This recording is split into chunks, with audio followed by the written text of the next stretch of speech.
105.3 The Fan.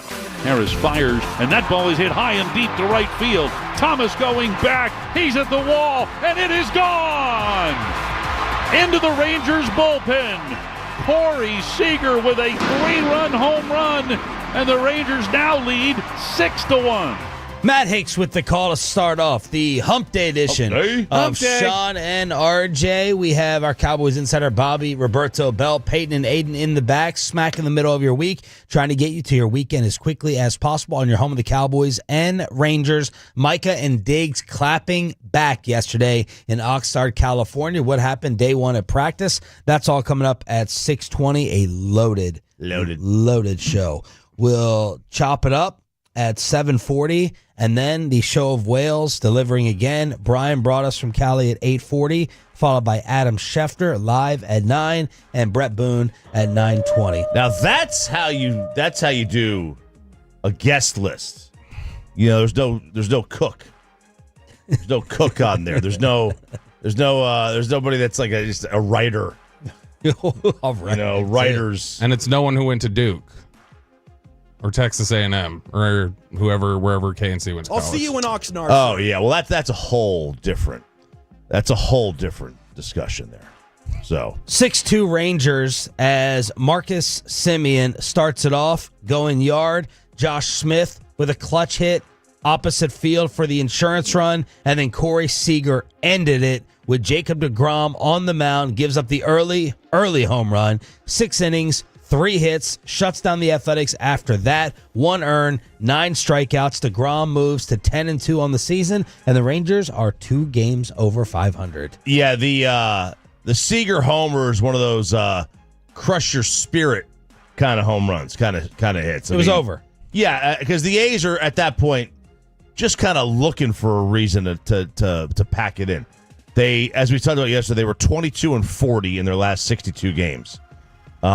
They started 22-20, so they had really fallen off, and they're just like kind of like, hey, we ain't going anywhere. We got the worst part of the schedule coming up, which is August. If you have nothing, if you have nowhere to go, if you have no playoffs, you know that most of these guys or some of these guys are going to get dealt here in the next week. These are selfish at-bats they're going to start taking. They're going to get out of the season.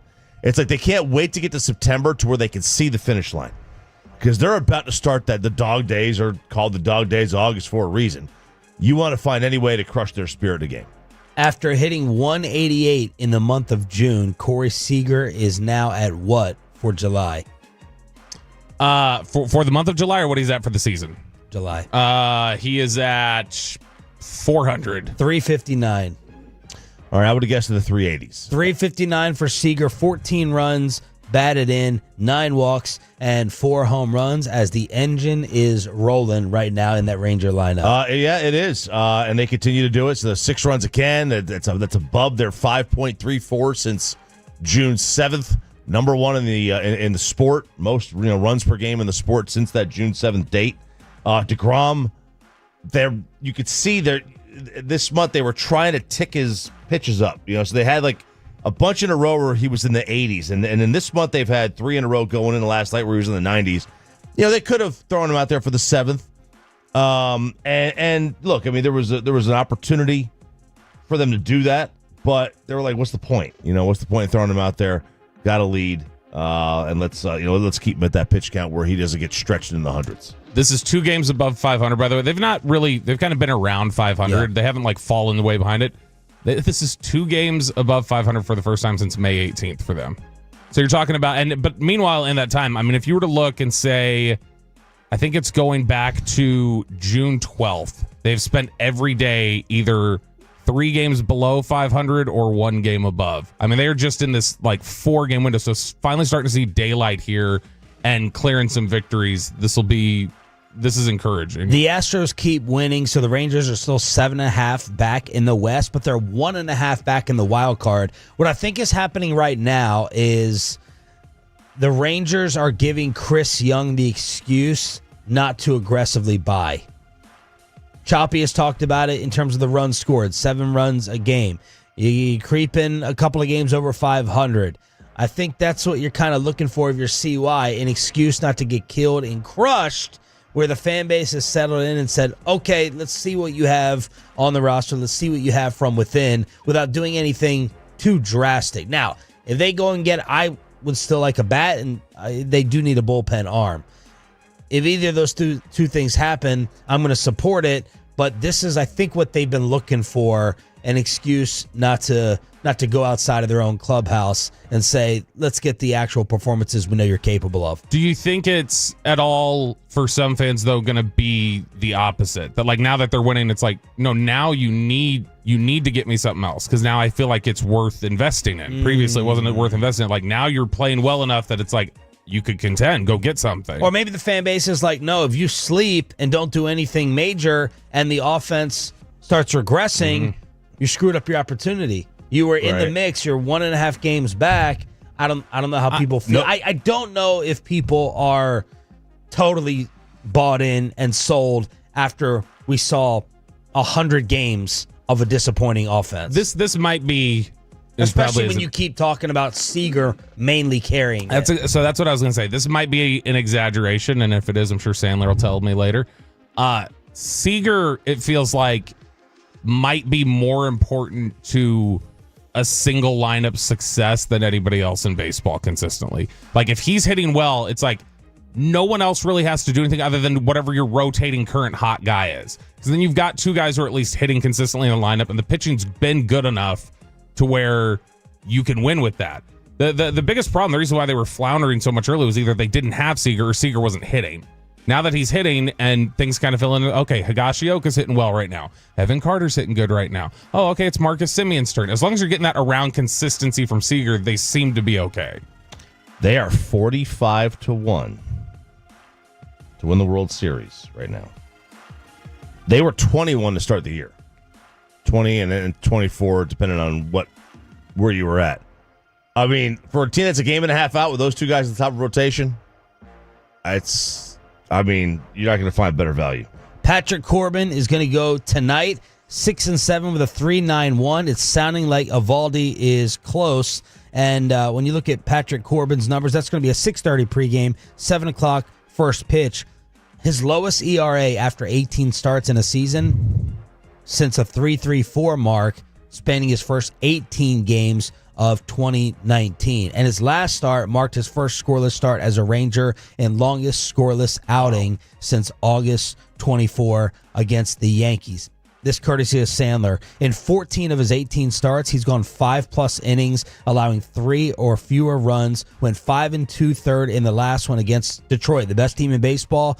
Not bad for a fifth starter signed for $1 million. So Patrick Corbin this evening on your home of the Rangers. That's going to be one. It's going to wind up being the way he's done this year, one of the sport's more like unheralded offseason moves. It's Texas's best offseason for sure. Like, I mean, and the fact that it occurred when it did, and we were all talking about it just as like, you need a rubber arm for when somebody's out. Yeah. And the fact that he's pitching as well as he is. Because early on, it was very much, it felt like a little bit of smoke and mirrors. Like, he was still giving up a bunch of hits. He was walking people. He was getting out of jams. But, like, lately, it's just he's been pitching well. Yeah, and look, I mean, this is kind of it's not an important game in the grand scheme of things. It's the A's. But when you consider the schedule coming up, you can't really afford to lose today. You play Atlanta, and then you go on the road. You got 3 at the Angels, who aren't a pushover anymore. 4 at Seattle, home to the Yankees, home to the Phillies, home to Arizona, and then at Toronto and at Kansas City. Like, that's a pretty brutal stretch. It's not the worst stretch you've ever seen. Brutal? I mean, look. The Angels are 4th in their division. The Braves are 4th in their division. Nobody thinks the Braves are bad. Like, the Braves are one of those teams that just haven't gotten it together. Well, it's been a long time. 44 and 56. They're 5-5 in their last 10. I would assume the Braves are a favorite in 2 of the. I mean, I had to see what the pitching matchups are going to be. Look at that rocker and lighter. The Braves might be a favorite in 2 of the 3 games. The story in the sport is Rich Hill. 45 years old. Choppy's age. I know, right? And Can you imagine that?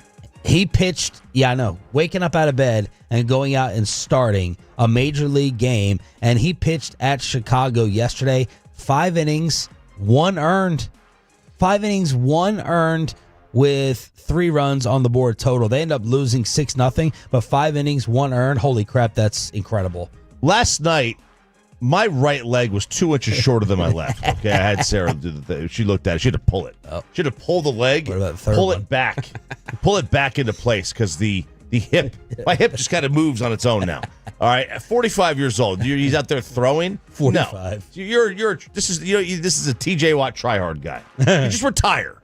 No, okay, you're 45 years old. He's Vinatieri. He's Gary Anderson. He's Jamie Moyer. Like, that's what he is, which good for him. He was drafted. He was initially drafted out of high school the year before Rangers GM Chris Young was drafted in the 3rd round by the Pirates. Wow. He was drafted in the same draft as Twins manager Rocco Baldelli. Like, that's the dude's been around for forever. This is like Bernard Longer out there still in the Masters at 60-something years old. Like, what is going on here? But he's doing. I mean, he did it. And that's not a bad day at all. We're going to get to the clap back from Micah and Diggs at 6:20. Right now, let's focus on what actually happened at practice in Oxnard, California. We got the K&C Masterpiece, and Brian brought us out there. Empty seats for day 1, and Dak Prescott was back. I think this is something that we've kind of let go by the wayside. We have not talked enough about how impressive it is that Dak Prescott is out here, full participant for Cowboys practice. And he threw the first pick of camp to Marshawn Nealon, of all people. But, Bobby, what else happened on the field? Yeah, the Marshawn Nealon thing, too. But everybody yesterday would say, like, all the stuff that you would hear from the reporters yesterday was like, I literally don't think he saw Nealon standing there. Because it's like this soft toss that he just snatches away from the running back. But this was yesterday. The big headline out of this was just people thinking, all right, this offense is something different right now. And that's the thing. I saw Voch Lombardi say, I'm going to pass out 90% motion and pre-snap movement. Holy crap, what's happening? Which is the first thing that, when we finally got into football talk with Schottenheimer at his opening press conference, when he was like outside of just this is why I'm ready for it. When it got down to X's and O's, the very first thing he said was motion. He was like, a lot of motions, a lot of shifts, a lot of cut splits. Like, these are the things that I believe in. And this is something that when we were talking about OTAs, which we can't divulge everything that gets shown there, so we had to talk a little vaguely about it, but it was like, you are going to watch the offense, and whether it's better or not remains to be seen. It's going to look different. It will look different to the naked eye to anybody who watches football. And yesterday, you're seeing some of the stuff we were seeing in OTAs, which is Kevontae Turpin's lined up in the backfield, taking carries as a running back, basically. Kevontae Turpin's lining up there. Then he's motioning out. Then you've got Jake Ferguson split out wide. Oh, then he's motioning back in line. This is going to be a lot of movement and a lot of motion, and that's encouraging to people. The only thing there is that it's similar to when Mike Zimmer came in here and wanted to do a lot of really big aggressive changes, and you need to have disciplined football players who know what they're doing, though. And I talked to you about Kirk Cousins early on in Atlanta. He was drowning in the motion. He was drowning in the pre-snap movement. And this is a guy who's been in the league forever. Mm-hmm. A lot of Javonte Williams apparently with the ones yesterday. Mozzie Smith right at 300 pounds. I can't keep track of what Mozzie is gaining, losing, whether he's supposed to be lighter, whether he's supposed to be heavier. And Ferguson is also lighter. I didn't know Jake had a lot of weight to lose. And John Owning, friend of the station, he kind of went after Matt Eberflus and the Cowboys for Mozzie, saying because he's supposed to play 1 and 3, according to Schottenheimer. And John Owning said, ham-fisting, haven't heard that, ham-fisting a player into your scheme rather than adjusting the scheme to fit the players, not ideal from Eberflus, in my opinion. This is... There's a lot of that. No idea what he just said. The hell is ham-fisting? No, like, ham-fisted, like basically forcing, is what he's saying. So this is... Sounds like something you need to try tonight, along with the third leg. Here we go, baby. Attaboy. It was a little funny watching people freak out about this yesterday, because it's like, we've spent months whenever people are like, well, where are you going to get one technique play? You got to remember, Eberflus is a Marinelli disciple. Do you guys not remember the Marinelli era where he didn't bring in one techniques? He doesn't believe in it. He believes in defensive tackles getting upfield. He wants smaller, penetrating defensive tackles. It's one of the trade-offs you get. If you're expecting some monster run stuffer one technique in this defense, you're not getting it. That's not going to happen. They're going to try to stop the run in other ways. And a big part of that is aggressive, fast linebacker play. And so that's where they'll have to get it. But Mozzie being down under 300, that means they want him penetrating, getting upfield. Trayvon said his feelings were hurt, and Micah says, if this is the end, this is the end. I'm not doing this for Jerry Jones. I'm doing this for my teammates. The clap back after practice from two of the Cowboys' biggest stars inside the Star on the official home of America's team is next.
to you by the personal injury lawyers, Frankel and Frankel. If you've been injured in a car or truck wreck, call Frankel first, 214-4817-3333. With Frankel and Frankel, there's never an out-of-pocket cost. They only get paid when you win. Frankel and Frankel, the go-to car and truck attorneys in Dallas.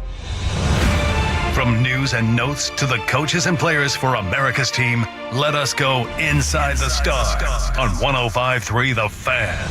Woo! We got that clap back after practice yesterday as Clarence Hill tweeted, Jerry Jones has finally met his media match because Micah Parsons is smart, he's savvy, and he coordinated this to talk to the media. I believe it was unscheduled right there on the field. Normally they have people up at the podium. Bobby's going to have a Cowboys training camp, true or false, later on in the show with Brian Broaddus, live from Oxnard, Adam Schefter, Brett Boone, Rangers hitting coach. One of the questions was, is Trayvon Diggs going to speak? I would have answered no.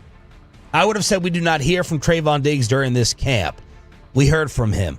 He was sitting there as Micah's handler to start off, Micah's PR guy, and Parsons went in and went back at Jerry. What does it actually mean? We're going to play the audio. You judge for yourself. Tell us, please, on the Franklin Injury Attorney text line. First, let's start with what Mike actually did on the field. He did walk on the practice field. He did jog on with the rest of the players. He did not participate with a back issue. Wink, wink. Which he did, to be fair, he did use as the same reason why initially he wasn't doing things in minicamp before he said the back loosened up. So he said yesterday that he's just waiting for the back to loosen up. As soon as it does, that he says he's going to be out there, is allegedly his stance. Yeah. Todd Archer said he was like holding one of the blocking pads during a drill, but he wasn't actually participating in the drill. And Brian Schottenheimer says, look, all I care about right now is that he's out there. Biggest thing for me is that he is here. So participating, but not really participating, as right now, day one, maybe a hold. Does that qualify as the hold in? Or he just doesn't even approach the grass for it to be a hold in? Yeah, generally, I mean, hold in would be not participating in drills. So it still technically probably would count as a hold in, I would guess, if that's what he was doing. But typically hold-ins don't even stand in the drills and hold pads or anything. All right, let's get to it. After practice, they gather, and Micah was asked, where are you at with the deal, and how badly do you want it done? You know, for me, it really don't matter. Like I said, I've been pretty consistent. If they don't want me here, they don't want me here. I go about my business. I understand the nature of the business. Like I said, as long as I'm here and under contract, I'm going to do what I have to do to perform at the highest level. But if this is then, this is then. You know, there's same way that Jerry Jones and Stephen Jones and the other Jerry Jones take care of their family, it's the same way I need to take care of my family. You know what I mean? I got my own 3 kids of my own, so we all need to take care of our own family at the end of the day. All right, 2 little darts in there. If they don't want me, they don't want me. And if this is the end, this is the end. Pretty strong. Yesterday, I asked you guys to kind of rank Jerry's disrespect towards the holdout players over the years. Zeke, Zach, Lamb, Micah. Diggs is not a holdout. Dak is not a holdout, but they called side swipes, according to many, during the opening presser. Today, I want you to rank the aggressiveness of the players who have gone back at Jerry and whether Micah is easily the 1 seed after what happened yesterday. So that's part 1. Follow-up with Trayvon commenting on the side. Are you frustrated it's taking this long? Honestly, yeah. When you go around the league and you see these other teams taking care of their best guys, I see TJ got taken care of. Max got taken care of. Miles got taken care of. And he got 2 years left on his deal, so it's hard to, you see a lot of people around the league getting taken care of. You just, wish you had something like, that same type of energy, It's hard to not take it personally. I wouldn't say it's hard not to take it personally when you know how there's a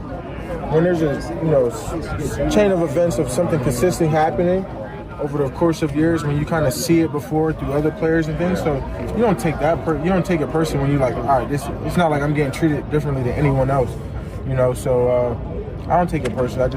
I just don't understand. That'll be one of the headlines too. It'll be, if this is the end, this is the end. If they don't want me, they don't want me. And also, I don't understand it. I just don't understand it. I mean, look, it's It's a situation now where Jerry is so dug in. Like, if he was going to sign him and he was going to save money on the next term, I mean, that day has already passed. Mm-hmm. Now it's about, do you want him in camp? Like, you're not. If he's going to stand up there and talk to reporters like that, he may not want him in camp. Yeah, you're not going to save any more money. He's not really going to pay, I don't think, a ton more. I mean, the number is what it is now, right? We're past the point. Unless Hendrickson comes out here for 45. Which Hendrickson, it doesn't sound like can even get like $10 million guaranteed or something. It sounds like the Bengals are just like, I don't know. Yeah, so like, I mean, the number, like from Jerry's perspective, it's like, all right, look, the number is what it is. It's like either sign him now or sign him in 2 weeks. Like, all you're doing is having him in camp. That's it. Whether the Cowboys believe it or not, and whether it's accurate or not, Micah clearly views his leverage equal to Dak's. Like, he views it as you're just simply not going to refuse to pay me, and I'll call your bluff on it publicly. Just Dak did the same thing last year. The first time he walked up to the podium, he was like, I mean, it's a business. If this has got to go somewhere else, it's got to go somewhere else. And believe me, I know with certainty that was a calculated public chess move. Like, all right, here you go. Since you're going to talk like that, Jerry, here's this. And so, same sort of thing. I'm sure that Micah looks at it the same way of like, you're going to pay me. You have no choice. And I'll just aggressively, defiantly call out your bluff on this one because you're not going to just refuse to pay me. And I think that he's probably right. They're probably not going to do that. They're probably not going to, like, this is he's telling them, all right, I'll play chicken with you. I'm not moving. They'll pay him. They'll pay him at the same time they paid the other guys, middle of August, somewhere around August 11th through the 19th. Or the pregame show of the opener. Or the pregame show of the opener. That's what happened with Dak. Adam Schefter will probably recall that today at 9 o'clock. Now, I mean, especially if he's going to continue to, if he's going to be out there. Now that will be interesting to see is if the reason that also got pushed over the line is because Dak kind of had a deadline of when the season starts, we're done. Like, we're not talking about this anymore. And so I wonder if Mike will say something like that. Like, all right, when the season's over, that's your last opportunity to get this done this year. He also threw a shot at their numbers guy that apparently is only talking to David Mulugeta, the agent, because Steven says he hasn't, and Jerry says he hasn't. And he's like, yeah, they're a little in-between guy, whatever his name is. And I was like, damn. Yeah, that's which he's referring to Adam Pacifica, their salary cap guy. And is it Pacifica or Pra? It's Pacifica. Pra? Pacifica. R. Yeah. Okay. So Adam is the cap guy. It's, again, when he says, I don't take it personal because I know this is how things go. Well, like, that is also how things go. They typically do use Adam to get most of that work done. So, I mean, that's also falling in line. And that has to be a strategy, too. Like, yeah, I think a lot of times it's just initially like he's going to be the one to tell you what can work. So you need to talk to him. It comes across though as like it's like if you're in a contract negotiation here in this building and you're only talking to Tim up until like a week before your deal expires. Tim is our assistant program director, and it's like, yo man, where's Spittle? Where's you're not going to talk to me? It comes across as really disrespectful, although I'm sure that's the way they do it a lot, and I'm sure it's part of their plan. And we can ask Schefter about that at 9. Like, how common is it that other teams just use salary cap negotiators early in the process? Yes, it might. I mean, like, you're right. It might be the norm. It really might be the norm. Like, you don't have to deal with them until like they have a taking range. 90% there, 95. They have a range that they're allowed to go into. You're buying a car. Sales guy's got a range. And then you got to go to the guy in the back where I'm convinced nothing ever gets done. Right? You go to the guy in the back, and then they've got a number that they're allowed to kick to, and you have rules you got to follow. Trayvon then steps up to the microphone. Again, this was planned on their part, right? Micah was like, "Let's do this together." Was Trayvon expecting his fine for not rehabbing in Frisco? No, I didn't expect that. That kind of hurt my feelings. But it's okay. Hopefully I'll make it back in his senses. And we gotta understand where he's coming from. His brother just got cleared and he tore his ACL. Maybe came back 6 months, 3-4 months early. Yeah. Over at Alchemy, I went over there with him. They got some of the best recovery. Yeah, he came to check on me. Made sure I was doing what I was supposed to do. At the end of the day, this is his business. His body is his body equity. He gotta feel like he gotta do his best for his body. And because at the end of the day, if he's not available, what they gonna do? Get rid of him. You know what I mean? So he gotta keep his body up to par. I'd be a little careful though if I was Micah, if this is the strategy. I don't know that you want to be up there looking to. Nick talked about this yesterday, where he's like, I think the Cowboys are viewing those two as like, hey, this is the cautionary tale you could go down, and like he views them as the Cowboys view Diggs and Parsons as like almost tied together as like trajectories. And why? Based on what? That's insulting to Micah Parsons. I think because they're up there like they're so tied to the hip. It's like the company you keep. What are we going to see when you get paid? I don't think it's I don't think that's a concern with Micah. But I also wouldn't have thought before you paid Diggs. I would not have anticipated that from Diggs either. Where I would have felt like, is he totally bought in? And the fact that they're so tight, they're boys, that they're doing all their joint interviews together and stuff. I mean, they're like a banana boat ride away from being Chris Paul and LeBron James. They were basically up there yesterday, defying the Cowboy leadership. Which is I mean, negotiations are negotiations. Yeah. Do what you got to do. It's just sometimes they go public. And do you support Trayvon with the rehab approach? 100%. It's his body. You know, if you feel like you have better, if you could get better treatment somewhere else, go somewhere else. He would not be the first guy to do this, and especially like, don't complain if you lose the incentive, though. True. The incentive, okay, but no, losing the incentive and then being okay. Did he lose the incentive or was he docked? It's called a de-escalator. So it's in the contract that if he did not show up to the facility a certain percentage of the offseason, then he was going to lose the incentive. But is he not getting a $500,000? Did he lose $500,000 out of his salary, or did he not get a bonus? So it's a semantics thing where you could either describe it as he lost money or he didn't earn but it's like the Cowboys are going to say he didn't earn it. Trayvon's going to say he lost it. Either way, it was. This is something that if you don't hit it by this date, you're not getting this money. Let's just say I have a $50,000 salary in my contract. That's my base deal. Mm-hmm. And I don't do what Trayvon did. Translate that for me. No, am I now making $0? This would be on the books as if you made $50,000 last year. Next year, you're going to make $80,000 if you show up a certain amount of time. Yeah. You didn't show up that time. Now you're making $50 again. It's that. Okay.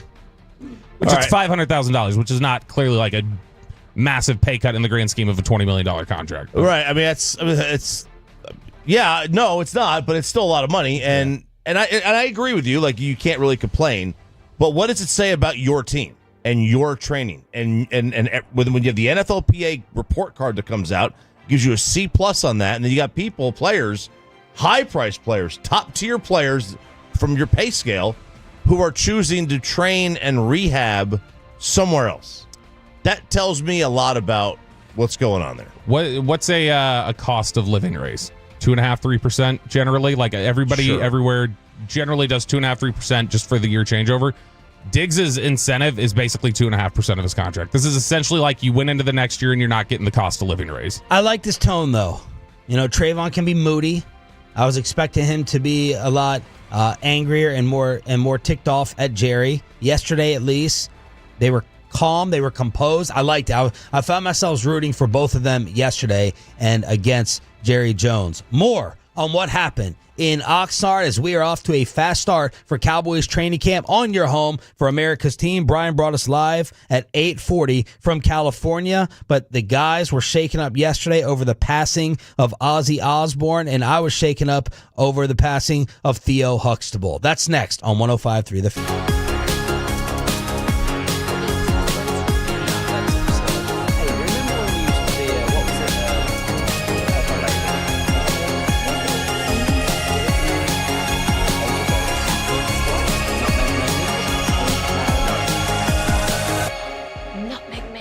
Said that.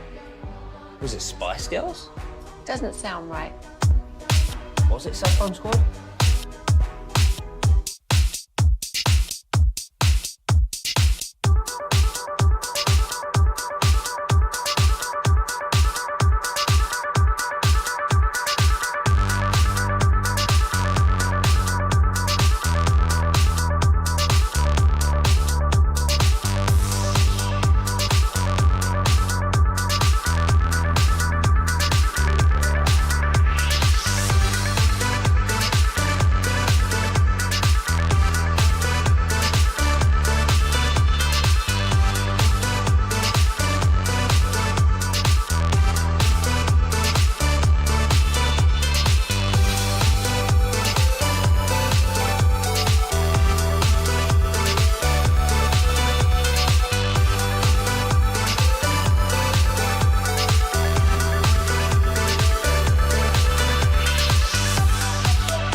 have to forget something else. Okay, now that is a very cute haircut. That's like a little shag. I've never seen it before. Well, I mean, of course you have. It's the Rachel. Oh, is that your name? No, I mean like your name. No, I'm Jen. My name's Jen. Right, but I just mean like this is your haircut, but that's hair on your hair. I'm not saying this is your hair.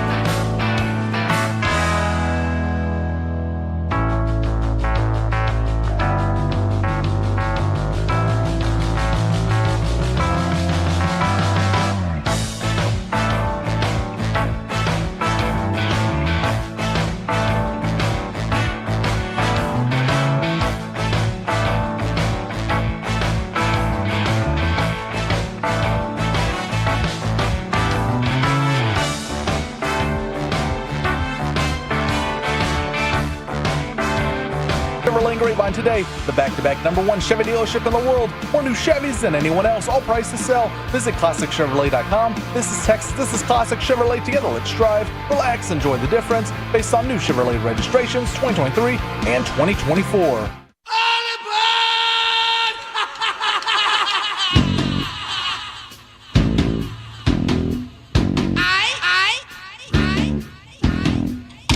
The news yesterday that the legend Ozzy Osbourne passing away at the age of 76, and that set off the group text. Yeah, man, this was, I guess it wasn't stunning that Ozzy Osbourne passed away. Turn this up, Peyton. This is so good, this one. It's very good. It's a tremendous song. It wasn't stunning, I guess, that he passed away. Because he did a farewell concert about, 2 weeks ago? Yeah, it was his last. It was going to be his last Black Sabbath concert. Yeah, and it was like a farewell concert. It had tons of Was that where he was just like sitting in the chair? Yeah. Mm-hmm. You had tons of musicians that showed up to perform with him and Black Sabbath. And then it was like him and Sharon were just going to kind of do the thing. Now they had He had Parkinson's, right? He had announced he had Parkinson's around like the COVID era kind of time. And then there were some rumors that like him and his wife had an end of life pact, and people were speculating, was he going to go and do some kind of assisted suicide in Europe? What is an end of life pact?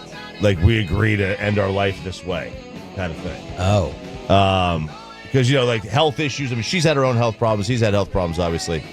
So there was some speculation about that. I don't think that actually came to play. I think Kelly, his daughter, said, "Nah, none of that's really true." But man, this is still. I mean, it's Ozzy Osbourne. It's one of the most influential musicians, certainly the most influential heavy metal musician there ever was. Maybe not the best, but the most influential for sure.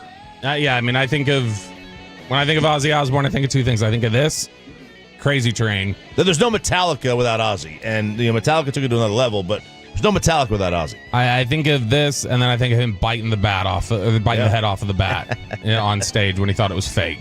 And the reality show. And reality TV. Yeah, and that became like a whole other persona. Like that became how he was known to a newer generation. It was like, oh, that's it. Laura does an Ozzy Osbourne impression. She doesn't even know it because she watched Hannah Montana, and one of the characters on there would put on sunglasses and go, Sharon, I'm so confused. So Laura runs around saying that. And she has no idea what that's even a reference to. One of the best. He did the take me out of the ball game at the Cubs game. I mean, yes. And it's just he was he like the end of career for him, and it was obvious. Like it was like I always like chuckled when I heard him talk because it was like, man, this guy has done so many drugs. Oh, like, just completely torpedoed. The SNL bit back in the day used to be funny, where they were like, they did this skit where he would talk and he'd go, and then they'd be like, Ozzy, just sing it. And then he would have to sing whatever he was going to say because they're like, all right, now we can understand you. We understand you. Yeah. It was crazy because like it was his voice when he sang was so much more clear than when. And I'm the opposite. I can't hear people when they sing. I can't. I don't understand the words. I need the lyrics. But this is the greatest rock intro of all time. See, that's what we were just discussing because what's your name? Bobby had said that, and I was like, really? Choppy Osbourne. I was like, really? Is it? And I'm not disagreeing with you. I just like threw out really better than Hell's Bells, which is an AC/DC song, obviously, which we had to tell Peyton that it was an AC/DC song. I think. Yeah, I knew that. Undertaker. It's great. This is great. It's atmospheric though. What do you mean? Like the whole thing that this thing is trying to strike is like, all right, we're setting a tone here, whatever. Crazy Train still sets the same tone. Crazy Train musically is better. Because this is just dong and for like 45 seconds, and then like these droning power chords. They do dong for a while. They do. And then a lot of donging. Whereas Crazy Train, you get that manic scream from Ozzy at the start. Then you get the I, which is like passing through the stereo channels. You get the guitar riff from Randy Rhoads. It was so great. That's why Lil Jon and them did it for Trick Daddy. Let's Go. It's iconic. It is the best intro ever. Yeah, I mean, I think I would use this as a walk-up if I was a pitcher. Trevor Hoffman, like, little kick up that volume there. Like, this is, yeah. Thunderstruck is a really good one too. But there's great intros. Baba O'Reilly, but yeah, I mean, if you want to say Crazy Train, I'm not going to fight you on it. I don't have much for Ozzy. My death that I was getting sentimental over was Malcolm Jamal Warner, Theo Huxtable drowning at the age of 54. I haven't seen extra details on this, on where or how it happened, but I just went down a Cosby Show rabbit hole of scenes involving Theo with the pirate or ugly shirt that he wore, him trying to cover up the earring in the room with Dad. The economics lesson that you're teaching Julian right now of taking the Monopoly or the Jeopardy money. But I think my favorite was Bill was sitting in the room with him and talking about life lessons. And at the end, Theo gives this heartwarming, sentimental response like, I may not want to be you, Dad. I may not want to be a physician. I want to be me. I want to be myself. And the crowd's like, oh my God, and crying. And Bill goes, Theo, that's the dumbest damn bunch of, and it's an all-time It's one of the best delivered sitcom lines of all time. Right? It's hilarious. It's fantastic. Both of them. Yeah, because I mean, that show was on, 8 o'clock. It was a staple on Thursday. 8 o'clock. And every show that was like, you saw the other TV networks. I mean, they didn't even bother. I went down a little rabbit hole this morning on what was on at the same time. Oh, no one would put up anything against them? Dude, like CBS put 48 hours against them. That's like isn't that like a news show? Yes. Like a Dateline exactly kind of like thing? one. Now, finally, Fox was like, hey, you know what? We're going to put The Simpsons ahead of them. So Fox did at the end. But that was 6 years in. Like that was the Cosby Show only went, I think, 8 years. So 6 years in, it was like, all right, we got to find our footing somewhere. CBS had Top Cops. Top Cops. ABC throwing out like Matlock in the winter. Malcolm and Eddie was a good show too, which he was on with Eddie Griffin for like 5 years. But the thing I think of, honestly, the lasting legacy of Theo Huxtable to me is whenever I hear anybody say 40 burger, I always think 40 women, because in the show, Theo Huxtable and his friend Cockroach, they would refer to girls as burgers. And so there was this whole episode about how demeaning it was to call the girls burgers, or they're like, it's a cute name. What's wrong with it? And so every 40 burger, I think of Malcolm Jamal Warner. So 2 celebrity deaths that have happened this week with Ozzy Osbourne and Theo Huxtable. Bobby Belt with more car issues in the family, but it's not necessarily the vehicle. No, this was, I didn't know. By the way, Julian punishment update.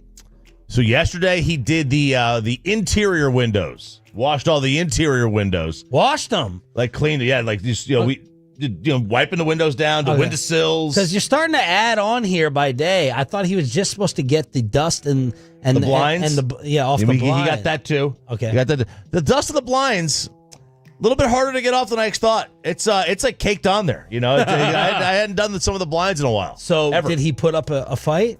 No, he was joking around during it. Trying to like be stupid. Okay. So now I think today we could do a couple of things. As we see, today's Wednesday. It's Wednesday, Thursday, Friday.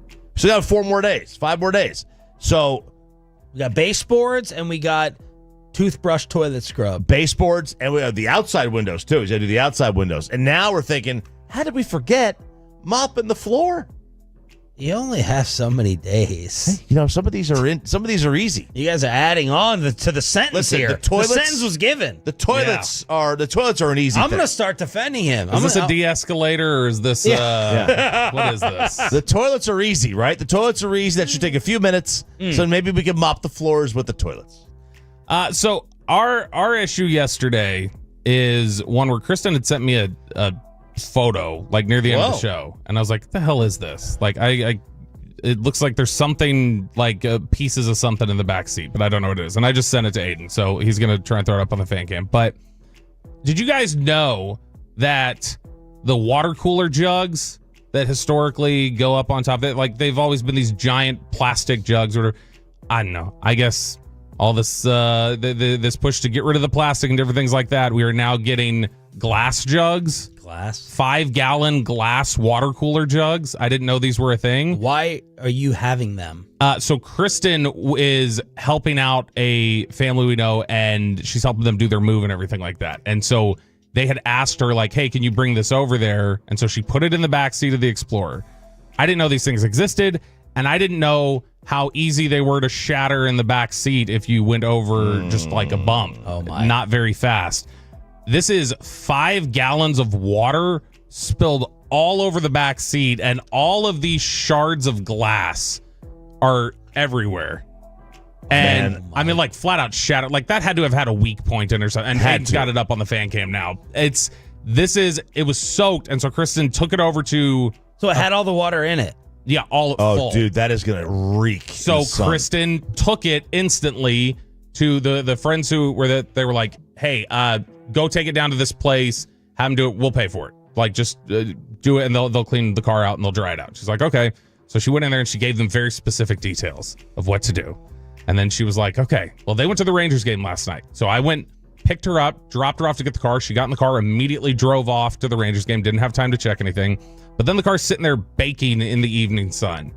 And she said when they walked out, she's like, it reeked of mildew in the car. Yeah, you gotta crack the windows to really dry it out. She opened it and she popped the bottom, and the wheel well was still full of water. They didn't even clean it out. So she spent all last night, like, she got home, she vacuumed, like, got a shop vac and was like vacuuming out. She's like, I'm taking this back to them tomorrow. They're either giving us money back or they're doing the job over again, because this isn't, like, I told them what they needed to do. So they went to the Ranger game without you yesterday. Mm-hmm. We got a 4-pack of tickets. There's 5 of us in the house right now, as Jacob is in the house for the next couple weeks until he goes to the military. And so, whoa. What? The military? Yeah. It literally just became official yesterday, because he wasn't like, he was supposed to do it, but he's like, kept going like, well, maybe I'll do it. He says he's going to do a lot that he doesn't do. So I wasn't anticipating this, it was actually going to happen. Wow. What do we know? Army. What branch? Army. Oh, no.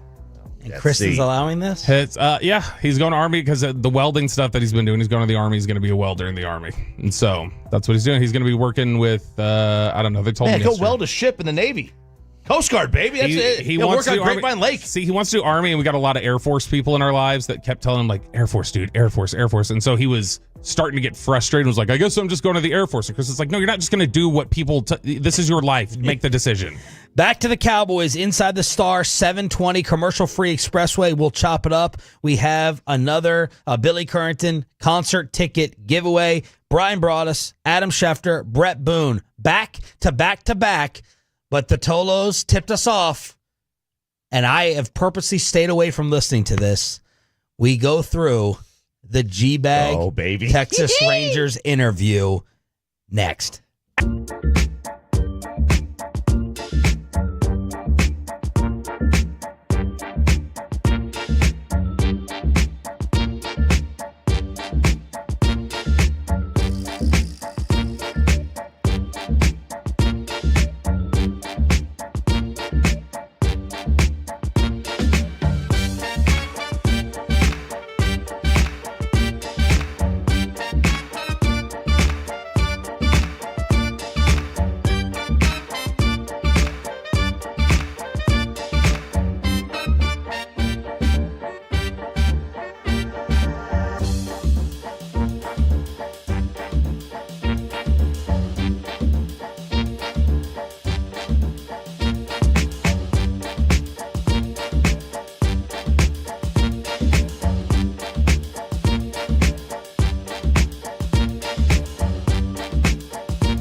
Wasn't it Semien sisters? Basil babes. Saffron squad?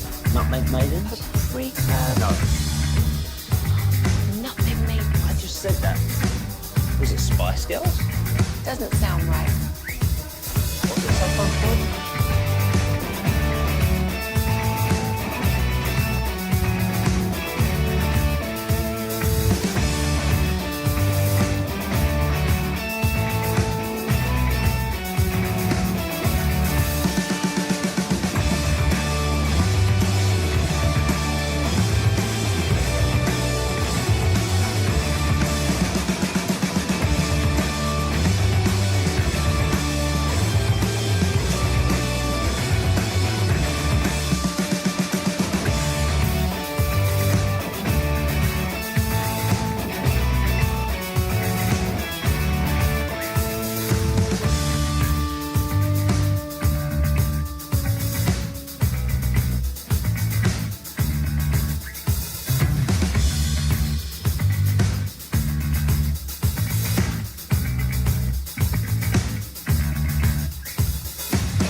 Here's Sean and RJ on 105.3 The Fan.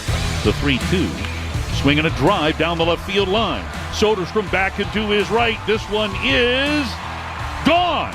A home run for Marcus Semien. Just inside the left field foul pole. Touch 'em all, Marcus. The Rangers lead 2-1. Pixie with the call on your official home of the Texas Rangers and Cowboys. Good morning, Metroplex. Thanks for being a total. That stands for Turn It On, Leave It On. Back to Cowboy fireworks at 7:20 during the commercial-free expressway with a Billy Currington ticket giveaway. We'll also chop it up. The Show of Wales delivering today starting at 8:40. Brian brought us from Oxnard. Then Adam Schefter, 9. Then Brett Boone at 9:20 on DFW Sports Station. Marcus Semien, along with Corey Seager, Josh Smith, helped Jacob deGrom get to 10-2 with the win over the Athletics. They will look for the win again tonight with Patrick Corbin on the mound. 6:30 pregame, 7 o'clock first pitch. But, of course, taking you up till the 6:30 pregame every night on this station is the G-Bag Nation. Yeah, Nation, you guys had a little bit of... This is going to give me such pleasure after what has been happening in this building between the two shows over the past couple of weeks. This is going to give me... This is like you cook a brisket for 15 hours and you're not supposed to touch it and you have to let it rest for like at least 3-4 hours. That's what I did yesterday when the guys kept sending the audio. I'm like, I want to hit play. I want to listen, but I'm going to let it rest because it's going to taste even better live here in this moment. Yeah, it brings me such joy because, like, again, I mean, I don't know the exact red letter date when this all started, but I keep picturing Broadus's emoji behind a computer criticizing the Seth Greenberg interview. But after listening to this, I can see why they thought Seth did such a poor job, because I have never seen a collection of people prepare less for an interview than these guys just said, "Oh, I see you're from California here. It says on your Wikipedia page. Tell us about that." But this apparently got so bad when Rowdy was up last night. I felt bad for him, and I didn't even hear the audio.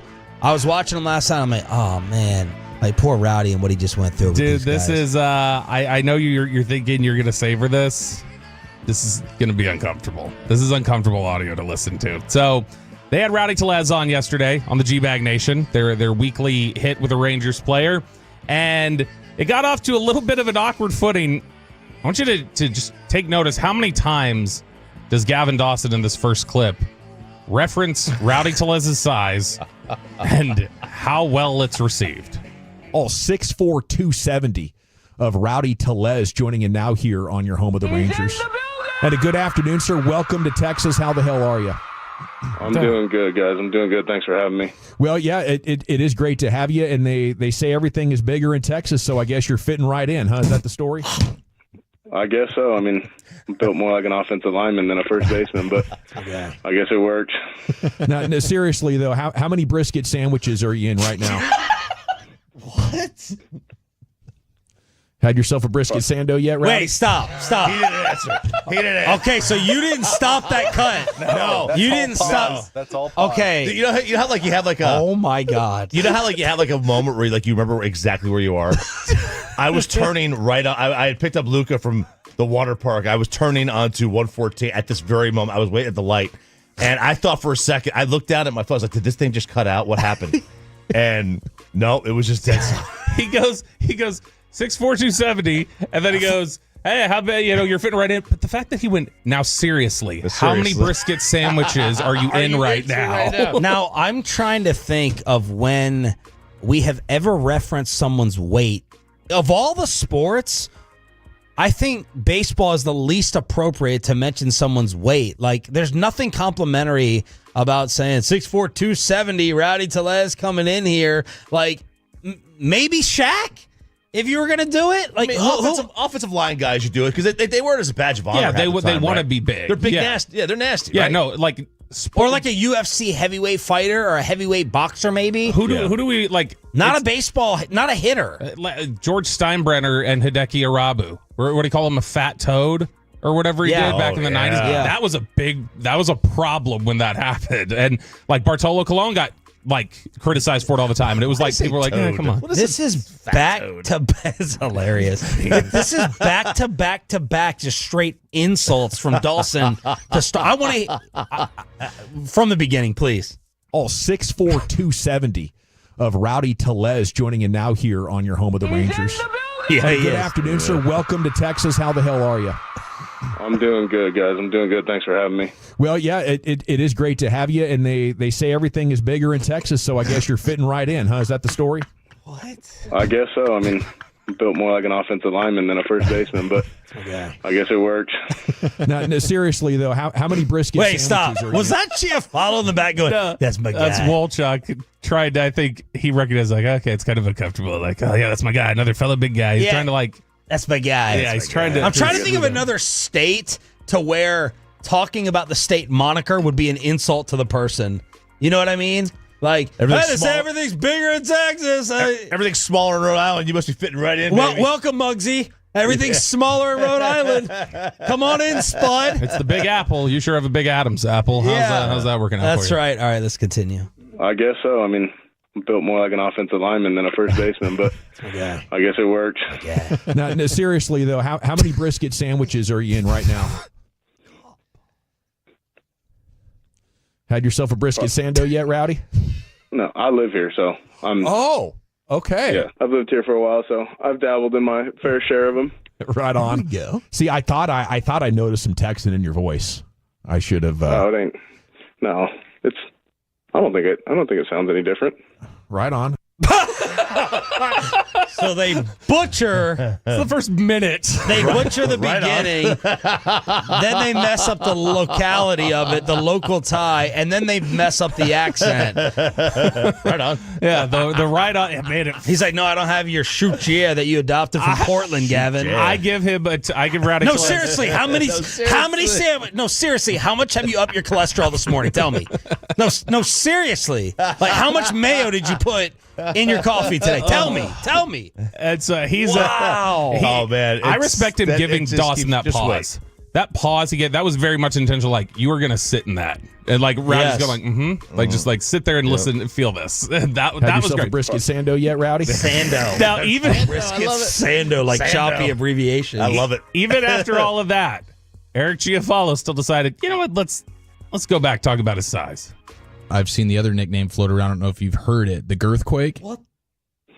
Yeah, I haven't heard that one, so that's new to me, but that's kind of funny. That's pretty badass, is it? Now, you're from California, and girthy as hell. Yeah. Dude. I don't know. I don't know if I like that one. All right. Wow. Okay. All right. Stop. I told you this is going to be uncomfortable. You're from California. Oh, you know, that's about to fall in the ocean, all the earthquakes you guys have. You thought my thing I said in the text was an exaggeration. This company, I don't know if I like that one. This company sends us these HR things to execute. The G-Bag Nation today, by the time they start their show, must do an HR video exercise on this. Chiafalo just said you're girthy as hell. And from California. So which one's more insulting? That one in there, too. And he is right now totally turned off. Yes. He's ready to hang up the phone, as he should be. Now Wolchuk would go back and ask him stuff like, at first base, like what kind of trash talk goes on there when somebody's up base? Like he's trying to just let's move away from this. Dawson's very next question he's like, all right, I got to go back to some sort of a staple. I got to go back to a staple that we ask everybody. It was just the wrong one to ask Rowdy Tellez. What would be a Rowdy Tellez concession item if you got to design it?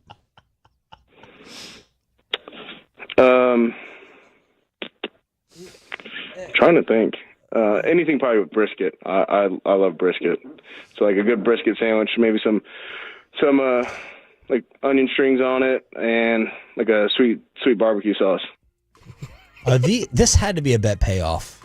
This had to be like when we interview a Packers insider and we're like, insert cheese jokes. Right. This had to be. They cannot be this on house. Was this whole show completely just stoned in another universe? That's the only explanation. Everyone decided before the Rowdy Tellez interview to take bong rips in the side room. And you had to take 4-second bong rips and then come in here to be this unaware and this deaf. I wonder if this was like a late edition, and they just they were like, we don't know what this is, so let's go right to the well. But you can tell in the first 4 answers that it's clearly uncomfortable and offensive. Right. What kind of concession items? Because, you're fat. So we figure we would ask you, is it ice cream? Is it, what are you going to do? Like I said, that's a staple of theirs pretty frequently. It's just, that was the wrong one to dip into the bag with, given the context of what it just concession item is a they'll staple? be like, they'll ask about like, what would you name a concession? They ask that of just about everybody, because Eric asked that during spring training. And so, but it was just the wrong time to dip into that one. Oh my God! This is one of the. I think this is a top 5 moment in my history of this station. The very next question, Rowdy Tellez, formerly of the Seattle Mariners, who also plays in Seattle. You fry your fish out there in the market? Yeah. Do you catch the fish when they throw it in the market right in your mouth, or do you use your hands, Rowdy? Who else plays in Seattle? The big dumper, Cal Raleigh. Oh yeah. Let's ask about him, because he's 260 pounds. So you got to throw he's a catcher too, big butt. Hit it, Peyton. Okay, speaking of big guys, Cal Raleigh's just a sensation. You've been on the Mariners. What do you make of this dude? He can bang, man. He's a really hard worker, good teammate, but he's on the other team now, so we're gonna come after him, and we're gonna do what we can to neutralize it and just get him out. So, speaking of big people, you got to tie it back in. You do have to make transitions and different things like that. Big guys. That's classic radio. That was a segue. Yeah. Speaking of big guys, man. That was a segue. So, Rowdy Tellez by the end has finally had enough, and he decides, all right, poor guy, I'm calling you out, Gavin Dawson. If your job was not hitting absolute bombs, about one a week or so, what do you think you'd be into? Would you be a minister or something like that? Probably not that either. I thought you were going to go something like along the fat joke line, like how you asked me about food, but my bad. Maybe like a taste tester. But I think probably a hunting guide. Hunting? I'd like to do that. And buddy, I'm sorry, I didn't mean to make a fat joke. I just thought you're a tank. No, I'm self-deprecating too, so don't worry. I beat you to it. It's all good, broski. Well, you're the man, dude. It's been great catching up with you, learning more about your story. Best of luck, and let's do it again next year in Surprise, Arizona for spring training. Oh, yeah, for sure. I'm looking forward to it. Salute. All right, couple things. Man. First off, broski, Zach. I'm sure that soothed everything. Does he have a ministry background? Where did that come from? Where did the minister thing come from? I'm going to look it up. Please look up if there's a ministry tie in the family or something. Like, would you be a minister or something? And then I'm already picturing next year. Please let Rowdy Tellez be on the roster, because it's going to be Eric Chiafalo and Zach Wolchuk in the Rangers clubhouse. trying to make amends. I may fly out there just for the day that they try to go in there and get clubhouse audio from Rowdy, and I hope he picks them both up and choke slams them into the lockers. You're gonna get that next week. Okay, speaking of big guys, you're gonna get that next week because everybody's trying to push G-Bag to interview Jay Toia, who was the one during the draft that Zach was like, hey, you going to teach everybody to do the haka? And he's like, I'm Tongan. And so we might get that next week. So what does that say? What typically is what religion is the ministry? I mean, Christian. Almost Catholic? always, right? Yeah. Exclusively. Yeah. Rowdy's Jewish. Oh, okay. And Behind. And one. And buddy, I'm sorry, I didn't mean to make a fat joke. And one to end it. Pepe, your thoughts? God, cringy, but it was awesome. It was gold. So, but that's what G-Bag does. You know, they bring these guests on. They poke fun at them the whole time. No, but this that's not poking fun. Zero credit. No. Zero credit. The show war is over. This is done. We don't have to say anything back. It's like Bobby in a rap song. They took themselves out. Over. This is incredible. This is mind blowing. Yeah. This is all time. Poor Rowdy Tellez. The G-Bag. I almost want to cancel Broadus at 8:40 because I don't want to. I don't want to ask him about this. He mentioned he officiated a friend's wedding. That's where the ministry question came from. He's Jewish. According to Wikipedia, which is about the same level of preparation on that. Let's hook you up with a concert ticket giveaway. We got Billy Currington tickets. We have more Cowboy fallout from Micah and Diggs responding. Micah shots right at Jerry. Trayvon responds to Jerry calling out his leadership. Commercial-free expressway. And we chop it up next on The Fan.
Loriot's Lola V product? I gotta remember that. Well, you know, they say in order to remember something, you have to forget something else.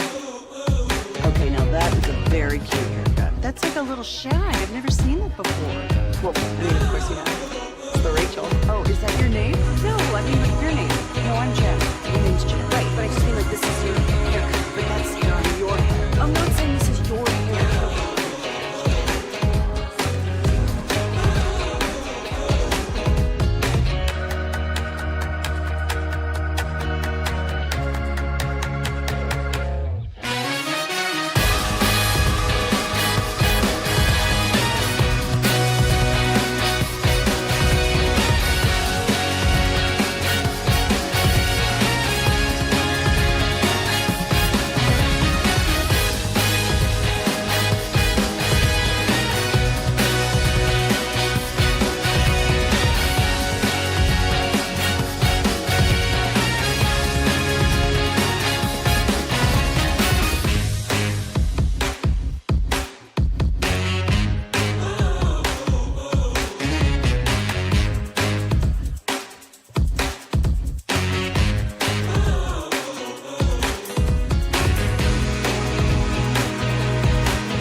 Time experts in the HOV lane of the expressway is driven by Mercedes-Benz of Plano. From news and notes to the coaches and players for America's team, let us go inside the stars on 105.3 The Fan. Tolos are responding to the Rowdy Tellez G-Bag interview that we just went over here on Sean and RJ from Titanic. I used to live in New York City and go to comedy clubs very frequently, and you'd see guys and girls struggle. I'd never heard a bombing worse than that. That was painfully hilarious. Broski. Okay, speaking of big guys. He put Broski in there. Broski. Kid Muse is on fire. That was like listening to a car crash in slow motion. Rowdy would sooner ask for a trade than do another interview with those guys.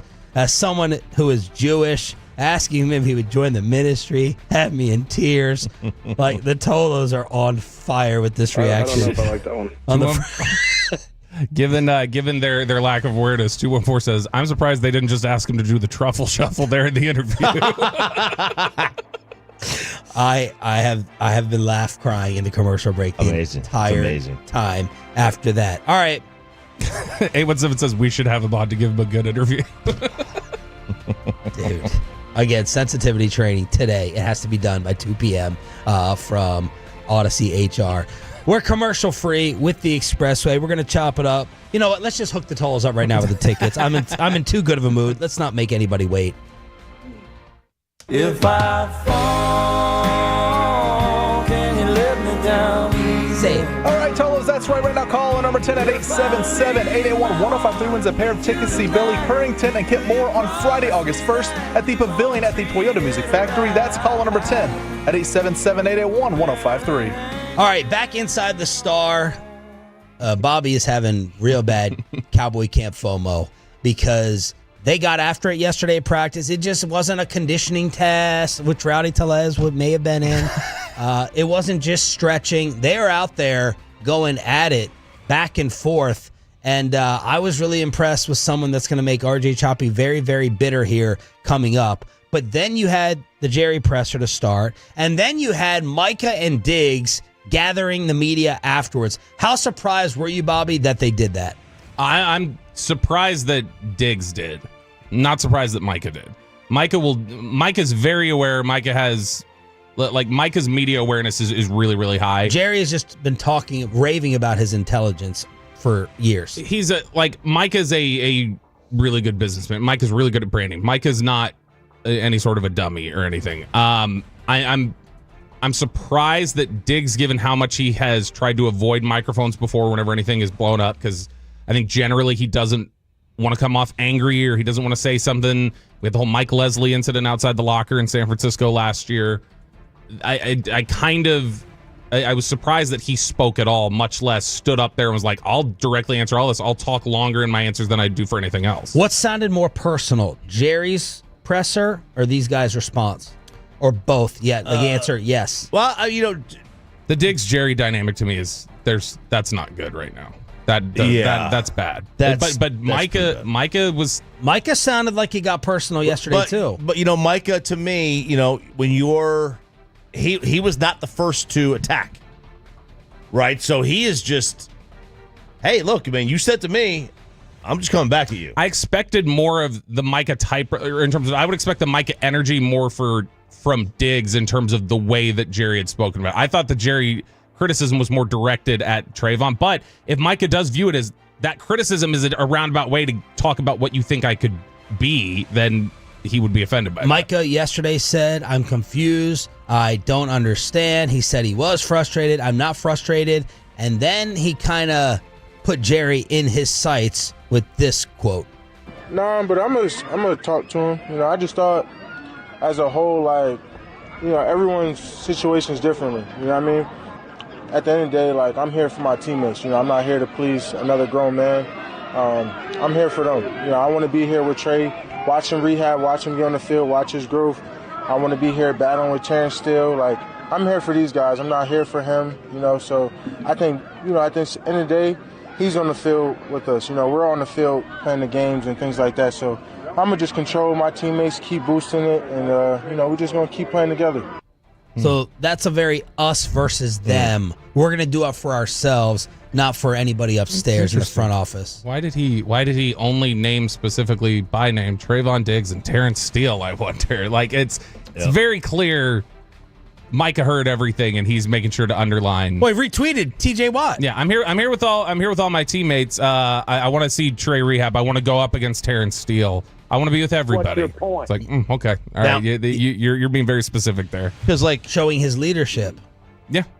Yeah, because that's it. It was all a test from Jerry. That's what it is. Yeah. The I was testing us you, buddy. versus them mentality doesn't have to be us players versus media. No, right? I'm saying it's players. This is players versus. It front can be office. players versus front office, and that's the Last Dance Bulls. Right. It doesn't. There's no Odyssey. There's no right or wrong. Right? There's no right or wrong. However you got to motivate yourself, and if you use the front office as motivation, then you use the front office as motivation. I mean, this would not be the first time in the history of sports, as you just mentioned, that we've seen this, and we've seen it beyond just the Last Dance Bulls. I mean, there's been countless teams. I'm sure you had some of those bus Lakers teams. I know you had some Steinbrenner Yankee. It was us versus them versus him. And then this may not even be the first time you've had Cowboy players against us versus them. The TO was me versus Bill, crying out loud. It's I'm going to show him. So Micah and Diggs' leadership were called out by Jerry the other day. The media then, by the way, I think that clip was from Jane Slater, NFL Network, catching up with the two of them. This is Trayvon Diggs being asked about his leadership.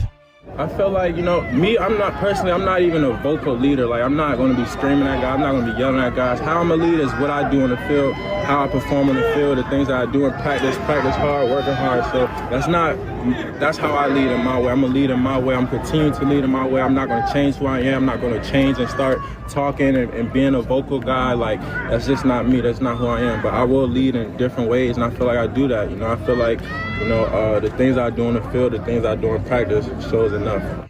That's why they're upset with you, though. You're not there. If you're telling me you're not a vocal leader, and then you tell me you lead on the field, and then you're not there on the field, and then last year you didn't approach your rehab the right way. He's not there on the field because he's hurt? No, I'm talking about like how he's not in the building doing his rehab, or like he didn't attack his rehab the right way last year, so he didn't get back on the field quickly, and then he got hurt again.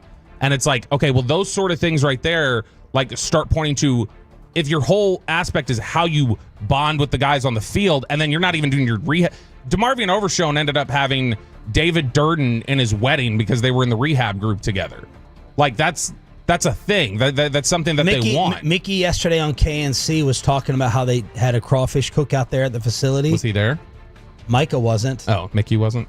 I don't know if Mickey was. I assume Mickey was. But Mickey's like, that's just a little small example of the leadership they're talking about. All the teammates are out there, and they're sucking heads, and they're eating the food, and all this and that. That's a crawfish thing, Bobby. Get educated with your palate instead of your mind in the gutter all the time. And Micah wasn't out there for the crawfish cookout. So that's just something I heard Mickey sprinkle in with K&C. And then Trayvon went to Twitter after all this and said they knew where I was rehabbing at. Was in full communication with the therapist whole step of the way. I am not behind on my recovery process. Okay. You're making a face. I mean, that's good that he feels that way. They may feel differently. I don't know. Like that's the thing, is that they don't know, because he has not been in the building with them. He hasn't been reaching all the checkpoints that they need to see. So they'll find out while he's here if he's behind or if he's ahead. But him saying that to them is just like, okay, well, that's like when Odell Beckham during the free agency courting was trying to tell you how far along he was. It's like, well, we don't know, though. Trayvon gave us an actual physical update on where he is. When are you getting back out here on the field? Nobody wants to get injured. It just happened to be unfortunate. I've, had injuries. My first 3 years, I did everything I was supposed to do to get paid. So I feel like that's why I got paid, because of the things that I did on the field my first 3 years. No one's thinking about, he's going to get hurt next year, let's not pay him. No, that's not how things work. You get paid for the stuff that you do on the field. You perform your performance, and then that's how you get paid. And I feel like, it's unfortunate I had 2 back-to-back injuries, but I'm in a great space. I'm positive. I know when I get on the field what I'm going to do, so I'm not really worried about that. It's just all about getting back on the field, staying healthy, and once I'm healthy, I'm going to perform. Still happy here? Yeah, I'm still happy here. I got great teammates, my friends, my brothers. They come, we check on each other, we talk, we tight. It's a tight group, so I'm very happy here, and yeah.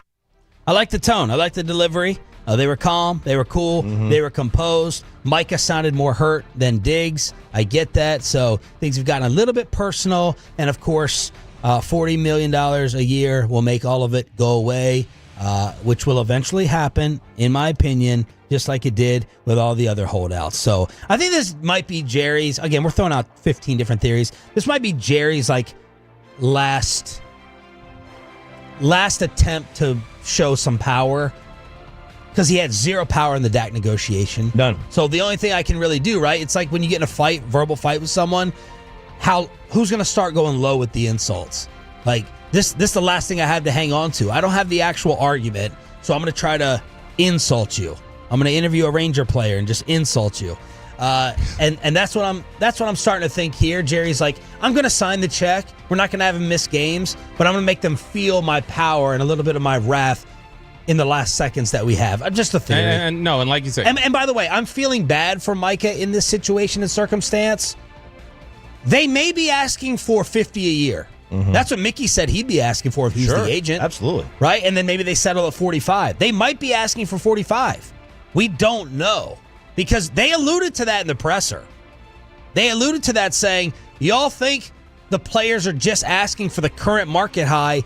Some ask for the next contract before the next contract is signed, before the leapfrog takes place. And imagine if they felt like they had the money right when Jerry and Mike were talking to each other, and then it comes back and it's way higher. And that's what I thought, Choppy, when you said Jerry fired the first shot. I think the first shot could have been Micah reneging.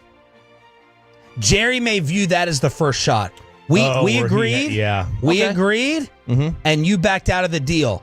And that is where it could have started. Which is really something he should not have agreed to, because you're not allowed to go around representation. And so that was, Micah should, once Micah's agent got involved, like that's the process that should have happened. But like where Micah's error was probably sitting down to basically negotiate that. That's where he screwed up. You mentioned $40 million should smooth all this over, right? What fixes the thing with Diggs? There's no payday coming up that can fix the issue with Diggs. Diggs has to go out and ball and then get praised for it. Well, how does it fix their relationship with Diggs though? Like himself, like how does he feel good towards Jerry? He's not getting a check from Jerry anytime soon. I don't think anything fixes it until Trayvon goes out and has a hell of a season. Until he shuts all of us up, instead of pointing to him as the next player to be cut or gone out of here. That's also the thing you got to think about here. Trayvon has to come out and prove that he's worth that money. A payday is coming for Micah, and there's all this talk that leads up to it. There was talk that led up to him getting this de-escalator, and it didn't work. And they've already taken money off of Diggs's table. Like that, this is a critical next few days, I think, where that can start taking a really bad turn. And that can become a really damaged relationship. 877-881-1053. Franklin Franco Injury Attorney text line. Thanks to all of you on the YouTube, the fan cam, Twitch, the radio, the Odyssey app, because you're putting up big-time numbers as we are starting the training camp coverage with fireworks here on your official home of the Dallas Cowboys. Do not forget that throughout the entire season. Brought to you by On-Time Experts, Rhino Shield, and Yardbird Southern Table and Bar. We have a record amount of sponsors for this year's coverage. And then you got Greystone Roofing when we're talking about Trayvon Diggs. For the injury report, they have you covered when the hits keep coming. And the Brian Broaddus update is taking place at 8:40 this morning, followed by Adam Schefter live, and then Brett Boone to talk about your Rangers after another nice win over the Athletics. Let's get to chopping it up. All right, here we go, fellas. Let's have a little fun today. Do not go speeding around DFW or anywhere in the great state of Texas for a couple of weeks. It is chopping it up here on 105.3 The Fan. The number one contributing factor in traffic crashes statewide is speeding. But it started last week, and it's going all the way to August 3rd. They are increasing patrol on Texas highways in much greater numbers, trying to catch speeders around DFW and throughout the state. Careful for you right there, Bobby Bell. So they're putting out more police presence. More police presence. So it's going to be a heightened kind of emphasis they're putting on catching speeders. You know, as an old man driver, myself and my wife as an old woman driver, I'm going to applaud this. I'm happy with this. It's way too hard to get busted for speeding around here, I feel like. It's way too difficult. So I'm giving an old man applause in my rocking chair for those Friday and Saturdays when it's like the Walking Dead out there driving at starting 6 p.m. at night. And God forbid and God help you if you're out there at 10 p.m. See, this is the other reason why you guys don't do it, but this is the other reason why you should put your route into work every morning in the GPS. I do. You do? Okay. Every you didn't morning. Used to, did you? Like when you were at the old house? Yeah. No. So and I certainly, when I was here in Uptown. If you put it in the GPS, well, you should still do it then, because if you put it in the GPS, it's going to tell you on the map, police alerted 5 minutes ahead. 2 miles ahead, there's a cop sitting there in a speed trap. It is so saved it gives you all me, the man. speed trap notifications. I haven't been pulled over for speeding in, 6 years probably. And I've certainly sped most every time in those 6 years. Yeah, it's been a while, knock on wood. And I think at the time of the day that we drive in, I don't see many on the road. And that's one of the fears of the new building. I don't know those roads. I don't know where the cops like to hide. Dude, No, you're taking the Autobahn, dude. You're going down underneath. You're going to take the 635 expressway. You're going to go 120 down there all the way up. Pay every day for nothing? You don't need it. Every once in a while just to feel the rush. To feel the rush? Yeah. I could do that. If this highway's open out here and it's just it's a 2 o'clock in the afternoon and you're driving on that highway, your speedometer is saying what, probably? 65. Oh my gosh. No way. The speed limit's like 70. What is yours? On 75? Yeah. If 75 is just clear. Totally clear? Yeah. Maybe 70. Maybe 70. I don't think I've ever been in the car with you driving now that I think about it. I'm a good driver. I'm 80. solid. It's 80. You also have to you have to remember my car. I speed a lot more and easier in my wife's vehicle. Oh yeah, it's so much. It's so much easier. When I was driving down to Austin and San Antonio, they were all telling me to slow down. Yeah. Because it's just so much easier. In my Jeep, it really feels like the doors and the roof could fly off. It's like rattling. Yeah, I love the Jeep. It's been a great vehicle for me. Knock on that Corian. But in newer technology, I speed a lot more. I'm going 80. If the highway's open, I'm going 80. In the Maxima, it's much easier for me to it's much easier for me to speed. It's 85, 90 on that road. In the truck, yeah, and then it's 60 down here when I see you drive it. In the truck, I go much slower. Yeah, I think it's the same thing. It's just like it's such a heavy vehicle. I took the express lane to Fort Worth to TCU to speak at Donnie's thing. Well, and I was getting honked at. People were behind me because it's like one lane for the most part, and then I'm a guardrail freak out wuss. I always think I'm gonna run into the guardrail, and my car also sometimes when I get to 70, it does that automatic stop. You got a governor on your car? You might. It's not a governor. Tolo Mike, the great Mike Osmond, he knows that it was, but sometimes it's the squiggly line on your dashboard that kicks in and makes your car It's the stop. stop loss sensor. It's the stop loss sensor, and sometimes that'll kick in, yeah. and I feel like I could spin out and get in a wreck. Whoa. So I get paranoid when I get up to like 75 that it kicks in sometimes. Oh, wow. Yeah. Okay. Chop, what is that street? Is it 28th leading up to Billy Bob's in Fort Worth? That really narrow North 28th Street. It's, north side. It's a 28th Street, yeah. So that street there, Kristen will, if we ever go to Billy Bob's, she wants me to drive for that one section of road that she's terrified to take the Explorer through because of what you're talking about, Sean. She thinks the guardrails are like too tight. Wow. And she's like, anybody who's even drifting a little bit, I'm getting hit. She's like, you take this. I'm not doing this. Chopping it up here on 105.3 The Fan. Are y'all Speedo wearers? 817 says, Jeep, Maxima, Bobby lives in an apartment. What are they paying you guys? Hey, that thing's paid off. It's got 240,000 miles on it. Yeah, we're not at WFAN. No. Are you guys Speedo wearers? I think I know the answer to this. Of course not. One of the dumbest, worst inventions of all time. So dumb. Also, a question that G-Bag has asked Stephen Jones before. You ever worn a Speedo? Chiafalo asked him that. Oh, I'm surprised I didn't ask Rowdy that. Right. He said yes. Peyton, Speedo? Steven said he wears a Speedo? He said he wore one as a joke one time on a boat. No, absolutely hate it. Okay. Hate it. Like the women who even appreciate the male physique, even like them, unless you're like a supermodel, it's gross. The male body isn't attractive, so like no one wants to see the high thighs like it's that. attractive to some, Peyton. Yeah, it's to some, not to you, but there are people Well, who that find it area, I attractive. guess. There are. This is Keep your bike off for this. This is from the Today Show. Dwayne Wade is on with Jenna Bush. All right. the look. Yeah, I'm not gonna. Dwayne Wade is out with Jenna Bush, and there's a photo. Jenna Bush, like George's daughter. Jenna Bush Hager.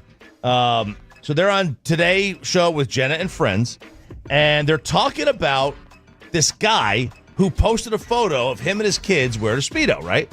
And they start to talk about it, and this is a social media watchdog here. You tell me at any point, are they body shaming him?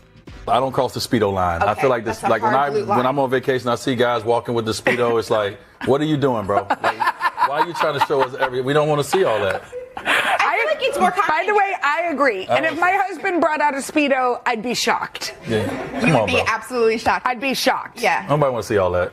Nobody wants. And by the way, a man thigh? Yeah, like hairy man thigh. Yeah, Nobody no, wants to thank see you. that. That's right. I don't mind a man thigh, but maybe that's in Europe, I feel like it's We're not speaking for everyone. Yeah, I see. exactly. Well, on this one, the majority of people, 63%, said no, thank you to the dad Speedos. They're like, we think And I that would this is just say, not every dad looks like that model dad That's that we true. just put on That's a very good point. TV. I mean, they just called him a model dad. They just called him a model dad. You want to hear body shaming? Rewind to 7 a.m. Yes, absolutely. It's amazing Yes. that you're playing this right after what we just did with G-Bag. Absolutely. That was as tame as it could possibly get. So the guy, Tidy Dad said, last week my decision to wear a Speedo while lap swimming and open water swimming was discussed at today's show. During the segment, Jenna Bush Hager commented, no one wants to see hairy man thighs, and followed up by saying, not every dad looks like that model dad, referring to a photo of me in the suit. It's surreal to have your body publicly discussed and shamed on national TV. I'm sorry. When they say not everybody looks like that model dad, calling you a model dad? This is the male version, and I'm so happy that a guy is complaining because you get into uncomfortable territory whenever I say this about women. When they're going to wear a mini skirt or have your boobs popping out, and then you get offended because people are turning their heads or looking at you. Shut up. Just shut up. And this is the male version. So I'm finally happy we have a male to criticize for being called a model. Right. No one has ever been offended in life when you go, have you lost weight? Wow, you're attractive. Unless you're anorexic, unless you're throwing up. You never, that is one of the great highs you can ever get from someone when they go, have you lost weight? Like, you're looking good. I was shamed for being called a model dad. This dude has You're big- hot. Yeah. How dare you? How dare you compliment me? And this is big hyphenated last name energy. This dude. Yes. Either that or serial killers. Or Oh my serial gosh, this guy, it's progressive. You know, we just take our wives' last names now. That would be this guy. It is chopping up here on 105.3 The Fan. The Astronomer CEO, Andy Byron, who resigned, his wife has taken family photos with him in the family off her Facebook page, and she has dropped his last name on social media. She now just goes by Megan Kerrigan, not Megan Kerrigan Byron. And isn't there a new CEO? There is a interim CEO, yes. This is a guy named Pete DeJoy. This guy sounds as bright as the CEO who just got run off. Listen to this that he posted on LinkedIn. The spotlight has been unusual and surreal for our team, and while I would never have wished it for it to happen like this, Astronomer is now a household name. No such thing as bad publicity. We did all go look up Astronomer and what it was. We did. This guy's going to be fired in minutes. I mean, we'll basically say, hey, look, we love the exposure here. Yeah. We know a family was ripped apart. Our HR department doesn't exist. It's an absolute complete joke. We have somebody who was 2 weeks ago like an assistant HR lackey, and now all of a sudden is going to be thrust into the head HR role. Our CEO is gone. We have an interim CEO. We have families ripped apart, kids who are never going to see their dad again. Yet, the exposure's been great. It's been fantastic. He looks like the guy who would replace office furniture with bean bags. Yeah. We just want everybody to feel chill here. We got a coffee bar over there. Like, that's what looks that like guy a mix looks of Pat Doney and Woody Harrelson, kind of. He does. He looks like if Hollywood was going to do like a smarmy CEO, he is absolutely typecast for I mean, that. he's got that little, the little mic, the little ear mic that goes down to the side, for conventions and stuff. He looks like... You made us an A-list company. You took us to another level. Yeah. Way to go. Way to go. Absolutely. TSA, we are going to fly over the weekend. So we've already said that now you don't have to take shoes off anymore. They've stopped Depending that. on the airport. Depending on the airport. Now, you book our tickets and handle the travel like a pro here in the building. After you book the ticket, can I then give you my new TSA number? Yeah. How do I utilize that? Because I have been TSA approved for the pre-check for the first time ever. So, very nice. Very nice. You got to link it to your account. So, your American Advantage account, if you have one. I don't have that. Got to get one. Link it to your account. That'd be the easiest way to do it. What if I'm flying, Southwest? Well, link it to your account. So, you got to, link it to your account. Or you can just call them up. Ugh. Which is a All pain. right, I'll stand in line with Bobby. That's too much work. Also, big upgrades, and this is something for you. You're going back. We're going to draw you back in. They are going to have special lanes for families. So now this is going to be a slow process to roll out. Not every airport's going to do it immediately, but the airports with space will, and then they'll eventually all get it. But there are going to be special lanes if you have kids, because there's nothing worse. Kids if you're of what age? Just if you have 16-year-olds with you, it's like, well, I don't necessarily think you need to be. Right. Yeah, they tested it in Orlando. Obviously, and Orlando is a great one to test it with families because of Disney. But there is nothing worse if you're a single adult traveler and you have the 2 lanes and they both have kids with strollers. It's like, oh my God, this is going to take forever. Okay, so is it going to be just the security? Yeah. Okay, so not the gate, not when I first walk in the ropes. They may have like a family lane and a general boarding lane. It's after I show you take my picture and then they go to their lane. Okay, lane. Yep. Way down there. Get out of the way. So that's good. That's good. I don't know if I want to be sent to that myself if I have the kids. It's good for you. It's good for the. It's good for the. It's good for the individual traveler, the couple. Right. I don't know if it's good for me. I got to go with the rest of the slow-moving families. You might not have to. It depends on what you might not have to, but we'll see how they roll that out. Chopping it up here on 105.3 The Fan. There is always somebody that ruins it for everybody, and this is Susie Chico. She is 38 years old. For 18 years, she was working for a company, and then she was given a formal warning 2 years ago. Okay, formal warning 2 years ago about her performance. They finally fired her. Why they fire her? Because her keyboard strokes were monitored on 49 working days between October and December. They monitor your keyboard strokes? They can monitor your keyboard? It's a work-from-home person.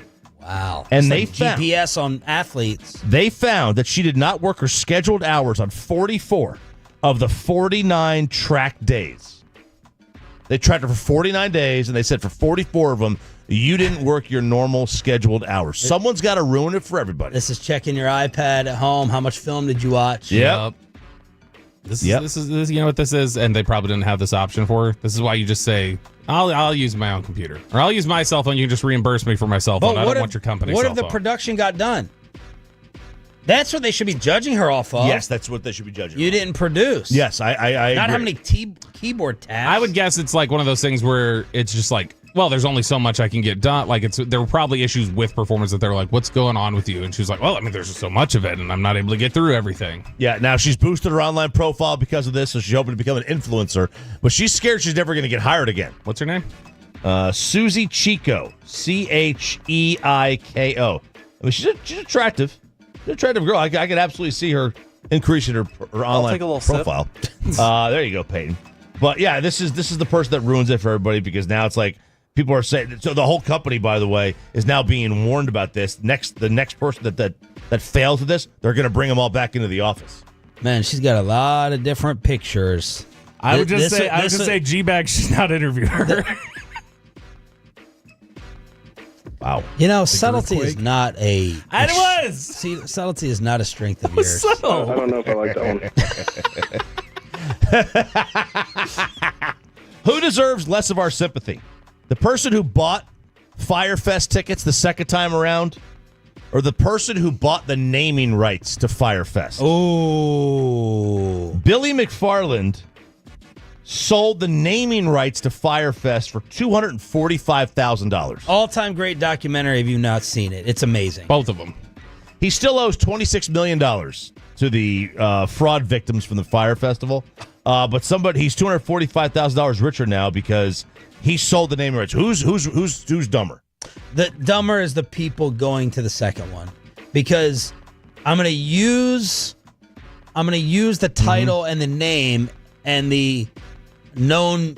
It's not a known commodity, but the fame of it. There's value to that name. I'm going to use the fame of it, and I'm going to actually make it legit, because you can always get influencers to go. All I need is one great turnout, one great show, and then have people come and spread the word through the influencers. But the people who bought the second trip, they're the dumb ones. The name itself, I think you could easily justify, has $200,000 worth of power behind it. Absolutely. So I don't think that's dumb at all. Chopping it up every hump day. Commercial-free expressway with a Billy Currington ticket giveaway on DFW Sports Station. Great mood so far today. Ton of laughs. A classic first 2 hours. All that is about to end after what the K&C Masterpiece did to RJ Choppy at Cowboys camp. The audio you also have to hear back inside the Star after this.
To remember that Uber Eats has groceries. No, that's absurd.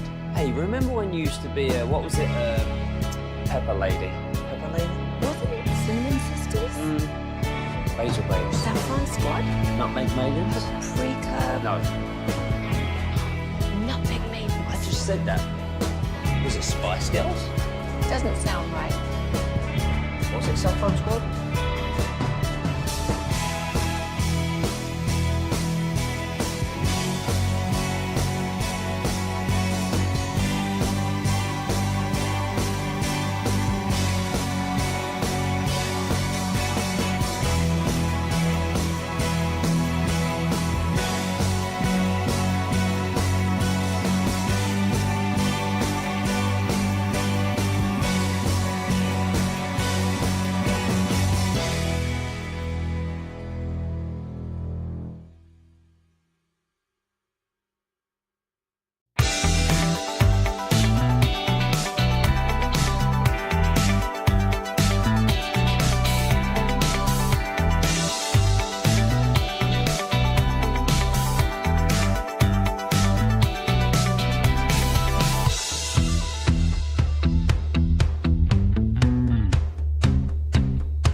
Broadcasting Studios, this is Sean and RJ on 105.3 The Fan. From news and notes to the coaches and players for America's team, let us go inside the stars on 105.3 The Fan. 8 o'clock hour with a Wednesday wheel spin. The random Wednesday wheel spin coming up at 8:20, and then the show of whales delivers, not G-Bag, and their Ranger guests. It's our guest list with Brian Broaddus at 8:40, Adam Schefter at 9, Brett Boone at 9:20. All brought to you by Best Buy Windows and Siding, the on-time experts, official AC heating and air plumbing partner of the Dallas Cowboys. Thanks for being a total. That stands for Turn It On, Leave It On. Did you see what happened to ESPN yesterday? Oh, man, they got got. They got got. That's all-time hilarious. That's G-Bag type hilarious. I mean, it's one thing to have, just get got caught by a post, right? But to do it and to have a video from 2 years ago. So there's this Twitter guy, and his little shtick is, hey, Cowboys camp has started. Check out the highlights. And it was Brandon Cooks from 2 seasons ago catching a pass. Adam Schefter and others were on the ESPN set. Mina Kimes, I think it was First Take. It must have been First Take with Mina. And they're like, here you go. Here's the highlight. Look at George Pickens already off to the fast start. Well, they hadn't even started practice. Right. They hadn't even started practice. And correct me if I'm wrong. Because wasn't this 9:30 in the morning, 10 o'clock in the morning, which means it's 8 a.m., 7 a.m. Oxnard time? George Pickens have a little different build from Brandon Cooks. Is there a little height difference? Couple 5 inches or so. Correct me if I'm wrong. Yeah, he's significantly bigger than him, and this is also this was what? This was the day. They played it before, or this tweet had been sent out the day before. So they weren't practicing yet. It was first day of practice. The tweet they were grabbing from was not even a day the Cowboys were supposed to start practice. It was the day of their opening press conference and things like that. But ultimately, we know who's going to get in trouble for this. It's whoever in the production line grabbed it and then put it in their run. But nobody looks at players' physiques anymore. There was it wasn't Debo. It was who's the other receiver in Miami? Jalen? Oh, Jalen Waddle? Jalen Waddle. Yeah. Remember that Jalen Waddle got jacked? Yeah. Jalen Waddle got swole, and it was one of the linemen putting on Waddle's jerseys. And it's can we use our sports brains a little bit here? That doesn't look like George Pickens. Yeah, the Zeke. And how does ESPN, being the Cowboy sluts that they are, not sit here and know the Cowboys practice schedule or have anyone out in Oxnard like Slater is for the NFL Network? I guarantee you they have someone in Oxnard. I guarantee there's someone there. Well, have you seen a live update from there? Oh, I guess Archer. Yeah. They're relying on Archer. But they didn't check in with Todd on the actual practice schedule? You guys whore yourselves out so much for 90% of your football programming to be Dallas Cowboys, and you don't even know when they're live practicing on the field? What a joke. So NFL Network, I just can only speak from there. Some of the run sheets, I'll show you one of them during the break. Some of the run sheets they have back at the network are insane. How it's here's every city we're in today, here's every city we're not in, but here's their availability, here's what they're doing today. It's nuts. This is, I don't know if it's any different being that the show that it was, if that's a little bit more entertainment-y. Would they have the news people on that necessarily, news editors? And I'm going to give a little covering fire here. I don't know how easy is it from where they're sitting on set to whatever videos they roll. I don't know how easy it is to see the stature of the size. They may just see player made a catch. It may not be obvious that it's somebody smaller than Pickens. Or he may look and go oh, he looked kind of small there. But the other aspect of this is if you're throwing a video in front of me and tell me this is from Cowboys practice day and I'm up there just as an analyst and I'm covering the whole NFL, I might look at that and go, oh, that's cool. I specifically didn't know this would have to get killed with people in the production side. That's who would I would imagine would be getting. Yeah, if you're Schefter's just up there. Now, Schefter probably would know when they're starting to practice, especially if it was the day before. But if you're just up there and you're Molly Kieram or whoever's doing the hosting at the time, You just see it. They say, oh, okay. Yeah, I get that. I understand that. Well, then other people started tagging ESPN and saying other shots from Cowboys practice, and it was Romo and Garrett. Throw the catch up there. Everson Wall's getting beat. Here, look at this. This is incredible, isn't it? Wow. Guy was doing a joint press with the Niners today. That's funny. That's funny. All right, let's get to some training camp true or false with our insider, Bobby Bell. Yep, we got Cowboys training camp. We had the first practice yesterday. We'll get the first padded practice on Sunday when we arrive in Oxnard, California. The real coverage from the studs begins. Not, get somebody who knows how to handle a Joe Milton interview. That's when we get there. So we're going to do some true or false. First one here. With all the toxicity that's been flowing around this first day, a Cowboys player will throw McCarthy under the bus for last season's problems. True or false? I mean, subtly, we will have a story about did this player just throw McCarthy under the bus and blame him for issues last year? No, false. Okay. I think we all ask, how's it different? Yeah. What's the comparison? And someone will be like, oh, we got some more energy. I'm not going to count that as throwing him under the bus. Everything's more lively, communication, and, we're kind of a little more together. It would have to go past that for me to qualify. So false. Yeah, because I remember when they got Wade, and I think they like Mike. Yeah, I think they. I would too if I didn't have to practice. But when they got Wade in 2007, I remember one of the things everybody was saying was, "Man, I feel so much more fresh in camp. It's a looser atmosphere." I didn't think those shots at Bill. It was just it's different. No, yeah, you're just talking about the new experience. Right, it's different. Year to year, it's different when you have a new coaching staff in there. So, yeah, I was John. Now somebody will say, if somebody comes out there and says, I'm allowed to play to my strengths because this is a more player-friendly system, that might be a shot, but I don't think so. Cowboys, true or false for training camp here on 105 through the Fan. You can weigh in on the Frankel & Frankel Injury Attorneys Fan Text 877-881-1053. True or false? Brian Schottenheimer will go viral for dog cussing a player during a practice. Well, I mean, we got to get clear audio of it. Yesterday, everyone's like, look at this greeting between him and his receivers. And he was coming up to Lamb and Pickens. And I listened to it, and it wasn't like crystal clear. I think finally at the end, it was like, my guys, there they are. So, a dressing down, then a visual representation, like a video will go viral of him just like ripping into somebody. Since he has said, I hold them accountable. You don't have to worry about that. False, because we won't be able to tell.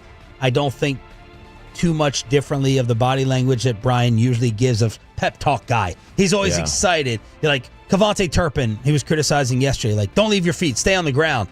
Well, I'm not going to be able to tell if that's Shoddy being excited or Shoddy yelling. If they were, I think his body language would pretty much be the same. If they were on Hard Knocks, it's a guaranteed yes. But since they're not, I'm with Sean. I don't think we're going to get a viral video. I think we do. I don't think it's going to be a question. I think it'll be on purpose then. It'll be something happens during a drill, and I could see it being something as like cut the music, turn the music off, and then like turn this off so they can hear me. Stop the mojo and moment. Then exactly. Yeah, who's broadcasting practice now? Stop the music and then go to. And that's what Michael Irvin said happened when he was out there at that practice. That like Schottenheimer's like, cut this off. You got I did you guys a solid. I gave you guys some time. I think we're gonna see these practices are so exposed. I think you're gonna see something like that happen, and fans are gonna love it, and they're gonna share it all around. All right, next one here. True or false for the Cowboys during training camp? And you think that's going to be who he naturally is, or a little bit for show? No, I think that's who he is, and just naturally over the course of that much time, he will. When we sat down with him for lunch, all right. I didn't care if I offended him a little bit. I wanted the straight up answer, but I asked him, "Man, you're so nice. You're so pleasant. Can you be mean? Can you be mean enough to these guys?" And he kind of gave a look. Y'all, give me your perspective. Correct me if I'm wrong. He was. He kind of. Offended. He kind of gave a look like, yeah, I can be mean enough. He was more offended with that than Rowdy Tellez was, but the fat jokes. He gave you one of these nods. Yeah. Like kind of person lips like, okay, you clearly don't know. You don't know about me. All right, next one here, Cowboys, true or false? You would rather the Cowboys defense get the better of the offense during practices? I'd rather the Cowboys defense get the better of the offense. Because that's usually what happens, even though yesterday I felt like you were giving the nod to the offense. Since that's usually what happens, is that concerning if the defense isn't getting the best? Does that make you worried about what Eberflus is doing? Great question. I would never I mean, like a day to not like overall the whole camp. Yeah. No. Oh, the whole camp. I want the offense to be better because I'm relying on the offense more. One day here or there, sure, absolutely. Are you asking to start off? I think that generally over the course of training camps, defenses have advantages in a lot of these scenarios. So if they're not winning, that's usually concerning to me. Okay. I see that. The issue for me is I won't think of the defense more if they get the better of them. I'll be worried about the offense. Like, why aren't you doing what every other training camp offense does? What's your answer to it? Yeah, I don't want it to be dominant, but I'd probably prefer defense looks a little better than the offense does because the offense, again, there's so many different things they're trying out, so many different things they're working through. It feels like sharpening. Whereas with the defense, I'm just like, man, if you guys are mixed up in coverage and don't know where you're standing and they're just cooking you in these practices, that's concerning. All right, Cowboys, true or false? Mozzie Smith and or Luke Schoonmaker will not be on the final roster. Mozzie Smith or Schoonmaker won't be on the final roster. And or you can include both of them if you like. No, Mozzie's going to be on there. Schoonmaker. How much am I believing in Spanford? Todd Archer gave in his training camp preview had said that Schoonmaker, like there was positive buzz about the work he had put in this offseason, that they felt like he was one of the weight room winners. And what's the rest of the depth chart look like? Behind Schoonmaker, it's going to be Princeton Fant at tight end, who got a ball punched out and fumbled yesterday. And then you've got Brevin Spanford. John Stevens is still rehabbing. I'll say false. Schoon will be on there, but he's the one I'm wondering about. I think one will be. Off? Well, yeah. Which one? I mean, Schoon's the obvious pick, but yeah, I can't see them getting rid of Mozzie that fast. The only thing that would give me some pause about Mozzie, and you got to remember, this is the same time in Taco Charlton's career where they got rid of him, and it's close to the same time where they got rid of Tristan Hill. And Mozzie, by the way, according to Shoddy, has lost some weight, so he's right at 300 pounds. Yes, and unlike last time where we were like, was he told to do this or what? This is something they wanted him down. Like Eberflus. Okay, he was drafted as what? He was drafted as a one technique, which is a big space-eating run stopper. So now he weighs as a 3. He was 3. I think he was 336 when he got drafted, and he's under 3 now, which is you're wanting him to penetrate, get upfield. You're trying to get him to be more agile and get through the line of scrimmage. Eberflus is so particular about defensive linemen, and the scheme is so particular about defensive linemen that Mozzie is the one I could see where if he's just like, this is not what I have in mind, then that could spell trouble for him. All right, we got time for probably one more here. Cowboys, true or false? The Cowboys will acquire a veteran player we all know while in Oxnard. They are very thin at cornerback. True. Well, let's talk about the signing yesterday of the D lineman. Let's see if you can get his name right this time. Yeah, I know. They got James Houston, Justin's younger brother, I assume. I watched. No one has the last name Houston. I watched a little bit of him yesterday. He's fine. He's an undersized, like high motor guy.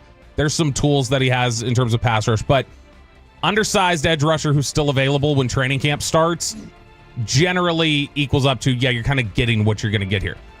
The thing that was interesting to me about it, and I don't understand the thought process here, I don't know why they targeted that right out of the gate. Like they will usually get into camp and they find their hurry, we've got to get a body in here type of position within the first 3 days. Almost every year they'll bring in somebody like that. But it's Anthony Barr because the linebackers aren't good enough. It's Malik Hooker because the safeties aren't good enough. It's Carl Lawson because the edge rushers aren't good enough. It felt like edge rusher was the deepest part of this football team. Well, they don't have Micah. They don't have Micah, but like Micah's physically like there, and he's told them he's communicated to Schottenheimer, I'm going to do stuff. And Which I don't believe. I don't believe Micah's going to be a full go. I know he's saying, I love the game, and right now it's just a back, and I'm just going to be out there because I'm under contract. I don't think David Mulligan is going to allow that. Do you? Does anyone believe that? Let's just say today he's 100%. He wakes up 100%. Is he out there full go? No. He says he will be. Yeah, I don't know if he would be out in team. I don't think he would do team stuff. That I think they would tell him, don't do that. There's too much that can go wrong there. Going through drills and being present, yes. Okay. I do think he would do that. But like if you look at their depth at passers, they got Marshawn Nealon, Sam Williams, Micah Ezeraku, Dante Fowler. Yeah. They signed Peyton Turner. Like they've got a ton of veterans there. It's like, why are you going to get a seventh guy? Maybe they thought he was too good to pass up. That's possible, but I mean, like, again, this is a guy who's changed teams like 3 times and was a free agent and is undersized. It just made me go, all right, there's something that seems off about the way they feel about their edge rushers. Training camp, true or false, with our insider Bobby Roberto Belt on your official home of the Cowboys. Hopefully you can tell it by our coverage already on DFW Sports Station. Brian brought us at 8:40, Adam Schefter at 9, Brett Boone at 9:20, but let's spin the wheel. Come on, sports match. Do you have it? Sports match. No. It's Dear Choppy. Oh, all right. More me. More him. More me. Send in your questions for Dear Choppy. His toxic masculinity life advice. 877-881-1053. 877-881-1053. Let RJ solve your problems. It's perfect timing because he needs to go off on another show in this radio station after what happened yesterday in Oxnard next. And I will do that.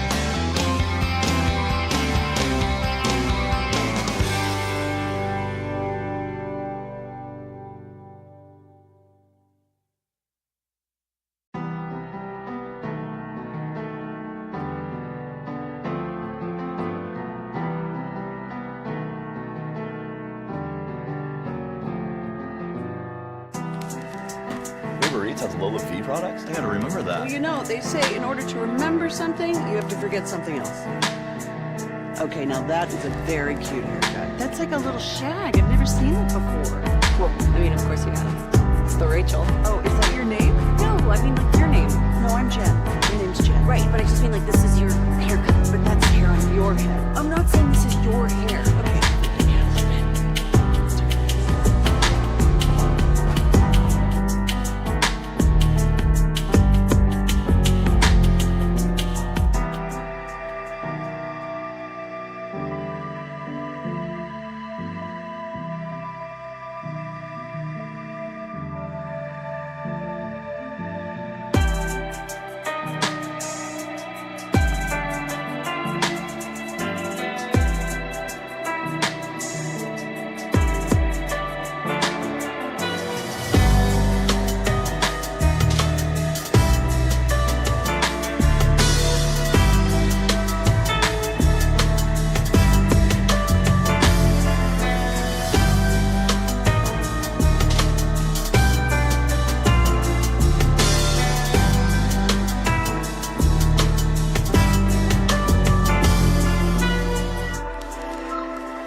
by Cars for Kids. Donate today at carsforkids.org. And also brought to you by the personal injury lawyers, Franco and Franco. If you've been injured in a car or truck wreck, call Franco first, 214 or 817-333-3333. With Franco and Franco, there's never an out-of-pocket cost. They only get paid when you win. Franco and Franco, the go-to car truck attorneys in Dallas. We got the random Wednesday wheel spin landing on Dear Choppy, your life problems, as you've heard with him punishing his son and just other choppyisms in life. Oh, yeah. You can now gain some of that knowledge with your questions for him on the fan text. Franklin Franco Injury Attorney text line 877-881-1053. Choppy will answer those in a second, and then we have Brian Broaddus, Adam Schefter, and Brett Boone back to back to back on the Show of Wales, even though I guess G-Bag could take that moniker now after yesterday. Here on Sean and RJ. Of all the practice highlights I watched yesterday, you know who was the number one most impressive guy to me? Did you have one that stands out or no? No, not really. And I'm assuming you didn't watch any practice highlights. I mean, you can't really get anything from that. I saw I saw the one that ESPN posted on TV from a couple years ago. So your answer is Brandon Cooks. Yeah. Brandon Cooks, yeah. It was, and I'm not trolling you, it was Joe Milton. Of course he is. It's Chuck Norris. Joe Milton, he had a sideline throw where it was like, bam, on the receiver. He threw a couple deep balls. He was my number one. Just watching on social media, I was looking at the Joe Milton highlights the most, and I was waiting throughout the day. I went on the fan account. I went on the K&C Masterpiece account to see if they actually betrayed Ralph James Choppy, fellow Tennessee Volunteer, by interviewing Joe Milton, and you gave us word that they did. Yeah, so I was super excited because they said they were going to call me in the middle of the interview, and I didn't get a phone call. And I was like, well, wait a second. What time is it out there? The time changer's throwing me off, screwing me up. I'm like, well, and then I got a text from Ruben. Talking about what an amazing smile Joe Milton has. Wow, Ruben. And then I said, well, he's a mythical creature. And he says, you're going to love this interview. And I was like, I doubt it. I won't even listen to it. And he said, even if he said your name, and I said, if I wanted him to say my name, I'd hit him up on Cameo. I'm relationship building here. And I have been told, and I know the fan account posted something towards me, that they did have him. They'll have the interview today, and that he said he had a comment about me, I guess. And what do you want us to say to RJ Choppy about his jealousy? I wouldn't say nothing about his jealousy. I would mostly say, dang, you couldn't be here today. We're sorry about that. I can't wait to meet you. That's man, nice. Those guys didn't help you out by bringing you here today. But sorry to that. So that he apologized. Now listen, they did help me out. Look, I'm boycotting Crosstalk. I will not be on Crosstalk. Wow. Until further notice. I'm also I'm very upset, because Joe Milton doesn't realize what a fan of his I am. Okay, and this is the problem. I'm relationship building here. Yeah. Okay, boys and girls. They're not. This is look at how well it worked out with Dak when you made a song about him every week. I know. He did. We did talk for a while, and then. He got too big. With the back. And guess what show messed that up? And their show. K&C. Right? So now I've got to do some work. I got work to do. I'm trying to cultivate a relationship here on a walk-off off the field. But look, and I don't want Joe to get the wrong idea. The reason why we sent Kevin and Corey out there is because this is an irrelevant week of camp. They don't even have pads on. Corey thinks cover zero means you literally covered zero people. Okay? That's why we sent them out there. And I don't want Joe Milton to get the wrong idea because, when the Patriots were shading him on the way out, who was defending Joe Milton? It was me. Right? I was saying, no. When this guy lost his job to Hendon Hooker, he became Hendon's best friend. It was me. Drake May's the problem. Okay? Who's the one that said if Josh Allen was actually an athlete, they would just call him Joe Milton? You did. That was me. Yeah. Who was the one that said if Cam Newton ever found a weight room, he would just be the beta version of Joe Milton? Right? That was me. Yeah. Who was there to watch you beat Clemson in the Orange Bowl? That was me.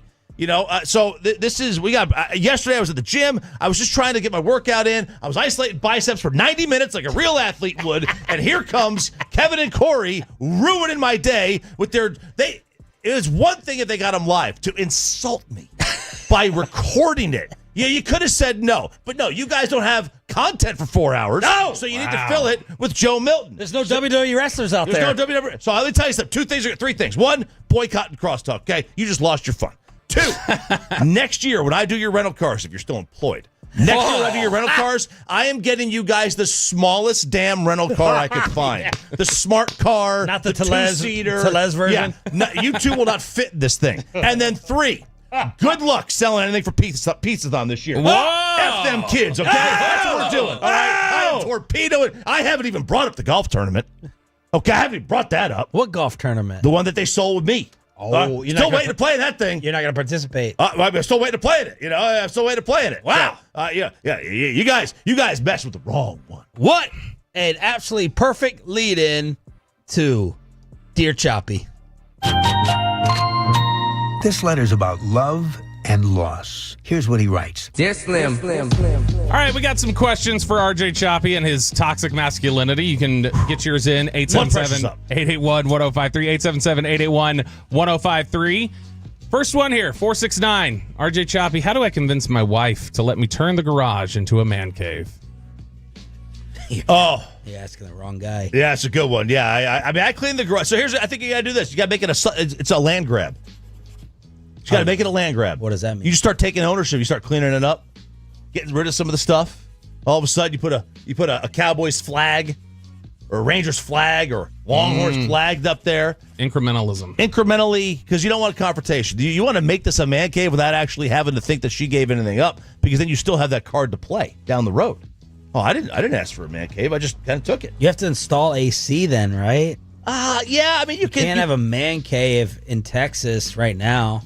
Well, unless it has air conditioning. They're going to be practical, right? So you're going to slowly start building it out, and then it's going to be like, well, we can't, like, this is kind of the aesthetic of the garage now, honey. Like, we should, like, she'll want to put AC in there at that point, because she's just going to realize that's not practical. So we need to change this up. You start with cleaning it up, and then you get a green, like, AstroTurf tarp. Just lay that down in the middle, right? So you get a little bit of get epoxy from my boy. Yeah, my Tolos. Epoxy's great.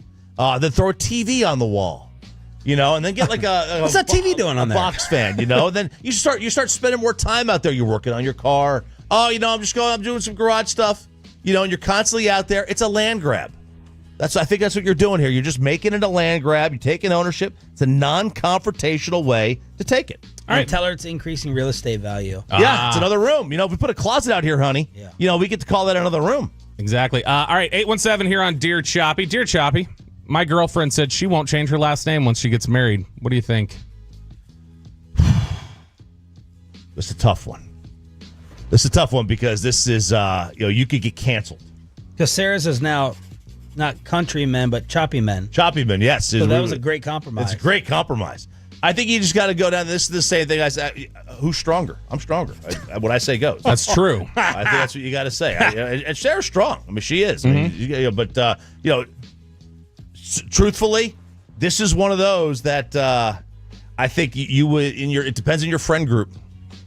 Oh, well, if you've got a friend group that will shame you, yeah, don't be in my friend group if this is going to be you. Oh, yeah, it doesn't even matter to friend group to me. Like, nope, we're not doing this. If it's a, this is a sign. Like, this is a sign. There's two types of people, right? There's the two types. There's the alpha and the beta. Mm-hmm.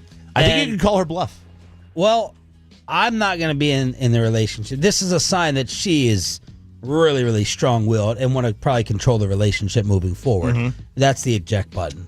See you later. Out. Yeah, it could be. It's not a deal breaker like with the topic, but it's a sign of other things to come. Yeah, here's what I would say. If you're willing, unless your last name's Kennedy, unless I'm going to benefit from your famous last name. She's famous. Yes. If you're telling me he will call off the wedding because you're not changing your last name, and she would call off the wedding because she's not wanting to change her last name. Like, if you guys are over that diametrically opposed, you probably don't have a worldview match that I would think would last in marriage anyway. If your last name's Kaczynski, I'm in. Yeah, you're probably right on that, Bobby. Like, if either party is willing to call off the wedding, like, you're probably not actually in love. But you can. I think the easy way to go. Hey, look, do you not trust that this is going to last? Do you not love me? Prenup. Well, and a lot of times it's like it's not even going to last thing. It's like, no, I just don't want to give up my name. That's my name. That's my history. Like, that's a lot of what it can be. All right. By the way, Sarah's going through the name change process now. It is a beating. My mom never did it.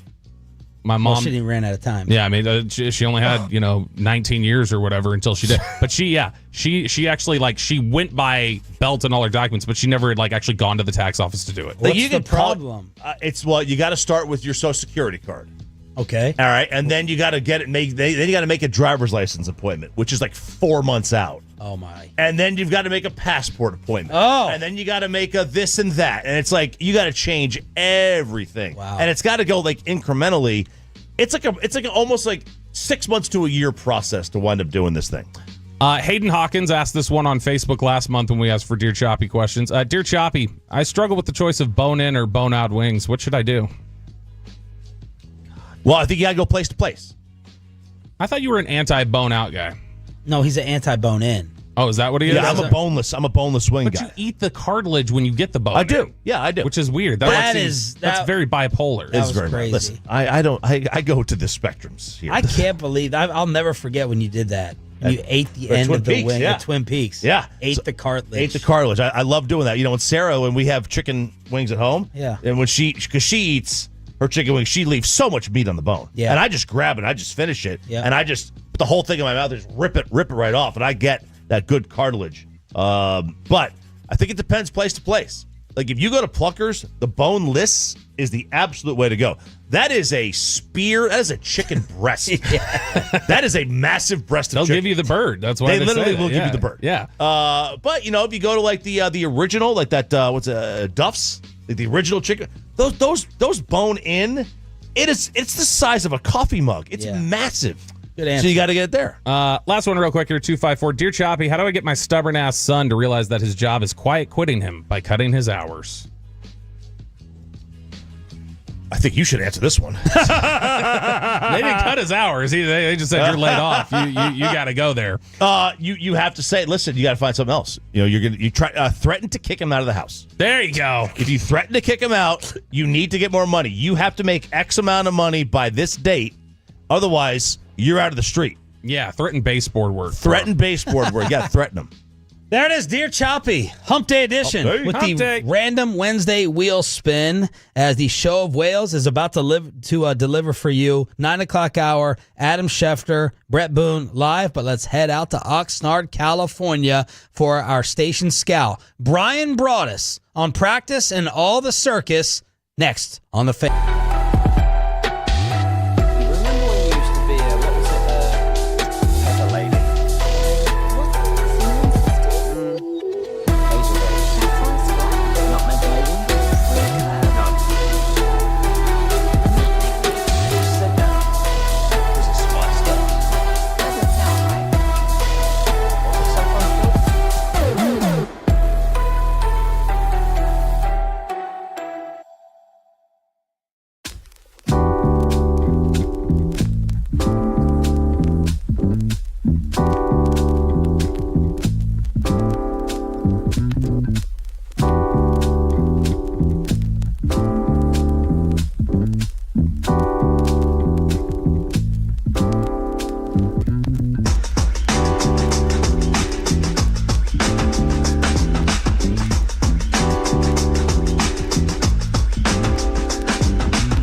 a little shag. I've never seen that before.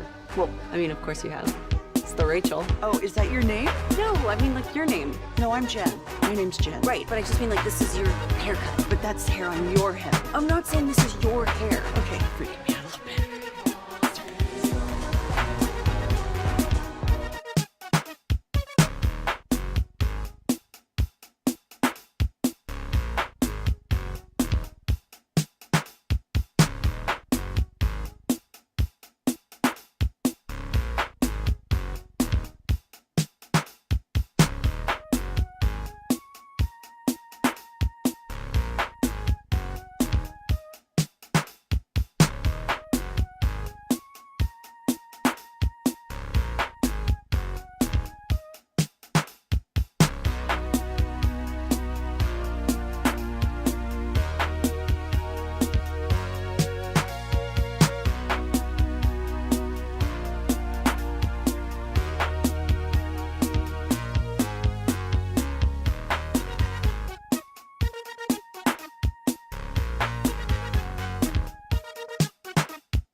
Play together, let's drive, relax, enjoy the difference based on new Chevrolet registrations 2023 and 2024. I've seen the other nickname float around. I don't know if you've heard it. The Girthquake. Yeah, I haven't heard that one, so that's new to me, but that's kind of funny. That's pretty badass, is it? Now you're from California and girthy as hell. Yeah. I don't know. I don't know if I like that one. All right. Wow. Okay. All right. That was the Rowdy Tellez interview on the G-Bag Nation, and I rely on Brian Broaddus to be the class part of that show, and he's joining us now from Oxnard in the Reliant AC Brian Broaddus hot seat here on 105.3 The Fan. What happened? You guys should take a lesson on how to interview players and administrators from us. We know how to get exactly to the point with these executives. I mean, I know I listen to you guys every week, talk to Jerry and talk to the head coach. Every interview you should do should be a pattern. We should be the shining example of how interviews should be conducted on this radio station. Gentlemen, good morning to you. Good morning. What were you doing during it, and how many questions did you ask? I was cracking up. I was fly on the wall guy. I was down line. So when we do interviews, I usually just kind of lay out here because I don't know, because they can't see me and stuff, and maybe it makes it we get somebody talking over somebody.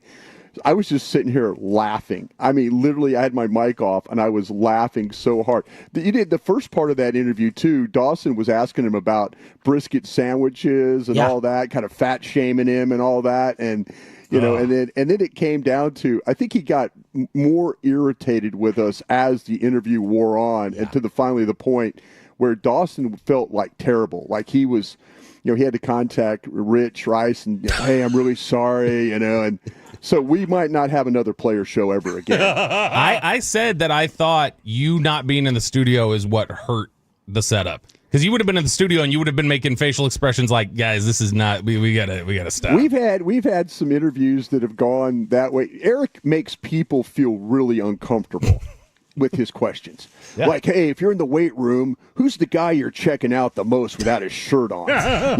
Hey, when you're in the locker room, it's kind of a little bit like Choppy does with the old man in the towel, in the locker room hanging around, just take the towel off, walk around like, you're the guy in the room. And so, yeah. When did you all find out you were doing this interview? That's a big part to me. That was with the player show at home games. It's generally pretty standard. On road games, we've been waiting. We don't know. We guess. We usually feel like it's whatever player just got called up. Yeah. I mean, we've been real fortunate with some. We've gotten some good ones. With Semien and stuff, Seager. We've gotten some, and then we've also had ones where guy was just called up and he's 0 for 2, and then now we're asking him questions, kind of a thing. But what time? This was a home game, so when do you usually find out? Yeah, this was we caught pretty early because we were promoting it.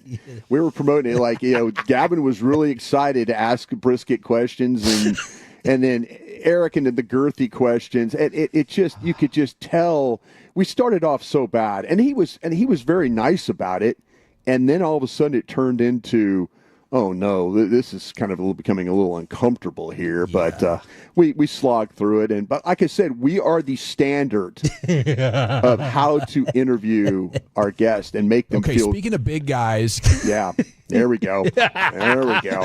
Brian brought us from Oxnard, California, on the home of the Cowboys, 105.3 The Fan. Your recap and your take of all this drama, all the press conference drama, Micah and Diggs responding yesterday, Terrence Steele, Dak, did they catch strays? What do you make of all this? Yeah, I kind of feel like, though, to me, this is where I think that Jerry understands what's going on with Micah. They're quick to point out the contract that they're all under, and hey, it's that's not the problem. But I think he's a little bit more, talking about with Micah, it's the leadership stuff, and it's a little bit easier for Jerry. And they've had people, and this is nothing new, Sean. I mean, I feel like that you've been very adamant about this even 2 years ago, and I think we took a lot of heat.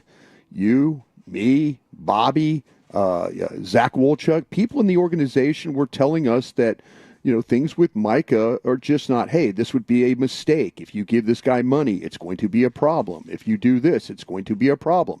Not coming from Jerry and Steven, but coming from people within the organization, whether it's front office people, medical people. I mean, we all have our sources of who we talk to. And people were pretty adamant about Micah and not being a great leader. And so when that all went down, everybody's like, you're just being a hater. You're not doing, you're being mean, this, that, and the other. And these are real things you hear. And now you're kind of hearing them from the owner and general manager on the platform, up on the stage. And so there is legitimately a concern about paying Micah Parsons. And they're working through that right now. And so, but they've also got to draw a line in the sand somewhere because these contracts are killing them. And they're getting run over by these agents because these agents aren't negotiating them with them. There's no reason if you have a high-profile player to call the Dallas Cowboys. Just wait this thing out, and eventually you will get what you want out of this deal. And now we're starting to hear that David Mulugeta, we're trying to call and all that. Adam Pacifica not calling back. We're hearing all that stuff, but this was a lot about that again, that I feel like that they've had some legitimate concerns. This is not a slam dunk to them. If it was, I think this thing would have been done by now. But maybe this is where they draw the line in the sand with Micah. And I think they're also betting, guys, that Micah will not sit out. The fact that he's doing a stay in right now tells them he doesn't want to be fined the $50,000 a day for missing camp. So they're betting on that maybe they can get him on maybe that he won't miss game checks either. And that they might be able to get a deal that's, but they've got to draw a line in the sand. The whole thing with Diggs, real quick, is, to me, this is where I think that Shotty's got to go do some damage control.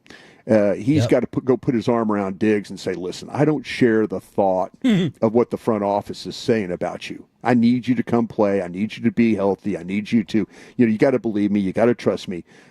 This is a good cop, bad cop situation. This legitimately, Jerry Jones made this one personal. This is a very personal thing that he did with Diggs. And he's mad at Diggs for, hey, I signed you to the contract. You got hurt. I told people, we talked about it again on the show about he didn't rehab well. People are like, you're being a hater again, Broadus. And so now all of a sudden the general manager comes out. He doesn't work out. We heard all that. We've reported that. And now he's not even being around the facility. That, we negotiated this $500,000 roster, or not roster, but performance bonus or workout bonus for you, and you don't even use it. What's going on there? So yeah, I think Jerry got mad, and he let the world know that he was mad about it. So Brian, and we're talking with Brian, brought us live from the tennis courts in Oxnard, where we will be next week. K&C Masterpiece is already there. Brian, we've seen this play out tons of times before with Jerry in the middle of contract negotiations with CD, Zeke, Dak, everybody else. Right. it's not nearly as common that we see it happen with somebody who's not in the middle of a negotiation like it's happening with Diggs. In your experience in the past, when Jerry has done something like that towards a player who was not in the middle of a negotiation, has that typically been the start of the clock running out on their time here? I'm going to ask you this one, Bobby. Is this a Amari Cooper situation? That's one of the first people that popped into my head. Yeah, and that was the start of his clock. Yeah, that was the start. You know, when Amari Cooper, when all of a sudden they lost those games, they lost the game at Kansas City, and then they lost the game against the Raiders, and it was all because of the COVID stuff and everything. I think that's when Jerry made things very personal with Amari Cooper, and then that was the end of Amari Cooper. So yeah, it's kind of starting that way. There's a lot of people right now that believe that Diggs will not be here in next year, and we'll see if that all plays out. But right now, I mean, does Diggs even want to come back and play? That's another question you have to ask yourself. He could sit there and say, "Oh, I'm not ready. I'm not ready. I'm not ready." I was told that they won't really know till the middle of August how his availability, what the future of his availability really will be. Talk to us about practice and what stood out to you day one. Yeah, I tell you what, yesterday, a lot of Dak under center, a lot of working on running the football. And that to me was, 12 personnel stuff with the tight ends, some condensed formations, some movement, some shifting. When you watch the offense shift and the defense has to shift with it, then you kind of get an idea that they're trying to do some of the things that they're going to set out. Again, day one of installation. Let's try and line up here and see if we can get a hat on a hat and get a back free. A couple of different times they were able to do that. With the backs. Miles Sanders, I thought, did a really nice job. A couple of different times they take the ball to the left side. They're pressing it on the gap, and then they gets a backside block from Booker, and they've got everybody kind of pinned off, and now you got a cutting lane, right open up in the middle of the field, and they did that a couple of different times. So there was more of a commitment to, like usually these practices you watch, it's a throw. Okay, now it's a run. There was more commitment in this practice of being able to try and say, let's line up and see if we can get some early indications if some of the scheme stuff that we have might work on the first day of installation. Do those shifts, motions, all that stuff, is that one of those things that takes longer to really get down because you've got to constantly be more on time? Yeah, it's really kind of a test. It's a good question, Chop, because it's kind of a test of, are your guys retaining, when you're talking about trading two guys, trading guys right and left, and then you bring another guy in motion behind that, very San Francisco-like. San Francisco I consider a power running scheme because they play with Kyle Juszczyk. I think Dallas wants to do some of the similar stuff with Spanford and then Hunter Lipke and guys like that. I think they've kind of when you're trading formation or trading players to create different advantages and then bringing motion again with that behind that. Yeah, it's stuff that you really kind of need to work on the coordination of it. Anything you want us to ask Adam Schefter next besides how many brisket sandos he's put down this morning? It's funny, like I've talked to Adam quite a bit, and no, seriously. And like he asked me, like he will throw something out there and I'm like, where did you get that? And he's like, well, I've got a source. I go, well, let me run this back and see. And then he and I we've had some good conversations before. He could be very, very helpful. And he's helpful for me, and I try and be helpful for him. We all kind of work at this big family and stuff like that. But I think Adam does a hell of a job. Well, you just described what you're doing for us, helping us out with the extra work as always from Brian Broaddus in Oxnard, California. We'll do it again Friday. Thank you, brother. Appreciate you. Appreciate you guys. Take care. Have a great day. The great Brian Broaddus setting an 840 fan cam record. Sorry, Bobby. In Below the Belt, brought to you by Best Buy Windows and Siding. Let's see if we can keep it going. The reporting legend, Adam Schefter, joins us live. What's he hearing about the Micah deal? Next on The Fan.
that Uber Eats has groceries? No, that's absurd. Hey, remember when you used to be what was it, Pepper Lady?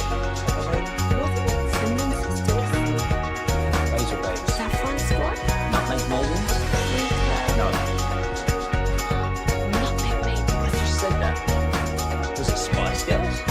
Doesn't sound right. Was it Saffron Squad?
Sean and RJ on 105.3 The Fan. You know, for me, it really don't matter. Like I said, I've been pretty consistent.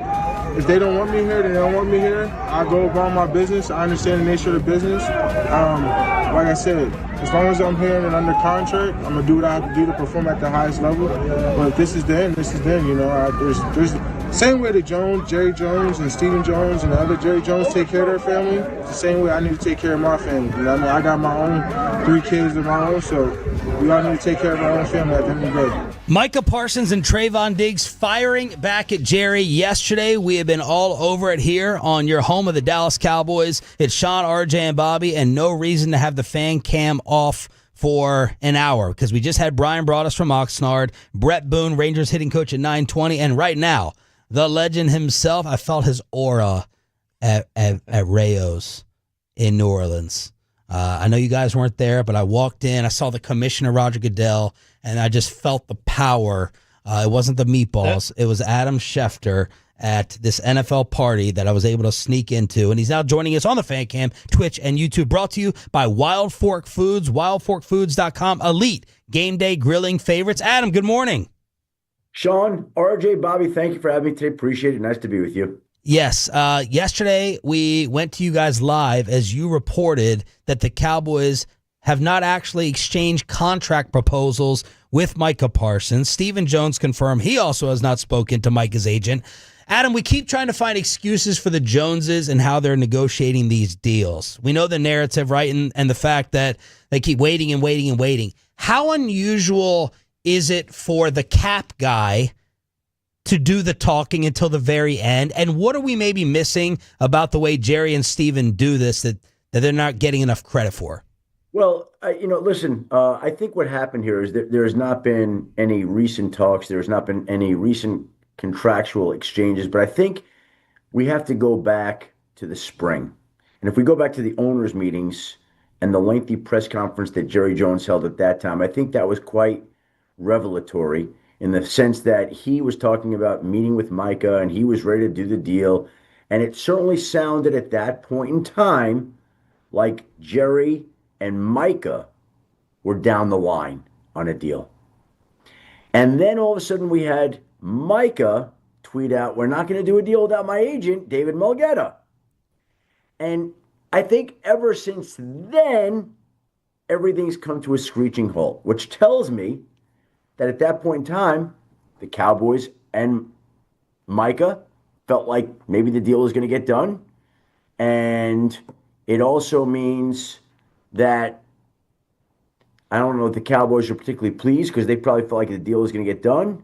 And Micah had to get his agent involved because he's one of the top guys out there. And that's his professional responsibility. So it gets murkier and murkier. Mm-hmm. And the more the time passes and the more inactivity there is, the more questions there are, the more conversation there is, the more speculation that arises. And that's kind of where we're at today, right? Now, what happens from here? That'll be interesting. I think Dallas felt like it was going to get a deal done at one point in time, and I think now everything's kind of, again, nothing going on. How often does the cap guy in other organizations take it up to this point? Like, is it a blinking red alarm that Jerry or Steven have not spoken to Mulgeta? Yeah, the deal's not going to get done that way. Like, David's going to have to be involved, I think, and I can't speak for Mike and Dave, but you heard what Micah said in that tweet, right? That David's my agent, and he's going to do this deal. And I think that this just got so. I think Micah probably, in hindsight, looking at all of this and reviewing it all, Micah probably went further than he should have in a solo way, thinking he was doing a good thing. And actually, it probably was counterproductive in the long term to getting a deal done.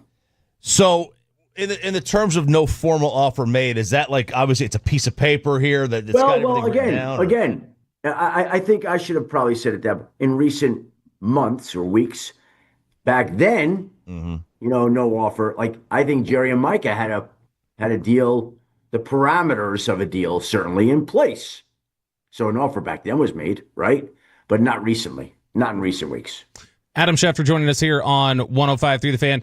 Adam, that's one contract situation. The other one that's not getting negotiated right now, and it appeared to be something that was in agreement, also a David Mulgeta client, is George Pickens, who they traded for this offseason.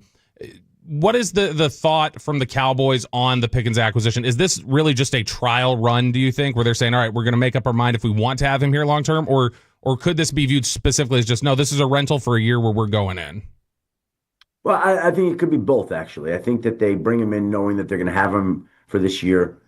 They try out life with him. He tries out life with them. They see how they like each other. I think that they'd like to re-sign him.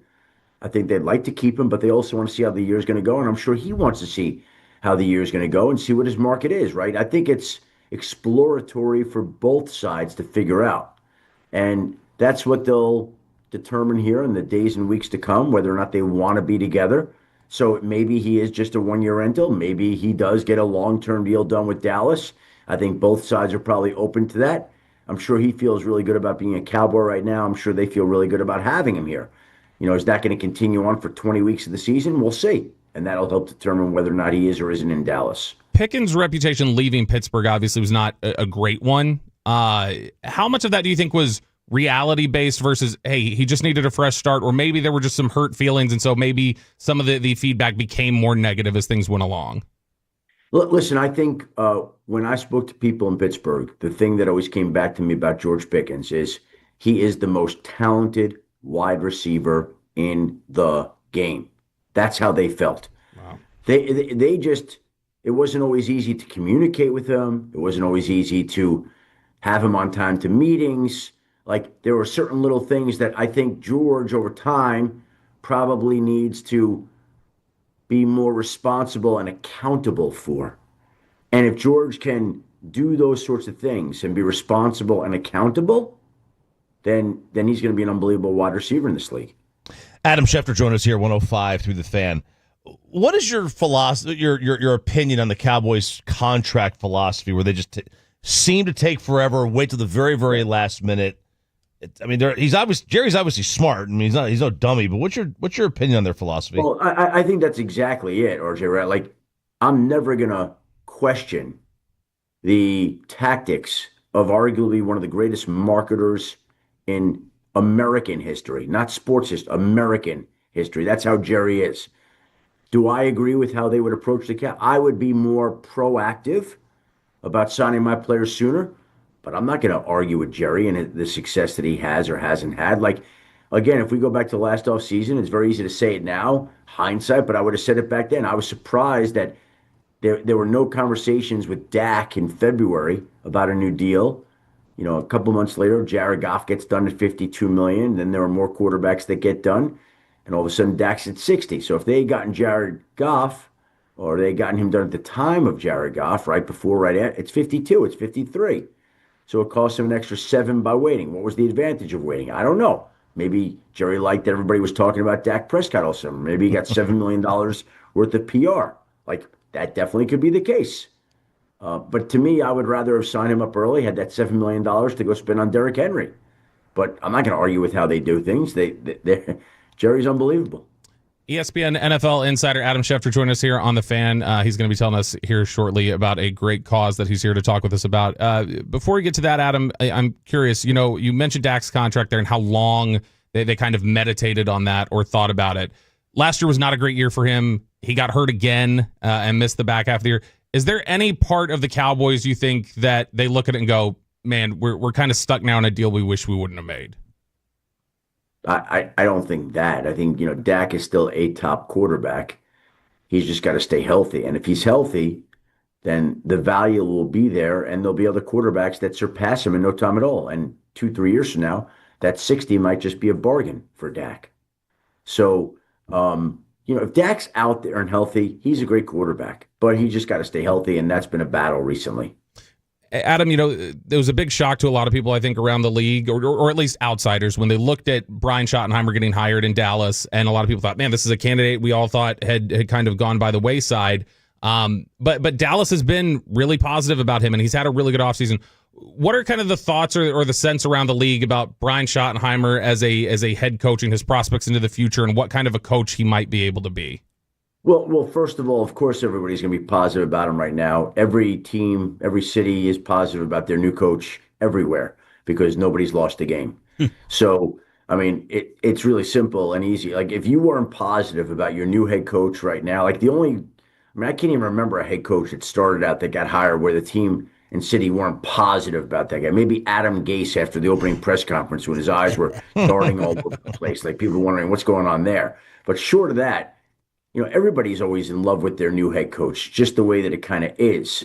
Now, Brian Schottenheimer, I remember, 15 years ago or so, he was the guy. He was the hot candidate. He was, what all these young studs are. And then I remember him turning down some interviews. Like, he turned down the chance to interview with the Bills, didn't go back to talk to the Dolphins, and all these teams that sought him out the way that so many young coordinators are sought out today.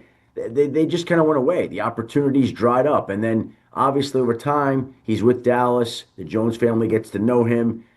His spirit is rekindled, so to speak. His stock rises. It's like a stock that was really high, that crashed. It was down, and all of a sudden, somebody revived the company, and the stock takes off again. That's really what it's like. And the truth of the matter is, really, none of the conversation really matters.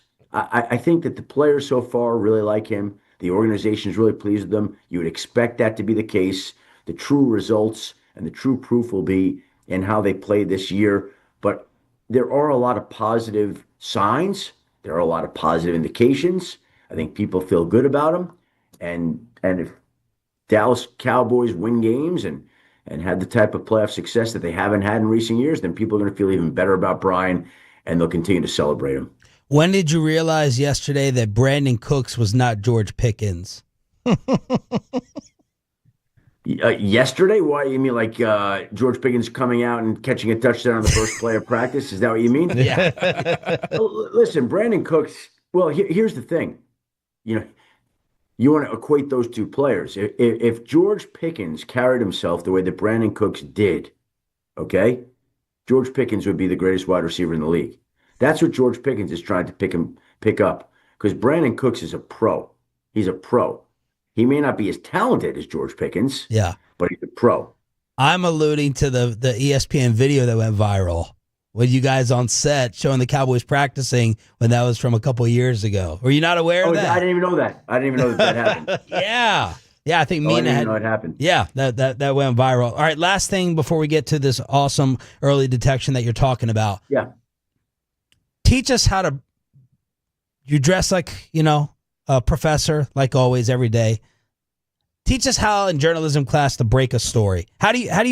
How's a normal story get broken from Adam Schefter, the process of it? Well, that's like asking a coach, how to draw up a successful play, right? And every play is different and every story is different. And some stories you're working on for weeks or months and they don't work out. And some stories you don't even know are happening. And somebody calls you and they're like, this is happening. Like, whoa. So everything's always different. There is no actual formula. I remember one time I was working in Denver at the Denver Post, and I was about to leave. This was when I was single and had far less responsibility, no kids, didn't have 4 dogs. I could do whatever the hell I wanted to do, and I was going to play golf in Scotland with a bunch of people, and it was the summer in which, oddly enough, the Denver Broncos were rumored to be interested in Steve Young, and everybody was obsessed about that because John Elway had retired. And I remember my sports editor at the time, a guy I loved and enjoyed working with, Dave Wright. He goes, okay, can you just leave me the number that I call to find out if they signed Steve Young? Like there's a one-stop shop number. I'm like, you think that's how it works? Like you just call this one number and they give you the answer about whether or not the Denver Broncos signed Steve? Are you out of your mind? Like there's no one number. There are all these numbers, and you got to be on the phone with these people all day, and it's massaging it and figuring it out and waiting and being patient. And yeah, it doesn't work like that, Dave. Yeah, so good luck. Let me go play golf, and we'll get back to Steve Young when we get back from vacation. Adam, talk to us about Sanofi and what you're doing with the early detection. Yeah, well, this is really important, and really, I know we talked a lot about here Micah Parsons and George Pickens. But if I could leave the listeners today with anything, it would be this. And early information is sort of how I make my living, the value of early information that you're asking me about. And I want everyone to know that early knowledge is crucial when it comes to your health. And it's why I've partnered with Sanofi to raise awareness about the importance of screening for type 1 diabetes. My wife, Shari, has type 1 diabetes. I've seen what it's like for her to manage the disease. Not great. T1D can't be prevented, but it can be detected early. And screening gives you valuable time to prepare. And it's why I really believe it's important for everybody to make a plan. And they can go visit screen4type1.com to learn more about T1D. Talk to your doctor about T1D. Tell your doctor you want to be screened. Just think it's really important for people to do that right now. And so just one more time, if you don't mind, visit screen4type1.com to learn more about T1D. Thank you so much, man. We appreciate it. Keep up the legendary work. Look forward to having you on again. Happy football season. Thank you, guys. I appreciate having me. Enjoy the summer. Adam Schefter from ESPN here in the Wild Fork Foods hot seat, the only place you're going to get all your future protein, whether it's steaks, whether it's briskets. It is Wild Fork Foods, another official training camp sponsors of 105.3 The Fan. More morning show good luck for Brett Boone. Maybe. The night before, it happened again. 6-2 Rangers. Let's talk about it with the Rangers hitting coach now.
Rachel. Oh, is that your name? No, I mean like your name. No, I'm Jen. My name's Jen. Right, but I just mean like this is your haircut. But that's the hair on your head. I'm not saying this is your hair. Okay.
Call Frankel first, 214-4817-333-3233. With Frankel, there's never an out-of-pocket cost. They only get paid when you win.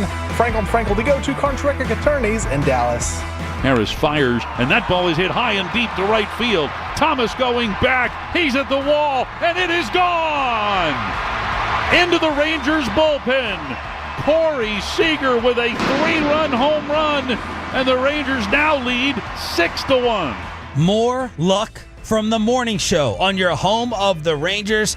Thanks to Chef Eric, the boss, everyone with the compliments on the explosive, I told you to be loaded Hump Day edition of Sean and RJ. And the fan cam is getting worn out with Brian Broaddus from Oxnard, Adam Schefter in the Wild Fork Foods hot seat. And we're about to be joined by Rangers hitting coach Brett Boone. More good luck from us the night before his appearance. They score 6-2. Take the first two against the Athletics. deGrom moves to 10-2, and it'll be Patrick Corbin on the mound tonight. 6:30 pregame, first pitch at 7 p.m. I love when we have Adam Schefter on. People I haven't heard from a long time all of a sudden text me, and they're like, "Whoa, Schefter! Whoa, how'd you do that? How'd you get that?" Kind of big. You know who was pumped about it was Sandler.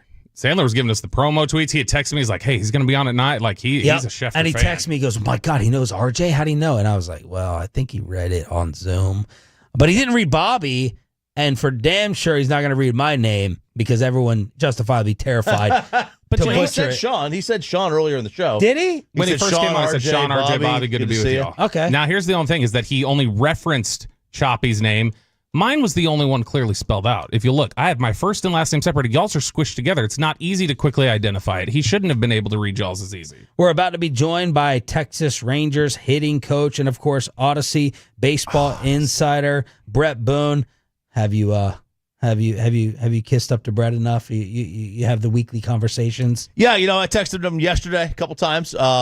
I showed him the video of his brother getting into it with John Boy. I thought Aaron did a good job there. All right, let me set up the intro and then tell us about that. We're joined by Brett Boone. Insider Calls presented by Grainger. For the ones who get it done, Grainger offers the professional-grade products you need, delivered when and where you need them. Call, click Grainger.com, or just stop by. Brett is also the host of the Brett Boone podcast here on 105.3 The Fan. What happened with Aaron Boone? That got tense. It did get tense. He was on with John Boy, and I guess, is it Jake? I don't know the other guy's name. I have no idea. We have no idea. But anyway, so it was. Which one's John Boy? The one on the left or right? If you're looking at the thing, it's on the left. So Okay. it's the. So he's like a kid.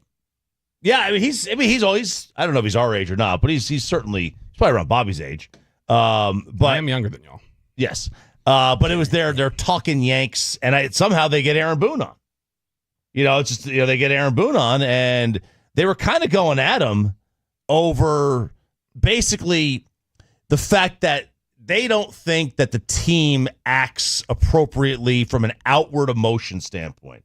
He says, it looks like y'all don't care. And Aaron's like, I don't care if you guys think that we don't care. Trust me, these guys care. And that's a tug of war. Yeah. Right? It's a tug of war. What a weird criticism. Like, you're not showing enough emotion for me? Yeah, and he goes, this is what we want. He goes, we want you to act like this in your post-game press conference. He goes, well, I don't care what you want. This is not going to happen. So we were talking about that. He's like, man, it's like he's 9 years old and he's arguing over a wiffle ball homer. He goes, that's the real Aaron. And this Rangers offense has started to deliver. It has. It is the number one offense in Major League Baseball since June 7th. Over almost 5.5 runs per game since June 7th. I think that kind of goes and coincides with when this guy took over. Brett Boone, thank you for all that. Good morning. Guys, how you doing? Sorry about my setup today. I got feedback. Can you hear me? Yeah, I hear a little feedback. We know it's your first podcast, so we're willing to give you some grace here with that. Oh, no. Oh, it's like Rowdy Tellez. Just get him on the phone, Pepe. Rowdy Tellez. What are the chances Rowdy said something to Brett about that? Oh yeah, and the Rangers are doing this on purpose. We should put we should play G-Bag drops as questions throughout the interview of just like, hey, you had a brisket yet, Brett? The fattest person you've ever played with. But look, Corey Seager has gotten going, hitting almost 360 for the month. He ends the game. Marcus Semien starts it off. Josh Smith with the insurance. Brett, let's try this again. You there? You got me? Yeah, we got you. All right, I apologize. Sorry. All good, brother. Ready to roll. We appreciate you. All right, so just talk to us about what has started to click and why you guys have really gotten going with those numbers RJ's talking about, the number one offense in baseball over the past month. Well, I just think it's something. You look at this team and you look.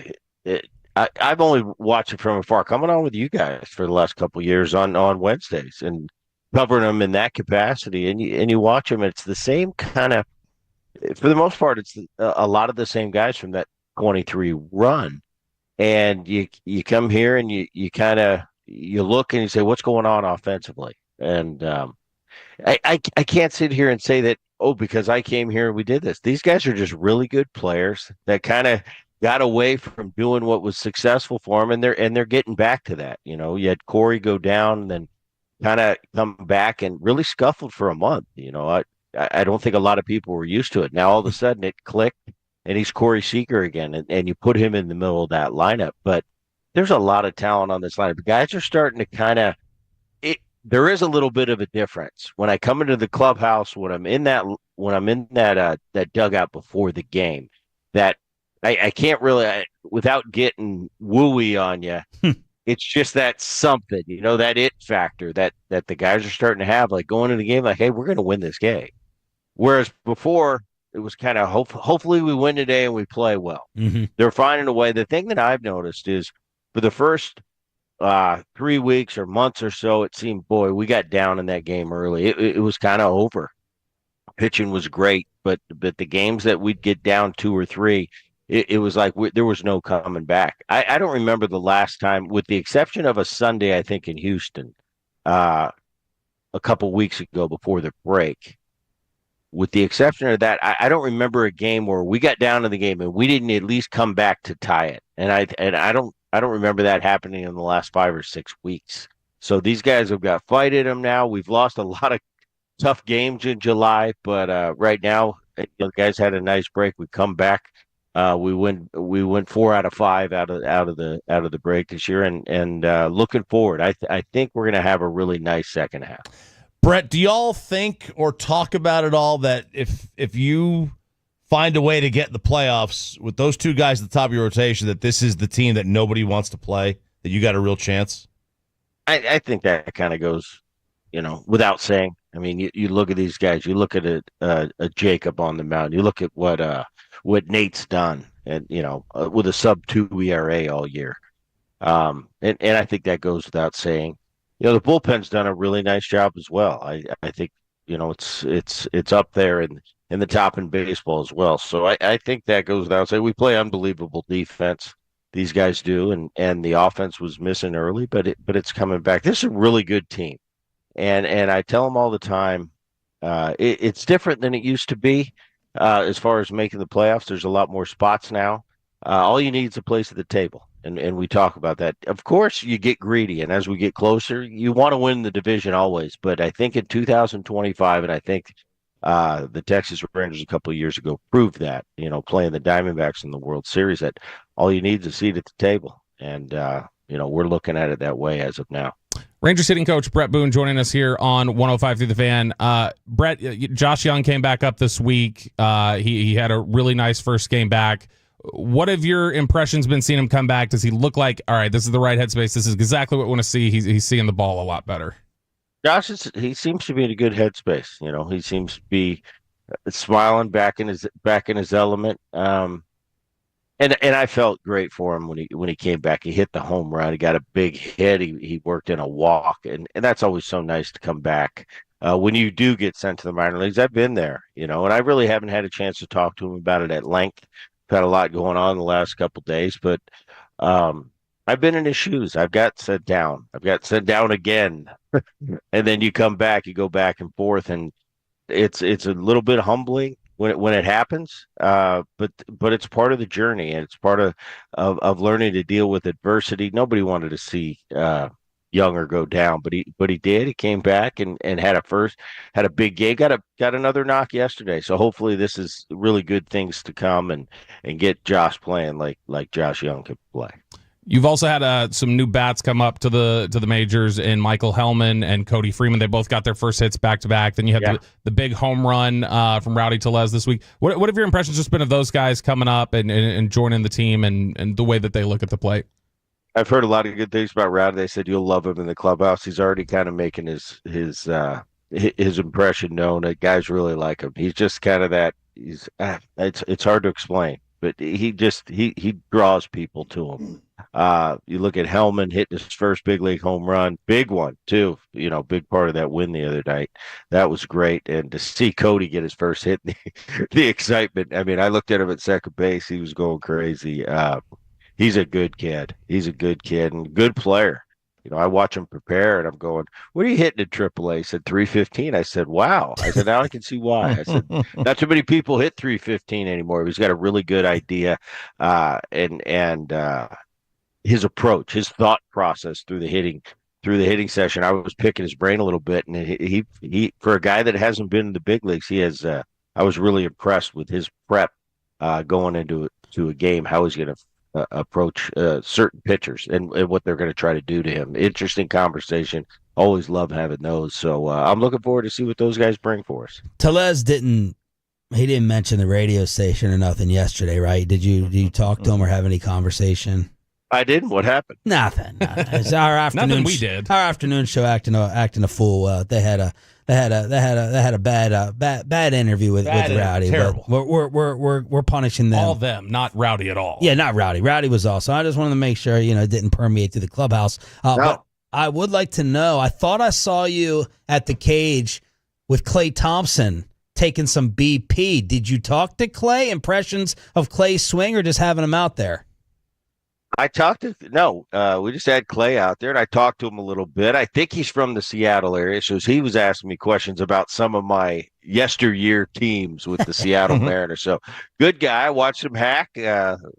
Little to be desired there. But I didn't. He was all right. He did okay. And as the session went on, he got better, but he wanted to hit a homer, and he kept saying, no, I got to stay here till I hit a home run. And I'm kind of, I wasn't saying it to him, but I'm kind of I forget who I was. Maybe Semien was there watching, and I kind of gave him the eye roll like, well, we're going to be waiting here a long time because he is not hitting one over the But Klay Thompson, obviously great career. Great guy. I got a picture with him. Oh. So little bit of different, little height difference, yeah. But no, it's good to have. It's great having guys like that out all the time. Guys from different sports at the top of their sport coming out and hanging out with us and let them see what it's like to really get in a big league box. As we love going to their arena and seeing them work. It's a cool thing to see. We just do this for a living, and getting in the box and at the big leagues is no big deal for us. But for an NBA or an NFL player to come sit in the box, it kind of puts it in reality like, whoa, this is what it's like. Yeah. And you get me in a huddle and that's, I'm a fish out of water, but it's cool at the top level, spending time with guys that do it for a living. Brett Boone, pop culture quiz. Do you know Klay Thompson's girlfriend's name? Absolutely no. There we go. Four-time world champion, though. Am I correct? Yeah. Four-time world champion. 4 times. Yeah, it's 5-time All-Star. Yeah. Great player. But the girlfriend, Brett. No. No clue. Who is it? Am I supposed to know this? It's Megan Thee Stallion. Megan Thee Stallion. She's not on the iTunes, on the Spotify. No. I'll tell you, I'm sure it's on one of our guys. Yep. Yes. Oh, yeah. 100%. 100%. I will make that my mission today. I will find out who that is. Yeah. She might have been with him, and I didn't even know. Yes, I think you may have noticed. I think so. Thank you, brother. Keep it up. Go score big again tonight and the rest of this week. We appreciate you. You got it, guys. Thank you. Odyssey Baseball Insider Rangers hitting coach Brett Boone, brought to you by Grainger for the ones who get it done. Grainger offers the professional grade products you need delivered when and where you need them. Call, click Grainger.com, or just stop by. Will the boycott begin for RJ Choppy after what the K&C Masterpiece did to him in California? Find out next. Coming up in...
No, that's absurd.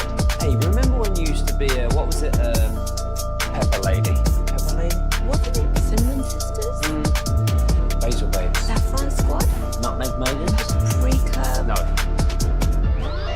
Nutmeg Maidens? I just said that. Was it Spice Girls? Doesn't sound right.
Chevrolet.com. This is Texas. This is Classic Chevrolet. Together, let's drive, relax, enjoy the difference based on new Chevrolet registrations 2023 and 2024.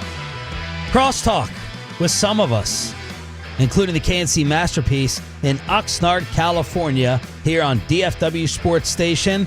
They are also on the FanCam, Twitch, and YouTube, and they look like they're ready to go. What's up, Corey? What's going on, Sean? I'm very upset right now that on the screen it says you don't get to see my face, and I can only presume that is our Sir RJ Choppy, or Lord Choppy. Is that what it is? Yeah. He went to McDonald's. Me sad. Why? Him and Mike, huh? Yeah. Oh, look at that. This is our Teoscar Hernandez bobblehead we got at the Dodgers game last night.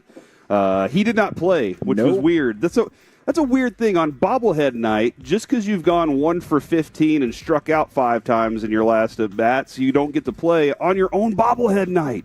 It was a good night, though, man. And I always trust Corey Majors with food. I saw you tweet that the Dodger dog is overrated. Yeah. As DJ just said, he asked me, and I was like, yeah, that's a good example. It's a dirty water dog. I think it just has more legend to it, because of the history of the stadium and I don't even know if they know what a real hot dog is in California. But it was just all the flavor from the Dodger dog came from my relish and ketchup and mustard. Like that was pretty much it. Yeah, dirty water dog. Kevin, you agree? That's a childish thing to eat. He had amazing nachos. That's a fair point. I bought the nachos in the batting helmet, which was super neat, and then I have a built-in souvenir to take home. And he wore it. You wore that helmet. Yes. With the cheese? No. I thought about if they went to me on like the camera on the big screen that I would just dump the nachos on my head. But it Were did you and not. Corey holding each other like the CEO couple? That was to cover his face. That's what he was going to do with the nachos. So the reason RJ Choppy is boycotting the K&C Masterpiece because they pre-recorded with Tennessee volunteer Joe Milton, and here's a little piece of that interview. And what do you want us to say to RJ Choppy about his jealousy? I wouldn't say nothing about his jealousy. I would mostly say, dang, you couldn't be here today. We're sorry about that. I can't wait to meet you. Oh, man. Nice. Those guys didn't help you out by bringing you here today. So, but sorry to that. Now, RJ is not answering questions from you guys or interacting with you today. I think he's going to want to. Yeah. Guess what? Uh-oh. We were prepared for this. Yo, hold on. Let's let Sean finish it out. Okay. I got a surprise for you, though. Well, I'm more interested in that than hearing RJ speak. I've just had 4 hours of that. What do you guys have going on? All right. So first off, obviously we were thinking about you, Chop, while we were talking with Joe Milton yesterday. RJ's nodding his head. There's more in that interview about you, RJ. Yeah, for sure. And next week when you get out here, I think there's going to be a reunion between the two of you. So like that's something that has to happen now, obviously. But tell them that I appreciate that. Tell them that I appreciate that. RJ appreciates that, and I was going to tell you to play his rant at 8:20 about you guys and the Joe Milton thing, but I would maybe scratch that. Don't worry about it. I'm a fan of toxicity. I want to keep this going. RJ, I want you to remember something. Okay. You were supposed to make that connection. No one was supposed to gift it to you. Right. Or to be a mediator for you. You were supposed to get that. Tell them that I don't want their charity. He doesn't want your charity. Okay. He said this isn't peace-a-thon. We're going to put that to the test because we also procured an offering for RJ Choppy that I believe Corey is going to present to you right now. We asked him to draw his favorite scoring play up my gosh. On our roster, and we were going to get it autographed and give it to you, Choppy. But you don't want charity. So it's on a roster. I mean, that's kind of cool. This is cool. We also have a video. He said that's kind of cool. We have a video of him drawing this up too, and at one point I think he goes, and I don't know what this buckhead was doing, and I was like, that's hilarious. So Joe Milton's fantastic, Chop. You need to whenever you get out here, whatever you do, even if it's not for on air, you need to say hi to him because he's a great dude. I really enjoyed talking with him. Chop, do you recognize that play? Were you at that game? That was I don't recognize that play, because I don't recognize them. Oh, that's right. So I couldn't even see it. I couldn't even see the play. I couldn't even see the play. I even blew the screen up. I couldn't see it. Yeah. But tell them that I appreciate what they're trying to do for me here. He appreciates what you're trying to do here. What else is coming up on the show before we get into the audio of the year? Man, we do have Joe Milton coming up at noon today. We have Bochy coming up at 12:30 today. Overshown at 11. We're rocking with FC Dallas. Now at that's Sean's favorite guest. Now you got Sean mad. So you guys took Sean's favorite guest. So listen, all right. Kevin was amazing yesterday. Kevin was. I would respect it if you guys took CD tomorrow. That's our goal. But Kevin was whenever they in practice, you kind of have. No, Sean! Sean has disappeared from the van game. Oh man, it's two guests. We probably won't get any other guests. The rest. I think we're supposed to get Osa today. So I need to send that email now. Yes, send it, Bobby. You didn't tell me to yet. Bobby has not sent our guest list. I thought I said yesterday in crosstalk. As long as it's not Overshown, as long as it's not Ferguson. Time out. Hold on. We got an offering for you as well. You have him draw up a linebacker play? Yeah. We have a goal line stance on another roster for me? So, I caught Overshown after practice. So it was a shorter interview. So you can still have him come sit down in the booth with you. And then So this is not a sit down. No, one more offering for you, Sean. You're going to like this interview. There is another DFW. Well, look, the ticket is out here as well. I might as well just cut to the chase. And they were trying some tomfoolery yesterday that really blew up in their face. And so I asked Marvion Overshown 2 questions about stupid things that they were doing, and he agreed that they were stupid. Love it. All right, I'm back. I'm back on the fan cam. Oh, man. All right. This is great. Corey, I'm guessing you heard the Rowdy Tellez incident. It was, Sean, we were at the Dodger game. This is all we were talking about. Thanks to Bobby. Yeah, thank this is you. great. You heard it too, Kevin? Oh, yeah. No, I called Eric, too, as soon as we were made aware of this. And I was like, dude, what happened? And he goes, oh, did you hear about that? So, we called him from the concourse at Dodger Stadium, and he was not super jokey about it. He was like, yeah, it didn't work. I thought brought us an hour ago was pretty relaxed about it. Bobby, set up the first few clips, please. So Broadus was just, I think, kind of like, yeah, this is embarrassing. I don't want to even think about it. This is the first one here. This is Gavin Dawson mentioning, I think, about 7 times in the first minute that Rowdy Tellez was on that, well, he's a big giant guy. Oh, 6'4", 270 of Rowdy Tellez joining in now here on your home of the Rangers. And a good afternoon, sir. Welcome to Texas. How the hell are you? I'm doing good, guys. I'm doing good. Thanks for having me. Well, yeah, it is great to have you, and they say everything is bigger in Texas, so I guess you're fitting right in, huh? Is that the story? I guess so. I mean, I'm built more like an offensive lineman than a first baseman, but I guess it worked. Now, seriously, though, how many brisket sandwiches are you in right now? Oh. Had yourself a brisket sando yet, Rowdy?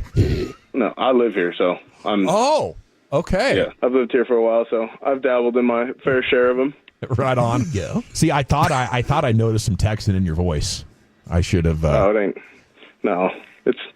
Nope. I don't think it sounds any different. Right on.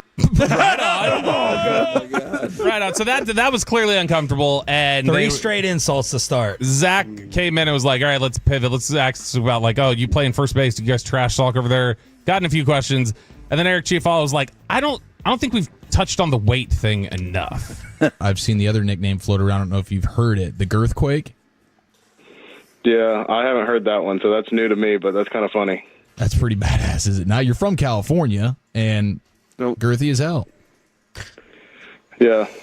I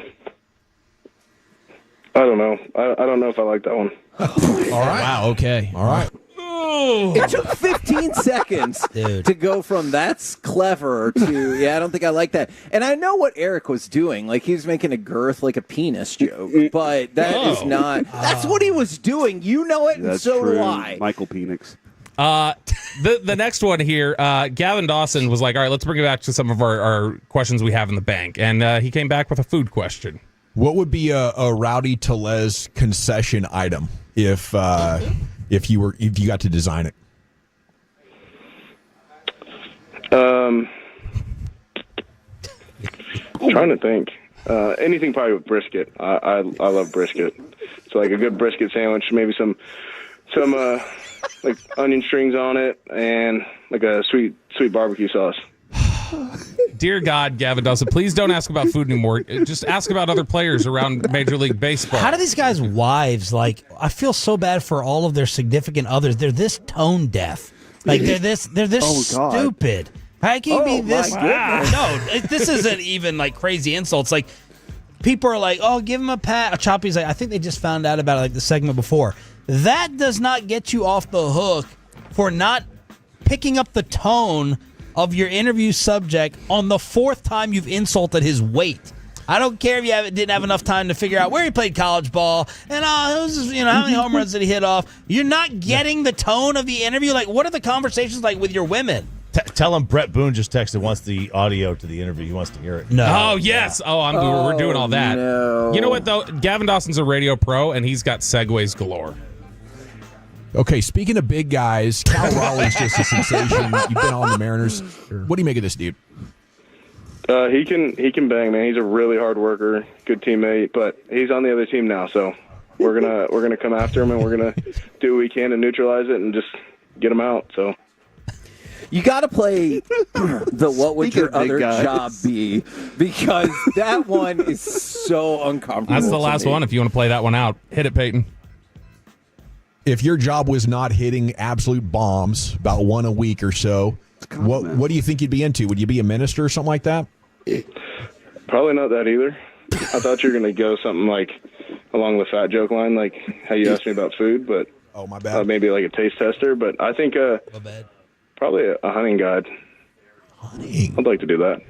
And buddy, I'm sorry, I didn't mean to make a fat joke. I just thought you're a tank. No, I'm self-deprecating too, so don't worry. I beat you to it. It's all good, broski. You're a good man, dude. It's been great catching up with you, learning more about your story. Best of luck, and let's do it again next year in Surprise, Arizona for spring training.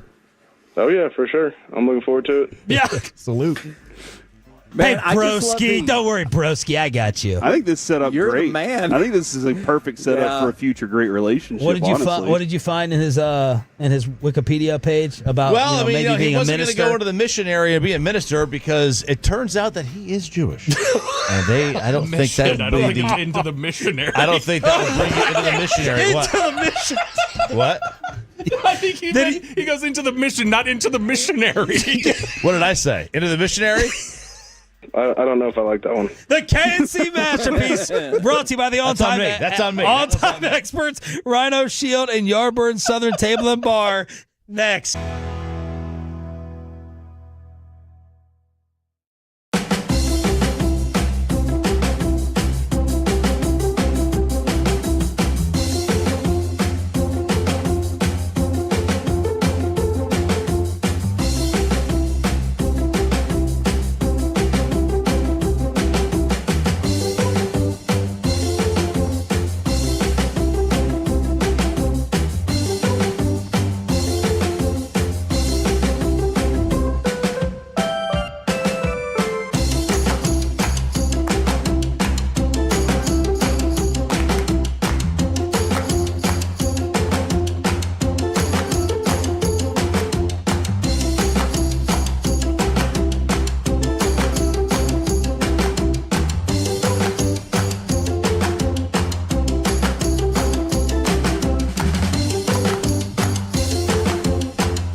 K&C Masterpiece on 105.3 The Fan.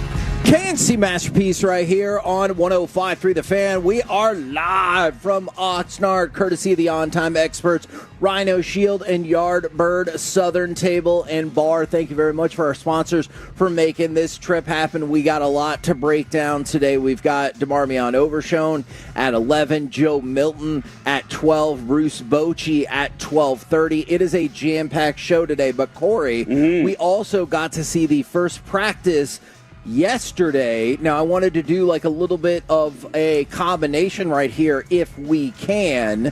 Some Cowboys questions that matter, as well as any thoughts or observations you had from practice. It feels like the two biggest plays that I feel like got like people off their feet were obviously the Marshawn Nealon pick 6. But the other one that I thought was really interesting was George Pickens making the reception, making a move, looking like he was going to take it to the house, and then he kept looking at Donovan Wilson to make sure Wilson didn't cut off his angle, and then bam! Deron Bland came in there and popped the ball free, and people went crazy. Yeah, I am kind of curious on how long those plays actually do go. Like, when do guys start, when do they quit? Yeah. Because it is a setup, if you're listening at home, just presume usually the plays go about 30 yards, 30 or 40 yards. And then it's kind of like, all right, let the guy finish running. We're getting set up for the next play.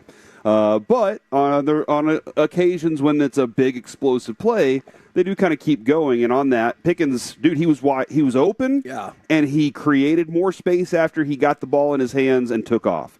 And so that play did end up down the field even further, which was a lot of fun. There weren't a lot of huge plays like that yesterday. Listen, the quarterbacks are day one. You know, so there's going to be a little bit of time. And even Joe Milton, you'll hear him in the interview. It took him a little time to get things going. He told us off air. He was like, it was a little rough to start, but then we got in the move. And Kevin, he had about 3 or 4 great passes by the end of practice yesterday. Dak, very consistent. Had a couple moments where I was watching him, and he's like, I just got to get my touch back. You know, there were a couple short passes, but he was in command of the offense. Everybody seemed to know what they were supposed to be doing. That's a nice thing at this stage. Yeah. So that was good to see. The thing that I was trying to keep an eye on were 2 things. A, offensive line looks like it's set.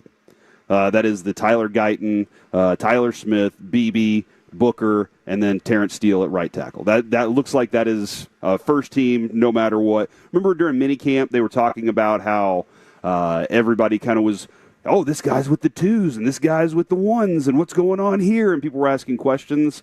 Well, Schottenheimer was honest whenever he said that. Hey, we're going to mix it up here in camp because we need to see where guys go. And they found those places, and day one, it looks like that's your offensive line. The other thing that I noticed, it seems like there is a hierarchy in the running back room. Yes. And that hierarchy does look at the moment Javonte Williams and then Miles Sanders, who is a fill-in for Javonte. Jaden Blue with the second team is the lead dog there, and then the fill-in for him is Maffa and Deuce Vaughn. They get those. Maffa's a load, dude. You see how thick that guy is? So like that's kind of the order I was looking at there. Not too physical, first day of camp, but it was actually pretty physical at the same time. So it was a fun day yesterday. Yeah, I actually thought it looked way more physical than it would. Yeah, and I say that first day of camp. Shells on, no full pads or anything. But you're right, they were getting after each other a little bit. It was fun. And look, I know people are very focused and concerned about Micah's contract, and you've probably heard that to death. I was going to instead focus on the fact that out on the field, while he was not participating in the drills, Micah was definitely giving a lot of feedback to Ezraku. Okay. And that was one of the things, and because we kind of like spread out across the field once practice was going, and that was one thing I noticed pretty consistently, at least with Ezraku, although I saw him also check in with Nealand at one point, and I think it might have been Peyton Turner who made a couple of plays yesterday. So Micah was checking in, and it looked like giving some advice to some of the other players. Now, then again, they could have just been talking about like, what do you want to do later? But I choose to believe that he was like, hey, here's what you did on that I really liked, didn't like, whatever. And I thought that was a good sign. Again, although I understand what people are maybe more concerned with what he said afterwards than, what he was saying or doing during the practice. All right. we can bounce back and forth with that if you want more practice observations. But wanted to also get in some Cowboys questions that matter. How many games do y'all think Trayvon Diggs, Deron Bland, and Siobhan Revelle will play combined? Oh, combined, not together. Not together, combined. All right, so that's so there's 17 games. I think Bland might play a full season. I'm going to go ahead and lock him in for 17. I think Diggs, I'm going to go ahead and give him 11. How's that sound? And Diggs and Overshown, by the way, since I said we were going to bounce back and forth, we're doing a lot of resistance work yesterday. I'm going to give him 11. And then I'm going to give Revelle, I'm going to give him 15. Pause. Oh, okay. Yeah. Do you think the Cowboys, and Alec, I want to get your thoughts on this as well, do you think the Cowboys would be stoked if Trayvon Diggs played 11 games? No, I don't. Okay. I think that they would be. I think they're still a little frustrated. They wouldn't have activated that clause if they didn't really have a commitment it was written to that. Into the contract. And you know what? How often do I feel like that's probably the Cowboys' fault? Is at times they've let things slide, and so players just think, well, they'll let it slide, and then they don't when their Cowboys are trying to be hard-nosed about it. And that, honestly, Kevin, that's how they should be. I mean, like if you want guys walking on eggshells a little bit, I know when Bill Parcells was here, Jerry kind of felt like everybody was on eggshells too much. But you do want guys, if they're not doing the greatest, you got to find ways to motivate them. So I think that they'd be happy if he played 17. I think they'd be stoked about that. I mean, you just said that's 43. I think if that combination of Diggs, Bland, and Revelle play 43 of the 51 possible That'd be amazing, games, honestly. I think the fan base would be really excited about that as well. No, for sure, because there's so many times last year where you're like, it was a revolving door of cornerbacks. Yep. You didn't know which ones were going to be able to get on the field, and then at times you're like, who's this dude that we found in Dallas somewhere? Yeah. Oh, no, he was. And so I think watching Kalen Carson, he looks a little slimmer this year. He looks and he looked better and faster yesterday. That was nice to see out of him. So I'm feeling pretty good on the depth there too. It's just that top level talent, Kevin. That is top level talent at that position. Sure. That's not like it's just like, oh man, these are guys that we're hoping can be there because we need cornerbacks. Those are really good cornerbacks that we would need to be there. One that needs a big contract, one that has a big contract, and then one that is the future of this team at the position. Now, my next question that I was curious about, and I know you're going to have to project here because we've talked a lot about, it's enjoyable hearing shouting in the pressers, and you're like, and some fans are like, who cares? Oh, yeah, I get that. Does the new culture translate to the field? Now, I know you're going to have to project here. Do you think a different culture, a new culture, will translate to the field? I think you should listen to Joe Milton today at noon. When there were things that he said, Kevin, that sounded like they were right out of Shoddy's mouth. And not in that he was just regurgitating it. It sounded like he believed these things. The hey, you need to know your teammate off the field. Like those kinds of things, that's what Shoddy's really trying to build. Mickey was talking about that yesterday, right? Well, hey, man, if you're having this crawfish, do it together. Be the team. So I do think that it's getting there. It's going to take time, though. Kevin, you've watched Ted Lasso. You know. It takes time to get that locker room, fully on board. You got to get to know players, know how to push their buttons. And I think one of the things that maybe Jerry and them, whenever they hired Schottenheimer, knew was, well, he's been here. He knows these guys. He's not going to need that much time to figure out the players. And that might be a benefit early on. But it does seem like they're in a good mood. But it's early.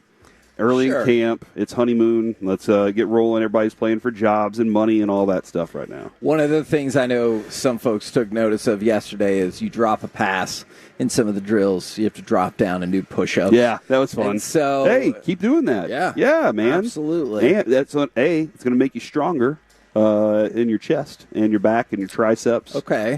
Abs, core area. But also, it's going to remind you not to drop that ball next time. All right. Now, we might be a little biased because we talked to him yesterday, so I'm curious your thoughts. Who would you trust Will Greer or Joe Milton more to win games as the quarterback if Dak was out? Because I know the idea of well, Dak's out, you want to tank it out. Let's say you're in a scenario where you can still make the playoffs, and that's what everyone wants to do and all of that good stuff. Who would you trust more to win games, Will Greer or Joe Milton right now? Will Greer's had a chance. He has. What's his record? I'll have to go look that Joe up. Joe Milton's been electric at times. I would have probably unbiasedly before the interview had said him, mostly because he got all the second team reps yesterday. How many times you saw maybe 4 series out of the whole practice for Will? And so that was the seeing Milton get that many reps was nice. And my first question was, is he getting those reps because they don't know enough about him and they're trying to see him? Or is he getting them because he deserves it? And then after watching him throw, I was like, oh, now I know what Choppy was talking about. Dude can throw higher than anybody. What was the meme that Carter was telling me about last night? Was it remember the balloon that was flying over the country for a while that everybody was concerned about? And there was a picture of Joe Milton, getting ready to throw a ball at it and knock it down out of the sky. So I would trust that just because, if nothing else, Joe Milton to George Pickens, 50-50 ball. Or as Shotty said yesterday, Kevin, 70-30. I know you love that one. That was your favorite thing of the whole day. I did, plus the idea that he said if George Pickens is single covered, he's open. Yes. And obviously the same would translate to CeeDee Lamb, but I think that's super exciting. That's why, Kevin, we talk so much about what Dak sees when he walks to the line, whenever he's looking, where's my safety? When I see once I see that safety, I know which side of the field I'm about to go to, unless they're disguising it. But most of the times they're trying to, with our wide receivers, they have to be in position because they're going to get beat. We're the K&C Masterpiece right here on 105.3 The Fan. We're live from Oxnard, and coming up next, we will talk with our Dallas Cowboys insider, Mickey Spagnola, next right here in The Fan.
This segment of the K&C Masterpiece is brought to you by Cars for Kids. Donate today at carsforkids.org and by the personal injury lawyers, Frankel and Frankel. If you've been injured in a car or truck wreck, call Frankel first, 214 or 817-333-3333. With Frankel and Frankel, there's never an out-of-pocket cost. They only get paid when you win. Frankel and Frankel, the go-to car and truck wreck attorneys in Dallas.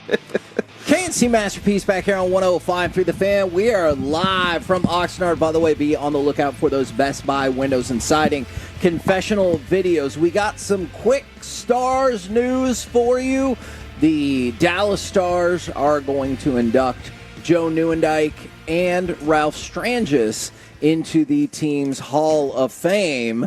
And I can tell that actually makes several people in the tent right here very happy. I think for a lot of us, Ralph Strangis He taught me hockey. Yeah, him and Razor taught me hockey. The voice of the Stars, and then obviously Joe Nieuwendyk, a humongous part of the run to the Stanley Cup championship in 1999. Right now, the man who is going to guide this Cowboys team to the championship, I've determined, because he loves questions that far off in the future, we bring to you from DallasCowboys.com, Mickey Spagnola. Is that a fair breakdown and introductory statement about you? Yes, absolutely. I got all the answers, right? They just need to ask me. Yeah. Was there... It's the first day, so obviously we're all cautious about being like, I have these grand narratives off of one pseudo practice. But there were definitely some fun plays, whether it was the Duran knockaway of the Pickens catch or was the Nealon pick six. Was there any particular moment or play or whatever that you were like, oh, that was interesting? Well, I came away with the fact, and see, this is hard because there's no pads on. Yes, right? Sure. Yeah. For sure. But they were somewhat successful running the football. Yeah. And some long runs, which I thought was weird because I'm looking at the paper today, and the thing about running the football, the first play, it said Javonte Williams fell down. Well, the next play, he went 80 yards for a touchdown. Mm-hmm. So where do you start? That's 40 yards a carry. I'll take it. Right?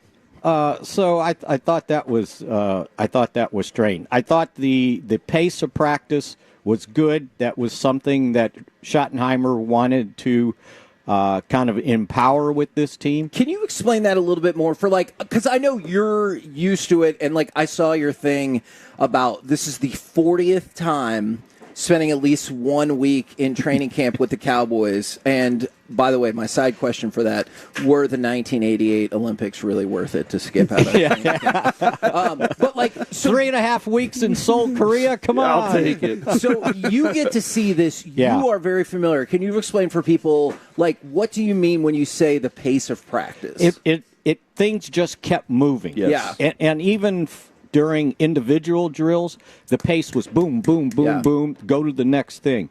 And I think that was one of the things he wanted to establish. And when they were calling plays, now remember, the head coach is calling the plays. Yeah. And it was run the play, get back in the huddle, and go again. And there were a couple of times on those deep passes, and I remember one, CD ended up 60 yards down the field. They didn't wait for him to come back. No. And he's running back. It was like, all right, get another wide receiver in there. We'll run this play, and you can go in on the next play. We're not lollygagging around, right? Yeah, I like that as well. And I thought that was something he wanted to establish. We saw it in the OTAs, in the minicamp, and it continued here. Also, the enthusiasm of these assistant coaches, that some of them in the NFL for the first time. And they're getting these guys moving. They're talking.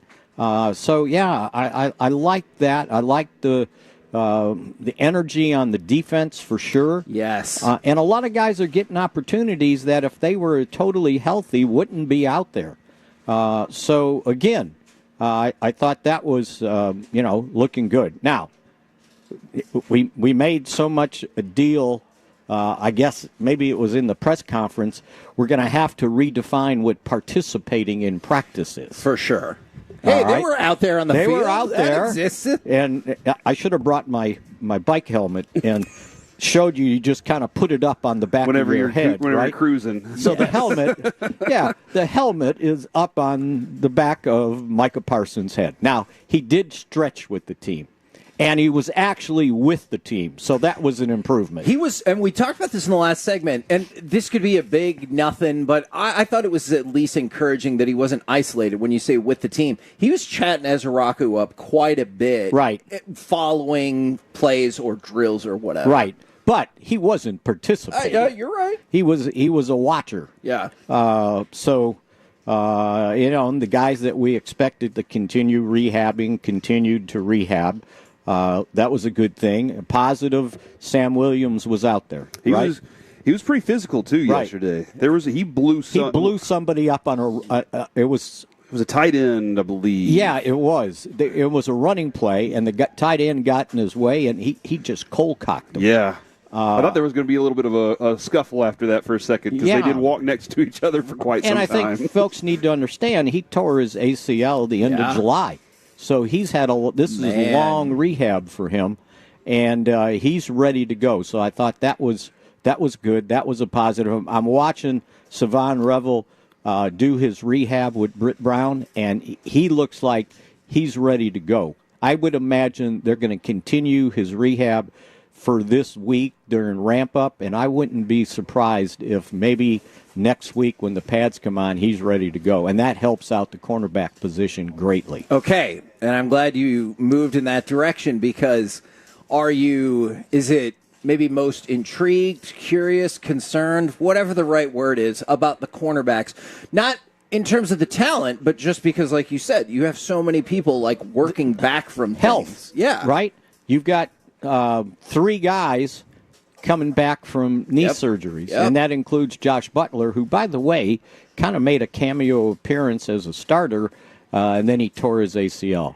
Trayvon Diggs working back with Britt Brown, rehabbing, and he looked like he was moving well, but again, because they didn't have their hands on him, they got to see where he's at. Personally, not looking at film of video of him working out with somebody else, and you get a better feel for when he's going to be ready. He says he's ahead of schedule. He's 500,000 behind schedule. Just about that, I know that has become a huge deal, and I'm not sure why. It's written into the contract that if you don't meet the certain percentage of workouts here at the facility, then you won't get this bonus. And people keep saying it's not a bonus. It's a subtraction from his $9 million base salary. Okay. And so I know he said his feelings were a little hurt, and I understand that. Did he read his contract? I would also like $500,000. You do not think that this is as big of a deal as perhaps the number of headlines has got? Well, he doesn't think so. Yeah. He said his feelings were hurt. Mm-hmm. Yeah. But you knew that was a clause in your contract about working out in the off season, especially coming off an injury. Now, he said, I'll make it back with incentives. There's an incentive for interceptions, but you also got to be on the field. And I think I mentioned it yesterday. He also has a per game incentive that if he would play all 17 games, he would make another $1 million. So every game he misses, he loses $58,000 on that incentive. Okay, gotcha. So maybe my number's higher than on how many he plays this year. So again, and again, if whatever you did in the off season, rehabbing away, and you're not ready to start the season, first game 58, second game 58, and it just keeps going, right? So to me, hopefully, they're hoping that. He did everything he needed to do to rehab, so he's ready to start the season, and he's not missing games. They don't want him to miss games. He misses the opener. Okay, you got Deron Bland. Maybe you have Revel. Well, and then you're sitting there going, career Elam, can you really step up and play like a first-round draft choice that he never really did in Buffalo? Yeah. That's a lot of pressure on him to be in the top 3 if Diggs is not there. Now, I'm not necessarily basing this off of practice yesterday, but I know Shoddy has talked about it a lot leading up to it. Are you anticipating, excited for maybe a little bit more pre-snap motion or things along those lines? Oh, that's a big shrug right there. If At least the people here if saw. you're not watching them on the Twitch or the YouTube, that was a big giant shrug of. I mean, I've seen motion. Okay, fine. Here's what motion does. It identifies if the defense is in man coverage or zone. Mm-hmm.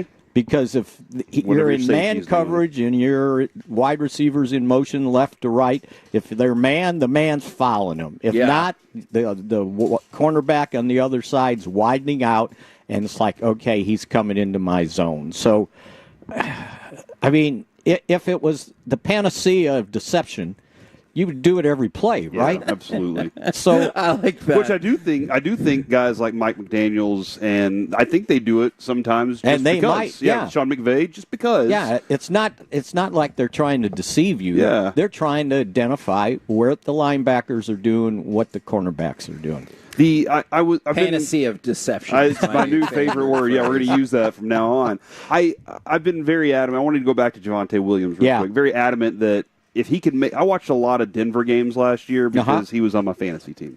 And so I saw a lot of times him, and I didn't know if it was the offensive line or him just coming off the injury, but I was like, if he could have made a cut there, that's different. And that's what I've been saying. If he can make one cut, he's going to be a good running back for this team. I think the offensive line can block it. Do you see a guy that looks healthier right now? And also, does it look like there is a pecking order at this running back spot right now? I think it's Javonte Williams, and really all you got to do is follow the money. Yeah. He got the most. Yeah. Miles Sanders next, and he's playing on the veteran minimum exception where you get paid a little bit more, but you only count like just a tad over $1 million against the cap.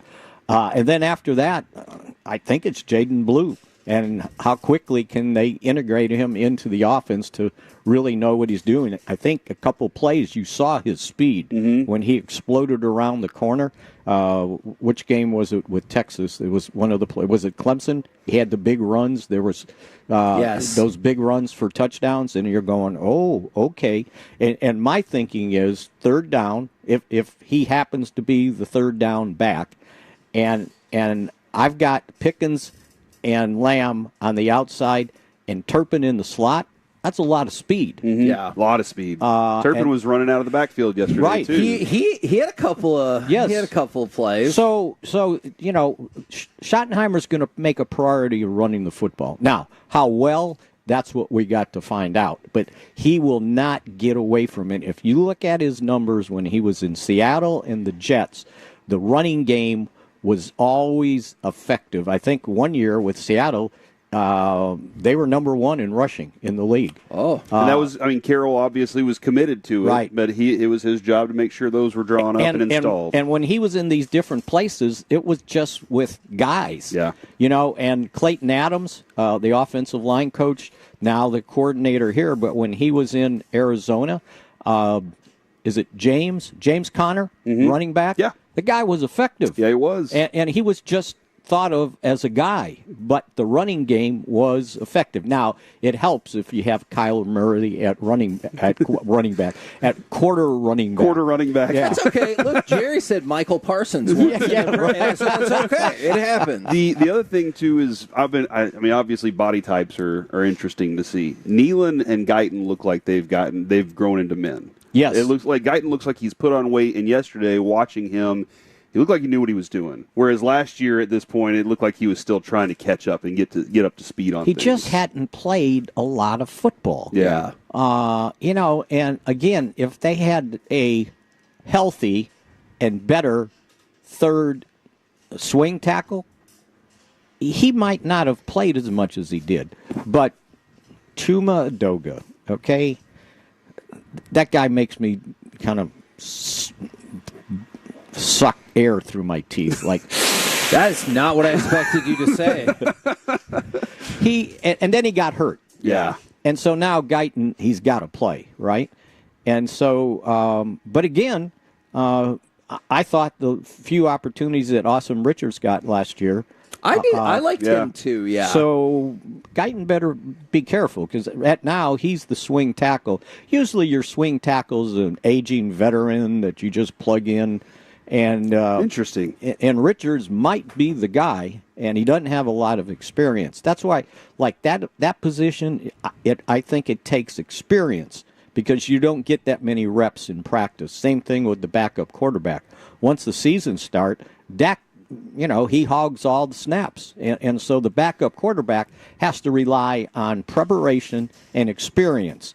And the experience at that position is 3 NFL games between the two guys. Wow. And 2 of those were 2019 when Greer was a Wow, rookie. yeah. Man, well, great stuff as always. Mickey Spagnola from DallasCowboys.com. We will catch up with you again tomorrow. I'll be sir. here. I don't know if I'll have my tank top on. I appreciate you rocking Tank Top Tuesday on a Wednesday, as you promised yesterday. I made up for it. Yes, you There did. you go. Coming up next, it's time for some baseball nuggets as Adola's playing too well to trade, and also our trip to Dodger Stadium. All of it next right here on the...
Do you think it's true that you've got to forget something else to remember that Uber Eats has groceries? No, that's absurd. Hey, remember when you used to be a, what was it, Pepper Lady?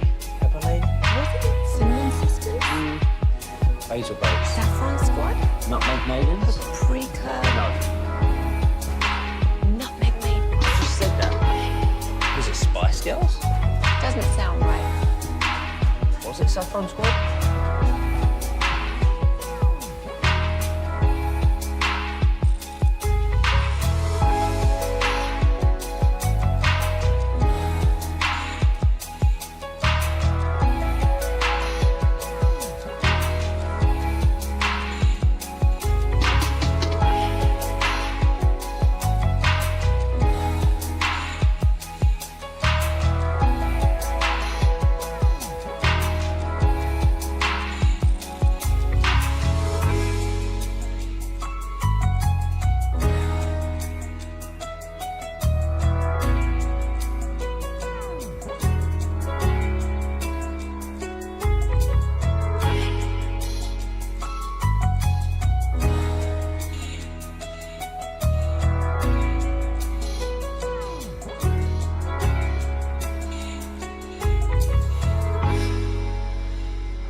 Uber Eats has low fee products? I gotta remember that. Well, you know, they say in order to remember something, you have to forget something else.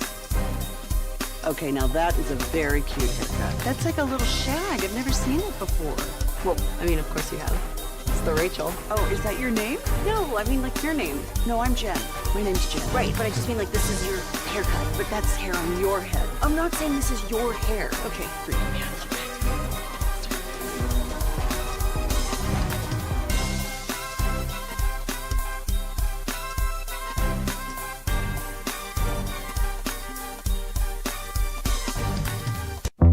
This segment is brought to you by Classic Chevrolet. If you're in the market to upgrade your vehicle, get to Classic Chevrolet in Grapevine. Back-to-back #1 Chevy dealership in the world. They've got more new Chevys than anyone, all priced to sell. Visit ClassicChevrolet.com. This is Texas. This is Classic Chevrolet. Together, let's drive. Based on new Chevy registrations 2023 and 2024.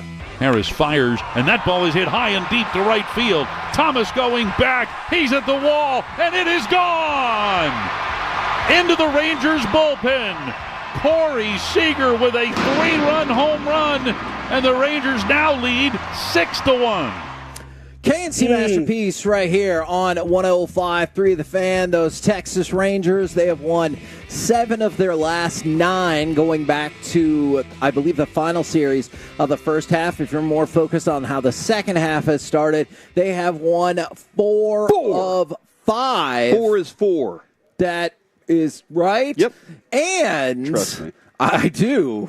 I just wanted to throw this in there as an additional note. We were talking about this yesterday. This is now the first time the Rangers have been 2 games or more above 500 since May 18th. Okay. All right. That's good. So this is the best record they've had in more than 2 months. So let's talk about it as we go, courtesy of Reliant Air Conditioning, gimmick-free AC repair and replacement, into some baseball nuggets. Kevin, my question, and I don't know if you have this answer, so forgive me. What's the furthest under 500 they've been this season, if you know? 6 games. Okay, so for me, this continues to feel like a climb. Sure. Kevin, this is going to sound cheesy. A baseball season's a journey. And I feel if like you say it's about the friends you made along the way, I'm out. This is. I do think there are new friends. Rowdy Tellez is one of them. I think there are some new some things that are just like, hey, we needed to figure some things out along the way. Health-wise, let's build to the end of the season. I think by the end of the season, Kevin, I think they're going to surpass the Astros, and they're going to end up winning this division.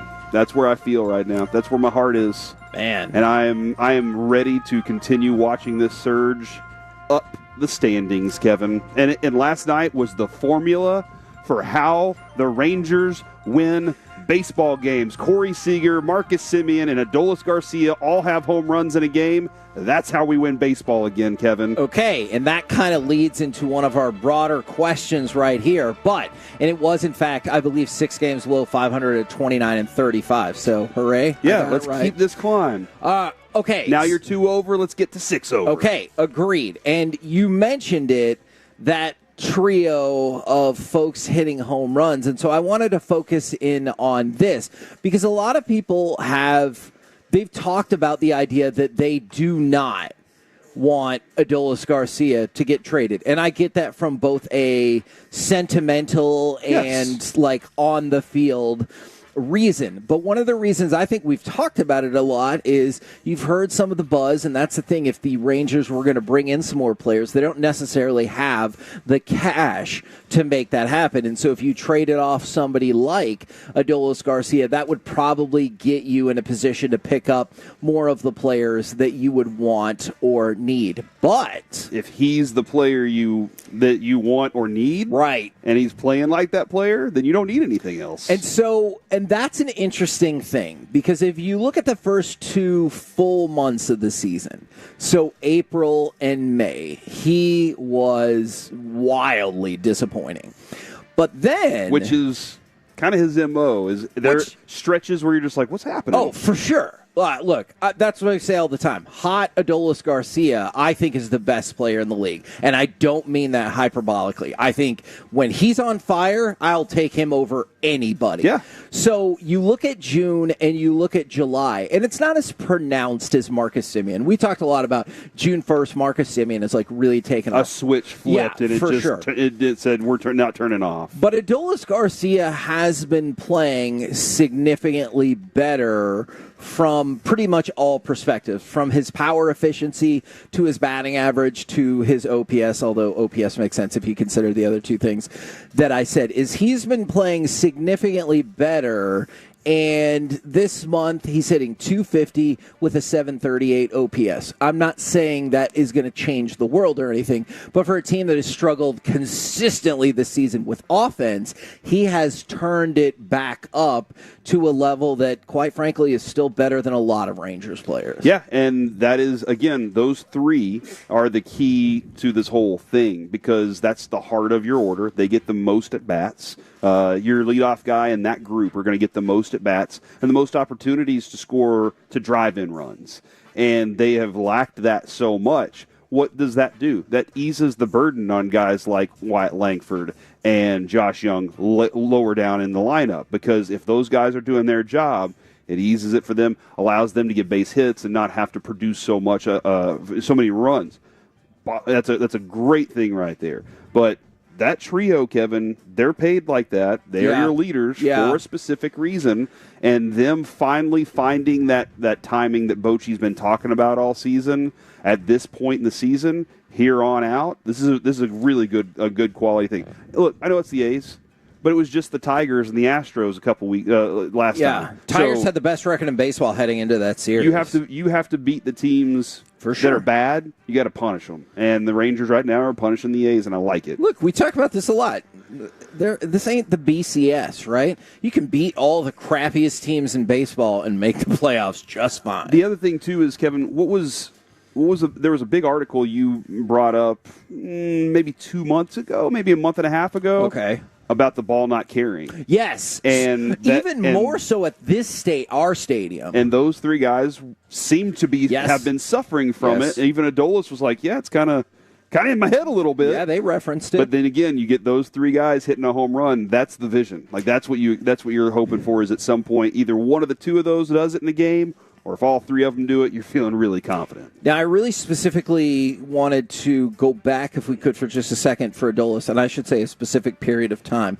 If you look at the last 6 weeks, Adolis Garcia ranks top 20 in the league in average exit velocity. He's in the 92nd percentile. Now, that doesn't always translate, but I think over a long period of time, it does translate. He's squaring the ball up, and that's important. Okay, you just use that term, squaring the ball up. Barrel percentage, 84th percentile in the league, and hard hit percentage, 82nd percentile in the league. And then if you want to look at defense, I think this is something that if you've watched the Rangers, you were aware of. His arm strength is in the 93rd percentile of Major League Baseball. And especially if you look in this last 6 weeks, we've gotten to the point, especially if John Gray is going to be back and be pretty versatile with this team. We can talk more with Boch about that at 12:30. Maybe you don't feel like the pressing need to get a closer as much. That's just a theory, and if that's the case, then you wouldn't need to necessarily clear off as much money.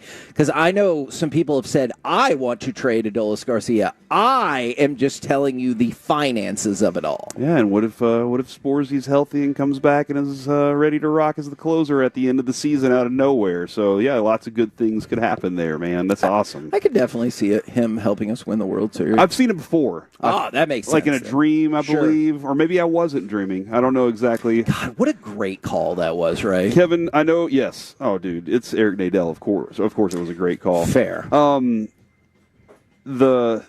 Let's not lose sight also of yet another dominant performance by Jacob deGrom. You know, it's really funny that you say that, because I think I see why people get desensitized to that, and we've only seen it in the short term, and you're right. Absolutely shouldn't. He mows through 6 innings, 9 strikeouts, and you're right. Absolutely don't skip over that. I'm excited. I know this is a selfish reason. I'm most excited because they're winning. But I also look at some of those stats, and I'm like, Cy Young? Yeah, why aren't people noticing it? He was 5 pitches over what we call his line. The 81 threshold, yeah. But he was 86, 60 of them strikes. You say desensitized. I agree. Because he's so efficient, it's almost like he wasn't there. You know, you're like, oh, and you take it for granted, and then you're like, oh my gosh, like we cruised through this game not worrying about runs because of him. So, like, at one point he retired, 10 straight last night? This dude is a bona fide Cy Young candidate, and they need to notice better right now. Okay. But I guess it's because, is he not going 9 innings, complete game shutouts all that? I think it's just because Skubal has been so good. He's a candidate. It feels like it's Skubal's 1, and then the list starts at like 4. You know what I'm saying? Because there's that defined kind of gap between everybody else. But I do want to throw this out as well. He's kind of the anti-Paul Skeens. It's not Paul Skeens' fault.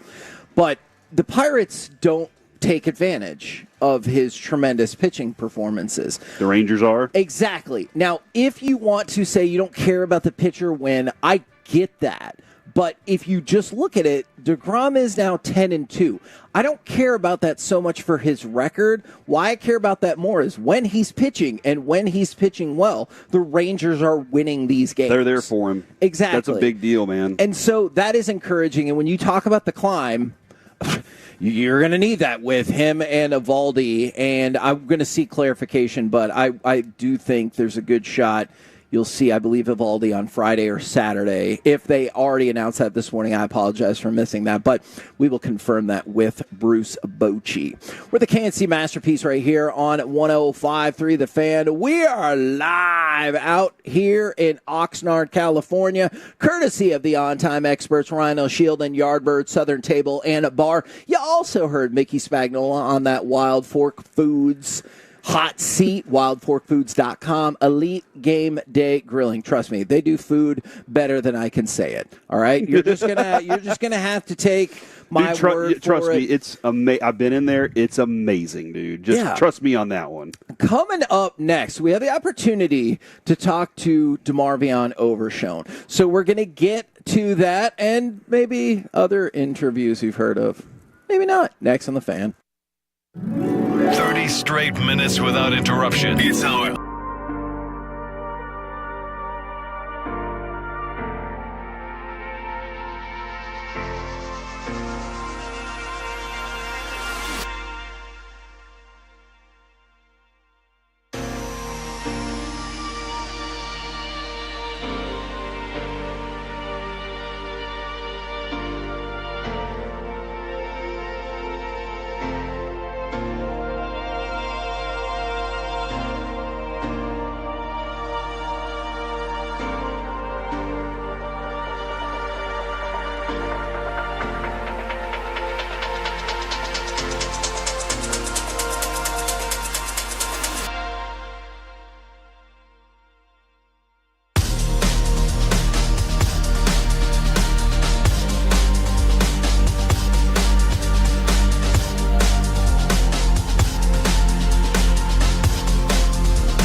Do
you think it's true that you've got to forget something else to remember that Uber Eats has groceries? No, that's absurd. Hey, remember when you used to be what was it, pepper lady? Those are those. Nutmeg maybe? No. Just said that. Was it Spice Girls? Doesn't sound right.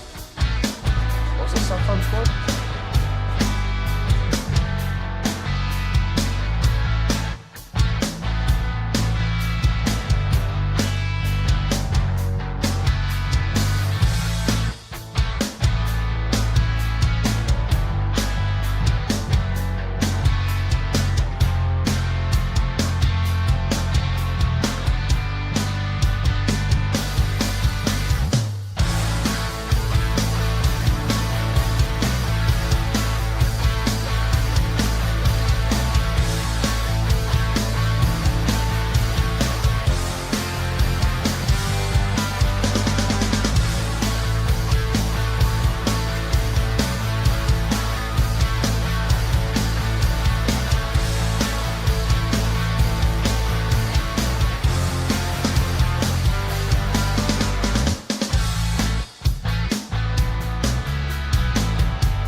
K&C Masterpiece right here on 105.3 The Fan. We are live from Oxnard, and the good news is, well, there's a couple of different things. First of all, Greystone Roofing is tremendous. And the good news is we haven't had to tell you just quite yet that the injury report is brought to you by Greystone Roofing. That was nice yesterday to get out of that thing. Like, it looked completely healthy. That was real nice. Absolutely. But just know, the Greystone Roofing, they've got you covered when the hits keep coming. Now, we've got DeMarvion Overshone coming up in just a couple of minutes, but we also had the opportunity to go to a baseball game yesterday while the Rangers were rocking and rolling all over the A's and piling up another victory. We got to see this. If you can give me cut number 6, this might make it sound like the Dodgers are going to win, but they're not. Paez got a hanger, lifted it to left, back goes Bader, this game's tied. So that home run in particular, Alec, you're a fan of trolling people, yes? That's right. Okay, so I was sitting. That's right. I knew that would be a yes. I was sitting next to Ruben, and just to mess with him, because Ruben is definitely a Dodgers fan. I kept going, dude. He had no Tawny jersey on. Yes, he did. I kept going, man. This Pages is a heck of a player, and he goes Paez, and I was like, point guard for the Wings. Yeah, no, that's AEW world champ? No, it's not Adam Pages. She was a golfer at one point, and then Chiafalo almost got divorced. Paige Spiranac, yes. Not any of those people. Don't make that noise. Eric's wife might still get mad about that. Yeah. Or maybe she's pissed about their interview with Rowdy yesterday. We all are. So I wanted to. So I was just trolling Ruben, and the Dodgers are losing 3-0. I believe at this time it was 3-0 in the game. And then Pages comes up, and I was like, I'll tell you what, if he hits a home run right here, I'll say his name right. And, I would say his name right on the air. I was just messing with Ruben. And then, bam, hits that home run, ties the game. Dodger Stadium goes freaking bananas. I was walking up the tunnel as that happened because I had to step away for a second. Right. And I was walking back up the tunnel, and that place was electric, dude. It was awesome. I'm using that word a lot lately, too. That's a good word. And so people went crazy. And so, of course, I admitted to Ruben that it was, in fact, Pages. He took a great deal of pleasure in that. We got the Teoscar Hernandez bobblehead. And, Corey, what stood out the most to you about that? It's infuriating. It was Teoscar Hernandez bobblehead night. Teoscar Hernandez was not in the lineup, nor did he make an appearance in the lineup at all, even to pinch hit, even though they were down. He did make an appearance on the field before the game, and it looked like he had his kids with him, and they were having fun. But it's his bobblehead night, and he doesn't even swing the bat one time. They had ads. I've seen ads on TV for this night specifically, and I was like, okay, this is going to be fun. And he's a great hitter too. That's another thing is we missed out on that hitter, but he wasn't there for his own bobblehead night last night, and that just seemed pretty ridiculous. So that was the part that kind of got to me. What's more ridiculous, that or getting into Dodger Stadium? Getting into Dodger Stadium wasn't easy. The drive there, well, I will say though, man, as much chaos as it was, we moved quickly. Does that not feel like that place was a circus? Yeah. There were security guards that would step in front of us and say, all right, we got to let this car turn completely left and make a U-turn to get out of going in. And then, another car coming through. And then we're like, hey, where do we even go? And everybody's like, we don't know. Just keep walking. Just keep driving. Getting out of there was pretty quick, though. It is from what I understand, one way in, one way out kind of place. And so that was the thing that I was very surprised we were able to move as quickly as we did. And that stadium is massive. Cool. This is the first time I've ever been there. This is the first time I think we've all of us, because Carter and Ruben, we all rocked out there together. This is the first time we'd all been there. And I remember the first time I went to Fenway, I was astonished by how small that ballpark is. This ballpark is freaking massive, dude. And I told Carter our seats, I loved where we sat because we thought about sitting in the outfield. Yeah. And if we would have done that, we wouldn't have had as cool of a view, I don't think, because we would have been looking at home plate, which is cool. But the view out in the outfield with the mountains and the trees and everything behind it, beautiful setting. Yeah. Then you get out, you walk out to the car, and then there's downtown L.A. right there. And the lights of the city it's a really cool environment. I've always said this. I like going to Colorado because whenever you get out of the game, you walk right into the city. I like Fenway. You get out of the game, you walk right into the city. Those kinds of places. In Arlington, you get out, and there's some stuff now around. But for the longest time, you got done, and you were like, all right, time to drive home. Yeah. And this environment kind of sets up for something like that. No wonder the Dodgers have so much lore around them for what they've accomplished. Man, that fan base is passionate. They are. Yes, they are. They're in on the baseball things that you would hope they're in on. Now, we talked about it. We're in Oxnard. Technically, this interview didn't take place in the tent, but you know what? I still think that DeMarvion Overshone was essentially in the Wild Fork Foods hot seat. WildForkFoods.com. Elite game day grilling favorites. Probably won't do it again that well the entire week. But there's a couple things to know before we jump into this. I caught up with DeMarvion Overshone after practice yesterday, and you'll notice a couple things I asked him about. One of them is having an interview with somebody who doesn't know your name. Mm-hmm. Because, because the ticket was out here, and they walked up to somebody right in front of me and goes, "What's your name?" And I was like, man, That's a good way to start an interview. I like it, yeah. And then we are going to have Oso Digizua probably on the show tomorrow, and they were trying to do wacky line reads with him, and it was amazing. This is the magic of radio. But he kept saying no, no. We should ask him about wacky reads. Yeah, I'd be like, what did you think about all those wacky line reads that you declined? Because I actually thought that was really hilarious to see it get shut down again and again. And then also know that about halfway through this interview, all these other media people showed up and they tried to get involved in our conversation. And I was like, you can wait your turn. So take it away, DeMarvion Overshone. We're here with DeMarvion Overshone right here on 105.3 The Fan. Is anybody in practice today more excited than you for all of the plays that were getting made? Look, I don't think so. Look, I feel like one of my jobs is to bring the energy and keep the energy up. And whether I'm on the field or off the field, you're going to feel my presence. So, look, I feel like I'm the most energized guy on this team, and it's my job to be infectious and make sure everybody feel that way. I don't think this will be the case, especially this early, but do you ever get a veteran who's like, tone it down just a little bit? Not at all. Not at all. Look, I feel like going into year 3, I done played my fair share of games.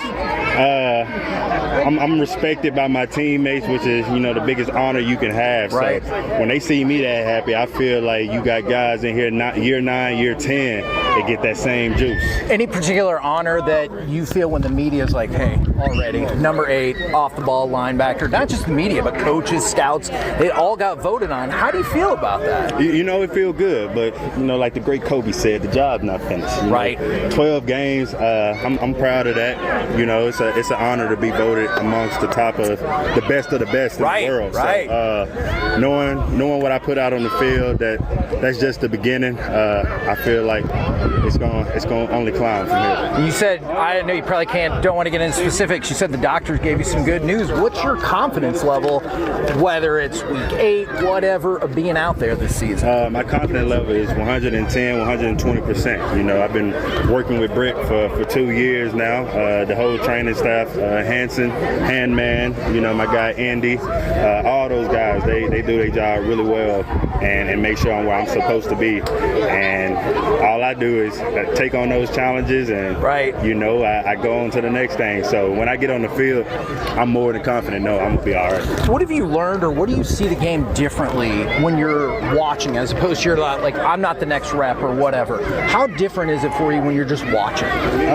It's easy to coach up things and see people like, simple mistakes that I made as a rookie or my second year. So being able to see them make that same mistake and be able to coach from the sideline, it helps me out. So when I get back out there, I'm not playing too fast. I didn't slow down. So just being able to slow the game down, just watching. For all the people who weren't out here today, how excited were you for Marshawn Nealon when he took it to the house? Look, I was excited. They always talk about that little birdie. You hear a little birdie telling you something, and I felt like I was that little birdie on that play. Not to take credit on his interception, but I told him to stay right there, that's his job. He was doing his job, but I already knew the ball was coming, and he was kind of turned. But just seeing a guy like Marshawn battling, injuries last year, but when he was out on the field, he was making plays, real big plays. So seeing him have a play like that, it only makes me smile because I know how hard he worked, and I'm excited to see what he's going to do his sophomore year. And you had the opportunity to get out of here, but then I started asking questions. Now there's media people everywhere. Are you frustrated with me about that? Oh, not at all. Okay, good. Not at all. It's probably some kids over there that's like, man, he said he was going to sign my stuff, but I'm still going to get to talk to them, sign stuff, and get to talk to y'all. Look, I'm out here. It's not too much I can do on the field, so off the field, I'm 10 toes for everything. Can you describe to people what you were doing off the side? I know you talked about working with Britt and everything. What are you doing out there and working? Just a lot of resistant band stuff, working on my power and stuff for when I do come back. I'm going to feel so much powerful after that, but just small things, shuffling, backpedaling, just easing it back to it. Today was actually my first day in cleats, and I feel great, so that's another check mark I get to cross out. So So just doing small things like that. But knowing Britt, you know, it all matters. I tell people all the time, you know, you look over there, it might not seem much, but as we seen when I get back on the field, like it's a lot. So last question I was curious about, somebody from another radio station walked up to a player and said, "What is your name?" Do you think you would interview with somebody who walked up and said, "What is your name?" What is my name? Now, that is a little disrespectful. Yes! Especially when, like, our last name is already on the back of the jersey, so it can't be that hard to figure it out. But, I mean, if you interviewing somebody and you don't know their name, it's like you're fishing for content and not really, you know, feeling me. Like, you're supposed to come up and talk to me like you know me, you know, and interview me, but you don't even know me, so now you're just asking general questions that you can really go ask anybody because you don't know me. Well, I appreciate you giving us the answer. Thanks very much, sir. There you go, ladies and gentlemen. DeMarvion Overshone right here on 105.3 The Fan. Y'all are best friends. I'm telling you, it's probably because I didn't bring up the A&M stuff.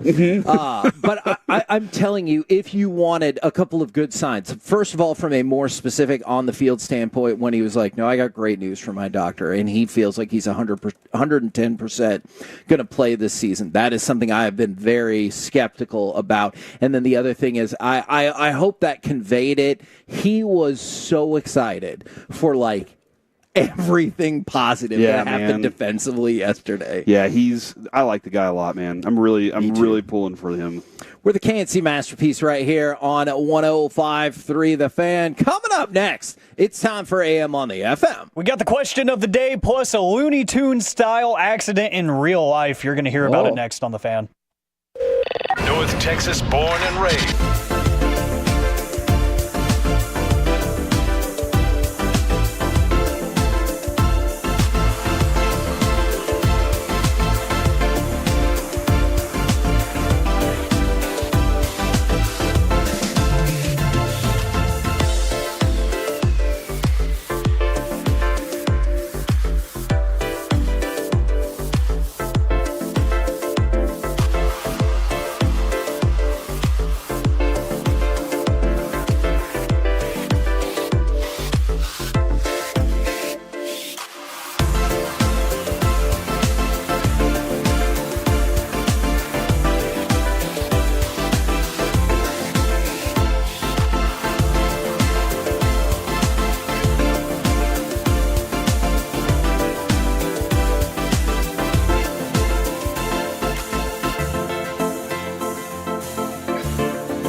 Uber Eats has lower fee products? I gotta remember that. You know, they say in order to remember something, you have to forget something else.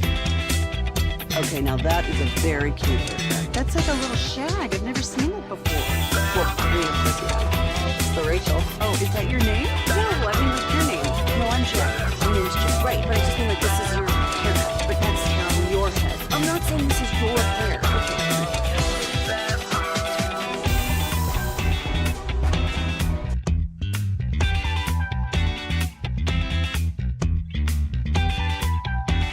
Donate today at carsforkids.org and by the personal injury lawyers Frankel and Frankel. If you've been injured in a car or truck wreck, call Frankel first, 214 or 817-333-3333. With Frankel and Frankel, there's never an out-of-pocket cost. They only get paid when you win. Frankel and Frankel, the go-to car and truck wreck attorneys in Dallas. K&C Masterpiece back here on 105.3 The Fan, live from Oxnard for Dallas Cowboys training camp. Alec, if you don't mind, really quick Pete Crow Armstrong story for you. You are familiar with, the Cubs outfielder. He's been having a heck of a season. Before spring training started, he had kind of the blonde buzz cut with the blue stars in his hair. So this kid wearing that T-shirt opened up like a lemonade stand outside of Wrigleyville to try to raise money so he could get his hair done like that. Pete Crow Armstrong found out about it, went out there, walked up to the kid's lemonade stand. Shaved his head for him. And, no. Oh. He gave him the money. Oh, well, that's cool. So isn't that just a downright heartwarming story for you? And, like, the look in those kids' face, they're like, oh. And then the one kid who's in charge, he steps right up and, like, puts his hand down. He's like, nice to meet you. And he looked like the alpha. I just thought it was a heartwarming story for everybody today.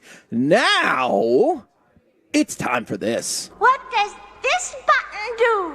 Please, please, do not push the button. You have no idea what it...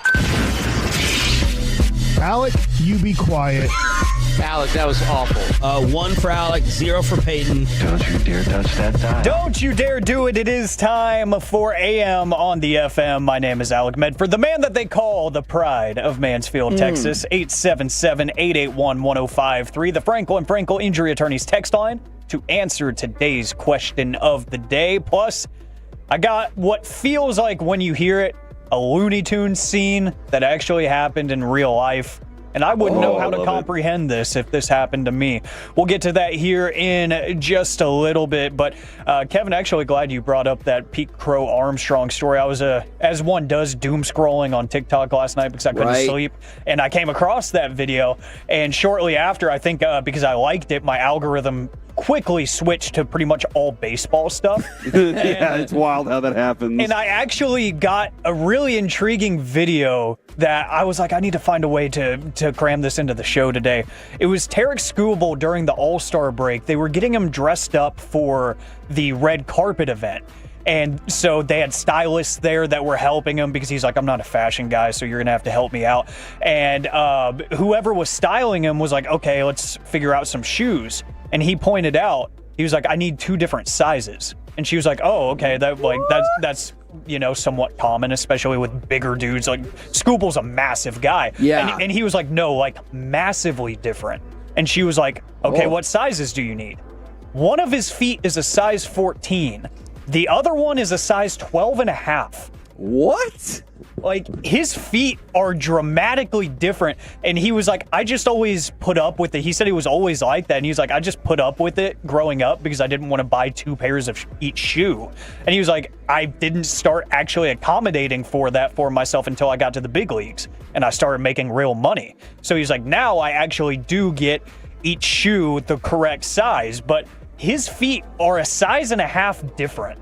Dude, now I want to know, like, how common this is. That is interesting. I did not know that. Like, I know that there's definitely a difference in pretty much everybody's, but I didn't know that it could be that different. That's incredible. So I just thought that was random and incredible at the same time, that one of the best, really, athletes out there right now with how dominant he is. Yeah. That's just like a minor inconvenience in his life is when he gets a new pair of spikes, he's got to go, okay, well, one of them needs to be a size and a half different. That's incredible to me. At least he doesn't have to order 2 left shoes because of not being able to dance. Back to you, Alec. Hey, Alec, I'm sorry about that, man. I appreciate the insight, Corey. Yep. As always. Question of the day time before I let you take over any further. We broke the news, sadly, yesterday that Ozzy Osbourne passed away. And just weeks after his final concert with Black Sabbath, got the crew back together for one last time. He was actually up there performing on stage, which was really, really cool to see. So he got to get that one bucket list item out of the way before he leaves us. And it got me thinking, because I saw a lot of like sports entities tweeting about him, because a lot of his songs are great hype songs. They're great stadium anthems, and Crazy Train is the one that comes to mind first. So, got me thinking, what are your favorite stadium anthems of all time? 877-881-1053, because Crazy Train is up there for me. That's probably my one seed. That at any point in the game, I feel like I could go to a Cowboys game where we're down by 3 scores and they play that on a 3rd down and I'm still standing up and waving the towel. Like I don't care what point of the game it is. If they play that song over the PA, the crowd is going to roar. Everybody's going to stand up on their feet. That's always been a top tier one for me. Here recently, because my guy C-Stats with the Rangers, I love that some wrestling themes are getting integrated into this as well. So it's pretty cool to see some of those things getting people up on their feet, like a Roman Reigns entrance theme after a big strikeout or something. It's really cool to see that, the fandom is transcending just that, and it's going into, other major sports. Really cool to see. But really, a lot of the 80s, 90s rock music is just fantastic hype music for me. Real quickly, about 60% of people have different size feet. So really, yeah, I don't know about that drastic, but maybe not discernibly different. But it might be about 30 based on that. So wow, Kevin, I told you this last night. I am kind of worn out. Oh, I was telling Carter this. Kind of worn out on Seven Nation Army being in every stadium now. But it seems like all the stadiums are trying to claim it. Like, we do the better than anybody else. And I'm like, well, I mean, everybody does it. So don't. But it's a Jack White didn't even expect it to turn into what it turned into. He's like, it's really flattering that that's happened. But I will say, Welcome to the Jungle always gets me rolling. Last night, the final countdown. Yes. And that's when I realized how much I really like that as as introductions for teams. But Welcome to the Jungle really gets, whenever things are low, you hit that one up and I'm like, okay, we're back, baby. So yeah, that's the one for me. So for me, it's the Isley Brothers and it's Shout. Now, dude, you win. You win. You can pick up wherever you want. If you want to just start hot right off the top. Yeah, and if you want to, and for the 80s Mavericks fans, that is the staple of Reunion Arena. So for me, it's Shout. Yeah, dude. And by the time that, I actually, look at me, I got chills right now thinking about, I love that song, dude. Yes, that one is right there, man. You know what that one's really good at, too? And I know Wedding Crashers had something to do with it. Yeah. But when you're at a wedding, that song definitely gets the whole party rolling. So much so that I've been at multiple weddings where the speakers have gone out because everybody was jumping up and down so much because they were having so much fun to that song. Also, do you think it's because they thought they were going to hook up after that because of the montage? Oh, yeah. You know the montage, Alec. I do, but just so direct to the point at 11:31 a.m. here in the Metroplex. It's even earlier out there. That is criminal for you. That is not allowed. The only people out here are other media people and folks working with the Cowboys. They'll be fine. Yeah. Well, if you say so. Like yesterday when that kid walked by and I was like, I can't say that word because there's a child. And then she turned around and gave me a mean look. And I was like, she God. Did. She thought you were a piece of crap. I know, and I was just trying to be nice and not say cuss words. Oh, that is nice. That's great life advice there. Yeah. It is nice. Yeah, that's very nice. I'm reading this one from the 817 favorite stadium anthems just because I know if Reggie were to be listening, which he is not because he has his own show to do, this would irritate him. Remember the Name by Fort Minor is a great one. Yeah. And then Higher by Creed is another entry that they put for obvious reasons. I really liked when the Rangers, and this is very local, but when they play I Like Texas by Pat Green. Yeah. But also when the Rangers would win games, they would play the old 97's Texas State of Mind. I'm living in a state of Texas, and Texas lives in me. And I love that song. I love both of those. When it's something local like that, I really like whenever the stadiums connect the community like that. Instead of going with something that's just going to be everywhere, this is something you're only going to find right here. Yeah, and that's what I'm going to miss about the Coliseum in Oakland was it was like in between innings and during warm-up pitches and stuff, they played a lot of local music, a lot of West Coast music and hip-hop. And I always thought that was so cool, like leaning into the community. You know, they're in a very historic area for music. So they were playing a bunch of songs and like artists that you probably hadn't heard of if you're not from the area. So I got some good songs to add to my playlist from, you know, sitting in master control working those games. I'm like, I kind of like this beat. I'm going to find out who sang that.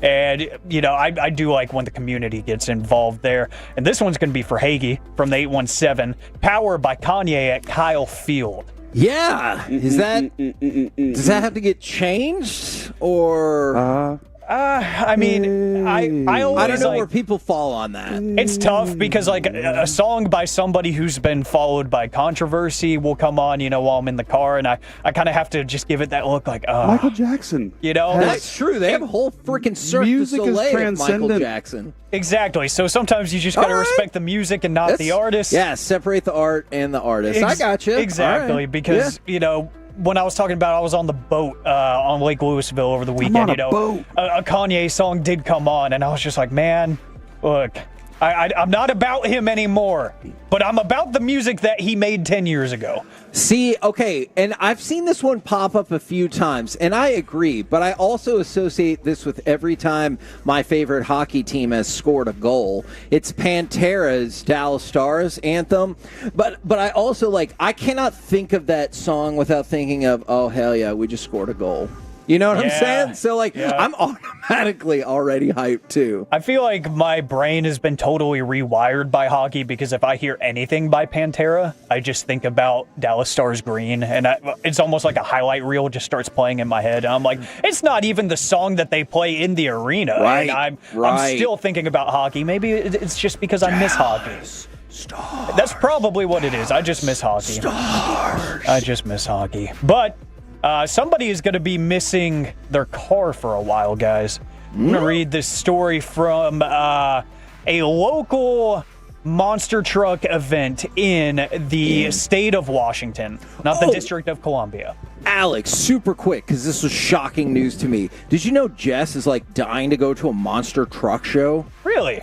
Yeah. That's awesome. I had no idea, but I was like, we could make that happen. It's something that I hadn't really thought of since I was like, you know, like 8, 9, 10 years old. But whenever I do see some clips pop up, I'm kind of like, this is fun. Just giant machinery destroying stuff. Yes. You know, like that. Men are simple creatures. I see cars getting crushed, and I'm like, hell yeah. And in this case, a car that wasn't supposed to get crushed got crushed. Oh, no. So, the Malicious Monster Truck Tour had a stop in Washington State, and they got a little more than they bargained for when a giant tire from one of the monster trucks flew off of one of the competitors' trucks and crushed a spectator's car. Oh, no. Man. Luckily, nobody was hurt, but a spectator's Kia Spectra was no match for the several 100-pound tire of a monster truck when it flew off of the track and bounced into the parking lot and absolutely obliterates this poor person's Kia. So these tires, according to Popular Mechanics, I didn't know this. Like, I know monster trucks are huge. I never thought about the tires themselves. A monster truck tire can weigh between 800 and 900 pounds. And that's not counting the giant wheel that it's mounted on. So how much do y'all think it costs then? A tire? Just one tire. $12,000. Holy crap. I'm just guessing. I will say this. Do you know how they got that tire off the car, though? They got a bunch of CrossFitters to come out, and they just flipped it over. That would be the most masculine thing ever. They just get a bunch of meatheads to walk out there and just, like, flip the thing. It's like, 3 of them, yeah, no problem. That would be amazing. That reminds me of my friend who's he came out of his work one day and was like, "Where is my car?" And then he found another car had jumped off the highway and landed directly on top of his car. What? And he was walking around looking for his car in the parking lot, and it just came off 635, or maybe it was 35. It just landed right on top of his car, so much so that he couldn't find it. It didn't hit any other car. It just landed on his. It was awesome. That feels targeted. I know it wasn't, but it feels targeted. That would be my mindset. I'm like, there's no way somebody could have coordinated this so perfectly, but dang it, it feels like it. That just feels like you were talking about with the whole stolen identity thing, Kevin. It's like, it's not personal at all, but it would feel personal. If my car just got pancaked and no other car was damaged, I'd be like, why me? That's incredible, and that's how I would have felt at this monster truck event. So now, if I do go to a monster truck event, it's only going to be in a closed environment like AT&T Stadium. I am not going to an open-air monster truck competition or whatever, because I am now deathly afraid of my beautiful Blazer that I got from Justin Rudd, of course, getting destroyed by a 1,000-pound tire and wheel. Dude, that's freaking crazy. But that's what we frequently say during AM on the FM. We're the K&C Masterpiece right here on 105.3 The Fan. Coming up next, it's time for Gridiron Gravy. Which elite wide receiver and quarterback combination is still work in progress? We'll do it next right here on The Fan. Coming up.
Do you think it's true that you've got to forget something else to remember that Uber Eats has groceries? No, that's absurd. Hey, remember when you used to be what was it, Pepper Lady?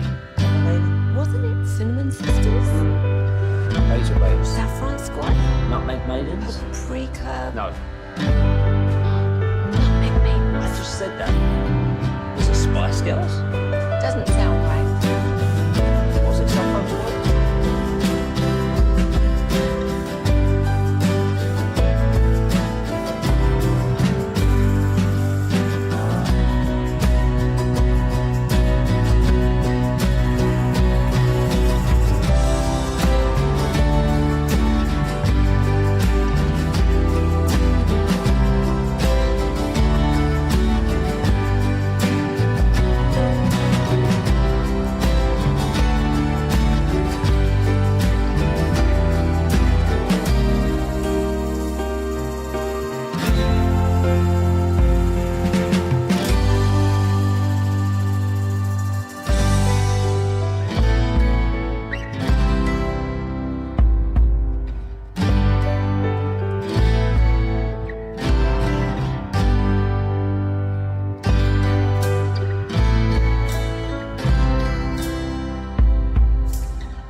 to shout out Greystone Roofing, Reliant AC. Man, we've had a blast out here already. And now, it's time to go around the entire NFL and dip into some gridiron gravy. Dip it and rip it. Now, I want to ask you if you're intrigued by any of these camp battles. I'm going to tell you, some of them are kind of depressing. Are you intrigued by the fatal four-way between Joe Flacco, Kenny Pickett, Dylan Gabriel, and Shedeur Sanders? Because I'll have to admit, I am invested in that one. So I was down on Dylan Gabriel. He was fine at OU.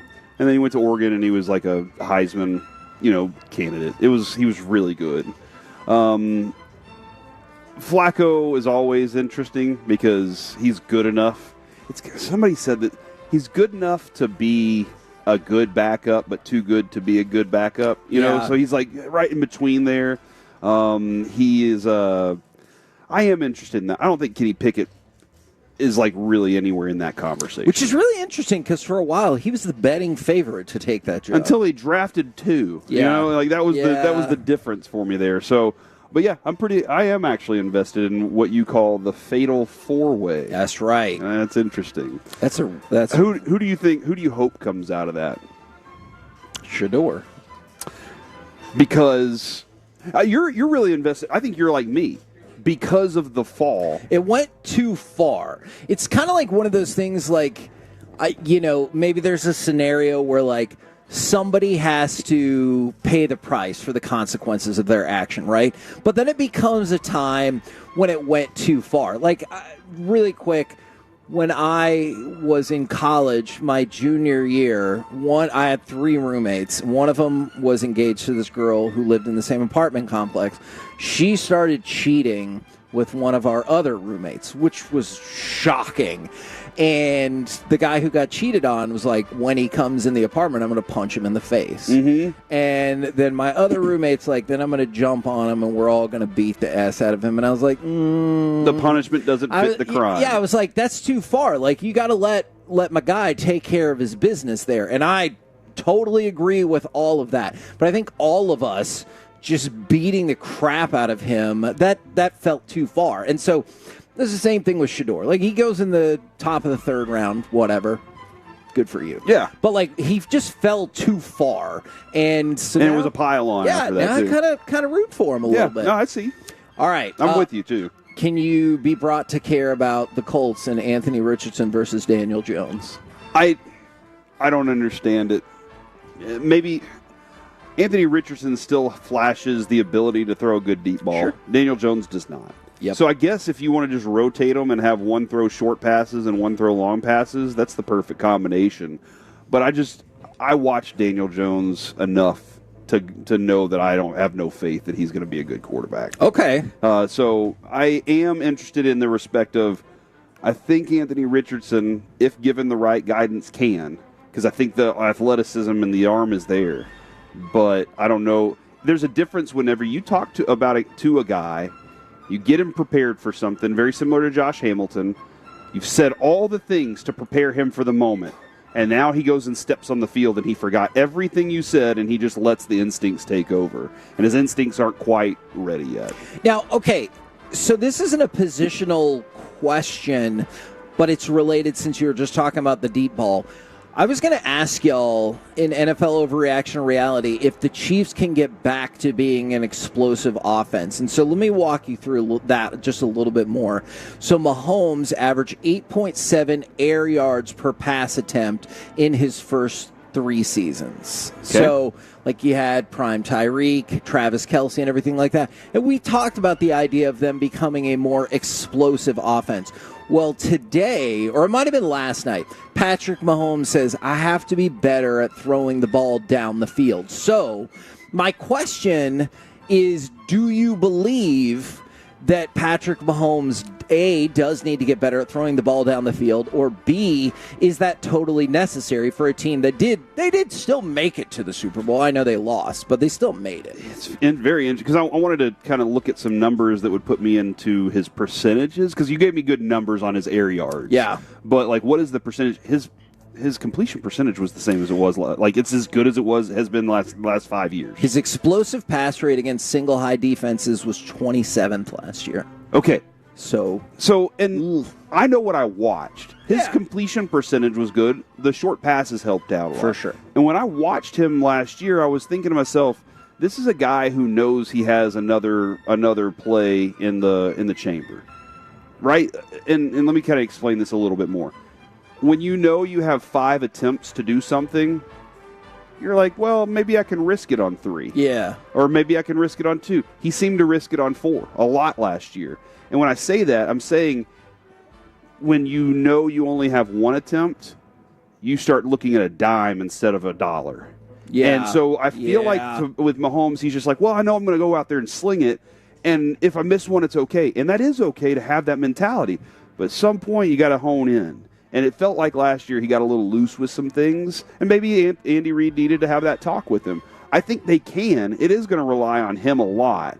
The receivers and their abilities are a big factor, too. But I did see a quarterback that was a little loose last year with some of his approach to things. And look, this has been developing for a couple of years. It's not a brand new thing. Like in 2022, 8.1 yards per pass attempt. We've talked about it. If you hit 8 and above, you're doing just fine, and you're probably doing a very good job of stretching. He's just held the to field. a different standard. Yeah, no, I hold him to a different standard. He is. I will tell you this, though. So, like, the very next year it went down to 7 yards per attempt, and I'm sure Tyreek Hill taking off doesn't help with that. And then last year, just 6.8 yards per attempt. That's the lowest of his career, and that's just not going to cut it for most quarterbacks. Yeah, and granted that defense helped out so much. That's sure. why they got back to the Super Bowl. For sure. Him standing up, not having to scramble so much and throw off 1 foot, that's going to be a big factor too.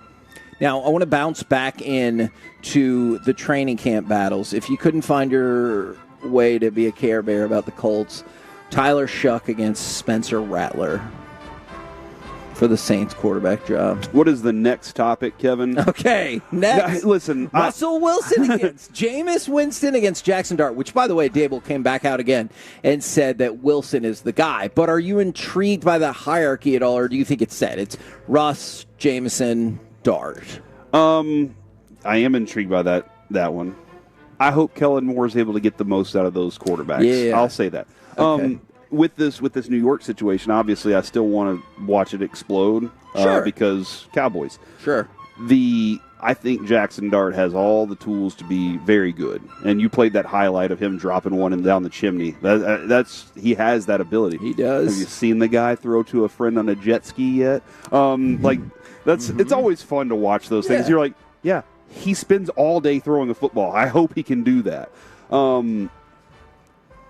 I don't think Jameis is truly the number 2 there. I think Jackson is. But you want to go with Russell Wilson experience, give him every opportunity because he's won a Super Bowl. He has made it to that point. He does have that credit to his name. But is he still that guy? And I think they're going to do everything they can to give him opportunities to put themselves in position to win. I think their defense is going to be very good. Their defense wasn't the problem last year. It was their offense. Can they get that thing off the ground? And I don't know that Russell Wilson still has the ability to do that anymore. But I wanted to throw this out there real quick because I appreciate when people display this level of honesty.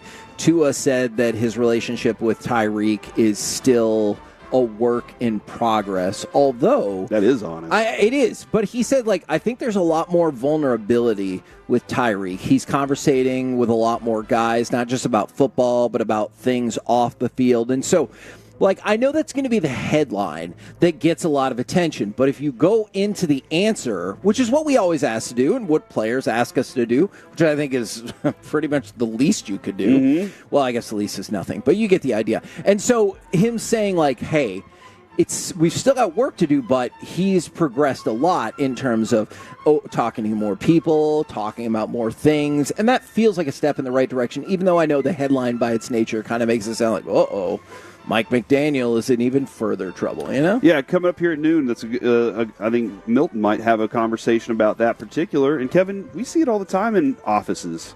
You got a guy that walks in, wants to get his work done, wants to go home and be with his family. Yeah. And sometimes for morale, got to do a little extra. We're the K&C Masterpiece right here on 105.3 The Fan. Coming up next, he will sit down on the Wild Fork Foods hot seat. WildForkFoods.com, elite game day grilling favorites. We'll talk with Joe Milton. And there's a question that Corey asked. Oh, no, I don't know if we should do this. That is so shocking. No. That it had to be cut from the interview. But what Corey doesn't know is we still have the audio. The Tolos don't want us to play that. You go ahead and vote, yes or no. Do you want to hear Corey's shocking question? We'll do the Joe Milton interview next right here on The Fan. Miss anything on The Fan? Ever wish you could go back in time? You can. I got it all on record. Go back and listen to your favorite segments with our Odyssey app Rewind feature. Now we Rewind feature, presented by Comerica on The Fan. If you are tired of repainting your house every few years because the paint is peeling or chipping or fading or something like that, don't worry about it. You can do it with Rhino Shield, but Kevin's going to tell you about some financing options in just a minute, and that is something that can help you out as well because you can take care of it. And Kevin, we've discussed this. You don't have to finance and be like it's going to be gone in 3 years. You finance it, it's going to be taken care of for up to 25, maybe even longer. Think about it. This is not buying the jersey of your favorite player who's going to be gone. It's buying the jersey of the guy who you magically know ahead of time is going to spend his entire career and be in the Hall of Fame. Exactly, with that franchise. So first of all, think about this. It's back. Rhino Shield's coating is backed by a 25-year warranty.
It's the K&C Masterpiece on 105.3 The Fan. K&C Masterpiece right here on 105.3 The Fan. From the 3-2-1, did Corey ask how many sandwiches that guy is eating? Oh, my gosh, dude. I guess that really set the table, huh? I want to make this very clear. I think the interview is fantastic. There's just this one question that Corey you peer asked pressured me into asking that, this. look, You peer pressured me. Alec, does that sound like me? Yes, it does. Okay. Well, that's... You've been known to do that. That is a fair point, and I will admit, we're going to play the interview.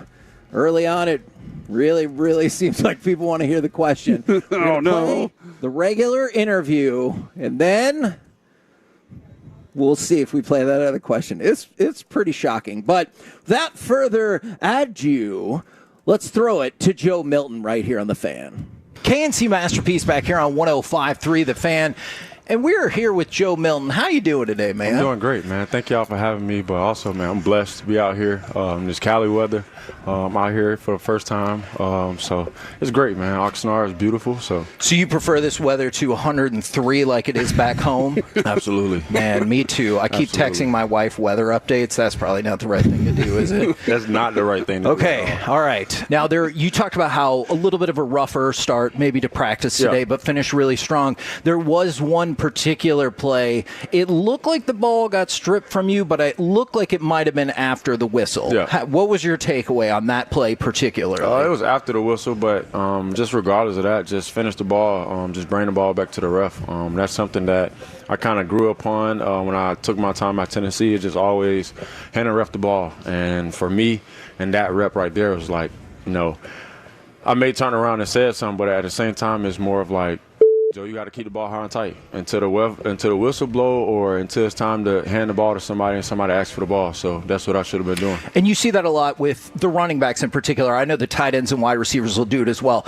Can you just go back for just a second, the importance of finishing that play and then going all the way through? Yeah. Just first off, just throwing the ball away in the beginning and not being able to cut back like that much because there's a lot of people flowing that way. And, when you go back into traffic like that, things can get bad. I understand that I'm 6'5", and I'm 232, and that's all good and all, but D-linemen are bigger than me. And those guys, when they land on you, it's not fun. So just being smart with that, keeping the ball high and tight, and just the 3 points of contact. So just doing that, remembering that, because we as a quarterback, if a running back or the receivers did anything like that, we're the type of person that'll be on them. And, so it starts with us, with the red jerseys. So keeping the ball high and tight. Walk me, you break huddle and you walk up to the line of scrimmage. Walk me through the whole process before you say hut. How does that all go? It depends on the play. If it's for instance, if it's a pass play, I kind of, after the huddle break, my eyes go straight to the middle of the field. Just seeing what the coverage is, seeing if it's too high or one high. That's all I need to know so far. And after that, I'm assessing my slot. So wherever my slot is on the field, if we have one, I'm going to look at the nickel. If the nickel's inside or outside leverage. After that, it's pretty much kind of play ball. Kind of got my little assumptions on what I think it is. And after that, after the whistle, after I say hut, just it's going to be what it is at that point. That is a shockingly short amount of time to have to process all that information, though, isn't it? Definitely. I think that's people think about playing the position, and I don't know how much they think about when you break the huddle to when you snap the ball, how short that time is. Definitely. It's definitely short, but it's also I've been doing it since the third grade, so it's kind of it's kind of like second nature now. Not to just go out there and just break the huddle and then be like, okay, yep, here we go, except. And not understanding what's going on back end, because the back end can change and they changes what our guys do. So therefore, if we want to do that, then we do it. You want to trust your receivers. Yep. And you want to A, how do they gain your trust? Mm-hmm. But B, how do they gain your trust when they are covered? Yeah. And you're like, okay, I just got to trust that he's going to get it. Yeah. I think it starts off the field, man. Not even knowing what a person can do on the field, but just knowing their why. I feel like that goes a long way. And a lot of people don't talk about that, the outside of football, like how much are we bonding? How much do I know this person? Because at the end of the day, y'all so close to each other, right? Yep. Right. And if you was having an off day, he would know that, so therefore he would talk more. That's a great point. And that's a great point. And it's like, for us as a quarterback, it's like, I want to make sure that my receiver is working hard, but also I want to know where his why is. Why is his love for the game so strong? You know, what's going to make him go? Right. And you also want to be able to talk to guys on the sideline, because some guys not going to take your feedback. They not going to take it lightly. You know what I mean? So being able to understand their why, understand where they come from is like, you know, you get to talk to them how you want to talk to your best friends or whatever it may be, and it builds. That being said, it's still okay to talk a little to a receiver who his team might have cheated in college to be, right? Oh, most definitely. Yeah, most definitely. Absolutely. Talking about you, Jalen Brooks. just can you describe y'all's relationship? Because I know, obviously, newer to the team, but it does seem like y'all have started to form that bond. Let me know if I'm out of line on that. Nah, definitely. You know, outside of football, like I said, you know, just going over to JB house, or they coming over to my house, or we all going to Dak house. Like, no matter what it is, like, we're all bonding, and we all like found ways to cope with each other. Like, JB likes cooking. My third hobby is cooking. So it's like, JB hosted a little cookout. I brought some of my food over. He already had food made. He did all the barbecue stuff. I made the dirty rice. I don't know if y'all know what that is. Yes, absolutely. Wait, hold on. Why do you think we might not know what it is? I don't know. You sure? I'm from the South. So. Okay. I'm from the South? We were born here Florida. in Texas. Okay. Do you consider Texas the South? Yes. Okay. Because I know there's some people it's hot, man. Anything hot, I consider. What is your favorite thing to cook then? Like, I grew up barbecue guy, so I love smoking briskets and stuff like that. What is your thing? Me, I would say my baked spaghetti, depending on who I'm cooking for. Okay. Yeah, depends on trying who to I'm impress cooking for. somebody. Yeah, I mean, I got a girl, so I ain't trying to impress nobody else. So, but her for my girl, if she usually say that she wants spaghetti, it's probably once out the week. Okay. So, she don't like my spaghetti how I cook it. I add sugar in my spaghettis. Oh, that's the way to do it. Yeah, that is absolutely the best spaghetti sauce I ever had. It's like a loaded spaghettis, though. So I cut up little sausage links. I put pepperonis on top. I put cheese on top. I bake it in the oven. Yeah. So it'd be loaded with ground beef. When y'all do some studying and she's helping you study, then you're like, okay, this is your reward. Some spaghetti. Or she's like, no. She doesn't like the way he cooks it, though. She don't like the way I cook it, and she like the thin noodles. Oh, really? Yeah. Angel hair. Yeah, I don't. I like the regular noodles. Okay. Yeah, but you guys got plenty of other stuff in common. Okay, good. Most definitely. Well, spaghetti doesn't feel like a make or break for your relationship. Nah, it's not. What's more fun, juking somebody at the second level or trucking somebody? It's a good feeling, isn't it? It is, especially when they was talking trash, probably like a play before, and it's like, bet I'm gonna catch you. And when I catch you, it's gonna be bad. Especially if somebody waiting on me to tackle me. Like, why are you waiting on me why am I running full speed at you and you're just waiting on me? You know what I mean? Come meet me halfway or something. That does feel a little disrespectful. Yeah. They're like, I can take you down, stand still. And I'm going to run right through you. we were talking about this earlier on the show today. Who do you think is the best fictional quarterback of all time? Whether it's movie, TV, whatever, do you got to go to? It's a tough question. We debated it quite a bit. Yeah, there was like top 25 list that we had to go through a little bit. Sheesh, that's hard. I don't know, man. Is that harder than any of the football questions we've asked so far? Yeah, that's okay. Harder. All right. That's fair. I'll give you a minute to think about that a little bit. There was a report over the weekend that Jaden Blue doesn't have a great work ethic. Yeah. I have a lot of high hopes for Jaden Blue this year. Why do you disagree with that report? For one, I was gonna comment on that, and then I was gonna put BS. For two, it's like we don't even know you who commented on it, and it's like for you to comment on a rookie that's literally posting on Instagram every day of him working. Yeah. What sense does that make? You know what I mean? Make something correlate with each other. And it's like that wasn't correlating. And you never even been in our building since like 25 years ago. So it's like, who do we believe here? Yeah, exactly. I mean, so it's kind of that situation. And it's like, for me, it's like I respect his work ethic. Ever since he came in, it was like his head was down. He was just working, you know what I mean? And it's like, I didn't like before that article even came out, I would never even thought that, you know what I mean? And you play with him on NCAA. You know he did. So. Well, then I'm curious, and I don't know if you felt this way going back to New England, but like, how do you maybe battle some of the media narratives versus like, I just can't pay attention to that? Because, one of the things people were like, oh, Joe Milton's mad that he can't compete for the starting job. Like, whether they talk to you or not, first of all, I think it's totally fair to want to compete for a starting job. Sure. But, like, how do you balance, hey, I'm here for the team versus, man, you didn't even ask me. You didn't even talk to me.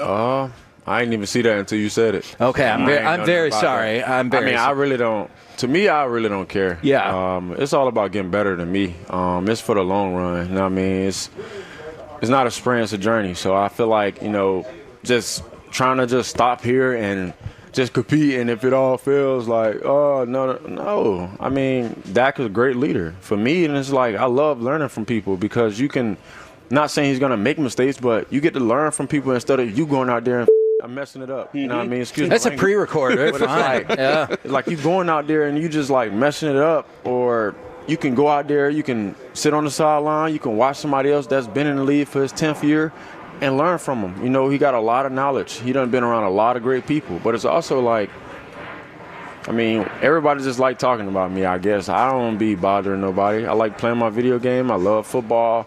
I like being at the house with my girl. I like playing with the dogs. And I like playing drums. And if I'm not doing that, it's like really don't care what people say, to be honest. Because it's like, you don't know me. You don't know me personally. You don't know what I go through. You don't know what I think. And you don't know how I feel about what's going on here. And I love what's going on here. So it's like, for me, they really just be talking just to talk, to be honest. Yeah. Playing the drums, though, were you growing up playing the drums? Yeah. Working on your triplets and everything? Drumline was my favorite movie. Okay. I get that. I know every beat off Drumline. Who's your favorite drummer? Like, do you have one? Because mine's always been Dave Matthews, Carter Beauford. Nah, mine's just Nick Cannon from Drumline. There you go. That's the way to go. His solo is amazing. Yeah. Now, go ahead. I know it's just the first day of practice, but it's just your general philosophy. Can you win a practice? Like, you personally, do you feel like, oh, I won that practice today? I feel like it ain't necessarily about winning a practice. It's about winning the day. What did you do from, like this morning, I got up at 4:30. Like, what did I do from 4:30 to now? Yeah. You know what I mean, to get myself ready for practice. I feel like that's how you win the day. It's not about just winning a practice. It's not about just going against the defense and beating the defense, because as a whole, we all need to work on something collectively and get better at something. It was probably minor hiccups today, and it's like, let's go clean that up. So we really didn't win the day or win the practice because we had minor hiccups. But it's like, that's why we got tomorrow. And tomorrow's not promised, but you have an opportunity to. You know what I mean? When you lay in your bed and close your eyes, you still have an opportunity. That's your opportunity to go to sleep, think about what happened, and wake up the next day and change it. So I tell you all the time, we have a bad show, we got tomorrow. Let's go make it better. I get really angry about that. So, like, it just takes me a minute. Look, he knows very well. You're talking about knowing each other. If I get really mad, I just need like 5 minutes by myself, or else I'm just start spouting out some nonsense. And I was like, I need a minute. Sure. And so, And he cuts whenever he says things, too. I give myself 5 seconds, too. Yeah. On the sideline, I give myself 5 seconds. Some people think that makes you I think it makes you passionate. Yeah, it's all about how you talk to yourself.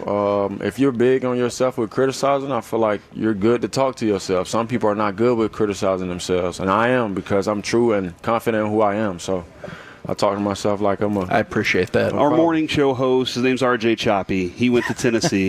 He is very jealous that we're talking to you today. Yeah. He is very jealous and he'll be out here next week. I'm sure he's going to come find you and everything. But he thinks highly of you. Tennessee, is that the second most intimidating stadium in all of college football? And what do you want us to say to RJ Choppy?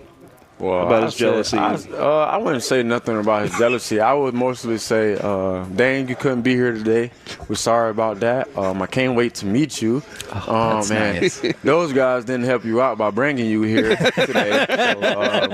So, but sorry to that. But and then Tennessee, the stadium, man, I don't know. Because when I was 17 going on 18, and I was in Penn State at that whiteout, Obama first came out, Yeah, I got you. You know we're videoing I this. can't say it. I got That's why I can't say it. That's why I can't say it. Like, Tennessee gets loud, but I can't. Yeah.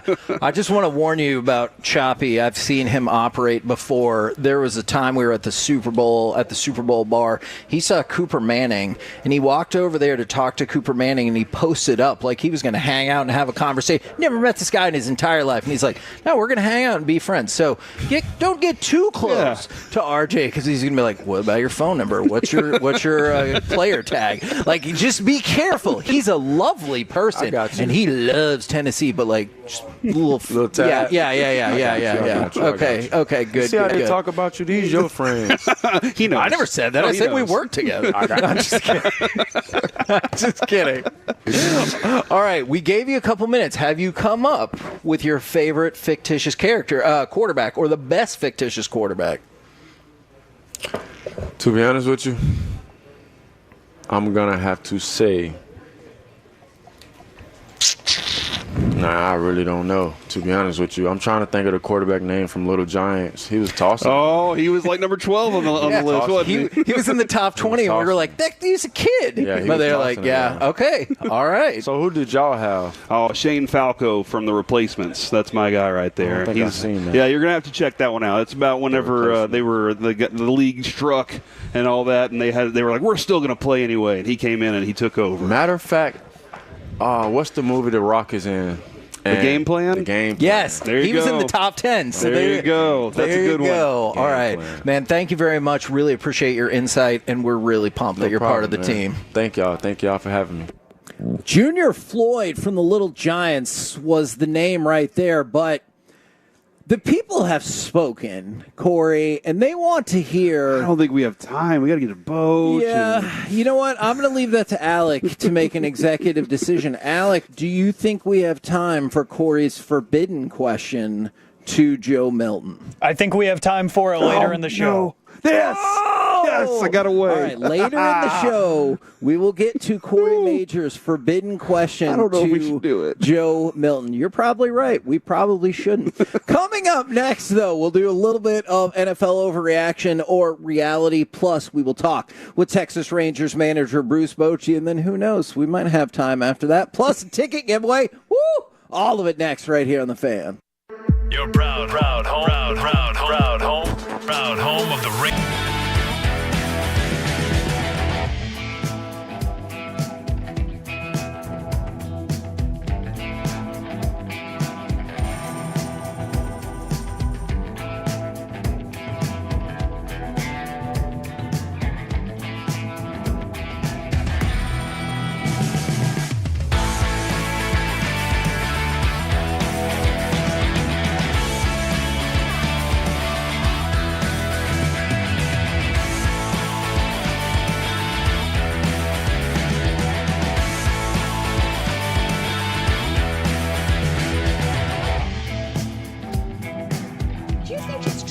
Got to forget something else to remember that Uber Eats has groceries. No, that's absurd.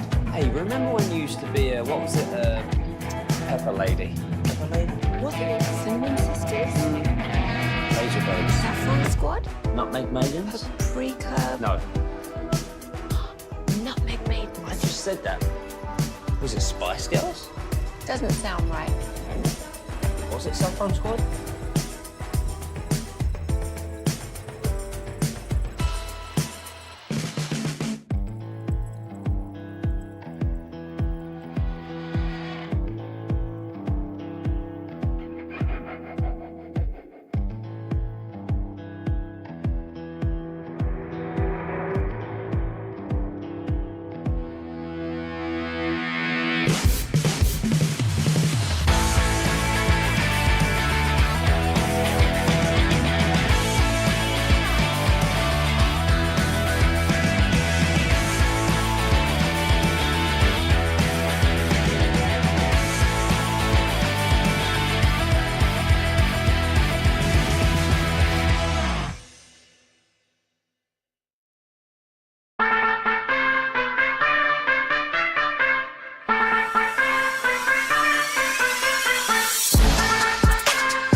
Uber Eats has Lola Free products? I gotta remember that. Well, you know. New AC system for as low as $89 a month and enjoy a 5-day, 4-night stay in Cancun on us. Call 214-655-COOL or visit astardfw.com. Restrictions apply. Visit website for details. The Expressway on 105.3 The Fan is presented by the On-Time Experts. 2nd and 15. Clock at 1:17 in the game. Snap to Jones.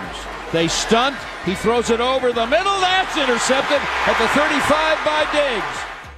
K&C Masterpiece back here on 105.3 The Fan. We are live from Dallas Cowboys training camp. We're going to talk with Bruce Bochy and the surging Rangers in just a minute. But wanted to throw this out there from Andrew Marchand with The Athletic. It's really fascinating. I love the way he sets it up as well.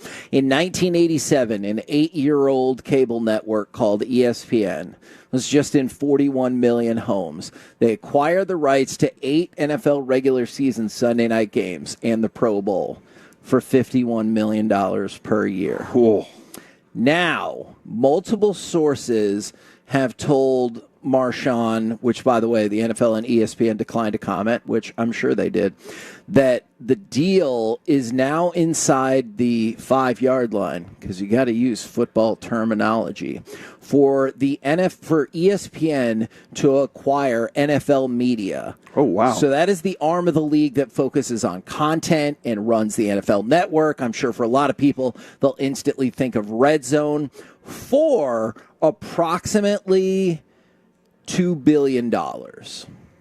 Now, and does that mean that they're owned by Disney then too? Yes, NFL Network will be owned by Disney? I would assume that is correct. All right. Now, this is interesting for if you're like, well, how does this affect me? More specifically, I'll throw that out there. So ESPN has been hyping their direct-to-consumer line. Now, I know they have ESPN Plus as well, but this would be a way for people who are like, I really only want to watch the sports. I want to skip all of that. So ESPN would go direct-to-consumer for $29.99 a month. Now, how much easier of a sell is that if you've also acquired the NFL Network and NFL Media, which means, hey, it's $29.99 a month. That includes the Red Zone. Yeah, no, it makes it a lot easier. Saying? Yeah, for sure. Yeah, this is all bundled together as you like to discuss. Exactly. I'm kind of curious on this front of there's a lot of mergers in this in that industry going on right now. For sure. And look, you already saw it with like Disney going, hey, you should probably get this bundle, to Disney getting really aggressive, and they're like, hey, make the bundle happen. We're the K&C Masterpiece right here on 105.3 The Fan. Right now, whether you're on the mound, at the plate, or on the road, National Car Rental invites you to stop waiting and start winning. Book like a winner today. And Olshan, it is time for our chat with Texas Rangers manager Bruce Bochy. Howdy, sir. How we doing?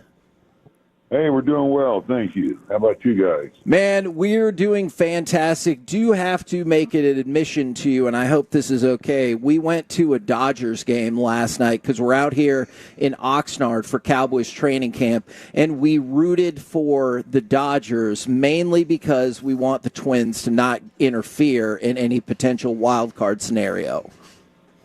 Oh, I get it. Yeah. I'm thinking like you are. Teams that we'll be competing down the stretch here with. So no, as much as or as many times as I've rooted for him to get beat, I totally get that one.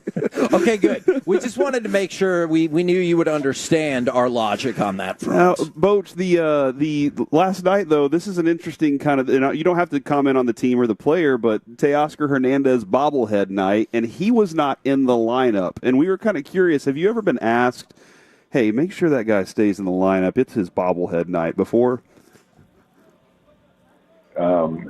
Actually, it's come up where I didn't have a guy in the lineup and go, it's his bobblehead night. But, I guess we don't look, I guess we should look at promotional stuff. But, not to just cliche this thing is, you still got to do what's right. Who knows? He might need it a day, whatever. But, that's definitely a tough day to take a night off. Yeah, no, absolutely. His family was there. It was this whole to-do. So, obviously, keep stacking up wins. I think we all understand that is the name of the game. But how encouraging is it for you, for the guys, to come out so hot in the second half of the season, especially with the trade deadline looming over, not just y'all, but every team in Major League Baseball? Well, I think we all know what's at stake as we go into the second half, especially his first homestand and the teams that we're playing, that, in order for us to, stay in this thing, get to where we want to go, this was going to be a big homestand. We finished up on a good note. I was just hoping that didn't break the momentum. And, these guys came back ready to go, and we're doing what we need to do, and that's win games. I think everybody realized that, and I know the staff and I did, and the players. These guys want to get there, so they'll be fighting the rest of the way.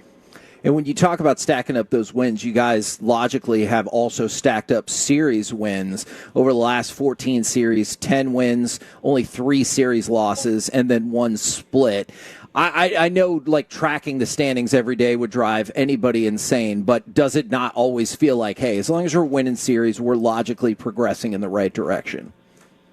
Right. You do that the rest of the way. You're going to be there, but you also know that, hey, if it doesn't happen, then you can't panic. Just keep focusing forward and win ball games. Sometimes you're going to stumble down the stretch. Hopefully not, because we're in a situation where obviously we can't afford a hiccup here or there. So come out every day ready to go. That's all you can do. And these guys I can't say enough about how they are staying focused and doing all they can to win a ball game. Now, yesterday, obviously a lot of standout performances to discuss. I wanted to go specifically to Corey Seager for just a second. On-base streak up to 23 games, and during that, a ridiculous 1.148 OPS. We talk about Marcus Semien's been hot. Adolis, when he gets hot, is as good as anybody in baseball. But Corey Seager and how much he's heated up over the span of just about the last month. Well, you're seeing a great hitter, a great player get locked in is what it is, and we've seen it before with him when he gets his timing.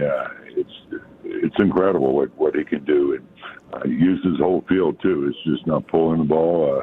He's one of the best hitters in the game, and so we need him.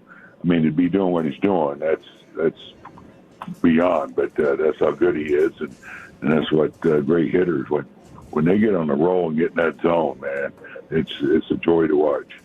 Is there ever a look or an attitude that you can tell, whether it's for Seager or anybody else, that, hey, I think they're about to be in that zone, I think they're about to really take off?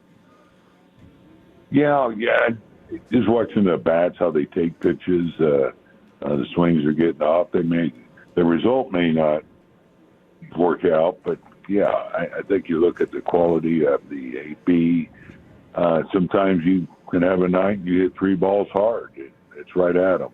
And we just have to remind the hitter, if you do that, you did your job. You beat the pitcher. He's got guys out there helping him, so he's not going to beat you. So don't get flustered by it. Keep throwing out those good at bats, and got a couple guys we need to get in the zone or at least get their timing down. And if that happens, we'll be fine this second half.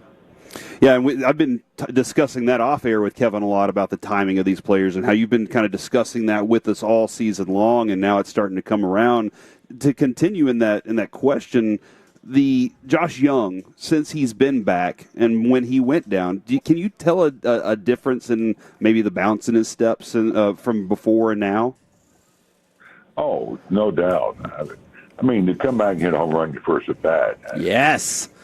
Sure, it was huge for us, but I think for him, he went down working on some things, and took him a while to get his timing, and because you're still seeing good pitching down there. But as we went into this homestand here, we said we need our guys there. This is who we're going to battle with, and he's one of them. So to come up and make an impact on so fast, so quickly, we're lucky, that we have a guy like this that we could call on. And so his presence, I keep talking about, I said, has made a big difference for this club, too, to have one of their guys in that lineup again. You talked about, obviously Josh Young had to work on some things. I'm really curious. Did you think it was more about physical adjustments, more of a mental reset, or is it logically just a combination of both? I think both. I do. Anytime players go into their little skids, slumps, whatever you want to call it, it becomes a mental deal, And then, they start changing things, or the slump can be caused by a mechanical move. And we have all this information that we can give players, looking at swings, their current swings versus when they were going well. Are they striding more? Are they not getting their foot down? All these little things that they were doing well before. So, it's both. One starts the other one, though, I can tell you that. The frustration when you're not having good results, then it starts to beat you up mentally. Some guys, to the point they lose sleep, and they come in here and they hit for an hour. They're trying to figure it out. Then you get to the point of diminishing return by overdoing it. I know versatility is always a good thing to have on the club. I'm curious in terms of John Gray, kind of what y'all envision for him coming back, and were there any discussions at all about him potentially closing? He's going to help out everywhere. John is a guy that can give you multi-innings in a high-leverage role. He can start. He could close games. We're excited, first of all, to get him back, and we saw what he did for us in the postseason, pitching out of the bullpen, and he's got good fastball with the slider, and he's got the experience, and we need help right now with Martin going down. So, you'll see him in the different roles. He could get a spot start when we have this long stretch without a day off, to give the guys a break. So we'll see where we're at. You'd mentioned how enjoyable it is to have somebody like Marcus Semien who can go throughout the lineup and he's not really complaining about it. Same thing for John Gray then. How nice of an asset is it to have somebody that's maybe we needed to start, maybe it's a spot start in the bullpen, maybe closing. How much of a luxury is it to have that kind of person who's hey, whatever the team needs? I tell you, for a manager, it's such a nice luxury. It can be kind of a rare deal too when you have guys like John Gray. Now I'll go back to Dunning. You look at what he did in 23. He was in the bullpen, saving us there with the length he was giving us. Jacob went down and stepped in, and you look at Latz, what he's doing this year. Those guys are valuable. They actually, you can argue they're the most valuable guy on the staff because of their versatility, their length, and ability to pitch high leverage situations and ability to start. You ever have those tough conversations with somebody and they were unwilling to do something like that? And how did you respond with that? A couple of times, sure, you're going to have that career when you're changing roles and whatever. And, you just tell them this is what we think's best for the club. But not very often, though. But you're always going to get one guy that's kind of set in his way, and the ego gets in the way. And, sometimes you got to make a move with that player because if he's unhappy, he's not going to accept it, then he's not going to do a good job at it or try to do a good job. And you want him in the right frame of mind. But, I've seen amazing guys, pitchers. Tim Lincecum, for example, who was one of our starters, won 2 Cy Youngs, and had to put him in the bullpen, to help us out. And he said, "Hey, I just want to win. Whatever you want." And he did a great job down there. And that's the attitude that hopefully these guys have when you do have to make a change in their role. Yeah, we've always felt like your club, this club specifically, has some pretty good dudes on it. Speaking of, Rowdy Tellez, he seems like a good dude. What kind of personality does he bring to this clubhouse now that he's kind of here for this time? You know what? He's loose. He's got a sense of humor. I think players have a lot of fun with him. He doesn't live far from here, so I know he's excited about being here. But another veteran that guys joke around with, and he's fun to watch. When you look at him, he looks like the big bully that stole your lunch money and ate it too, though. And here he is helping us win ball games now. I love it.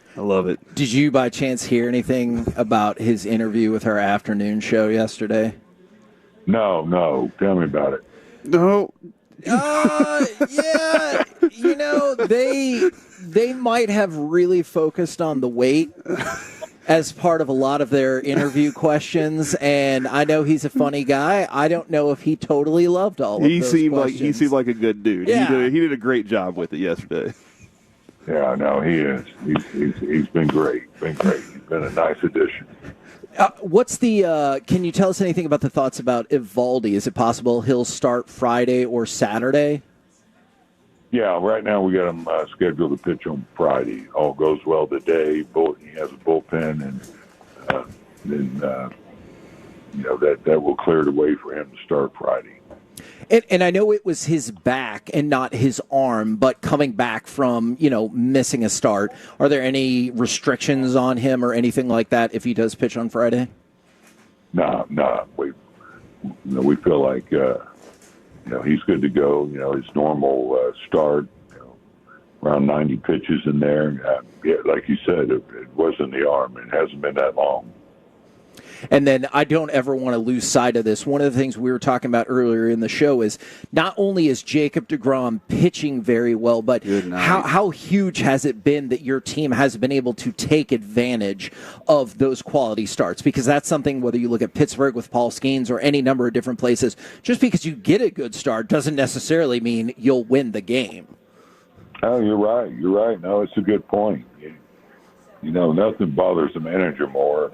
Probably everybody when you get a good start, a great start, and you don't win the game, lose 1-0 or 2-1, and but we have taken advantage of it, as you said, and that is big. That is big. Those are the games you feel like you should win, and you should, and that's been going very well. How we're finding ways to win his games with his quality starts. I am really curious. I know the key for you as the manager is just to win the game, but what do you think about the concept of pitcher wins? Is that still important? Because I know there's a lot of fans out there who are like, starting pitching wins is not that important anymore because of this and that. Do you still think that's an important stat? Yeah, there's something about a win. I still think it is. It's lost its value in our game, the way pitching is being used. But I know as a kid, man, I looked at it, number one as a pitcher. And, it's too bad because, it's like the batting average, home runs, RBI. Well, home runs are still there. But, it's just where the game has changed. But I hate to see that because, it lost the focus, the mentality of the starting pitcher going, I'm going to get a win tonight. I'm going to, he's getting I'm going to get them deep in the game. I'll figure a way to win this ball game. It may not be a pretty win. It may be, you're scoring runs, you're giving up runs, but you're battling to do what you can to get that W. And we probably have lost that just a little bit. Yeah, a great example of kind of the signs of the times of baseball. The first time I saw it, Globe Life Field, instead of the batting average next to the players, it was the OPS that got put up there. And, man, that was just like, I know why, but that kind of like you were talking about with the wins, that kind of felt like a culture shock for a longtime baseball fan. Oh, yeah. No, it has. Believe me, my wife, she got on me about that. She was, I want the batting average up there. Well, yeah, tremendous. Obviously, team closed out on a roll, been doing really well. Best of luck today against Oakland, not Oakland, the A's. And then best of luck finishing out the homestand against the Braves. Appreciate it, sir. All right, guys. Thank you. Always good talking to you. Yes, sir. There you go. Bruce Bochy right here on 105.3 The Fan. And Bruce Bochy, of course, is brought to you by Olshan. And, whenever you're on the mound, at the plate, or on the road, National Car Rental invites you to stop waiting and start winning. Book like a winner today. We're the K&C Masterpiece right here on 105.3 The Fan. And, Corey, I feel like it's about that Let's get something away! 877-881-1053. Caller number 10 now will win a pair of pit tickets to go see Treaty Oak Revival on August 15th at the Pavilion at Toyota Music Factory. This is, of course, courtesy of Live Nation. You can go buy tickets right now, or you can win them for free. 877-881-1053. In the meantime, hopefully you guys are calling in. We're going to be doing this giveaway all week long. Do you want to do a little bit of NFL overreaction or reality? Sounds good to me, dude. All right. They're getting the sound check set up right now for Schottenheimer come up here in a moment. Okay, Schottenheimer, and man, I love how punctual he has been. Love it, love it, love it.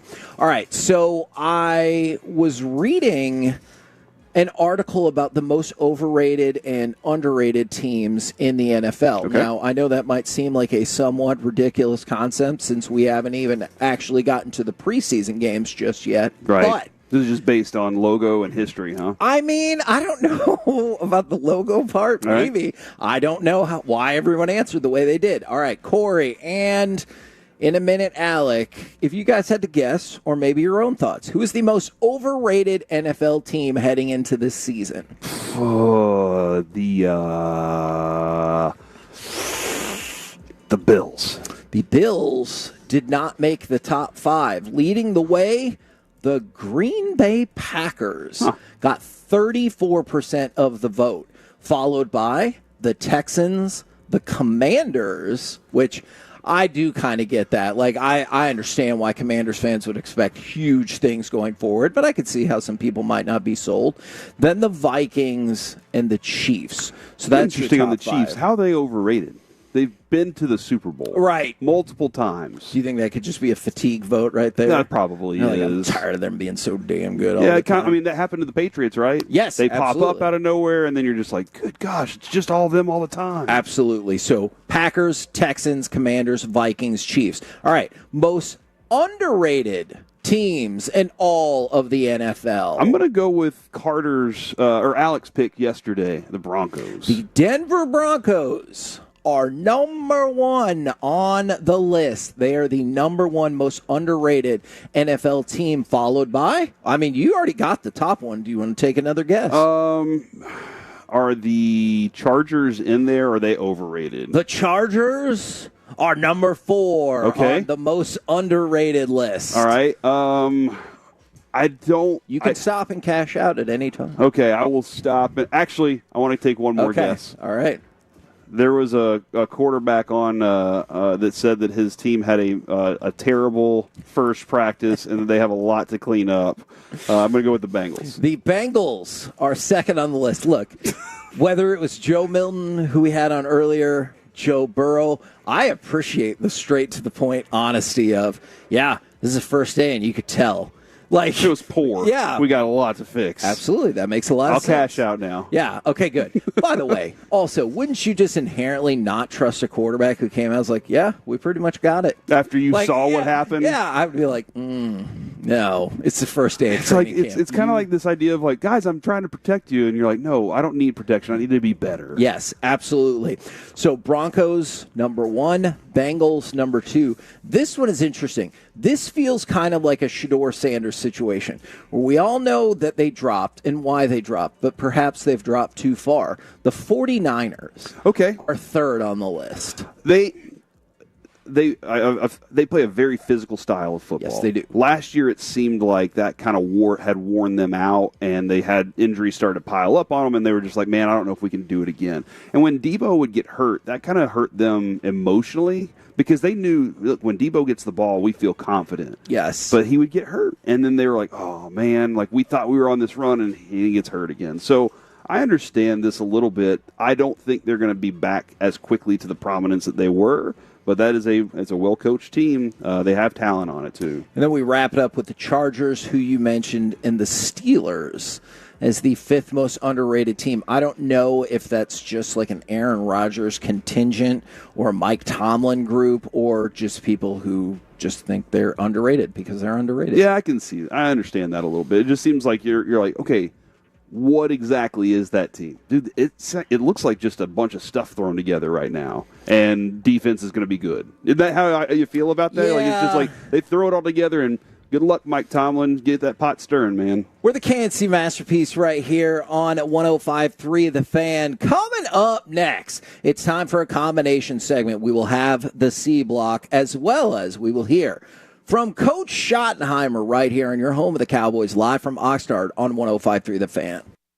Tolo's a huge thank you because we're making a difference with our Fan Ambassador program to help dogs find a forever home. Hey, it's Gavin Spittle letting you know Corey Majors adopted an ambassador and just posted his Kelpie, which is a great hockey name for a dog. He's such a sweetheart. I know this because he's currently my foster as we saved him from being euthanized. Crate trained, potty and leash trained. I'll pick up the adoption fee. Let's get Kelpie and our fan. Get something else. Okay, now that is a very cute cat. That's like a little shag. I've never seen it before. Well, I mean, of course you have. So Rachel. Oh, is that your name?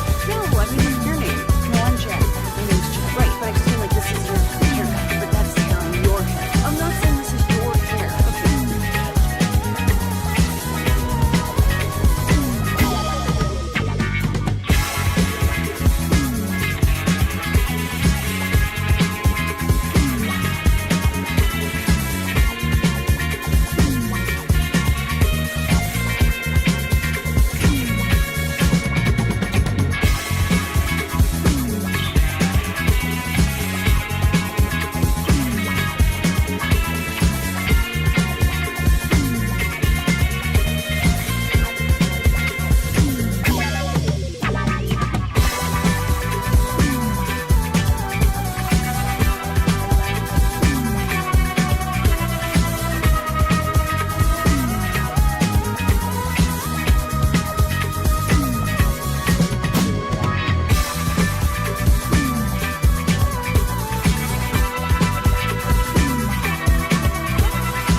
105.3 The Fan. K&C Masterpiece right here on 105.3 The Fan. We are live from Oxnard for Dallas Cowboys training camp, and I think we're going to hear from Coach Schottenheimer in just a minute. But wanted to throw this out there before that and potentially the C block. The Rangers have a press conference coming up. They have agreed to terms with their second-round pick, A.J. Russell. I have not seen the financials specifically, but we talked about how with three of their other top picks, they'd saved about $1.1 million below slot. I would be willing to guess that at least a chunk of that goes to A.J. Russell above slot. Oh, interesting. So, yeah, and that's my guess. Again, I don't know the specific terms, but that's what I would be willing to go with. Are you? I'm high on him, but I know he had some injury history there. But it seems like the Rangers are willing with him, obviously, to give him time to grow. And look, let's face it, that's one of the reasons you got a discounted below slot value on two of the other picks that you signed, is because they're not going to be able to pitch this year, and that just makes some common sense to me. Look, you know how I am about a lot of these things. The asset has already been used, so might as well get him signed. Whether I agreed with the pick or not, largely irrelevant now because the pick was made, and so I don't want to waste it. Yeah. I want to get the deal done, and it does feel like that's why they went under slot with a few of these guys so they could go over slot on Russell. Well, a lot of people disagreed with the Evan Carter pick. Look at how... the people at MLB Network's like, I don't even know who that is, which is fair when you looked at where he was on some of the charts. But clearly, hey, look, that's one of the guys we talk about. You don't win the World Series without him. Kevin, do you mind if I take a few minutes to talk about something? C-block time, baby. I know a lot of these reporters. I've been around them for years.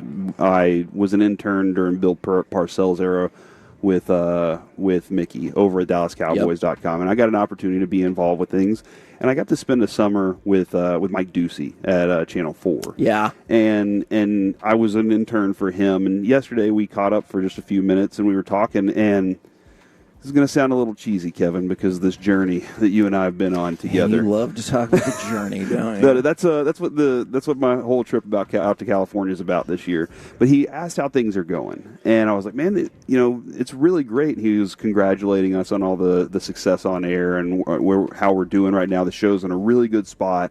We had this conversation. A lot of people were concerned when Mike went on to go do baseball that things were going to go a different way, and things have actually gotten really good. And that has nothing on Mike. Like, this is a lot on the Tolos and their appreciation for it. But I said, I've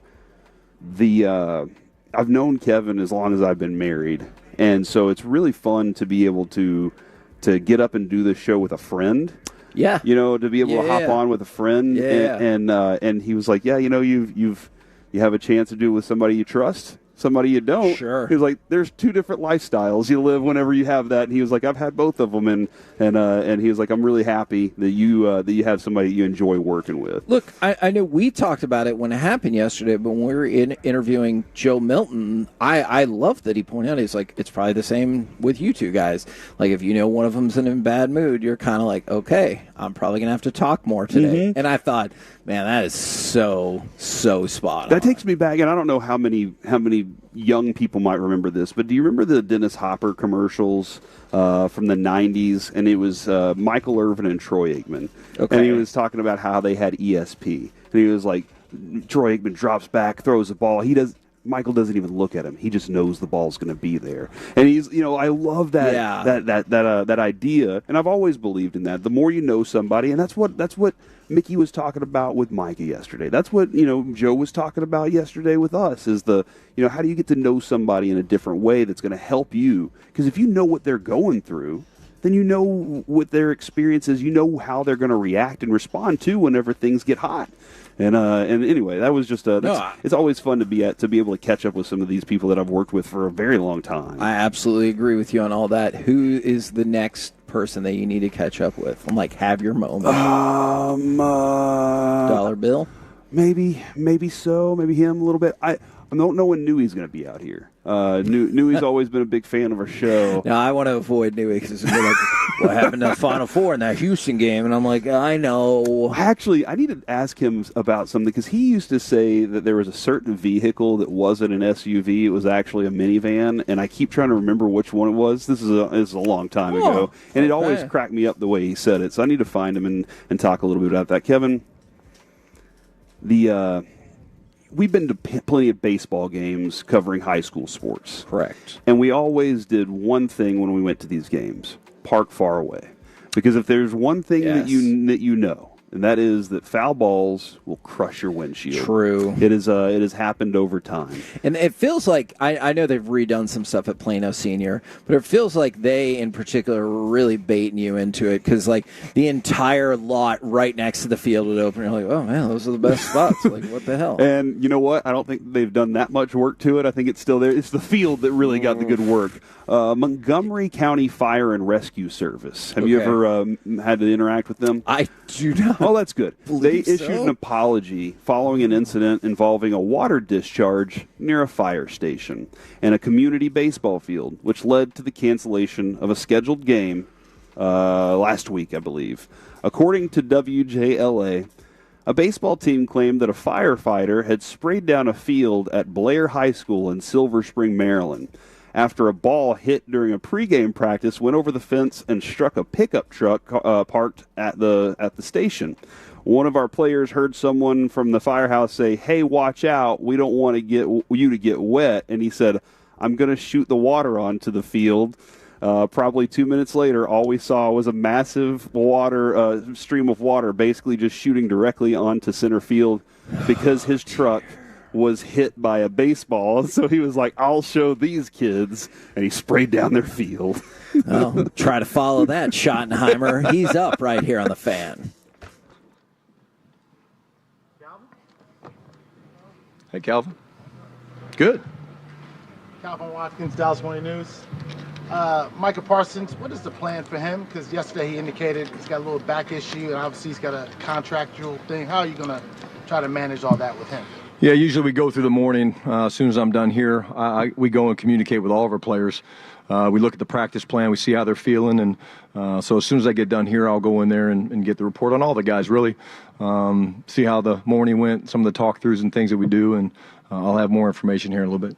Philosophy when a guy like him seems to be frustrated with his contract, do you try to get involved in that just to calm him down or just be a sounding board? No, hey, look, I'm here to coach the team. I talk all the time about the business side of this thing, and the business side gets hard at times. But, again, I focus on the fact that the guys are here, we're working. I thought it was a really good start yesterday. It wasn't a great start. We were a little sloppy with the ball. I didn't think we finished practice great. But my focus right now is just trying to get all these guys together, working together, learning how to practice. Again, the ramp-up period's been good for us, but we got to learn how to get ready because in a couple days we're in pads and the real stuff's getting ready to tee off.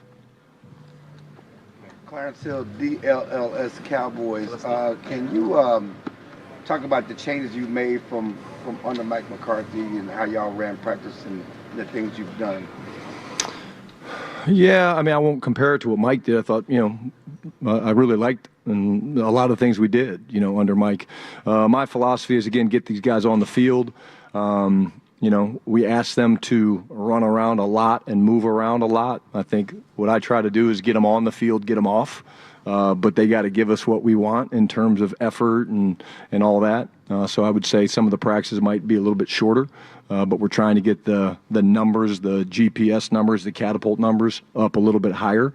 But we're allowed certain amounts of time, and if they're not putting out, which they always have, then we can make practices up to 2.5 hours as we get going. But I think these guys like the philosophy. Let's get on, let's get off. Coach will lay it out there for you. Offense seemed like there were a lot more pre-snap motions and things. Can you talk about the little things that you're doing differently with the offense than last year? Yeah, I don't like to play static. I think being static as an offense makes it easier on the defense. These defenses, you listen to our defense out there. Clarence, the way they communicate is elite.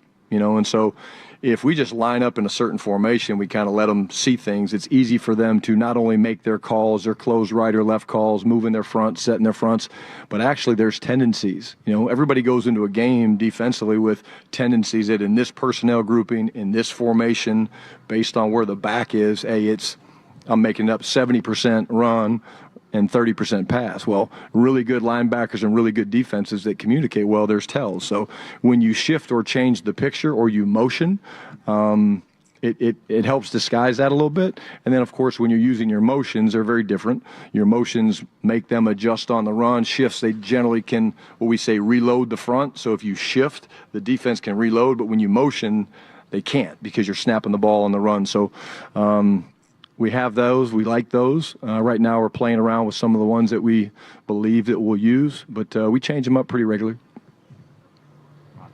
Todd Archer of the ESPN. Is Mikey getting treatment for his back? Again, when you talk about it right now, I got to go in there and find out what he's got going on today and how he's feeling. But again, I'll have more information about that here in the next little bit. And then you talk about how big it's important to know how to practice. There was a moment yesterday where Sam Williams kind of got into a guy back-to-back plays, and you said some words to it. What happened there, and do you think that was just Sam kind of just being happy to practice again after all of last year? 100%. I mean, Sam, look, the journey Sam's been on over the past 11 months, really 12 months, is incredible. We understand why he was so excited to be out there. But again, I showed it to the team today, and I told them, I said, hey, you're going to have an incredible year, but we can't practice like that. When one guy's going at a certain tempo that's prescribed and somebody else gets excited and they go, what happened was, you guys probably saw the play, Neville gets knocked back right into the back's legs, and then there's bodies on the ground and things like that. Does it happen? Sure. But part of us teaching these guys the discipline of doing it the right way is if they make a mistake, which that's all it was. It was a mistake. He was excited. You remove him from practice. You explain why. I walked over immediately to him. He was like, Coach, my bad. I was just excited. I said, I get it. Bring that when we're in pads. Like, we want to see that in pads. It's just right now when you're in helmets and you don't have the protective shoulders, you're getting bull rushed. And guys on the ground, there was way too many guys on the ground. Not even that play, because guys get tangled up. And really the number one thing that I don't like about guys on the ground is we can't finish. We can't finish and run and chase the ball and do all the things that we need to from a conditioning standpoint. I'm sure with the Athletic, being the head coach and the offensive play caller, obviously you're probably not thrilled when the ball is on the ground or there's an interception, but is there any point in maybe after practice you as the head coach are like, damn, I like seeing that from you? Absolutely. Actually, that I get excited. I think, I'll put it out there right now. You guys know me. I don't mind making bold predictions, but I think we're going to be one of the top takeaway teams in the league on defense. Matt Eberflus and his staff have done a credible job. If you watch their individual and what they do, it's all ball drills. But what I saw yesterday was great intentionality. Like, again, we can't wrap up right now. We're kind of tagging off, but the intentional punch that these guys do and the focus, and you see their eyes on the ball. And who had one? TP, Troy Pride had a great one on Bull, Princeton Fant yesterday, that gets me excited. And they're going to make us better offensively by doing it. So other than the pick six by Marshawn Nealand, which Dak says he caught him. He said he tackled him, but I don't know. The film maybe showed that.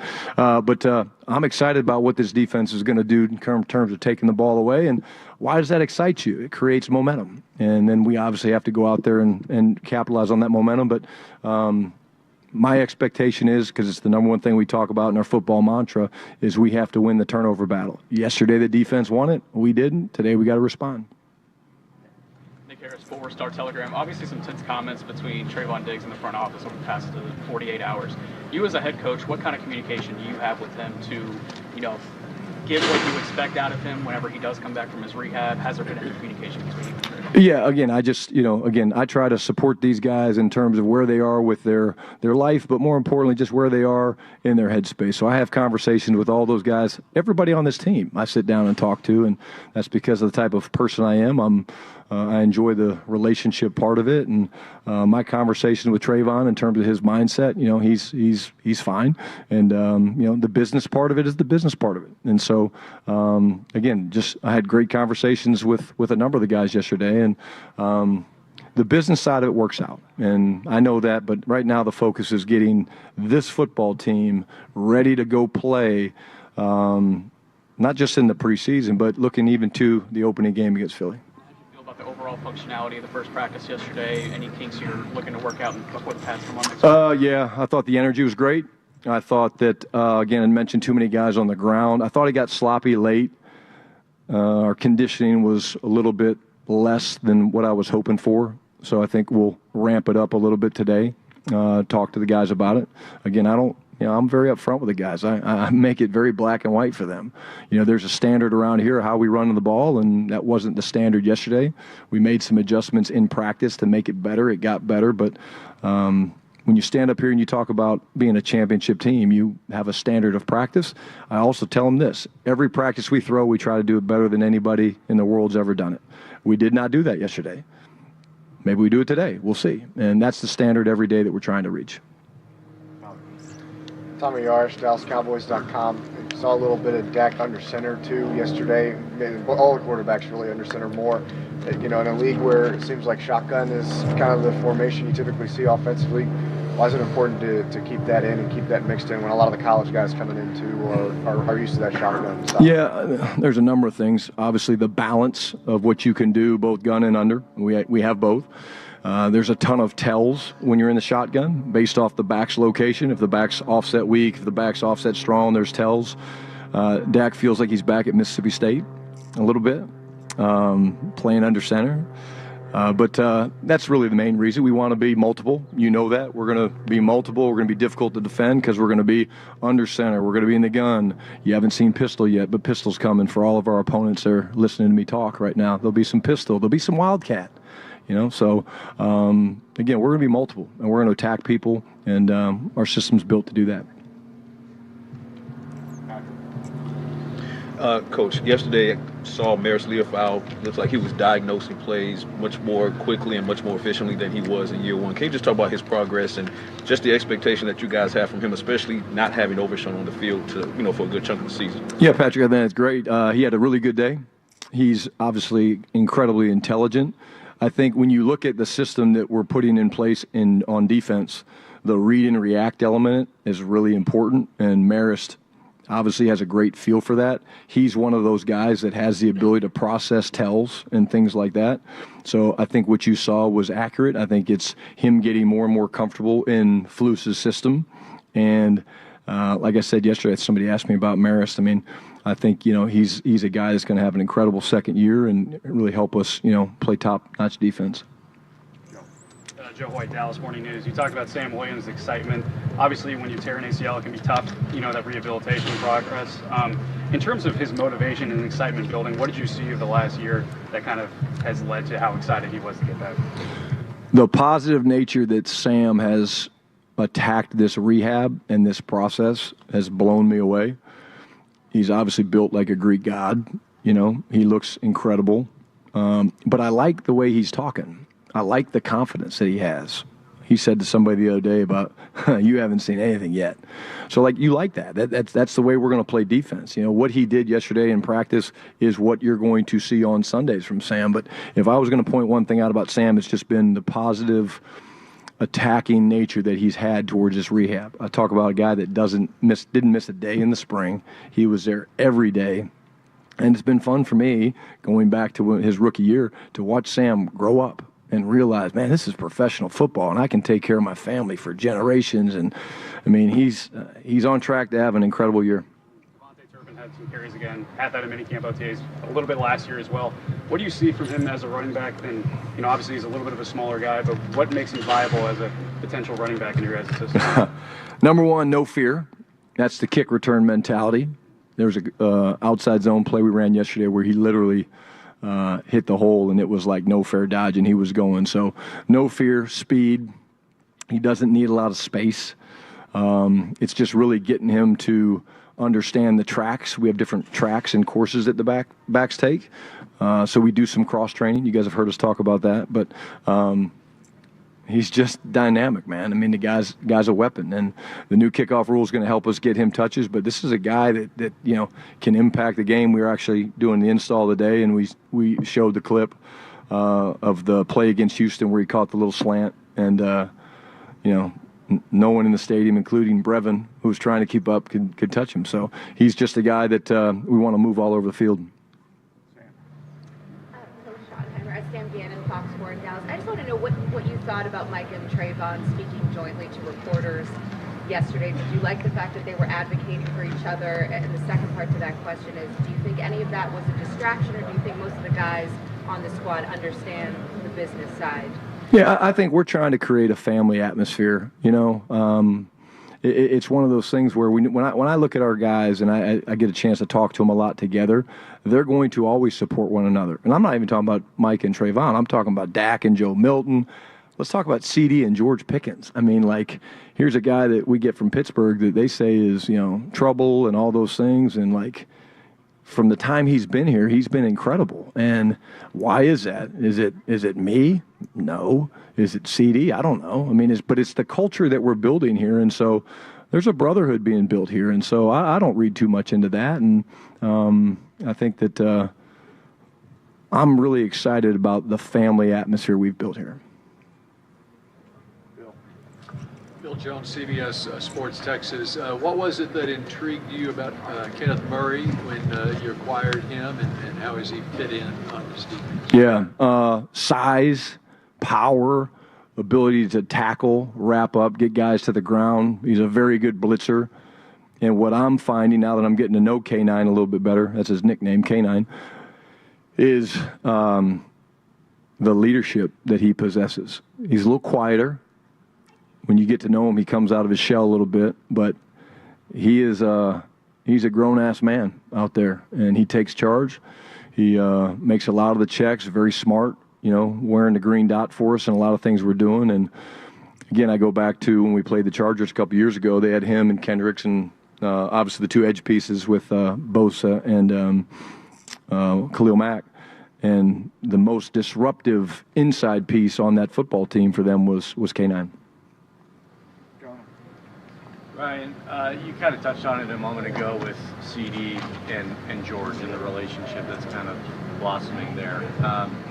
Can you kind of point to any specific examples over the last few months where you've kind of seen that kind of nurturing take effect, whether it's CD helping him out or George being what others may have said that he was, but him showing that he's actually this instead? I think I see a ton of things every day.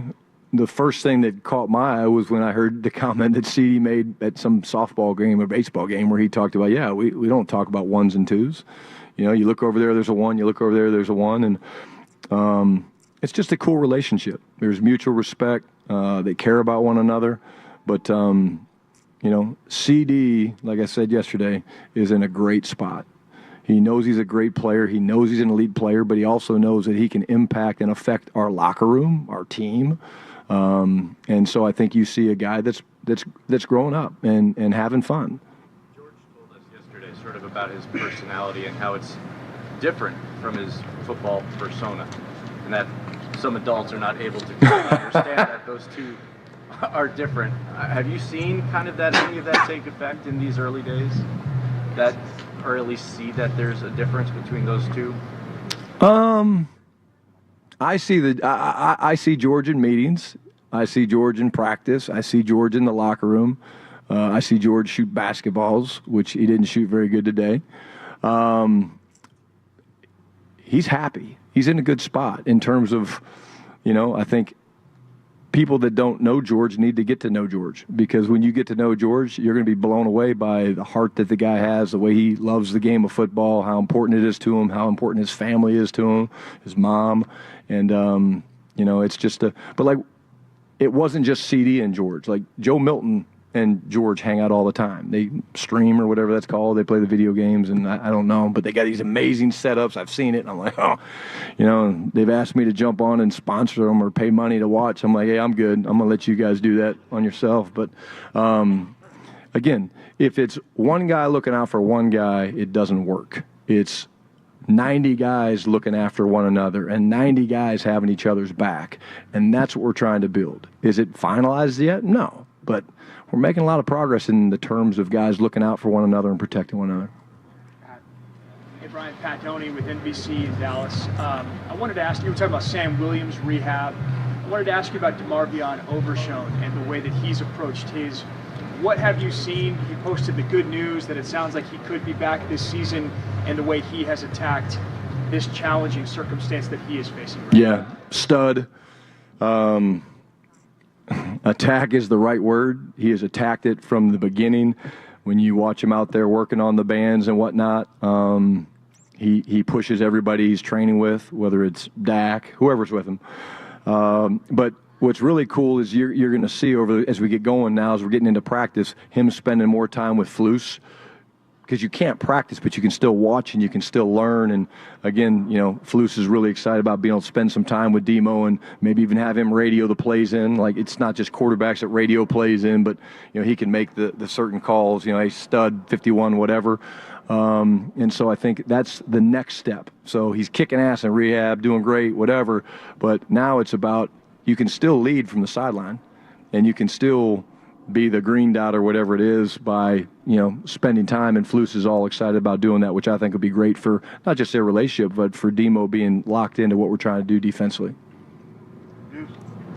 Mike Ducey, Fox 4. What can Micah bring to this process, even if he's not fully practicing? And did you see a typical type of Micah enthusiasm on the field yesterday? Yeah, it's the same thing. Again, when you talk about being here and supporting your teammates, I just answered the question about being a family. And, I think that's what all the guys are trying to do. And it's not just Micah, it's not just Dak, it's all the players. I think, I'd be, remiss if I didn't mention like Tyler Booker. Some of the things that he did yesterday in terms of being a great teammate and some of the leadership stuff that showed up, like, we've got the right kind of guys. And that was an important part, Deuce, when you talk about what we're trying to build in the draft, is let's go get some great football players, but guys that also have the right makeup and that they love and care about football, their family. And I think we've done that.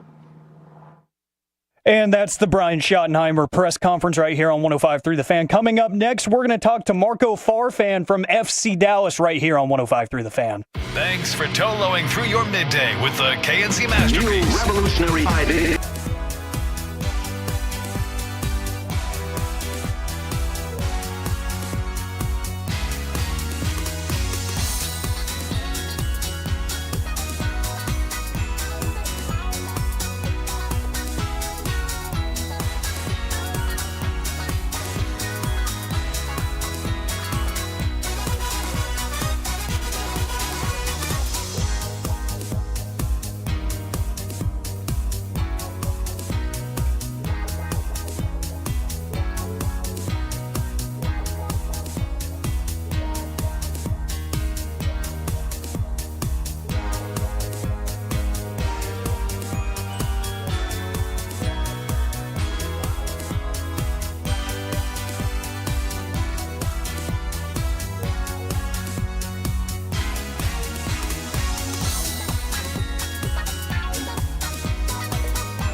vets or employees with professional-grade cameras and ongoing support from local experts. Ask for the back-to-school special. DFWsecurity.com.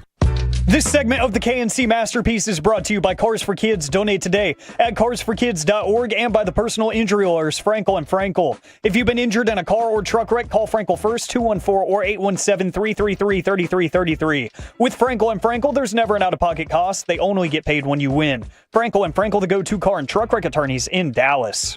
K&C Masterpiece right here on 105.3 The Fan. And right now, let's take you back to the Metroplex. We will talk with FC Dallas defender Marco Farfan right here on 105.3 The Fan. Good afternoon, sir. Hello, how are you? Yeah, we're doing good, man. We're doing good. Thank you very much for jumping on with us. Now, I want to go back to the match against St. Louis, and I'm hoping you could walk us through not only getting the 3 points in that match, but winning that home match. And also, y'all were raising money for flood relief, so a huge night at Toyota Stadium. Yeah, for sure. I mean, I feel like that night was more about what had happened than us. But, we were just glad to be able to get the 3 points and, raise that awareness to raise money to donate. Is there any part of you, because of this has been a frustrating season at home, that when you finish the match, even though I know you guys had a comfortable lead most of the night, you're like, oh, finally? Yeah, it's relieving for sure. Not content with anything, but, it's something that I feel like the group needed. So, we took the first step, so hopefully we can keep this going. Is there anything in particular in not only that match, but I'd probably say like the last two matches, including the draw with San Jose, that you feel like, hey, we can build on that, or maybe y'all have already started to build on that in training? Yeah, we obviously already started to build on that in training, but I think like the most noticeable thing is, no matter who's playing or who comes into the game, everybody knows their role and is committed, and we're just committed to that, to be able to play as a team and play as a whole, and be able to play for each other. Marco, there is a pizza place that shares your name. It's called Marco's. Oh, no. And it's fantastic pizza if you've never had it. It is phenomenal. But we were driving through the parking lot one day, and this was a year ago. My co-host asked me, hey, do you think if Marco's had a brother and he owned a parking lot, that it would be called Parco's? Do you think that I was correct in immediately slamming the brakes on in the car and telling him to get out? I thought you were going to say polos or something. Oh, wow, that's a good one, too. Man, you just swooped right in and jumped over my joke, didn't you? All right, I get it. Maybe not the best, most clever joke in the world. That was a year ago. Don't you think they should probably move on with their lives and get over it? For sure. Are there things, whether it's an opponent, I think an opponent would be more fun, or somebody on your team that you remember, like when you see them this next season and you're like, oh, I still remember what you said or what you did last year? Oh, for sure. Whether it's in training where, for example, it's just banter within the locker room. Like you don't win a game, or you go the whole day with losing, or you don't win in certain sessions and certain drills a whole week. Then we hold that to you. We're like, hey, don't forget about last year. Don't forget about 2 months ago. Don't forget about that one day. But it's just banter to have fun with. I've always been curious regarding this sport. It always seems like either the midfielder or the striker up front gets all the love. Do you feel like defensive players don't get enough love? It's kind of set up differently. I feel like as a defender, you could be having a great game, a solid game, or one of the best games of the season, and then it could just take one little mistake, one little play that flips the switch on that. And just because of that certain play, that's what your whole 90 minutes is defined on, as opposed to maybe a forward having 10 chances and only finishing one, but it's the game-winning goal. It flips into a positive and whatnot. So, I mean, I feel like there's more to lose as a defender, I feel like. But, it's just a part of it. It's part of the sport. It's part of the position. You were kind of talking about the trash talk a little bit there. Is there ever a goal that's given up and you point right back at Martin and you're like, bro, that was on you, man? Like, I know he's pointing. Good. Because we've talked with him about that. We've joked with him about it. And he goes, yeah, no, all goalies never think it's their fault. He's like, it's not just me, it's everybody. And so, okay, but like, do you go up to him if there was ever a play? Not that this would ever happen, but if there is a play where you're like, man, I really missed my assignment right there. Do you go right up to him and you're like, my bad, man, that's on me? I feel like everybody, could be able to take accountability. When you know. You take accountability and you're responsible for it. And usually in the game, you're like, okay, like you have to try to move on from it and try to play your game and try to make a positive out of the remaining minutes, because you can't really dwell and sit back and think too much about it, because there's no time to think about it. But you mostly, talk about it and take accountability more so the day after the game, and try to take it throughout the game. My co-host today is going to get an opportunity to kick some field goals. Do you have any suggestions on what he can do? Any tips on how he can really get some good flight on some field goals today?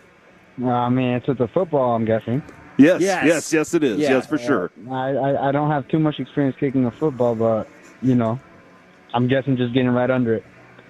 There you go. There you go, Kevin. Stop towing it, Yeah, no, I'm going to work on that. No toe punching out here. It feels like every forward in the history of soccer has had that one opportunity where they think they're going to score a goal and they put it on 17,000 power and just sail it right over the bar. And you're like, come on, dude. Like, what were you doing there, Hey, getting too excited to get the goals in. Yeah, absolutely. Now, are you guys in a position, I think I know where you're going to go with this, but are you in a position where you standings watch it all, or do you just look at, hey, 3 points against New York City this weekend, 3 points against Portland, and if you stack up the threes, the rest of it will take care of it? No, for sure. We understand the position we're in, and, it's something we have to accept and be honest with ourselves. You could look at the standings. You could look at the, certain games at home that we've lost that we should have won or closed out and whatnot. And we could be up there somewhere at the top of the table, if we're being honest. But, that's not the case right now. So, we're honest with ourselves. Right now, the only thing we can do is control what we can control, which is try to put performances together and play as a team to try to get the 3 points at home and get results away as well. Man, well, we appreciate the time very, very much, good sir. And if you see Martin, if you'll just tell him that we said, hey, man, once in a while that goal was his fault. Okay.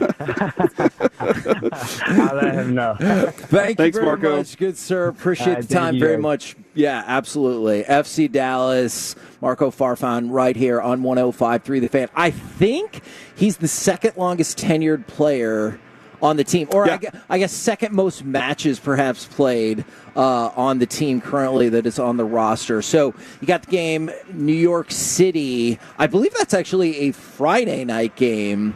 And then a little bit of time off, Portland, but you've got two more home matches at Toyota Stadium. Finally picked up another win at home, so hopefully they can build on that momentum. We're the K&C Masterpiece right here on 105.3 The Fan. Coming up next, let's chit-chat with those fellows from the G-Bag Nation right here on 105.3 The Fan. Coming up Thursday morning on Sean and RJ, day 2 of Cowboys camp in Oxnard. Nick Eatman will join us at 9:20. We'll have the payload at 6:40 and another Billy Currington ticket giveaway in the 7 o'clock expressway Thursday morning on The Fan.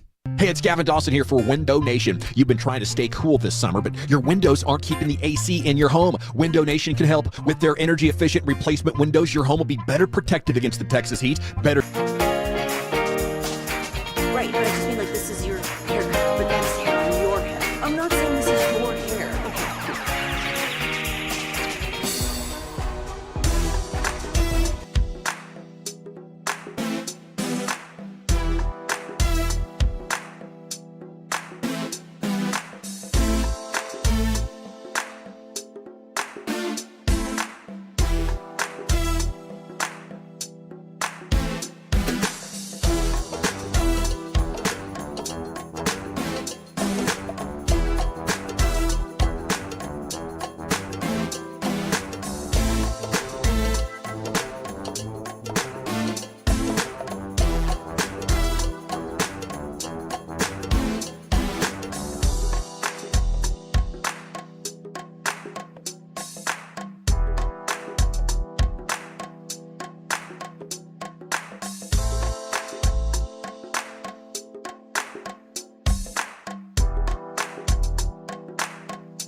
pass rusher being paid, not named Micah. We don't hesitate when breaking sports news happens. Significant NFL news that could impact the Dallas Cowboys in the negotiation with Micah Parsons. It's T.J. Watt, 3 years, and It's going to be $41 million per year. Is Micah up next? We'll have it to you first, if and when it happens, on your home of the Cowboys. 105.3 The Fan.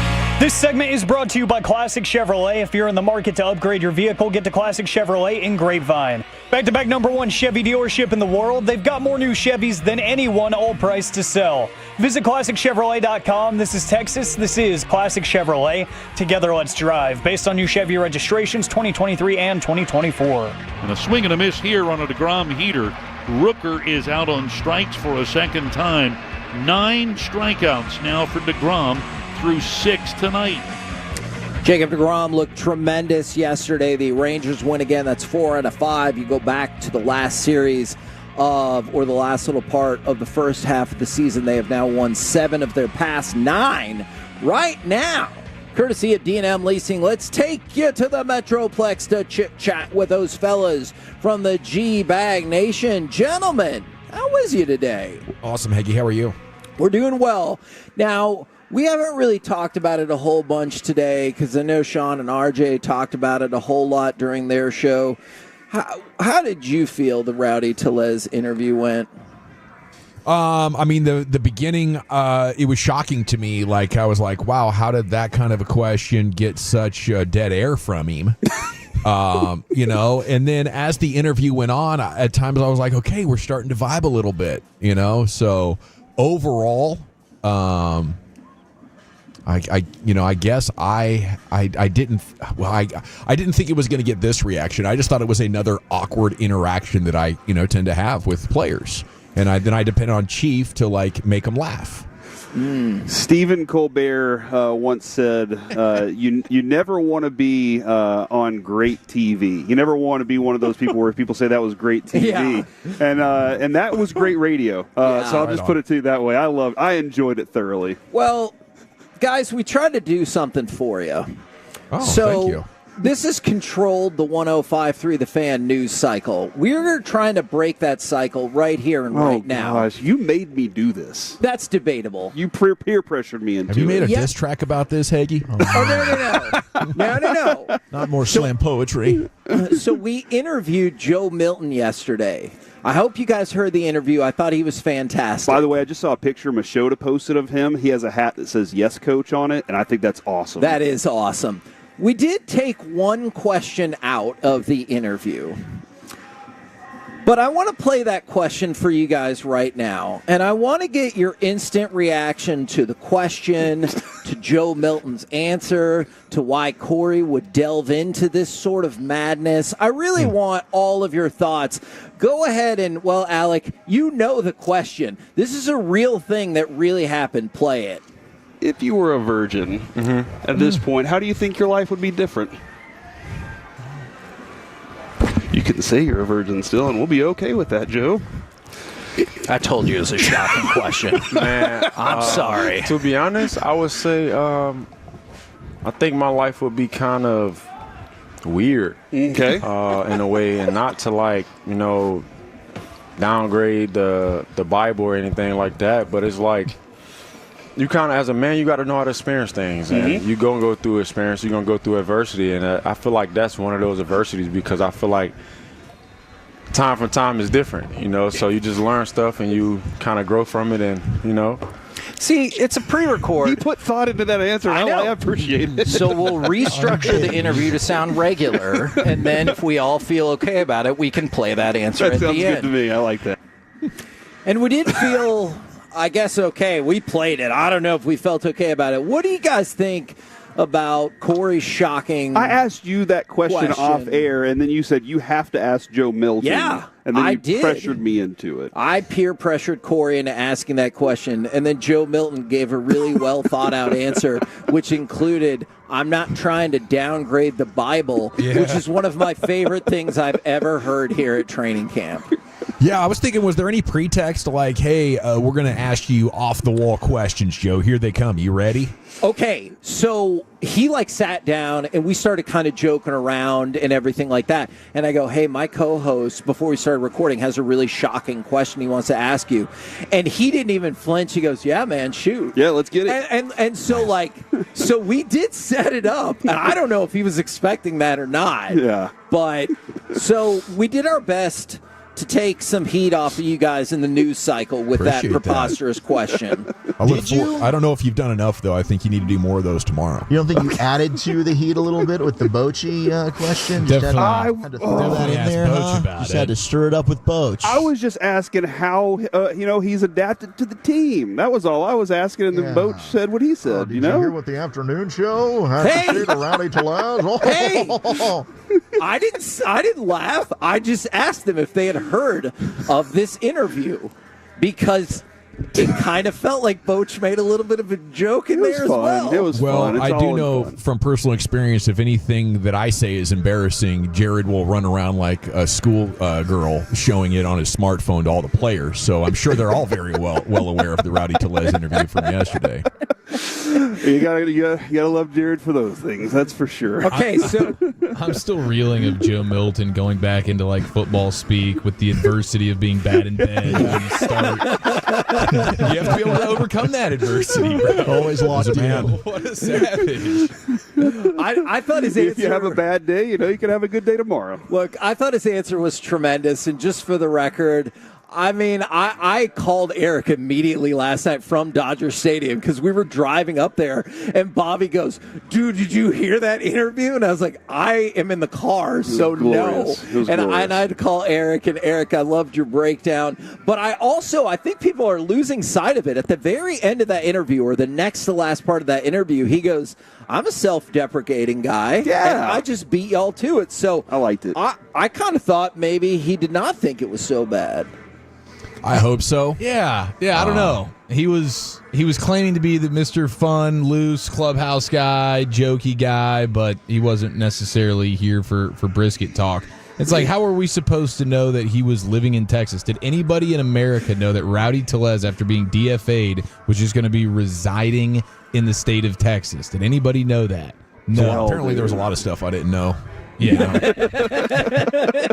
But I think that has forever changed me. I will never talk about food in front of a big person again. And I didn't even think it was that big. I don't want to unintentionally make somebody so offended. We always talk about food on this show, though. We do. Yeah. We all do, yeah. 105.3 The Food, man. Y'all are the food show of record. Thank you. The most underrated part of that intro, though, is you go, he hits a bomb about once a week. I just really liked that setup, man. I appreciate you guys for rolling with it. But Zach, I know I did ask the question to Bochy. I hope you will cut us some slack that we did not play any cuts from that interview the entire show. I'm even more ticked off now. See? Yeah, great job, Kevin. Now you pissed off Zach. Dang it, Zach. You know what? I missed you, man. I miss you guys so much. I know. It stinks we're not there together. We miss you, At least we're able to give Sean and RJ just plenty of content for their show. Yeah, there you go. That's what it's all about, guys. Definitely. All right, what do you guys got coming up on the program today? Well, we'll probably give Sean and RJ some more segments. Just stick around. But we have Jared Sandler actually coming up at 3 o'clock, so we'll do a full follow-up there. But everything breaking coming out of camp. Broadus is watching practice down there. I'm sure you guys are about to join in. Yes, we are. He's going to join us at 3:15 right before the C note and all that. So we're rocking and rolling here for 4.5. Love it, love always, it, thanks love for it. asking. Yes! Love it, love it, love it. Roll home with the G-Bag Nation. We've been the K&C Masterpiece. Make your way back with us tomorrow, 10 a.m. to 2 p.m. Central, right here on The Fan. Say training camp forever, Kevin. Training camp forever. This is Rangers analyst Mike Bassick's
Lola V products? I gotta remember that. You know, they say in order to remember something, you have to forget something else. Okay, now that is a very cute.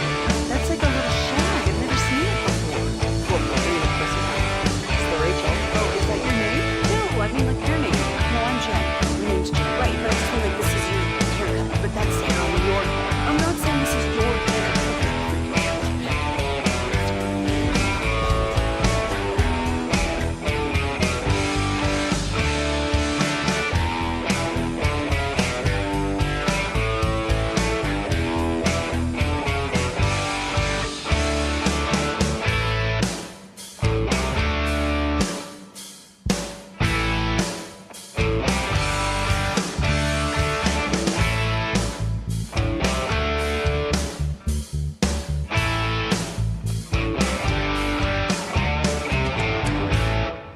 It's true that you've got to forget something else to remember that Uber Eats has groceries. No, that's absurd. Hey, remember when you used to be a, what was it, Pepper Lady? Pepper Lady? Wasn't it Cinnamon Sisters? Basil Babes. Saffron Sports Station. Driven by our D&M Leasing Studios, you're rolling with the G-Bag Nation on 105.3 The Fan. Here we go. It's hour number 1 of the G-Bag Nation here on 105.3 The Fan. Hope you're having a fantastic day. General at your service. Broadus is on the practice field in Oxnard, and we're going to be checking in with him shortly to get the very latest, his takeaways from practice number 2 for the Cowboys training camp. Lucius Alexander's in the Pimp Cup over there, master control here, 75 and Fitzhughes, fixing to go 4.5 flawless. Of course, Wolchuk and Chia follower in the house, and you can watch us at 105thethefan.com, Twitch, and YouTube. Our training camp coverage brought to you by the on-time experts, Rhino Shield and Yardbird Southern Table and Bar. Shoddy presser over an hour ago. He had some interesting things to say, guys. The thing most popular right now on Cowboys Twitter, he said, being static as an offense makes it easier on the defense. He does not want to be static. So they're playing around with some of the ones they're going to use, but they're going to switch those up pretty regularly, talking about shifts and motions. And I feel like this officially makes 1 decade we've been talking about these on 105.3 The Fan. And now finally they got a coach that really sort of understands the opportunity here and how you're kind of hanging your guys out to dry. I think a lot of coaches, even some quarterbacks, leaned on the old school way of, oh no, I want where I can see everything and that my guys don't have a bunch of stuff to worry about. You know, they're worried about the players being able to execute or remember all their assignments. We're going to have flags. We're going to have the wrong guy in motion. We're going to have too many guys in motion. And so, I mean, the old school really got their tails whooped by McVay's and Shanahan's and Ben Johnson's on this whole thing over the last decade, but we're finally in the game, Chief. Finally in the game. A little bit late to the party, but at least we are there now. That's kind of the MO of the way the Cowboys like to do things. It's a little bit late, but I am very, very fortunate that we're here. It's going to be a lot more fun to watch, and you just put defenses in predicaments. Can you imagine going up against a McVay or Ben Johnson or Shanahan offense, and then one of these old 90s offenses comes into town the next week, and you're looking at each other and the week leading up to the practice, like, oh, dude, this is nothing. Last week we had all these different things, all these different eye candy and the leverage that it creates for the offense and the predicament that it puts defenses in. It's just like, yeah, offensively, you're going to have a bunch of guys on the same page. You're probably going to have to work a little bit. You're going to have to understand what's going on. Everybody's on the same time. But when you see half the league being able to get it done, there's no excuse why you can't either. Yeah, you know, and I think it does come down to your coaches. Like, your coaches have to have the appetite for learning themselves, and they can't be so egotistical about what they've done. And, you know, I think, like, reading about Brian Schottenheimer's journey to here today, I think, is it in The Athletic? Yeah, Mike Silver's article was awesome. Man, just an incredible article, wasn't it? And I think, you know, his journey put him in a spot where if he had gotten a head coaching job 20 years ago or 15 years ago when he was the hot young candidate, he wouldn't have been this ready, you know. But the fact that he got humbled and thought he was out, and then getting pulled in as a consultant for the Cowboys like 3 or 4 years ago allowed him to shift his perspective from what I think I do well and what I've learned to what's everybody else in the NFL doing? You know, and as a result of that, the light bulb's been coming on for Brian Schottenheimer. And then when it was time to hire coaches, he was like, I mean, I really can't hire my friends because, that's not going to give me the best opportunity to find the guys out there that are thinking along the same lines. And the fact that he went outside of his history, outside of his social network to find the coaches, it's just, amazing. Maybe for the first time since Parcells. Sure. I have not had this level of optimism about the Cowboys head coach. Yeah, because it was, even in that article, it was talking about how, prior to McVay and really everybody coming to the NFL and really showcasing all the movement and the pre-snap motion, he was doing some of this stuff when he was with the Jets. And I guess, obviously McVay and these guys have taken it to a whole nother level. But it did kind of make me think, you were the offensive coordinator here last year. Where was this? So is that just... Maybe it's an indictment on Mike McCarthy. Maybe Mike McCarthy was like, hey, I just don't want to do any of that stuff. And we can lean to that. He's not here anymore. But it's also, it is a little puzzling. You were on the staff. We had the opportunity to kind of do a little bit of this stuff. But I guess Mike might have just been C-blocking it. Yeah, maybe this is how Shoddy got the gig. Here's what I would do different. Here's everything, I suggested to Mike McCarthy, but he's like, no, we don't want to do that. He also talked about the under center stuff, right? So you're not only guessing, what's this guy in motion doing? Why are they shifting? Why are they in stacks and bunches? Who's going to release first? But, look at this. Dak's under center a bunch, and he talked about that at his presser today, saying there's tells to the defense when you're in gun. He said they want to be multiple as much as possible. He said they're also going to be installing pistol. They want to do wildcat. Yeah. Wolchuk, I know you heard that. Yeah. I heard your remark about that when you were over there in the production room.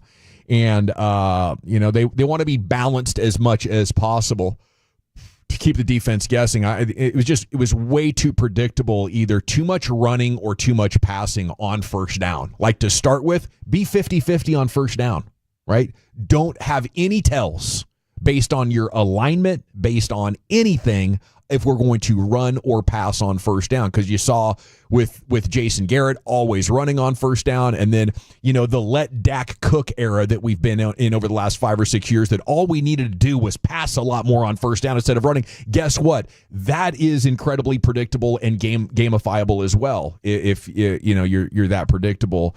So those are the kind of things that I'm excited to talk about here in Oxnard.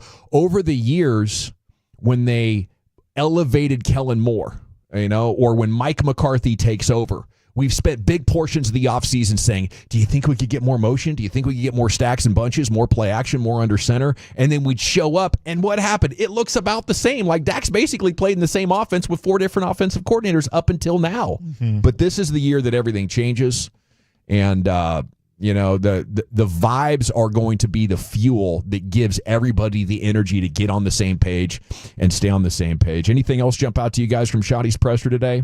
I loved his honesty when talking about George Pickens and just saying, talking with the people from Pittsburgh.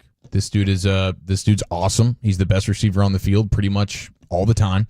It's just, can you get him to show up on time, and just the little kind of details and the maturity things. And so he's very just confident in saying, this is exactly who George Pickens is. Here's the pros, here's the cons. Hopefully George is ready to be the ultimate professional.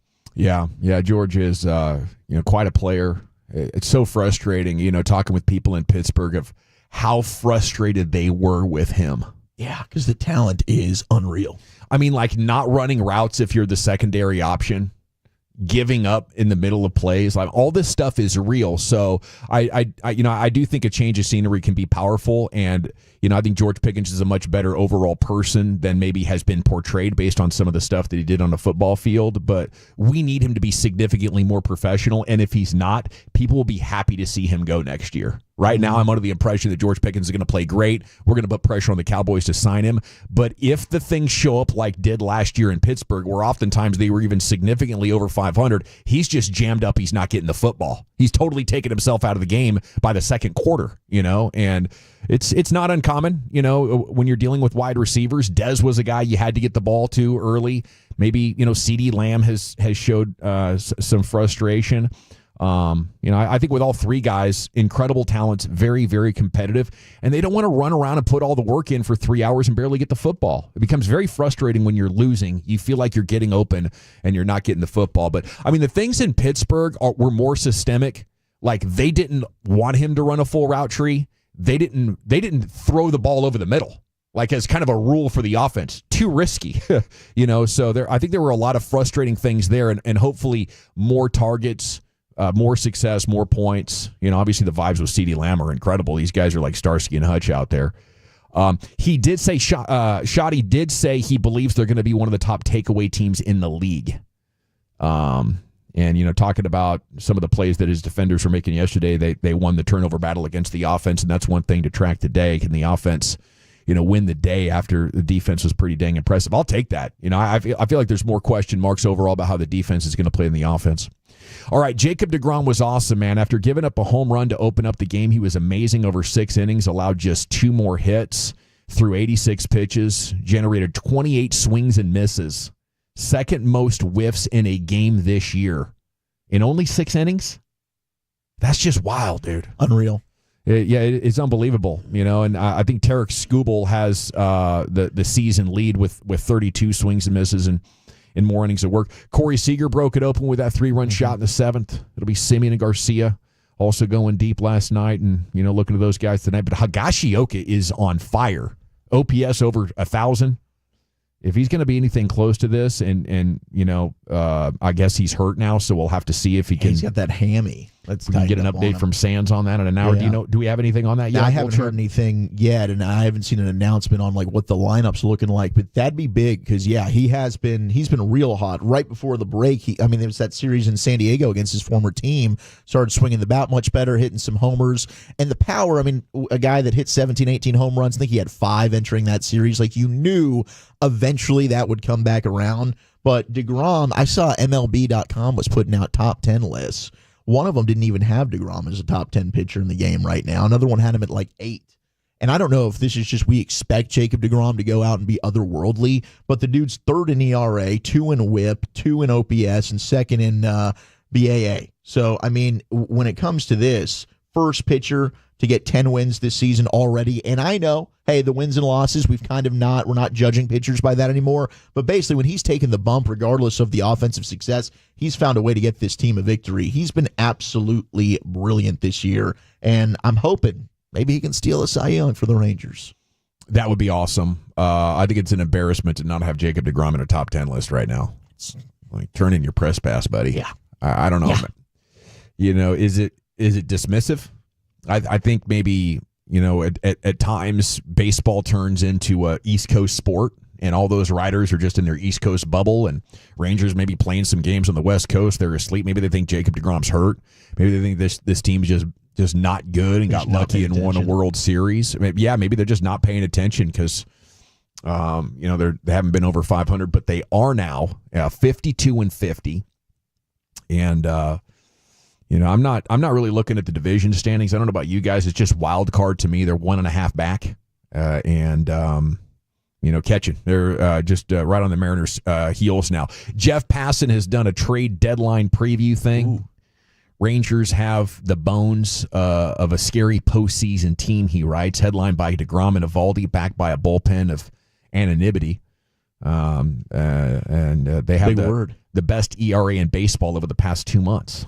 We knew that the first 2 months. They still got it. The offense has been the problem, and if that starts to turn around, the Rangers can be a very dangerous bunch. Last night I tweeted, "We got our Rangers back, don't we?" Is that jinxing it?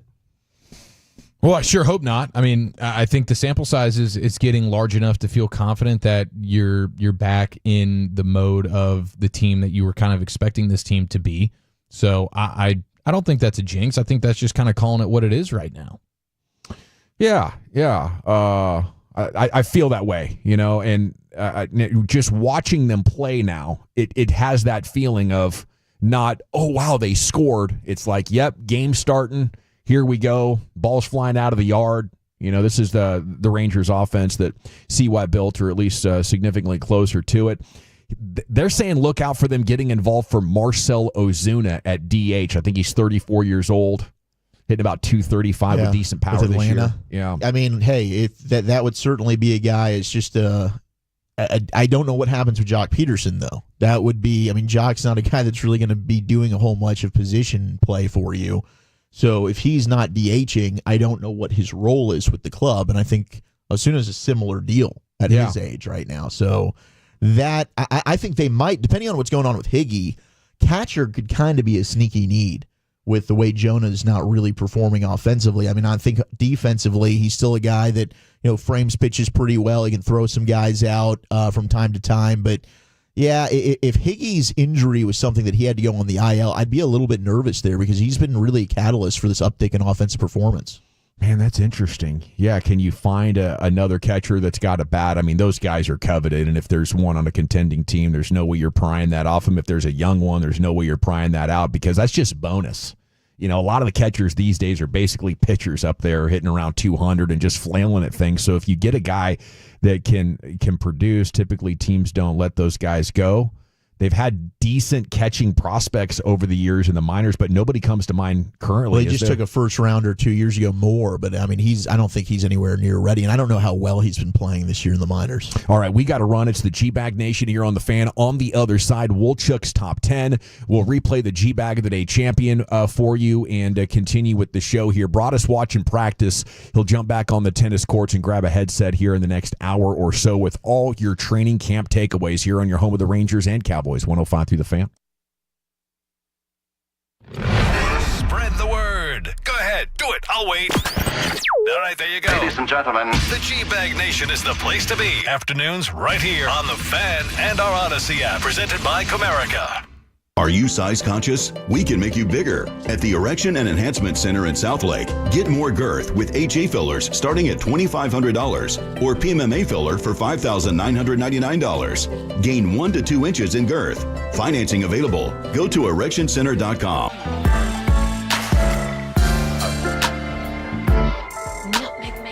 said that? Was it Spice Girls? Doesn't sound right. Was it someone for?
Yeah, buddy, welcome back. It's the G-Bag Nation here on 105 through the Fan. Who is our G-Bag of the Day champion? What is Wolchuk's top 10 at 220 looking like? You're about to find out both those things. Segments brought to you by the Frankels. If you've been injured in a car or truck wreck, call the Frankels first. 214-817-333-3333. There's never an out-of-pocket cost. They only get paid when you win. The Frankels, the go-to car and truck wreck attorneys in Dallas. Okay, it's also brought to you by Cars for Kids. Donate today at carsforkids.org. Let's go into the Pimp Cup. There it is, yeah. The G-Bag of the day. We do it every day, every weekday at 5:30. Replay the champion right about this time. You caught it. Good luck, bro. If you see anything floating out there, let me know. It could be a fight. It could be whatever. It doesn't matter. At Lucky Lucius P on social media. This is day 2 for this champion audio Beyond the Policy podcast. Stand up. You're being played on the G-Bag Nation. Somebody go tell the Beyond the Policy podcast covering everything Dallas. The legendary Dale Hansen tells a story about hanging out with Jerry Jones. So Jerry Jones and I and a couple other guys, I think Jim Reeves was there, Mickey Spagnola, a bunch of reporters. We're going from bar to bar to bar. Right. Well, now it's like 2 o'clock, and they're closing this bar we're in. And Jerry said, let's go down to 6th Street in Austin, where the bars stay open, but they don't, they can't serve, but the bars stay. I said, well, yeah, why not? I mean, I'm kind of keyed up. I'm fogged over. We walk in. Jones said, I'm going to need drinks for all my guys. And the bartender, and I've used this line myself, and I love this line. Jerry looks at the bartender and said, I'm going to need drinks for all my guys. And the bartender said, I'm very sorry, Mr. Jones, but, it's after 2 o'clock, and we can't sell alcohol. And Jerry looks at him without missing a beat and said, buddy, you either start serving my friends drinks, or I'm going to buy the bar tomorrow, and you're the first sumbitch I get rid of. Such a flex, man. Yeah. How do we know he's not keyed up right there? He sound like he could be. He got the grooving, bro. He got the grooving real quick. Some of those guys from that Rolling Stone generation, it surprises me they're still up and just getting after it, you know? Dale's still in his prime, I believe. Let's put this guy on the evening news. Kind of sportscast still. Kidding me? On the evening news. He just retired so he could have enough time to count his money. It's time now for Wolchuk's Top 10 at 220. Here he is, Zach with an H. You're Willie Bully. Very much. National Vanilla Ice Cream Day. And last week I did have the list that we didn't quite get to, the new ice cream flavors of the summer. What's the best ice cream you've had this summer? 877-881-1053. Big congratulations, though, to friend of the show, Ralph Strangis, and Dallas Stars great Joe Nieuwendyk. They are getting into the Dallas Stars Hall of Fame, as they announced today. So they're going to be formally inducted during the team's Hall of Fame weekend, November 14th to the 16th. Looking forward to that. Ralph was awesome jumping on with us during the playoffs. And Joe Nieuwendyk, of course, Stanley Cup champion, was the Stars general manager for a little while. That didn't go great, but either way, is one of the all-time Dallas Stars. So thrilled for Ralph. And that's going to always, anytime you do the Hall of Fame ceremonies for any sport, but specifically, I think for the Stars, the fans show out. And that's going to be a great moment there in November. The only thing I don't like about Ralph is that he left too soon. We should be enjoying the next 10, 20 years of Strand just doing his thing. But I love that, he's gone off and done his own thing and found joy for life in other ways there. It's great to see him, though, doing his thing on social and YouTube and being around the games for the playoff run and all that. It's awesome. But, Joe Nieuwendyk, you don't get anywhere near the Stanley Cup championship without him. I think it was 6 game-winning goals in that run in '99, man. It's clutch. Yeah. Absolutely clutch. Just a stud muffin. And then it does look like, and I know Brian's been very outspoken about this, Clayton Adams, former offensive line coach in Arizona, Cowboys' new OC. He is. It's funny because him and Flus, going back to their roots here in some of the practice photos and videos that are coming out, Flus is there working with the linebackers, former linebackers coach, now DC, and then Clayton Adams, the offensive coordinator. He just can't help himself. He's got to be in the trenches there with the offensive linemen. So I love that. I just the addition of Matt Eberflus alone made me feel better that this linebacking core was just going to be better under his tutelage, because that's his bread and butter. Matt Eberflus has always just gotten the most out of his linebackers, and I'm hoping to see guys come in here. Maris Leofau hopefully has a positive impact there. Guys like Kenneth Murray, Jack Sanborn that we're excited about. Hopefully we see a positive step. and bounce back for Kenneth Murray after a struggling season last year. But Sanborn, one of the guys that he clearly loves, bringing him over from Chicago. So Clayton Adams getting into it. And then Dak and Beebe just loving up on each other. I mean, after yesterday, when it came to the wet tush stuff with Tom Brady and the under center deal, I bet Dak's got to let Cooper know, bro. Hey, make sure you're keeping that thing clean. Let's keep the baby powder rocking here. What did we call it yesterday? Hangage? We don't want Brian brought up we don't want any hangage. Bad. Yeah. The downstairs mix-up deal. Yeah. Then if that is a problem, then compliments to BB on that.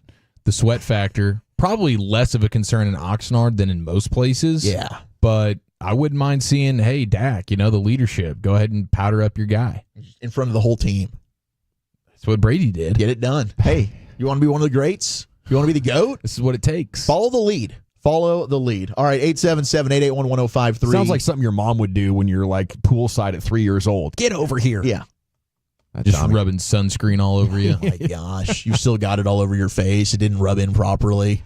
Yeah. You just got the ghost face going. Blotched all over the place. Yeah, it's just crazy. The energy in practice, it does look incredible. I can't wait to hear this from Brian a little bit later. But, fellas, we talked about that Pop-Tarts ice cream last week. Yeah. Our buddy Gojo reviewed it, gave it a 10 out of 10. He said it's the greatest evolution since the wheel or something like that. Wow. He says this is better than anything he's tried in decades. And he's trying it all. And it looks incredible. It does look really These good. Pop-Tart ice cream sandwiches look truly better than I envisioned it. Amazing. I wasn't sure what they were going to do here, but it did. It looked absolutely delightful. It's breathed new life into the Pop-Tart for me. Yeah, I'm totally out.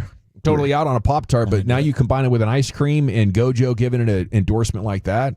Got to see what's up. Best ice cream you've had this summer, 877-881-1053. Happy National Vanilla Ice Cream Day. And if you love vanilla ice cream, is that your favorite? Let me know.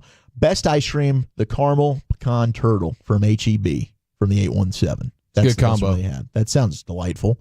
Bluebell cookie cake from the 469. Ooh, that sounds amazing. I had, we were on vacation there a couple of weeks ago, went to visit the parents in Central Oregon, and there's this little ice cream shop down in a little town, and it's called Goodies, and they have what they call a chocolate peanut butter. It's basically a Reese's ripoff. Ooh, divine. Gosh. And I don't even know what the brand was. Maybe they make their own, or they're contracting out with, dryers or Tillamook or something. I don't know, but Remy kept ordering it and would only eat like 5 bites and then be done. So I was crushing ice cream all week long. Who's got to take over? Yeah, Dad does. That Jenny's ice cream that's now available in stores, I think it's Ohio based. Maya's been loving that during the pregnancy. And I don't know if it's like a one specific flavor. If I were to go ahead and try and dabble in it, I'd probably lose a hand. And I don't blame her, because you guys know me. If I start with a pint of ice cream, that thing is going to be finished. I won't be leaving any for her. I can't help myself. But the Jenny's is very, very good for those. What's special about this? It's got some sort of designer carton that it's sitting in. Looks pretty expensive. Yeah, trust me. It's just amazing. It's not cheap, but it's good ice cream. Yeah, I mean, I never went to actual Jenny's in Ohio, but it's made its way here to the DFW. Dang, there's a Jenny's ice cream subscription for $200. What are you getting with that $200 subscription? My God, is that for the year? It's like a wine. Can I get free ice cream? Like they just send you cartons all of, your new of flavors. Ice cream. Gosh, that's 12 weeks. 12 weeks? Yeah, 3 months of ice cream there for you. All right, for $200. Bro, I could go to Brahms every day for the next 365 days and not spend that much on dominant ice cream. Yeah, I know. It is pretty spendy. Have you been splurging on any ice cream, Lucius, or are we just sticking with the tried and true Rocky Road? Yeah, I'm glad you know me like that, bro. Yeah, it's straight up Rocky Road. But lately, I've been doing this thing where, what is that? The 0 sugar whipped cream. Yeah. Put that in the freezer. It becomes like ice cream in a sense. Throw some almonds in there, a little bit of honey, and I'm eating on that. Wow, that bro. is a really good cheat So this is code. like in the tub? Yeah, in the little tub joints. Yeah, and you can like reuse the tub for like cereal or store some other foods. Yeah, absolutely. You're Healthy resourceful dessert. at this point. Oh, that's a tremendous idea. Wow. HEB's honey sopapilla ice cream. HEB's coming out with some really good flavors on this text right now. Yeah, and sopapillas are underrated. They are. Under distributed. Bluebell Groom's Cake from the 682. Peanut brittle ice cream being texted in. The top 10 here. The honorable mention was Tart Cherry Blast, one of the best new flavors of the summer. Cherry swirl in a, well, you're not going to like this, Gavin, cream cheese base. Ooh, yeah. With small sprinkles mixed in. I'll give that a shot. I know you would. I'll take a scoopy of that. You'll give that Tart Cherry Blast another shot. Number 10, Peach Cobbler. Brown sugar ice cream with chunks of soft cake and a swirl of peach. The peach tastes cooked, more like filling than raw fruit. As soon as you tell me there's chunks of something in the ice cream, I'm perked up. I don't even need it. You can just stop the sentence there. Give me a scoop. You like it a little chunked? Mango sweet cream at number 9. Oh, okay. Creamy base with a smooth mango swirl. The base has a slight cheesecake taste, which pairs well with the fruit. Yeah, they're doing it. You know, well, Chuck, I put on 15 or 20 pounds since Lent, and I just feel very offended that you're asking me all these questions about ice cream right now, so I'm going to turn my mic off. Yeah, I appreciate that. Thank you. Seriously, let's have some sensitivity.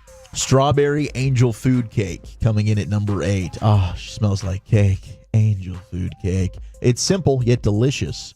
It's enjoyed in a Target's new flavor. Features vanilla ice cream with cake pieces and a strawberry swirl that somehow maintains a good texture. So Target bringing out that. Spicy Lime Margarita at number 7. That's a unique flavor right there. The spicy, though. Man, we're living in a great time for ice cream. Like, seriously, growing up, 80s, maybe even into the 90s, if you wanted to get exotic, that was like the Neapolitan. We're going to combine vanilla, chocolate, and strawberry here for you. Or maybe you want some orange sherbet or sherbet. That was it. You know, it is in my house, the Neapolitan, it was all the chocolate was gone, all the strawberry was gone, and it was just that yellow thing just sticking in the middle, just going strong, bro. Yeah. And by the time it was yellow. Yes, it was yellow. You had to have chocolate syrup to make that back into a dessert. Yeah, it's the lime chili flakes in here that give it a little bit of heat there. Number 6, the summer ice cream at Target. It's the red, white, and blue, which honestly, this does seem like it's Neapolitan as well. It looks like it's blueberry flavored is the blue, and then you've got the strawberry and then the vanilla. So they just subbed out the chocolate for the blueberry. Not bad. Number 5, strawberry tres leches at Baskin Robbins. Jeez, that sounds amazing. That sounds really, really good. This is like strawberry shortcake, tres leche style. This is what this picture looks like. Number 4, birthday cake Oreo cookie ice cream from Cold Stone. Best Dude, new ice cream flavor. Cold Stone is going to run you.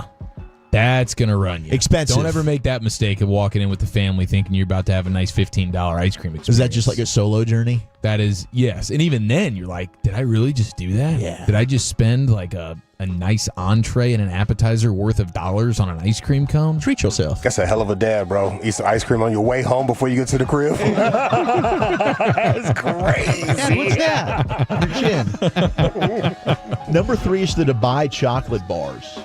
And these do look fantastic. Did you guys get into the Dubai chocolate craze that came out? It's like pistachio basically inside the chocolate. Dubai chocolate? Yeah. No, They look delicious, these chocolate bars. Number 2 is Dad's root beer float ice cream. Root beer sherbet and vanilla ice cream swirled together. It is sherbet. It's not sherbet. Who the hell says sherbet? It smells like sherbet. Sherbet is good to me. I love the orange. Yeah, that one, the push pops. Yes, yes. The Flintstone joints. So that's what I grew up on right there. Yeah. Number 1, though, best new ice cream flavor this summer. Again, we go to Cold Stone. It's the new Nutter Butter flavor. The Nutter Butter. It's going to stick around for another month, but creamy, smooth. It's Nutter Butter ice cream with cookies, sugar crystals, and fudge. For only $20 a scoop. Hey, you're paying for what you get there, I guess. But no, it is delicious. Shout out to the Nutter Butter. But But yeah, yeah, what it's they're expensive. doing. I mean, these places that are doing the roll-up ice cream or whatever, have you ever seen them? Oh, yeah. They've got one in Deep Ellum. Yeah, they have like this like frozen sheet, and they put the different ingredients and stuff, and they kind of like mash it all together. So whatever you're getting, you're watching it be made in front of you, and then they like roll it up. I forget what it's called, but that's actually really good too. That sounds amazing right there, because I think one of my main concerns is having enough of the ingredients per square inch of ice cream. I don't want to have multiple bites where it's just big old mouthfuls of ice cream without the Oreo or the Reese's or whatever you're jamming in there. Well, thank you, Wolchuk. Hodgepodge or Finest coming up next, Chief? Yeah, let's podge it. I don't think Choppy's going to be happy when he hears this. Plus, I think with K&C, I think Bochy gave us a pass on our Rowdy disaster from yesterday. That's next in the nation. Coming up Thursday morning on Sean and RJ, day 2 of Cowboys camp in Oxnard. Nick Eatman will join us at 9:20. We'll have the payload at 6:40 and another Billy Currington ticket giveaway.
Uber Eats has Lola V products? I gotta remember that. Well, you know, they say in order to remember something, you have to forget something else. Okay, now that is a very cute haircut. That's like a little shag. I've never seen it before. Well, I mean, of course you have. So Rachel. Oh, is that your name? No, I mean like your name. No, I'm Jen. My name's Jen. Right, but I just mean like this is your haircut. But that's hair on your head. I'm not saying this is your hair. Okay, freaking me out a little bit.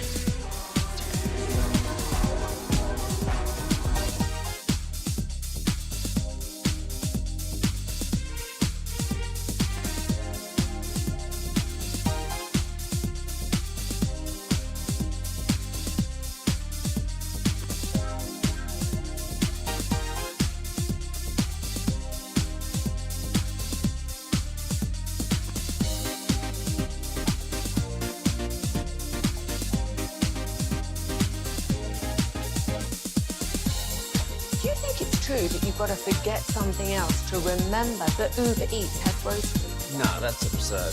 Hey, remember when you used to be what was it, Pepper Lady? Pepper Lady? Wasn't it Semien sisters? Hazel Babe. Saffron Squad? Nutmeg Maidens? Paprika? No. Nutmeg Maidens. I just said that. Was it Spice Girls? Doesn't sound right. Was it Saffron Squad?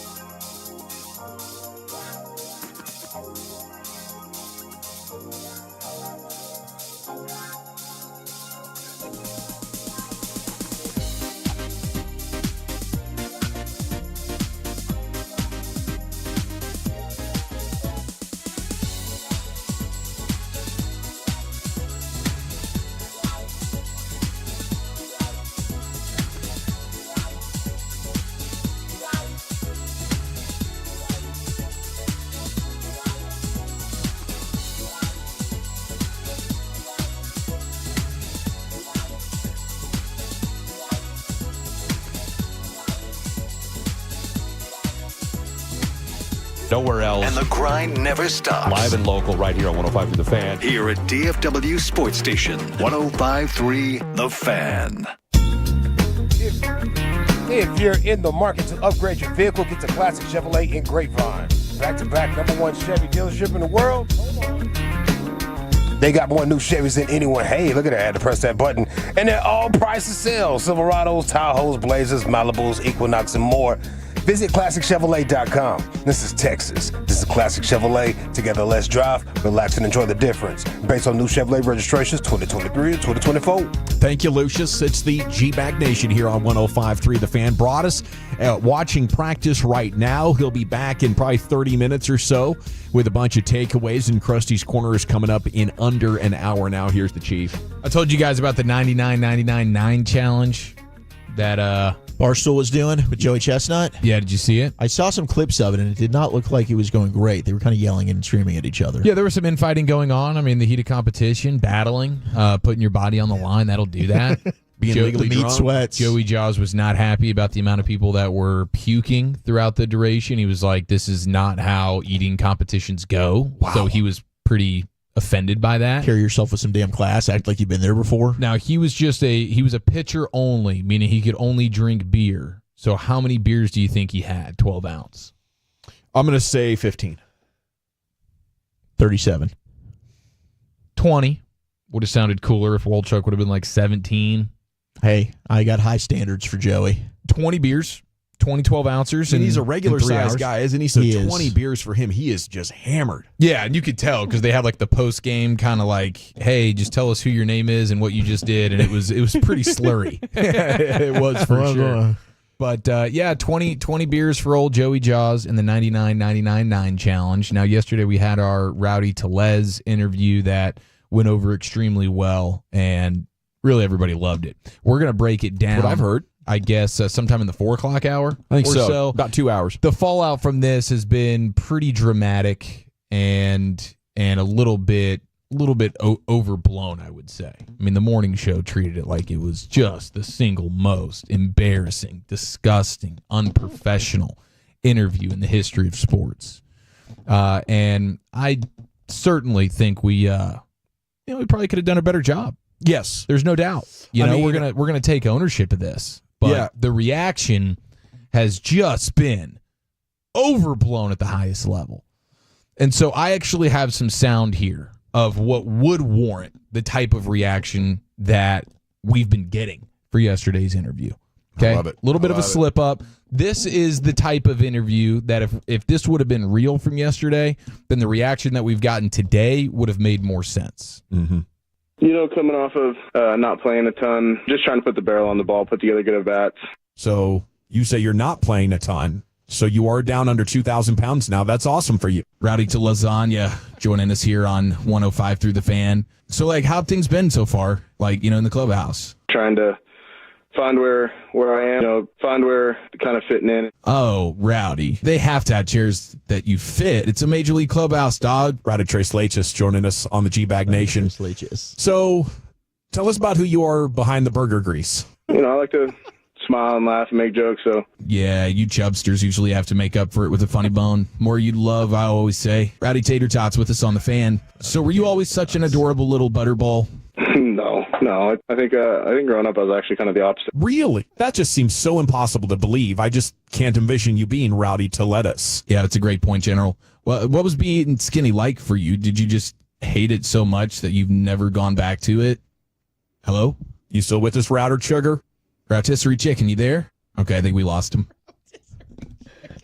Can't believe you guys asked him all those questions. If that would have been our interview from yesterday, that I could understand some of the just cartoonish backlash that we've received. Yeah. So for anybody that hasn't heard, I just thought he was a big strapping son of a gun. They'd be like, hell yeah, give me 5 brisket sandwiches and get out of my way. You know what I'm saying? Yeah. I didn't think of a pro athlete would be that body conscious. And in the 25 or so minutes that we had to prepare for this interview, I think we discovered that this guy was supposed to be a pretty fun personality.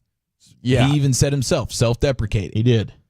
Yeah, and 25 minutes is probably on the high side. That's 25 minutes, but you have to do 2 radio segments between now and then. So, I was cramming and I think maybe I probably shouldn't have asked a Jewish guy if he would have been a minister in another life. Yeah. Maybe rabbi, or maybe just avoid the cloth altogether. There were some regrettable things, but I agree, Chief. The reaction from him, insane. I think it was a serviceable interview on our end. I thought I would say maybe a touch below serviceable. Sure. I just have to. Just at least speaking for me, seeing the way he reacted to the beginning, I probably should have just punted on the Girthquake stuff. Wow. But did you know at the time that he was reacting to me based on the idea of me thinking I was making fun of him? Did that register at the time? A little. Looking at Wolchuk's face. Yeah, I don't know how you didn't realize at the time that it was. He definitely was not really vibing with that. I knew he wasn't vibing with that. He made it kind of evident, I thought, but I guess it's the player's fault. For being upset about it. Okay, so then K&C does the bad teammate thing of asking Bochy about if he heard the interview, and this was him earlier. Listen to him talk about Rowdy, and if he sat here in the studio yesterday and was firing off questions, I think they might have been a little bit similar. He's fun to watch. When you look at him, he looks like the big bully that stole your lunch money, and ate it too, though. Here he is helping us win ball games now. I love it. Did you by chance hear anything about his interview with our afternoon show yesterday? No. Tell me about it. No. Yeah. They might have really focused on the weight as part of a lot of their interview questions, and I know he's a funny guy. I don't know if he totally loved all of those questions. He seemed like a good dude. Yeah. He did a great job with it yesterday. Yeah, no, he is. He's been great. He's been a nice addition. And that's the thing that I do regret, and it was just lack of skill on my own part. And on a scale of 1 to 10, Chief, I think you had a point there. I'd probably give myself a 2 or a 3. And I understand he's an awesome dude, right? Everybody loves him, right?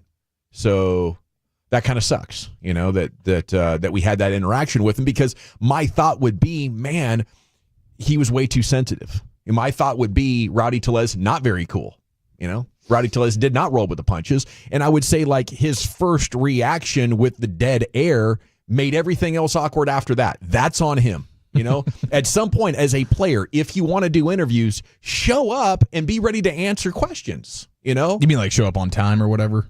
That would be nice too. Well, so yeah, I mean, Bochy says he looks like the big bully who stole your lunch and ate it too. Yeah. So let's not act like these were coming out of left field. Now, the other thing that perhaps, and I think RJ's probably going to be a little bit butthurt about this. Well, he definitely wasn't happy that they interviewed Milton to begin with. K&C interviewed the Tennessee Volunteer, Joe Milton.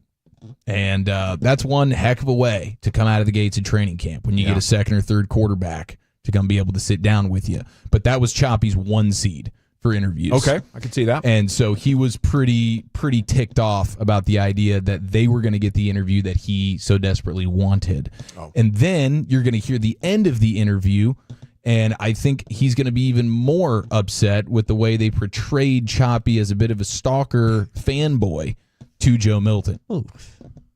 I just want to warn you about Choppy. I've seen him operate before. There was a time we were at the Super Bowl bar. He saw Cooper Manning, and he walked over there to talk to Cooper Manning, and he posted up like he was going to hang out and have a conversation. Never met this guy in his entire life, and he's like, no, we're going to hang out and be friends. So don't get too close to RJ, because he's going to be like, what about your phone number? What's your player tag? Like, just be careful. He's a lovely person, and he loves Tennessee, but like, just little tag. Yeah. Okay, good. See how good. they talk about you? These your friends.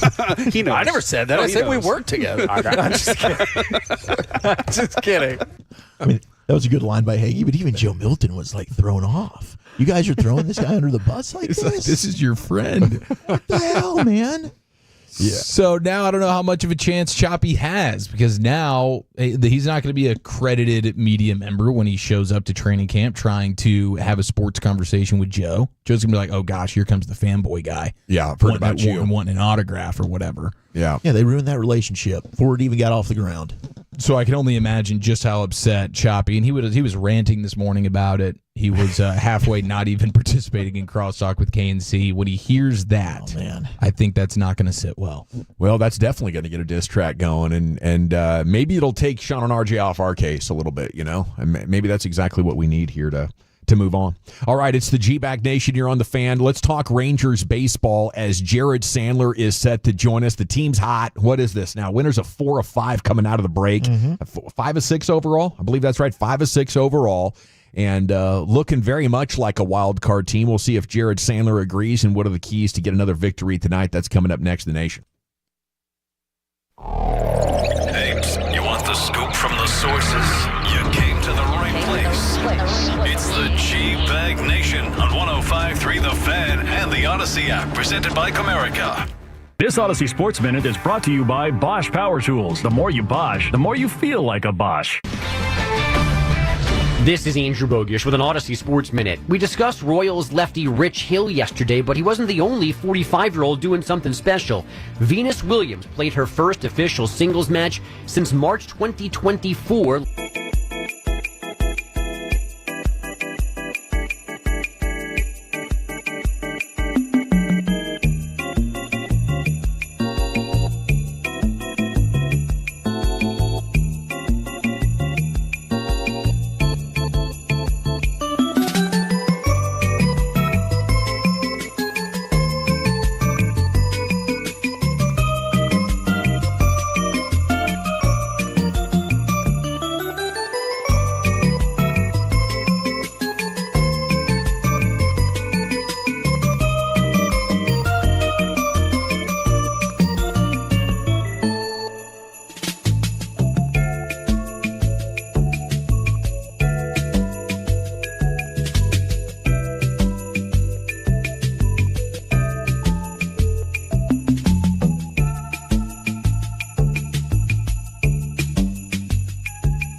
nobody else, right here on The Fan. KRLD-FM and HD1, Dallas, Fort Worth, an Odyssey sports station. Driven by our D&M Leasing Studios, you're rolling with the G-Bag Nation on 105.3 The Fan. Welcome to the Nation. Here we go. It's hour number 2 of the G-Bag Nation on 105.3 The Fan. Standing by for Jared Sandler. He'll join us here momentarily, our Rangers insider. At the breaks, are you guys just pretty much refreshing Cowboys Twitter and looking for the latest? This has been a fun day too, hasn't it? Apparently we just had a fight. And I think Marquise Bell was involved. I think Tyler Guyton was involved. Troy Pride and then Tyler Neville, who's one of the backup tight ends. Okay. And then immediately Shoddy pulled the whole team together. And he was not happy with it. He wants to get in some good work, and the next person that ends up getting in a fight, they're getting kicked out of practice. So Shoddy wasn't having it. So there were some over-unders this morning for Bobby, one of which was, would we see Shoddy chew out a player? Well, he didn't just do it to a player. He kind of chewed out the whole team there. He did, and I think the issue, looking at the coverage, is that Troy Pride had to go to the tent to get checked out afterwards. Yeah. You know, and I guess it's one thing if it's a depth guy, but you don't want any injuries. And if there's unnecessary injuries, I don't know. I think you want intensity. You want a brotherhood. You want guys taken out for each other. But when you have 90 guys together, there's going to be some fisticuffs. There's going to be some fights.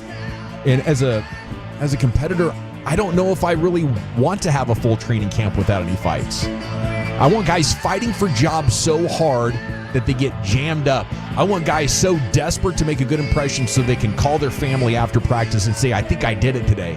And maybe you can. Maybe you can burn so hot and still be able to hold that up. But if you're looking at 90 guys and nobody wants to fight, I think you got a dog problem on your hands. And this team's had that problem for a long time. Yeah, I agree. And especially when you're preaching physicality and all that kind of stuff, it's going to happen. It's going to happen. But you also, I understand a coach saying, like, hey, we don't, in the back of his mind, he's probably like, this ain't that bad of a thing, but we don't need to get carried away with it either. Well, it's the second day of practice. Like, I think typically you would see this later on. You're starting to get annoyed. You want to go ahead and hit somebody other than your teammates, where you've been doing this for 2 weeks. That's when you start to see the scuffle. Second day of practice, that one's a little rare. I mean, the realest stuff I ever saw over the years was Des Bryant and Tyler Patman, and I think for a lot of people, it raises the intensity. Like, you have a fight and then you restart practice. I mean, there's just a little bit of some extra juice to it. So, I mean, Des had a number of great fights. I don't know if he won any of them, but they were very entertaining. DeMarco Murray and Sean Lee used to always be in each other's face. Like, you go back 2013, 14, 15, and 16, a linebacker, running back, and there would be stuff being said. So, I don't know. I guess this goes along with Schottenheimer's desire to build a group of guys that care about each other and are family and does it go to discipline? Does it go to, to hey, let's manage to play at that edge without going over. So we're going to train our bodies and our emotions right now to make sure they don't get the best of us. We don't want any extracurricular flags and stuff. Okay, so we're going to get Sands here. He's down line. He's at Jared Sandler. He is brought to you by Blue Nail Roofing. And a good afternoon, sir. How the heck are you? Hey, what's up? How's it going, guys? Well, I mean, you tell us, man. This is really starting to feel great. The offense is flowing. The performance from Jacob deGrom, the ball flying out of the yard, like, I know it hasn't been long enough, Jared, but how's the clubhouse now? How's the tone around the ballpark here as they've won, 5 of 6? Is that, if you consider everything? Yeah. I mean, this is kind of a boring answer, but it's kind of the same as it was when they were struggling. And I think that's a part of the beauty of this team. That's definitely, a part of the 23 team is, when they were struggling, it was the same guys playing ping pong who played ping pong when they won 40 of their first 60, and same guys sitting and doing the crossword or playing, Immaculate Grid was big back then, and it was just the same guys doing the same things. And, obviously after the game, the clubhouse has been in a better mood, more often than not here of late. But, showing up to the yard day of, getting ready for the game, you really honestly, I don't think would know the difference between the way the team's been playing here now versus, the beginning of the season when they were struggling to really get going. Probably why they're so clutch and why, in the biggest moments, maybe they perform better than the competition there in 2023. Let's talk health of these players. Higashioka has been amazing this month. last night, exiting the game with a hammy that can be tough to come back from. What do we know about this hammy, though, Sands? Yeah, I don't know. I'm looking at Twitter to see if anything was announced a second ago, but I would expect that Kyle Higashioka would go on the IL. The Rangers, the hamstring's not an easy thing to just bounce back from, and the tone last night from folks was that this wasn't going to be a hey, I'll just give him a couple days and he'll be back type of deal. And so if that's the case, then the Rangers are going to have to figure out what they want to do. Tucker Barnhart was in the organization but retired earlier this year, in the middle of the season, and Cooper Johnson's a guy in AAA who I guess would be next man up, but I don't know that he's a guy that for a team that's pushing to make a postseason run, maybe he's the guy, or maybe they're going to look elsewhere. The trade deadline's coming up here, and I hate to say beauty, but the interesting thing with injuries is right around this time you kind of count your chickens a little bit, with a depth or an area where you think you have depth and something goes wrong. Well, you can do something about it now. 2 weeks from now you can't. So I think the Rangers perhaps are making calls, have made calls to see what's out there in terms of a backup catcher, a guy who can hold down the fort until Higgy comes back. So. But it's really a bummer because his struggles offensively at the beginning of the year, I think you can kind of tie to when he had the intercostal injury that put him on the IL, and then when he came back, it seemed like it took a little bit of time for him to get going. But really over the last few weeks, he's been a really big part of the offensive production at the bottom of the order. It's like I was just asking Yavin at the open of the show with how well he's played, and then unfortunately Jonah Heim's regression offensively since the World Series year. They spent a first-round pick on Moore just a year ago, but catcher does seem like it could be a sneaky need for this baseball team in the future. Yeah, and they drafted Malcolm Moore, their first-round pick last year, and I think the hope is especially given that he's a Stanford guy, college guy, that he could maybe progress a little bit faster, but he missed a lot of time earlier this year with a broken finger, and so I don't know that he would have necessarily been an option at this point. I think. Would have been more likely if this was in 2026. But yeah, they clearly have identified, and I think every organization always recognizes the need for catchers. I mean, heck, look at the Orioles. They got Adley Rutschman. They got one of the best, maybe the best catching prospect in baseball in Samuel Basayo, and then they went and drafted a couple of catchers too, with Bodine and Ike Irish, and Irish can play the outfield. But yeah, I mean, it's one of those positions where the minute you think you got depth, one day later, one injury later, and maybe you're not as secure as you thought. So, I think that it could be a guy like I talked about, a veteran who can just plug a hole, or maybe Zach, kind of to your point, maybe they find a guy who's got some team control and someone who can be around for a little bit of time, and maybe this injury to Higgy is just kind of what encourages them to go out and seek that guy. But I think long term, hopefully, Malcolm Moore can be that guy. But even if he is, you always need more than just one good catcher, unless you're talking about an all-world catcher like Cal Raleigh. But even Cal has Mitch Garver backing him up, and that's if your catcher is as good with the bat as you'd like him to be, then you want him to be in the lineup more often. Well, then you probably need more DH days for him too. So that in some ways only further emphasizes the importance of having a good backup catcher. We get some movement in the bullpen. Yeah, you guys see that? So Luke Jackson DFA'd and John Gray activated. So John Gray is going to pitch in a kind of a swing role.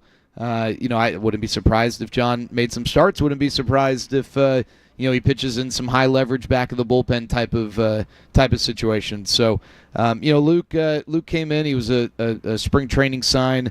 The Rangers weren't really sure who was going to hold down the ninth on opening day.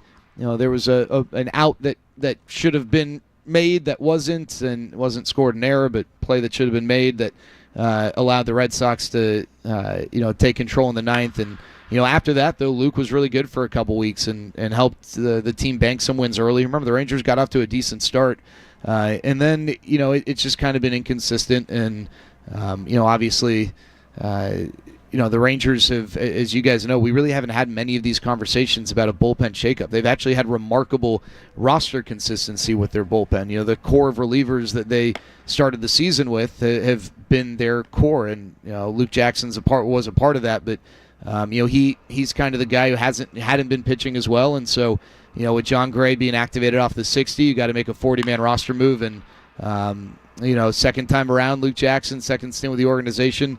He certainly helped plug some holes early, but unfortunately just wasn't getting it done at the level he needed to secure the roster spot. Assuming John Gray's sharp and his profile is about what it's been for his career, what kind of potential does he have? What's his ceiling in a relief role? Well, there are a couple of things that it's always tough to measure. One, if you were going to put him in the 8th or 9th innings, which, ninth inning is obviously the highest, as a closer, the highest leverage spot. But 8th inning isn't something to just scoff at. How's he going to do when that first opportunity to save a game or protect a lead goes awry, right? Because we've seen John in the bullpen. He's been really good, even in the playoffs. But what happens when that first one doesn't go well? And how do you bounce back, right? Well, because, they might need you the next day. And that next day might be a one-run situation. And, heck, it might be a one-run situation with the best guys the other team has due up. That's always a tough thing to quantify. And for some guys, they can do it in the 8th, but they can't do it in the 9th. And I don't know that John is or isn't going to get the 9th inning. I mean, there certainly is not a lock on that inning by anyone on the roster at this time. The Rangers can mix and match, but and maybe Sean Armstrong becomes that guy with how good he's been. But and then the other thing is just the recovery. Starting pitchers are used to pitching, and they throw a lot, and then they got their 4 days to build back up, and then they throw again. And they do it again and do it again. And they know they have that rhythm. They have that consistency. So, how will John fare over a longer stretch with maybe having an inconsistent role or, an inconsistent pattern in which he works after a career in which he has, basically lived exclusively in the rotation, save for a few outings. So those are the things that, I don't know. As far as the stuff, Gavin, high-velocity fastball, it's not like a dominant fastball that, metrically grades out top-notch, but when you throw it 97 miles an hour, that's good. Like that plays. And it's the slider that's the key. He has got a very, very good slider. That's his swing and miss pitch. That's the dominant offering he can go to that, it seems like every good high leverage reliever has at least one of. And so then the key is, with that fastball, just being able to command it properly. And, if you can, I don't see any reason why John couldn't be a really good asset for this team in the bullpen. The Rangers were named as a possible fit for Marcell Ozuna, the Braves DH. Does that make sense to you? So yes and no. The Rangers obviously have not gotten a ton out of their DH, and they've moved some guys around. I guess the question is, to answer that, Gavin, what do you think you're going to get from Jock Peterson? And I know you can't expect to just get the best version of Jock. I feel pretty good about, getting better than what you got, but you don't want either guy in the outfield consistently. Maybe Ozuna's a little more palatable than Jock, but it's not like he's going to be an asset there. And the thing with Ozuna, guys, that kind of concerns me a little bit, he got off to a great start. I don't know if you guys have looked, but his numbers since the end of May have been pretty atrocious. He's lost playing time, hasn't he? Yeah. So, if I'm going to go and get that guy, I got to feel really good about something that tells me he's going to turn things around. The other thing, guys, he is a free agent at the end of the year, but there's a lot of money tied to that contract. So unless the Rangers are going to, the front office convinces ownership to go above that lower luxury tax threshold, I'm not sure, without other money being sent back to Atlanta or elsewhere in a deal, I don't know that financially it's a deal that would make sense for them. But it's just tough to get a DH only because you have one and you signed him to a 2-year deal, just shy of $40 million because he is a really good hitter. And I think your best bet is to hope that he goes back to being something close to that guy. That's not to say you don't go out and get people. You do, and we talked about the other day getting guys who can hit lefties. But with Marcell Ozuna's contract and how bad he's been for the last 2 months, I don't know if that's the dice roll you want to make. Some are calling it the worst interview of all time. Jared, did you hear our Rowdy conversation yesterday? I still haven't. I heard something about Brisket Sandoz being involved, but I'll say one of my favorite things. And someone also mentioned to me that one of you guys asked him about being a minister. Well, he's MOT. They're all members of the tribe who play Major League Baseball are they need to be held sacredly. So I don't know if the minister works in his future, but I haven't heard it. I haven't heard all of it, but Rowdy seems like a really good guy, and I'm sure he had fun with it. I was offending everybody, Sandler, and I apologize to you and him and everybody else. Who all have you heard from on this when you say I've heard about this? Who's talking to you about it? Yeah, just Sean and RJ. No, I did hear that they did a segment on it. I haven't had time hour. Yeah. Oh, really? You guys have some. Are we going to do like a Royal Rumble or some sort of like tag team fight between you guys and them? Will you guys overlap in Oxnard or no? Yeah, we're going to be there same time. All right, maybe the tennis courts get a little. A little boxing match. Luckily, usually they've gotten totally hammered and passed out before our show's over. So I don't know how much socializing we'll do. But, man, I did want to ask you about Evaldi. I guess it's going to be Corbin tonight. Is that for sure? Yeah, Corbin tonight. I think the expectation is that Evaldi will pitch this weekend. So, right on. That's good. Obviously, anything with the back can be a concern. But, he seemed pretty confident right afterwards that it wasn't going to be like an extended absence, something that he even has said he had dealt with in the past, and so I think the hope is that he'll be able to start one of the games against Atlanta this weekend and then get right back on track.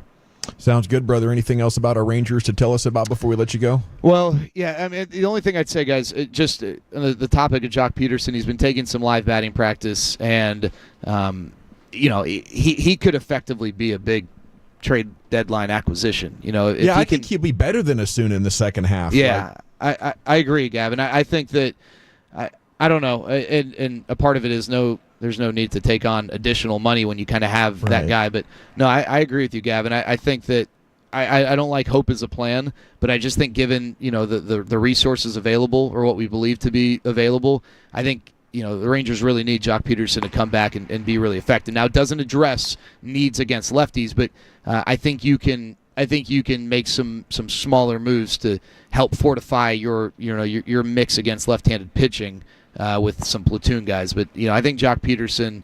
I know fans didn't get the best first impression because he got off to a slow start, but I think he's a guy who could really win some fans over here in the second half. He's getting a little bit of a mental break. Physical break, obviously, and then just sprint through the finish line could be a big asset. Well, I have my broom out tonight in Sunnyvale watching. Jared, best of luck. Let's talk about it Friday and celebrate. Sounds good, guys. Take care. There he goes. He's at Jared Sandler on Twitter. A must follow for Rangers fans everywhere here. It's the G-Bag Nation on 105.3 The Fan. Do have an injured Cowboy or maybe there's something else, but a starter not at practice. Tons of stuff coming out of Oxnard. Brian Broaddus going to step on the tennis courts and join the show as well with Krusty's Corner right around the corner. And we're back here. It's the G-Bag Nation. All right, finding someone trustworthy to work on your car, well, that is not always the easiest task, but I got the person for you.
Pepper lady? What's that? Cinnamon stickers?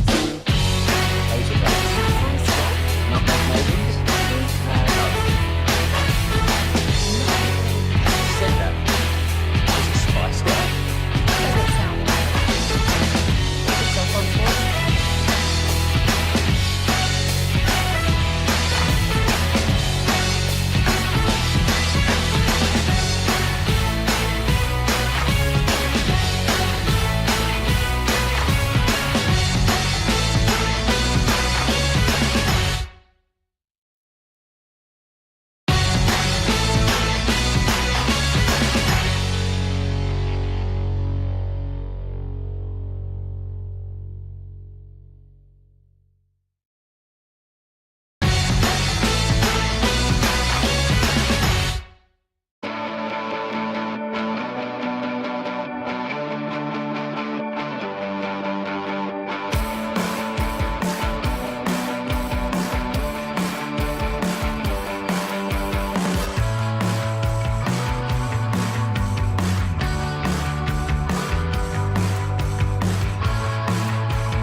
Calling now could save you thousands. 817 or 972-35-LEASE or visit online at dmautoleasing.com. D&M, the name you trust in any market. We make leasing easy at D&M. This segment of The Fan is brought to you by Permapier. Cracks in your walls, sticking doors? Don't wait. Texas Heat is shifting your foundation. Call Permapier now for a free expert evaluation. Go to permapier.com. That's PERMAPIER.com. When shift happens, act fast. Choose Permapier. All right, welcome back, G-Bag Nation. I think we're getting a CeeDee Lamb, George Pickens duo celebration that Foots the King posted about 15 minutes ago. Let me retweet that at G-Bag Nation, where I'm retweeting quite a bit of the highlights from practice. Broadus is heading for the tennis courts. He's going to check in with us shortly. It's time now for the C-Note, Cowboys news of the evening. Got Wanye Thomas with the PBU. Kaiir Elam had a PBU at every OTA practice. He just had a pick. Sure did. Okay, so let's talk about it here. It's the G-Bag Nation. Our training camp coverage brought to you by the On-Time Experts, Rhino Shield, and Yardbird Southern Table and Bar. I think this is an injury report brought to you by Greystone Roofing. They've got you covered when the hits keep coming. And George Pickens took a hit on a catch. I don't know if he secured the catch, but he did stay down. And they thought, man, maybe he got his bell rung or something. Maybe got lit up. Wind knocked out of him. Nope, had a calf cramp. So he was down with a calf cramp, and I guess 'tis the season, for that kind of stuff. Usually that's a dehydration heat deal, though. Hopefully that doesn't linger anything. There was, the Kaiir Elam pick, but then no Deron Bland at practice. I saw that report from Calvin Watkins, so we'll get the latest here from Broadus here in just a second. Are you out there, Brian? Do I hear tennis court activity? I am here. Hold on. How'd it go? I'll tell you what, it was... Oh, I got a little echo in my ears right now. Okay. We'll get that fixed. So let's see if we can get that fixed. This will be a long day if this is going to be like this. Okay. Well, let us know when it is fixed. Obviously the Kaiir Elam interception of Dak Prescott. Dak picked yesterday. There was that piece we were just talking about in the opening hour in the Athletic New York Times today about Shoddy taking over his OC last year in one of his first practices with Dak. Dak threw a pick. Yeah. Shoddy benches him, and Dak was ticked off. Bleeping pissed, I think is how he put it. And it sort of was the beginning of the relationship. And I just love to hear that because I think, Dak could benefit from, that reminder. And that was something that Jason Garrett was very good at controlling early in his career. But 2 out of the last 3 years, it has become a bit of an issue. Brian, you back with us now? I believe so. Yes. Thank you very much for everybody involved to get me back on the air. I really do appreciate that. Yeah. Interesting practice today from a lot of different from angles. Thought it was a good day defensively. Offense really emphasized quick passing game today. So a lot of the the stuff off the read option, and then throwing the ball into the flat, whether it was to CD or whether it was to Pickens or to Turpin. So a lot more of the quick passing game. Joe Milton seems to be the one that wants to throw the ball down the field a little bit more when given the opportunity. But I thought a good day overall for the defense. More run than pass again, or more? No, passing? it was pretty much the running that the offense tried today wasn't nearly as successful as it was yesterday. They didn't have the space and they didn't get the movement that they had. Matt Eberflus was moving his fronts, and I mean moving his fronts. He was trying to slant into some things and trying to get his guys on the move. He probably figures if he's going to play a little small up front. And there was a time on second down where they had Toa and then also Mozzie Smith in the game together. So they had two big guys inside. Well, Mozzie being supposedly a big guy, he's not like with Toya, but yeah, that's what they were kind of working on there on second down, and but just not the seams that they had running the football. I know yesterday I talked to you guys about, okay, there was some really good push on the front side, and then the ball cuts to the backside. And then, you're able to kind of have some running lanes there, but it just didn't materialize today. Much better job by the linebackers and the defensive linemen not to get gashed on some of those runs. Yeah, I saw Flus was working with the linebackers hands on. He was coaching the linebackers today. And how pumped were you? Clayton Adams was over there working with the linemen. Yeah, I'll tell you what. I was up in the stands today, and so it was a good view. I was on the defensive side of the field. And, the offense works in that far corner over there, especially with the offensive linemen. So, I just, these coaches that they've got some coaches that don't have quite the NFL experience. And listen, if they're going to start implementing offense and scheme and all that, give me the guys the architects. Give me the Clayton Adams. Give me the Matt Eberflus. Give me those guys hands-on coaching these guys up. Really nice of the Cowboys to put those bleachers out there for the media this year, Brian. Well, I tell you what, I went up in the stands. I was a common man today. I was a common man sitting up in the stands, and it was, I had my bottle of water and then my notebook and all that. So it was nice to be a part of that because you could see, they switch fields from one field to the other, and I was over on the big bleacher side field today is where they got the most of the work. Was really worried about the Pickens thing. I mean, it was actually a really nice play on a route to the outside that Booth was in coverage on. And he was able to make the play. And then when Pickens didn't get up, everybody on the sidelines for defense is celebrating. But Pickens is laying on the ground. And then you kind of see the defensive players all waving the trainers over. And you're like, oh, please don't let this be like something with a knee or ankle or things like that. But then he eventually got up and then made his way to the other side of the field. So it was good to see that from the offensive standpoint. But and you're hearing just a cramp, not a pull? Yeah, I was like you say. He walked off. I'll get the injury report after practice here when they get inside and be able to circle back and kind of find out what in fact I was thinking. He wasn't limping or anything like that. So that to me was very encouraging. Brian, we saw the offensive linemen working on Twitter, as Wolchuk pointed out. They were working in twos, getting up and running out to the right. Then I don't know if this was correlated, but in team it got started and they're running out. They had this little tunnel screen to CeeDee Lamb, and he fought his way through the traffic. That was just awesome. Yeah, that's what they were working on today. A lot of the quick game where you get the shotgun snap and then you ride that fake and you try and draw everybody to one side, and then as they're drawing people, then you throw the screen back the other way, and it was effective a couple of different times where they threw it. Lamb was really good at it, Pickens was good at it, and then of course with Turpin, they get the ball to him pretty quick. So that was a pretty successful little wrinkle they had involved today. Are you seeing Clayton Adams with the offensive line the way that you were hoping? You know what? I mean, like I said, Eric, I was in the stands, so defense was to my field today, and they were over on the far field, way over on the other side. Now, he's behind when they're doing the team stuff and things like that. You could see all the coaches are all together, but as far as individual, they don't let us walk back there anymore. We used to be able to walk on that ramp, yeah. And they said now it's a fire hazard. So I'm like, okay, fire hazard. I need to just go back there and watch and see. But yeah, I like when they're on the field tomorrow. I don't know if we have practice tomorrow. I think we might have an off day tomorrow. But I need to get over on the other side and then watch him a little bit and see how they've got that thing split up. Because I was with the defensive guys. I was with Flues and them today. So what did you see this little practice skirmish that happened, and then Shoddy goes ahead and gets the entire He was team MFing together? them. Yeah, he was MFing them, basically. It was they along the sidelines there, they had a little bit of a problem there with Tyler Neville. He seems to be a guy that kind of makes everybody mad.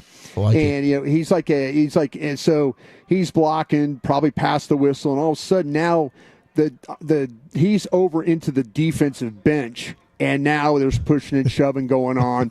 And then Shoddy's like, you know, he calls everybody together and it's quiet. And you hear a couple of F-bombs and something about if we fight it, you know, if there's a swing again, we're going to do. And, you know, you really didn't get, I'm sure the media will get to the bottom exactly. But I heard the 2 F-bombs that he dropped for sure. The highlight of the presser was Shoddy, maybe when he was talking about he doesn't like to be static. It makes it too easy on the defense. Was there good conversation about that? Yeah, I mean, it actually happened today, too. I mean, there was the movement that they were trying to do. They're playing a lot of 3-by-1. And, I mean, you know, when you put 3 receivers to one side and then a receiver to the other side, the motion today, yesterday they were getting in 12 personnel and then switching where they would take the tight ends and bring them over. They would exchange them from one side to the other, and then they would create that kind of that advantage. Today was a little bit more about with Hunter Lipke playing as the fullback. They also had Princeton Fant as a fullback guy. So they're trying to do a little bit more some what they call offset eye, where they have a single back and then the back like a fullback to the right or to the left, and that's with a little bit more of a formation. When they were going single back, what they were doing was they were taking the say it's Williams, the running back, they were motioning him out and then motioning back in. So they're maybe seeing, okay, we're giving a read here as this man coverage. That to me that motion doesn't really affect. That's more of a motion of saying, give my quarterback a read if they're playing man or zone. Well, Brian, we're coming up on Krusty's Corner. I'm sure you have a notebook full of stuff we have questions for. Is there anything specific you'd like to tease? No, let's just get into Krusty's Corner. I got a lot of things to talk about here, and again, I always take your questions, so appreciate that very much. Shoot, yeah, let's rock. We're back with Broadus and Krusty's Corner here. Day 2 of camp. Practice is in the books, and we got more takeaways for you next to the Fan. Coming up Thursday morning on Sean and RJ, day 2 of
named Micah. We don't hesitate when breaking sports news happens. Significant NFL news that could impact the Dallas Cowboys, the negotiation with Micah Parsons. It's TJ Watt, 3 years, and it's going to be $41 million per year. Is Micah up next? We'll have it to you first, if and when it happens, on your home of the Cowboys. 105.3 The Fan. If you're in the market to upgrade your vehicle, get to Classic Chevrolet in Grapevine. Back-to-back #1 Chevy dealership in the world. They've got more new Chevys than anyone in their all-price sale. Silverados, Tahoes, Blazers, Malibus, Equinox, and more. Visit ClassicChevrolet.com. This is Texas. This is Classic Chevrolet. Together, let's drive, relax, and enjoy the difference. Based on new Chevrolet registrations 2023 and 2024. Thank you very much, Lucius. We have Brian Broaddus on the tennis courts down there in Oxnard, California, set to deliver Krusty's Corner, brought to you by Reliant Air Conditioning. Gimmick-free AC repair and replacement. Without further ado, on the tennis courts, here's the man himself, the former Cowboy scout, Brian. Thank you very much, General. Appreciate that. And thank you very much again to Reliant. I know, hey, I just want to tell the folks at Reliant, I got your hat on right now. I know I'm having a little struggle with our Zoom stuff. I'm working with that. We'll hopefully get that squared away here in a little bit. But anyway, good practice today for the defense. I'm kind of keeping an eye out, guys, to my right. We got another podium guy today. I just don't know who it is, but we'll get that up. Maybe, like Pickens sure took his time yesterday, so hopefully I can get through with Krusty's Corner before we do that. I mentioned it was, I thought, a pretty good day for your defensive players as well. I do want to put out out there that a little bit that I mentioned Donovan Ezeraku, the very talented defensive end, the rusher. He had a nice pressure sack on our guy Booker today. I was kind of playing, I'm like, okay, let me watch Booker play a little bit here.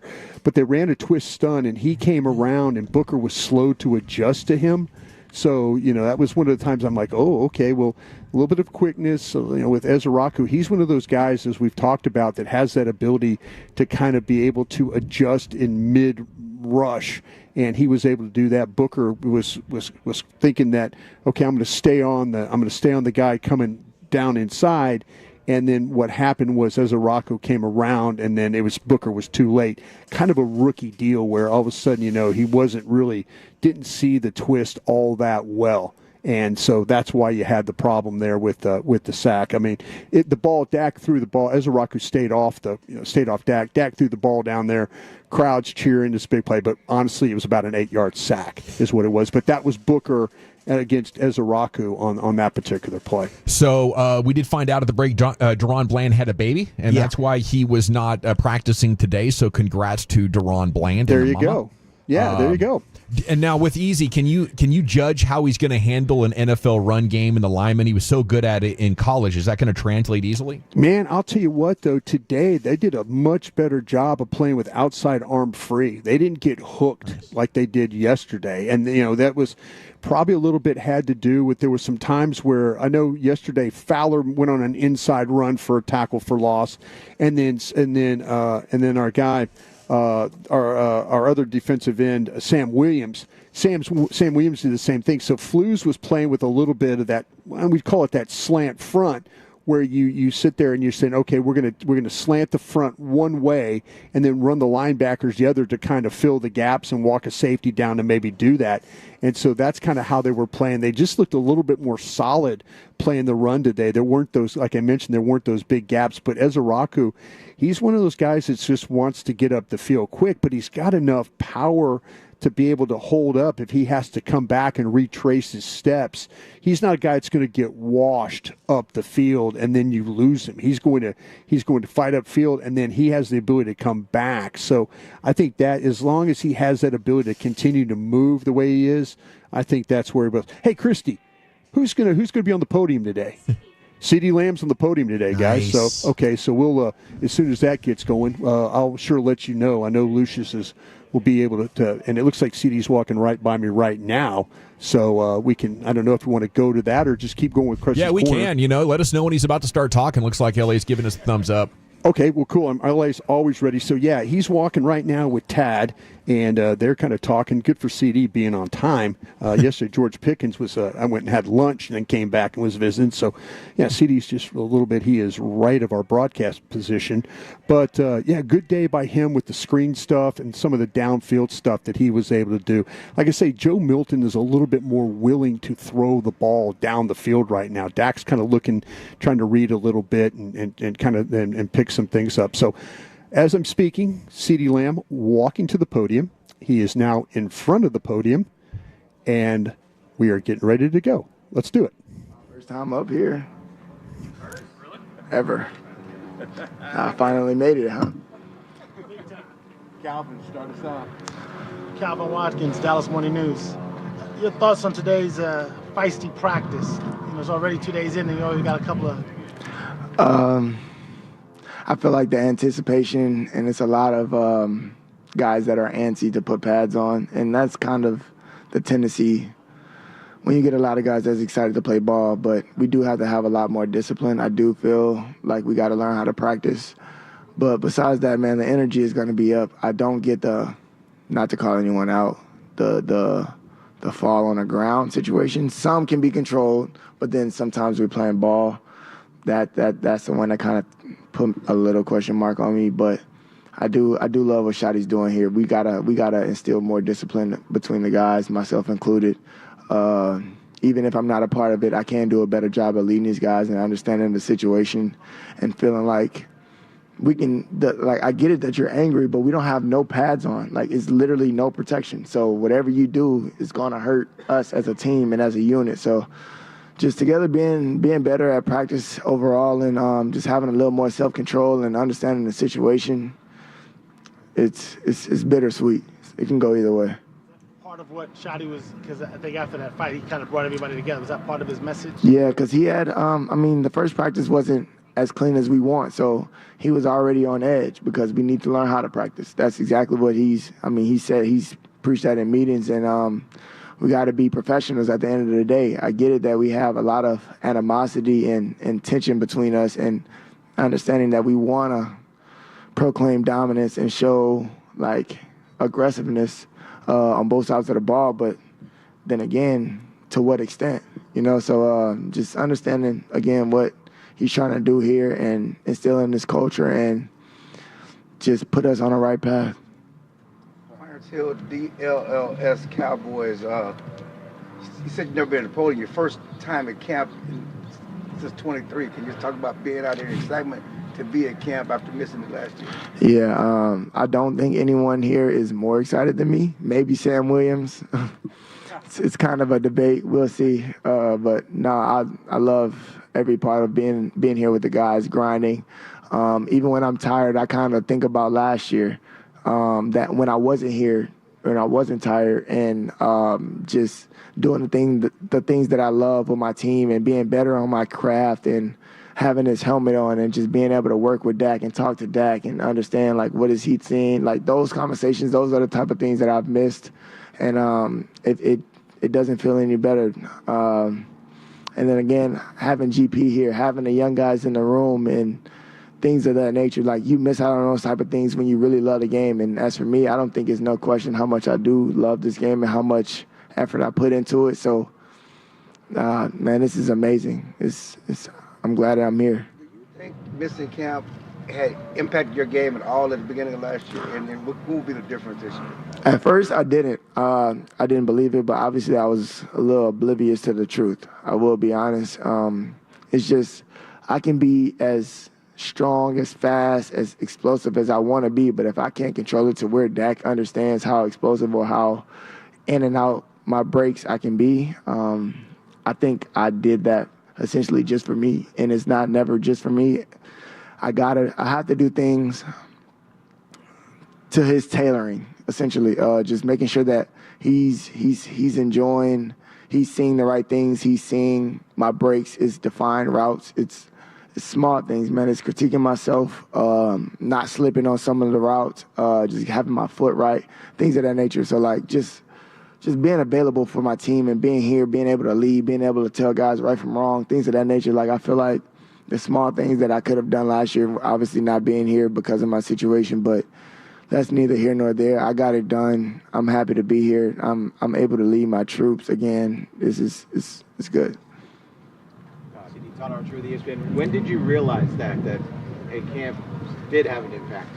Was it during the season, after the season, when you reviewed things? Honestly, it was during the San Fran game. I want to say the first half. That's when I was like, wow, everything that I was doing, it was really just for me, honestly, just making sure that I was in the best shape that I could possibly be in for my team. Not that I was in the best shape with my team, for my team, with the guys that I love, you know. So, I mean, I did all I could do to be available. Granted, it worked out, but I, like, small things. And then I ended up getting injured at the end of the season. It was kind of weird for me. It was just a different season. It wasn't my new norm. It was my new norm, but it wasn't normal for me. Obviously, we know you move around a bunch, different spots, slot, outside, running back even. What type of mental challenge is that to figure it all out? It's not a challenge for me, honestly. I love playing ball. I'm very comfortable in all three positions: receiver, inside out, and then occasional running back. It's my ability to show my gratitude to the game, give effort, and just make a play whenever I could touch the ball. With the Athletic, after your big run, you and George had a celebration. How long have you guys been working on that? Is there any description that you can share on what that was? Nah, I don't want to give any description, but as far as working on it, it took us 2 days. Hey, do what you want with that info. Why do you think that you guys have, at least from our perspective, it looks like you guys have clicked, you know, like you guys have a genuine bond. Why do you think that that's happened? Honestly, it's just the type of receiver that we both are and that we see in each other, and the expected greatness that we see in each other. As for GP, man, I want him to get everything that he's deserved in his career. Obviously, there's a narrative wrapped around him, which I haven't seen yet. And as for me, I know it's my job to make sure he's treading that line of perfection that we need, you know, and he has all the intangibles. He's a great receiver. He's a great person. He's everything that the people say he isn't, and I feel like he don't get enough credit for being who he is. But you never know the type of situation that people are going through. So just being so quick to put a narrative on something that you don't really fully understand yet, I feel like just kind of jumping the gun. But as for GP, man, he's a hard worker. He wants to be great. He's wanting to learn, and I love that the most about him because I'm the same way. Like, if there's anything that you see in my game that I feel like I need to work on, let me know, and I'll think about it. I'll have it in the back of my head, and as I'm watching this film and we go over it together, I have that in my mind, and he's the same way. So just being able to relate to him is probably the best thing for me, and obviously for him, and in the end, it's going to be the best for us as a team. Former Star Telegram. I know last year was pretty tough for you. Getting George in, do you feel like there's been a switch in energy in your personality, your game because of his arrival? Honestly, I feel like this whole year, like everything all the moves that we made in this offseason changed his culture. Not saying the culture that we didn't have, like that we had last year or the years prior, because Mike had a great situation going on. Obviously, it didn't pan out the way that we wanted, but Shotty came in and he's wanting us to compete literally every single day. It doesn't matter what we do. We wake up, get ready to compete as soon as we get in the team meeting room. So as for us and GP, he's an incredible athlete, incredible football player, and his ability to go up and get the ball, you guys haven't seen it yet, but those days are literally coming. And he's like a caged animal, and so am I. But today it's been fun. We're starting to click more. He's starting to get the real feel of the offense and understand the game, understand the checks, and Dak is able to be comfortable with him to just throw him anywhere. And I feel like that's where we're getting to in this offense. And just being able to attack and just to continue to attack until the end of the game, I feel like that's what we're trying to do here. Stay in shape, stay conditioned all 4 quarters, and then we'll see what happens at the end of the 4th. Mike is going through a very similar situation you went through last year. What's been kind of your message of support for him and being there for him? For Mike, man, Mike knows I love him, and being in this situation, Obviously, playing this media game with Jerry is not the best. It's not fun. It's not recommended. But as for Micah, he knows what he brings to this table, honestly, for this team, for himself, and he should get what he deserves. And I'm not indulging in any of the craziness that they got going, but I do want Micah to get paid soon.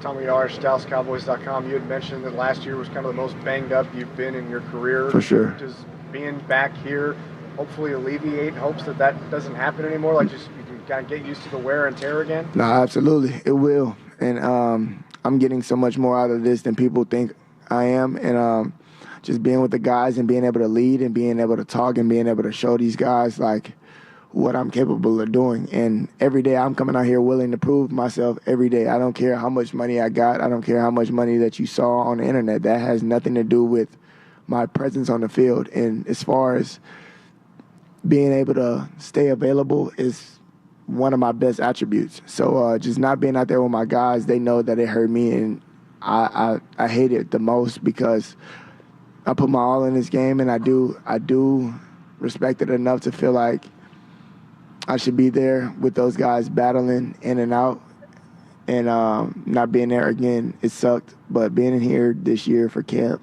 it's amazing. I know my presence is felt already. You feel 100%? Oh, I feel 1,000%, for sure. Joe Hoyt, Dallas Morning News. Both Brian Schottenheimer and George Pickens said if people got to know George Pickens, that they would understand him. For sure. If people got to know him, what would they learn about him? That he's not as crazy as he seems to be. Literally, like I seen what y'all seen on film. Like I trust me, I know what it looks like. But if you talk to this man and have a decent conversation, I guarantee you'll understand that this man is kind of harder. When we get on the field, it's a different beast. I expect him to be an animal, but like when we have an on and off button. Everybody on this field does. On any field, honestly, it's just, man, when you're passionate about something, you don't really care what the narrative is around you. Like, you know how much effort you've given into this game, and we do this, we've done it our whole lives. This is all we know. So, like, when you're upset, it's probably for a reason. You might not know the reason, and that's okay because, I mean, it has nothing to do with you, but you're going to give your judgment because you feel like it's necessary or needed, and it's not.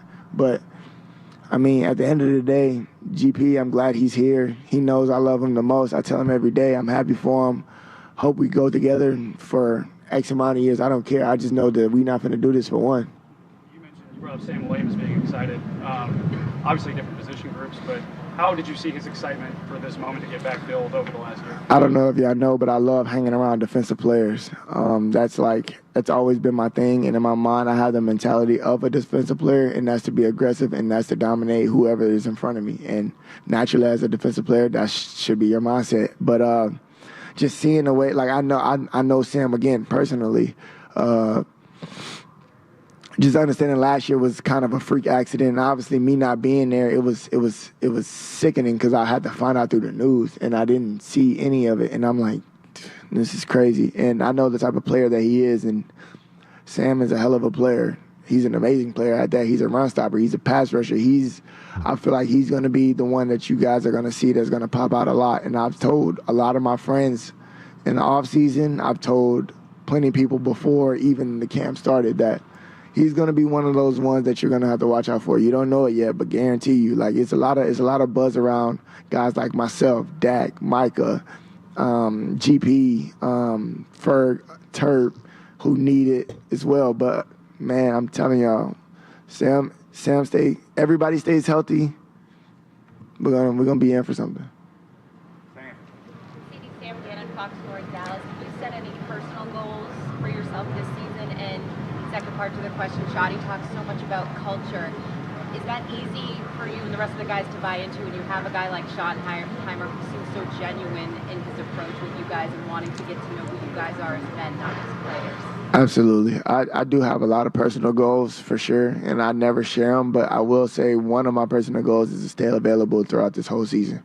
That's probably my biggest one. I put a star by it in all of my notes. And I know I had one season where it went bad, but one thing about injuries, once you let it in, things start to trickle down. And for me, I'm not weak-minded, and nor mentally am I challenged. It's just I know the damage that this football game brings to the body physically, and I know how I play, and I'm very aggressive. So one of my goals, make it throughout the whole season, and the whole team stays healthy. That's literally one of my biggest goals. Let's let that play out, and then we'll see how everything else goes. But as far as Shotty, man, he's a genuine guy, and he's been around us for, I want to say, my whole career. Honestly, I've seen him in the building, but having him in his head coach role, he's taking it, and his pops, obviously, you can see. I've never met his pops, and I know he loves him a lot and dearly, and he looks up to him, and it's big. You could tell. Just off of his energy, you could tell how you can kind of almost predict how his pops used to coach, and that's a legend. And for Shotty, I want the same thing. And then seeing him going against Shotty in 2020, actually, he was in Seattle, seeing what he did with Tyler Lockett and DK. It was the ball was going up and down. Obviously, he had Russell Wilson at quarterback as well. He did pretty good things there. And I feel like he can carry over here and be as aggressive. And for us, we'll run through a wall for him. Bill Jones, CBS Texas. How does this wide receiver room rank with the rest of the league now? I like us versus anybody, honestly, versus anyone, any room. I don't care what they be saying in the media. I see it. I ignore it. We'll see y'all in September. I don't really do too much talking. Jonah Javad, WFAA, the touchdown celebration we saw today. Are we going to see that during Yes, you will. Yes, you will. Now, the follow-up is this. Who pays the fine if there's a fine? Is it going to be split 50-50? Nah, I'll pay the fines. Whoever scores the touchdown? Nah, I'll pay the fines, but it shouldn't be a fine. But Lord knows they love to give it to us. So, myself personally. So we'll see. Are you expecting to be fined for that? I'm not. But, we'll see. Daniel Stevis, CW33 Sports. CD, it's funny because you talked last year about how off the year was, but you still had over 100 receptions, almost 1,200 yards. Is it almost scary for the rest of the league to see a CD that feels 1,000% with a training camp? How scared should the league be?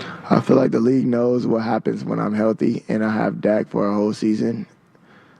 But if you don't, I will happily show you what it's going to be like this year. Honestly, I'm a dominant receiver. I don't like to speak highly of myself, but I can't wait to show you guys. Patrick Walker, DallasCowboys.com. Shotty is talking a lot about offense running multiples, under center, shotguns, pistols, wildcats as the most potent weapon on the Cowboys offense, also the versatile one. What does it do for you mentally to hear your offensive coordinator talk about that kind of attack, that kind of misdirection? Man, it's exciting because I see a lot of slot receiver comments. I don't know who started it, but God, y'all are awfully wrong. Sheesh. We'll see again. But shout out Shotty, though. He's given us the ability to showcase our ability to get downfield, push the ball, be as aggressive as we want, open up the route tree, and, show us how dynamic we are with the ball in our hands no matter who it is. And it's fun. It's a fun offense. And, again, I can't wait till he call these shots and do what he got to do as a head coach. And we do what we got to do as players and make them look good. Patrick took my question, so I'm good. You're welcome. CD, obviously we know the numbers you put up and what you can do. At this point in your career, what do you work on to get better when you produce the way you produce? My technique, obviously some things that I can fix. I look at, I've done a lot of things right, but I look at the things that I do wrong and see how I can capitalize on that. As for me, I want to see what it's look like to have a season with no drops, right?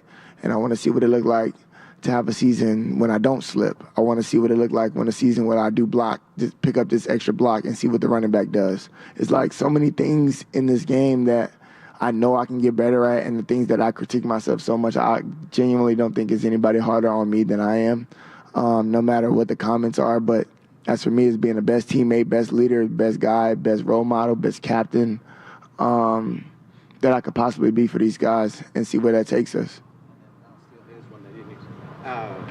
Do you like this mentor part of it? I do. I really do, because I remember when I was on Hard Knocks when I was a youngin', and it was like, that's when I got my hard introduction of what it's like to be on the Dallas Cowboys. And I was genuinely asking Coop. I remember asking Coop questions about how to beat guys, how to run these type of routes, and the fact that I'm now in this shoe, in this light, with the success that I've had in this league. I look back on moments like that, and it's kind of exciting, and I'm happy that I've had guys like that, and I want to be that guy for these guys, and I want to see these guys perform and be excellent, be great, be remembered in this league, because it don't last long, right? And we only have so much time, so let's make the most of it, and let's make all these memories together, and then we could look back on these like maybe 20 years later and be like, dang, we had a great run. Tremendous media session there from 88 Cowboys wide receiver CeeDee Lamb here on your home of the Cowboys, 105.3 The Fan. Our coverage brought to you by the on-time experts Rhino Shield and Yardbird Southern Table and Bar. And I just think that these media sessions are tremendous. They're carrying the energy. It's like leadership flows from the top, and you can see the Schottenheimer impact in a way. Maybe that's the Dak Prescott impact as well with the leadership stuff he does in the offseason. But the energy, they all have positive thoughts and concepts, and they're all desiring to be their best and like talking about it and being excited about it. Hopefully, this is the kind of stuff that can create the culture to cut through 30 years of disappointment. But it's like they've been reading great books about how to be the best versions of themselves, and they're excited to talk to people about it. That's kind of what this camp has reminded me of so far. I love the Sam Williams stuff he had in there about the run stopper, and we need those guys, and he's excited if everybody can stay healthy about, getting the job done this year. So thanks to CeeDee for making himself available. That was like 17, 18 minutes of just gold from the Cowboys all-pro wide receiver. What are we coming back with next, Wolchuk? We'll go ahead and try and hit a little bit of what's going on around the National Football League right now. Hey, somebody's got to go ahead and rebuild trust. And how many games do you think this person's actually going to start? That's next. Okay, I want to start talking to you about my friends at Window Nation right here, though. I love Window Nation. You know how passionate I am about great companies that exude professionalism, have awesome customer service, and stand behind their product. Window Nation's 3 for 3. Best window company in the world. Don't take my word for it. Forbes magazine actually did a study and determined that. They're also a proud partner of the Dallas Cowboys. But right now at Window Nation, they're even better, because you can take advantage of this amazing sale for the summer. 50% off all new windows, 0 interest for 5 years. It's a great opportunity to get more energy efficient windows for your home. With this Texas heat, if you have builder grade windows in your home, or if your windows even 7 or 8 years or older, the energy efficiency of those windows has actually gone right out the window. Pun intended there, but it's true. It can cost you hundreds, if not thousands of dollars every year if your windows are not as good as the Window Nation windows, the most energy efficient windows in the world. That's why they're perfect for Texas, and their install crews are amazing. They're, have them out to the house.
bulletproof products. I gotta remember that. Well, you know, they say in order to remember something, you have to forget something else.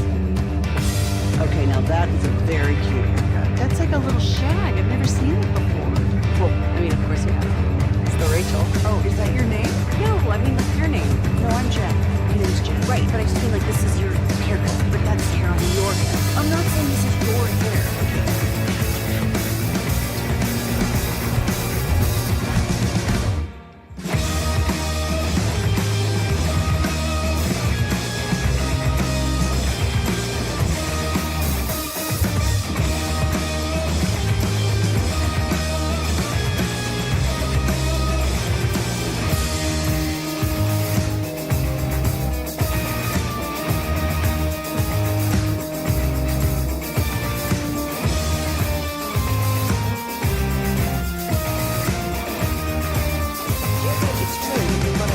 Something else to remember that Uber Eats has groceries. No, that's absurd.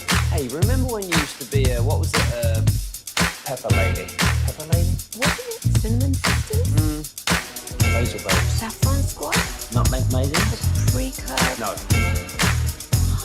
Nutmeg Maiden. I just said that. Was it Spice Girls? Doesn't sound right. Was it Saffron Squad?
Driven by our D&M Leasing Studios. You're rolling with the G-Bag Nation on 105.3 The Fan. All right, here we go. It's Hour 3, G-Bag Nation on 105.3 The Fan. Hope you're having a fantastic day. We're having so much fun covering training camp in Oxnard, and CeeDee Lamb just went incredibly deep. Brian checking back in with us there on the tennis courts.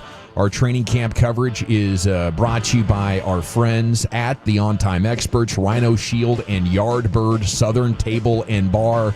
Brian, what stood out to you there from that CeeDee Lamb presser as it was just a few feet from you? I'll tell you what, it's interesting how much, and I believe him, of how much he really does care about George Pickens. And I really do appreciate how, to a coach, a player, whoever's involved, they're saying that, listen, George Pickens is not a bad guy. You guys all think he's a monster and you hear monster stuff and all that. But, these players have gone, I don't think they're going out of the way, and I don't think they're making stuff up here. But every time they talk about George Pickens, they talk about him in a way like a brother that they really, really do appreciate they have. And I think these guys realize, too, what an outstanding football player he is and how he can help you win games. And, when a guy can help you win games, you will do anything in your power to make it work for that guy. And it just seems like that nobody, and we'll see when the season starts and everything's going, but I know one thing, just watching a couple of practices and putting CD and Pickens on the same side of the field, that puts a lot of stress on defenses. It really, really does. Yeah. And so, you could see the Cowboys defense having to try and adjust for what they're running route-wise. And, I do believe there is a brotherhood between those two. Mm-hmm. But I also know that CeeDee Lamb is deep down inside, though, he wants to be that guy. I'm saying he wants to be. He is that guy, but I generally believe that he wants to bring George Pickens along with him. When you really are that guy, you don't have anything to be insecure about. No, you're not at at all. the absolute top of the food chain. You've already been paid. And the great thing is, I think ego could get involved if it was different, but these guys are so good of friends already. Like, the pressers the last 2 days are the first times I've seen one and not the other on social media. Right. They're just always broed up. And I think that does give you some insulation between the animosity that can pop up between teammates when targets are involved, because that was a situation in Pittsburgh that they had to be mindful of. It's one of those things where it's like, man, I've kind of had my mind changed about, well, should you try and get George Pickens locked up? I mean, the Cowboys have so much contract stuff they're worried about, but if like CeeDee Lamb and him are really going to be like best friends and get the most out of each other, maybe this is the perfect place for George Pickens if he's got a guy that's really like so supportive in CD. All right, we got to run. It's the G-Bag Nation here on 105.3 The Fan. We're coming back with some football's finest / sounds of the NFL Sports Day as Chief and Wolchuk will go back-to-back here with you next. It's the G-Bag Nation, The Fan. Fellowship at its finest. You don't need scientific proof of it. Thanks for hanging with the G-Bag Nation. You can feel it. On 105.3 The Fan or on our Odyssey app, presented by Comerica. I'm Jeff Stewart.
products? I got to remember that. Well, you know, they say in order to remember something, you have to forget something else.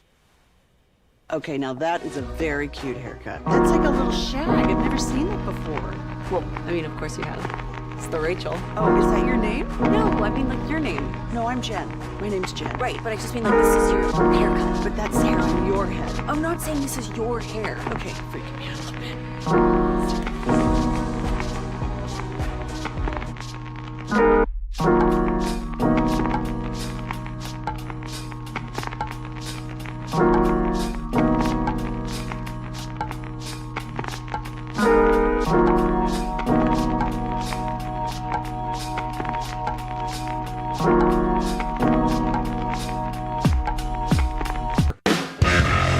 Welcome back, Nation. About 30 minutes ago, had the CD Lamb press conference on here talking about George Pickens. Says, I know we're aren't about to only do this for just 1 year. So that'd be awesome. You know, we get some George Pickens big plays going. The vibes are flowing, and a contract extension for George, locking up Lamb and Pickens like the Bengals and Eagles had that luxury of basically two number ones. I think it's a cheat code in today's game, and I'd love to see the Cowboys do it. Segment's brought to you by Cars for Kids. Donate today, carsforkids.org. It's brought to you by the Frankels. Life's unpredictable. Accidents happen. If you or loved ones injured in a car truck wreck, call the Frankels first, 214 or 817-333-3333. Go online at frankelfirm.com. Here's Wolchuk and Chiafalo with some football stories. Okay, let's start off in the NFC East. The Giants today officially named Russell Wilson their starting quarterback, as Dabes went out and said that. Not really a surprise, but let's go over-under, fellas. Russell Wilson starts 5.5 games for the Giants. Wow, that's a great line for that, Walchuk. I will take the over slightly. Okay. Yeah, I think so. You know, I think Jameis Winston gets something, but they'll probably end up going back to Russell Wilson. I think Russ could start the first 6 to 8 games of the season, have that taken care of. If that's available on BetMGM or something like that, I'm all over it. Jackson Dart with his first 11 on 11 practice throw was an interception that would have gone for a touchdown. Oh no, that was a heck of a start for him. Only up from here for Jackson. What do you think there, Brad? I'm going on the under. I think that you're talking about a general manager and then a head coach that potentially could get fired for sure if things go badly. And I think that they're going to figure out, even though that Jackson Dart's first pass was an interception, it wasn't a dart to somebody that could have made a touchdown. I want to say that they're going to go, this is going to go under. I think they're going to go with Russ for about 2-3 weeks, and then they're going to figure out that that's probably not good enough, and they're going to go ahead and go with Jackson Dart. I'm going under. I'm with you. And the 2-4, like, Giants are kind of my dark horse this year. That defense, I agree with you, could be awesome. I think that might be even the reason why they need to get Russell Wilson out of there. If the offense isn't scoring points, and their defense is playing well. This could be very much like Dallas in 2016, right? With, the rookie quarterback and, do some things offensively, but the defense kind of carry the day. So, yeah, I think that general manager and coach are in trouble. So I think they're going to pivot quickly if they can. So you go to a young quarterback, and if he plays decent, it buys you some time? Bingo. Okay. Yeah. Bingo. Yeah. They have one of the hardest schedules in the league, dude. Giants are going to be in some trouble. Oof, this is going to be a rough one. Okay, let's go to Miami. And I know you got some Dolphins stuff, too. Obviously, I'm on record. One of my bold predictions, McDaniel, going to be fired, the first coach fired this year. But Tua took the podium and was talking about Tyreek Hill. And if you remember at the end of last season, Tyreek Hill had the quote of, "I'm out." He did not want to be in Miami anymore. Things got kind of massaged, smoothed over. But here was Tua. Tyreek kind of needs to rebuild some trust. I would say we're still continuing to do that. But it's not just with me. It's with a lot of the guys. I'm not the only one that heard that. You guys aren't the only people that heard that. A lot of people that follow football, that follow the Miami Dolphins, that follow Tyreek, that are fans of his. Everyone has seen that. So when you say something like that, you don't just come back from that with, "Hey, my bad." You got to work that relationship up. You got to build everything up again, and it's still a work in progress. Not just for me, but for everybody. I mean, I'm all for the honesty. I love appreciate that. I appreciate that about my quarterback, by the way. It's not just, okay, hey, all good, coming back in after saying, hey, I want to get out of here. But, man, it's just another layer of trouble in South Beach right now. Yeah, you want to paint a united front. You want to paint calm waters publicly. I would have had all those conversations privately. I think Tua had the best of intentions, but just misstepped a little. Yeah, I mean, and that's a tough thing to bounce back from. I mean, that's like the cardinal sin. You just throw up the deuces in the middle of a game. Quit. I'm out. That's really as bad as it gets. So I get it for sure. And Tua being extremely honest there. Very honest. Then Tyreek Hill was actually at the podium, and listen to what he said about his sons like Justin Jefferson a heck of a lot more. My sons, they be on my head. They be like, "Dad, Justin Jefferson, dog." My kids are like Justin Jefferson fanatics, so they really enjoy Justin Jefferson a lot. So, I was talking to my son on FaceTime last night, and his mom told me, she was like, "Oh yeah." One of the kids came up to him and was like, "Hey, you Tyreek Hill's son?" He was like, "Nah, Justin Jefferson, my dad." I'm like, so I got him on FaceTime. I'm like, so Justin Jefferson is your dad? He was like, "Nah, Dad." I was like, "Well, tell Justin Jefferson to take your ass to Disney World." Yeah, JJ's not playing the child support. Man, that's classic. Wow. Sounds like they're trolling Dad. Maybe they got some of Dad's energy. They're just having fun with him. Absolutely. Yeah, that's pretty good stuff right there.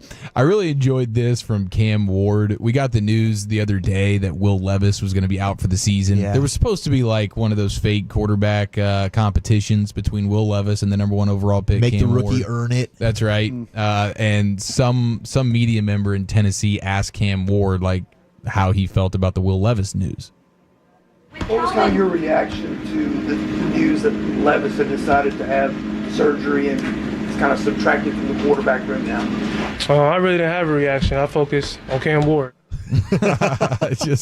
I love this guy, dude. Keep moving. I really love me some Cam Ward. He is fantastic. My favorite quarterback quote of the day, though, comes out of Vegas with Geno Smith saying, quote, "I didn't come to Vegas to roll the dice. I came to run the table." Oh, nice, dude. There we go. Yeah, all right. Look at that. Is that on Twitter? Was that thought? Yeah. Yeah, that's quite the bar. Very nice. Right there. Okay, now we also have the Travis Hunter stuff. Apparently, they're going to be doing kind of flip-flopping days early on in training camp for where he's going to be practicing. So today he was a wide receiver. and then I guess tomorrow he'll be the corner, and then they at some point once they get through the first chunk of training camp, they'll start double dipping where in the same day he will practice being the wide receiver and the corner. So that's kind of like how they're laying it out for him right now. Slow playing him, one day you're wide receiver, one day you're corner, halfway or so through camp, you'll go ahead and double dip on the same day.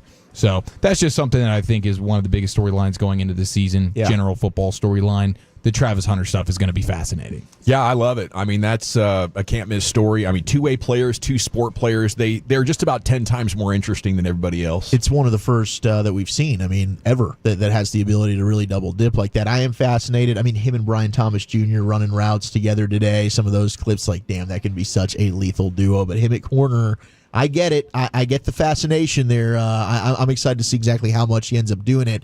The one storyline today that I don't know if this is good or this is a big problem, considering what ESPN just did yesterday and getting absolutely ball-sacked by Cowboys Twitter. Oh, it was amazing.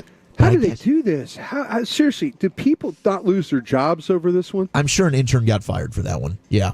I think people have lost their jobs, and the replacements aren't very savvy not good or enough. Well, experienced. that makes sense. Yeah. I mean, how do you just not watch that and think that's not accurate at all? I know. I don't get it.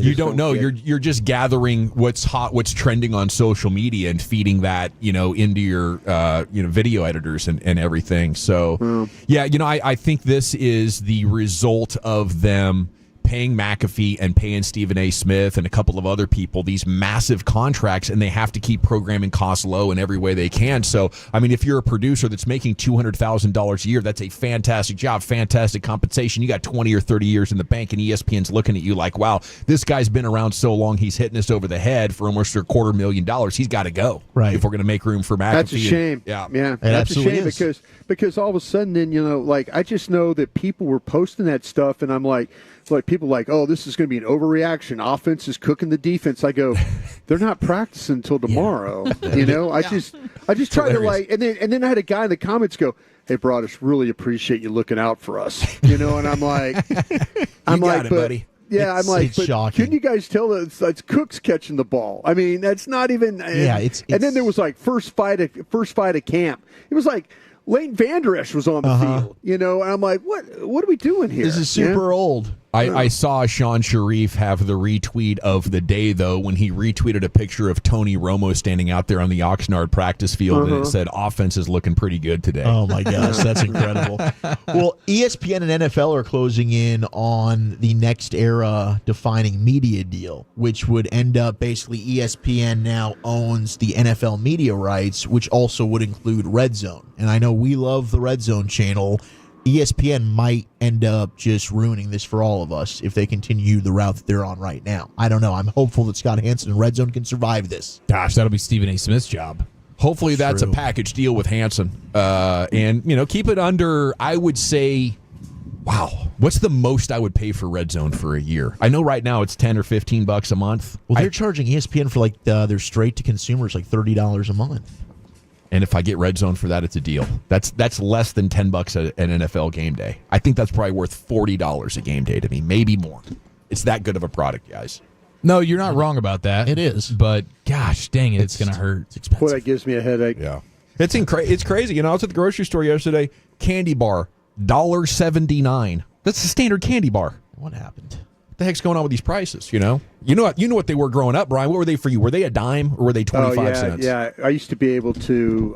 My dad will tell you, I went to the movies for a nickel, and I'm like, okay, great, Dad, thanks. Yeah, but, now we're that guy. That was 25 cents. Yeah, literally 25 cents. If you had a quarter, you could get a Snicker bar, or something like that. All right, it's the G-Bag Nation here on 105.3 The Fan. Brought us at Cowboys training camp in Oxnard. Our coverage continues with Nick Harris.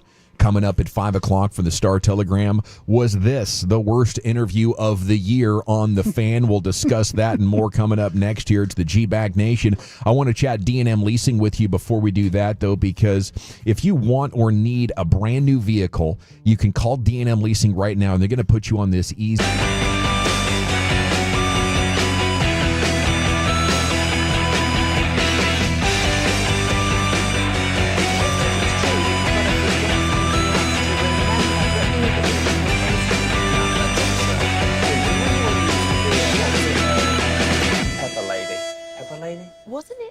Twin Sisters?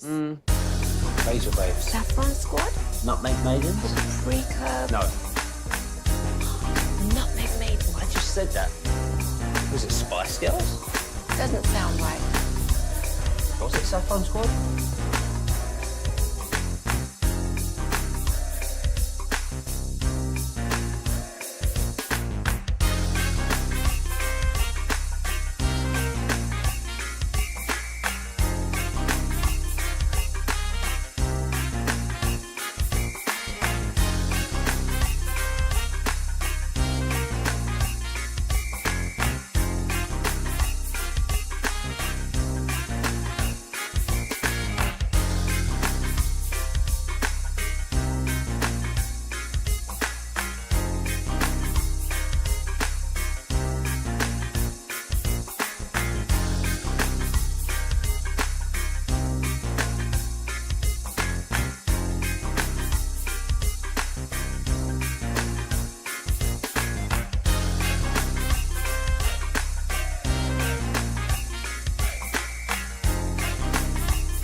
Source. This is breaking news brought to you by 105 through the Fan. The Dallas Cowboys have agreed to terms with defensive end Donovan Ezeraku on his rookie deal. Sources tell me You shouldn't have to wait. you're going to find this nowhere else. And the grind never stops. Live and local right here on 105 through the Fan. Here at DFW Sports Station, 105.3 The Fan. If you're in the market to upgrade your vehicle, get to Classic Chevrolet in Grapevine. Back-to-back #1 Chevy dealership in the world. They've got more new Chevys than anyone in their all-price of sale. Silverados, Tahoes, Blazers, Malibus, Equinox, and more. Visit ClassicChevrolet.com. This is Texas. This is Classic Chevrolet. Together, let's drive, relax, and enjoy the difference. Based on new Chevrolet registrations 2023 and 2024. Yes, sir. Thank you, Lucius. It's the G-Bag Nation here on your home of the Rangers and Cowboys. Pre-game's coming up at 6:30. They're going to try to sweep the Swingin' A's. And Nick Harris, Star Telegram's coming up at 5 o'clock to talk Cowboys. Broadus is down on the tennis courts in Oxnard, and our training camp coverage continues. Here's Wolchuk. All right, so we had our Rangers Players show yesterday. And, we've had a day now to kind of let this sink in. Certainly the other shows have been talking about it. Morning Show talked about it quite a lot today. But let's go behind the scenes with this a little bit and just kind of relive and see where we're at here. So we start off, this is how things opened with our guy, Rowdy Tellez, who did first at bat last night, got the G-Bag bump, got a big hit. Yeah. Seemed confident, seemed ready to rock. But this is the opening as Dawson brings in our guy, Rowdy. All 6'4", 270 of Rowdy Tellez joining in now here on your home of the Rangers. And a good afternoon, sir. Welcome to Texas. How the hell are you? I'm doing good, guys. I'm doing good. Thanks for having me. Well, yeah, it is great to have you. And they say everything is bigger in Texas, so I guess you're fitting right in, huh? Is that the story? I guess so. I mean, I'm built more like an offensive lineman than a first baseman, but I guess it works. Now, seriously, though, how many brisket sandwiches are you in right now? Had yourself a brisket sando yet, Rowdy? No, I live here, so I'm... Oh, okay. Yeah, I've lived here for a while, so I've dabbled in my fair share of them. Right on. There you go. See, I thought I noticed some Texan in your voice. I should have... No, it ain't. No, it's... I don't think it sounds any different. Right on. So off to a rocking start with this one. Now, Rowdy, I mean, he is a physically imposing individual. I don't think that you meant... And I am a guy that is, anti-fat shaming here. I'm a large individual. I've lost weight. I've gained weight. I've lost it. I've put it right back on. So I get it. I feel for the big community. I'm with you. And I try and hold my guys accountable here. But I don't think that was really what you were trying to do. No, I just think he's big and strong. And I love, like giant dudes that hit bombs like Paul Bunyan. That's kind of how I look at Rowdy Tellez. Very Paul Bunyan. Like you're a pro athlete. I wouldn't think that you'd be body conscious like that. I'd just be like, yeah, I'm a lion, hear me roar.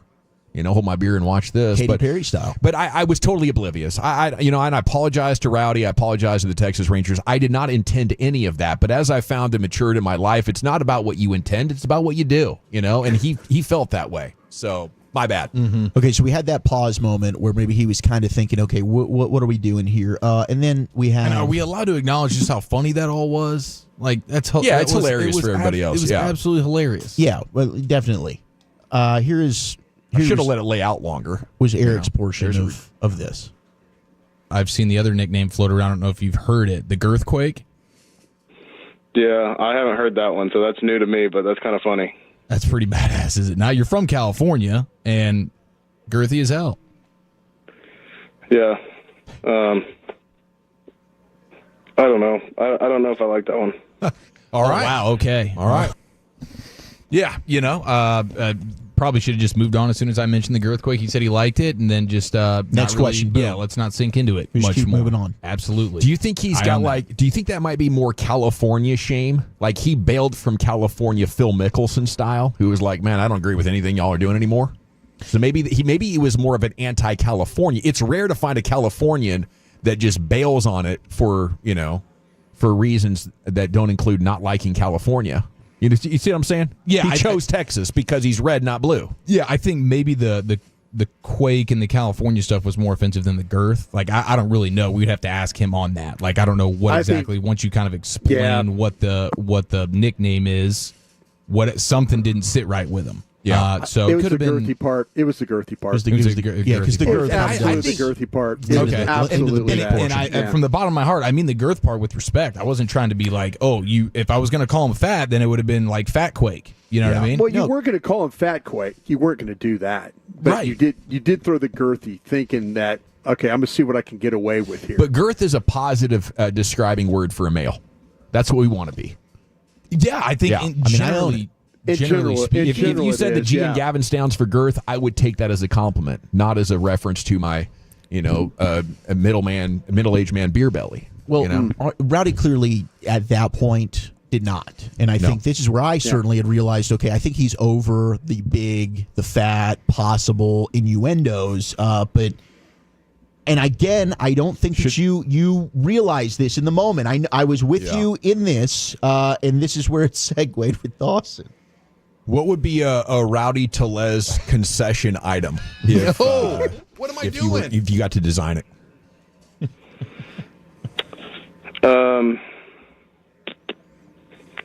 Trying to think. Anything probably with brisket. I love brisket.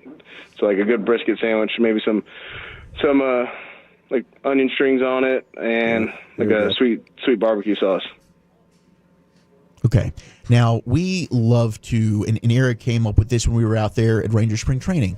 We're talking about the concession items. This is something that our show has done constantly, very, very frequently. And we do take your name. So, like, he would have been, if he would have started the season with the Rangers, he would have been on the menu with the lasagna. Well, and again, all respect to Rowdy and the Rangers.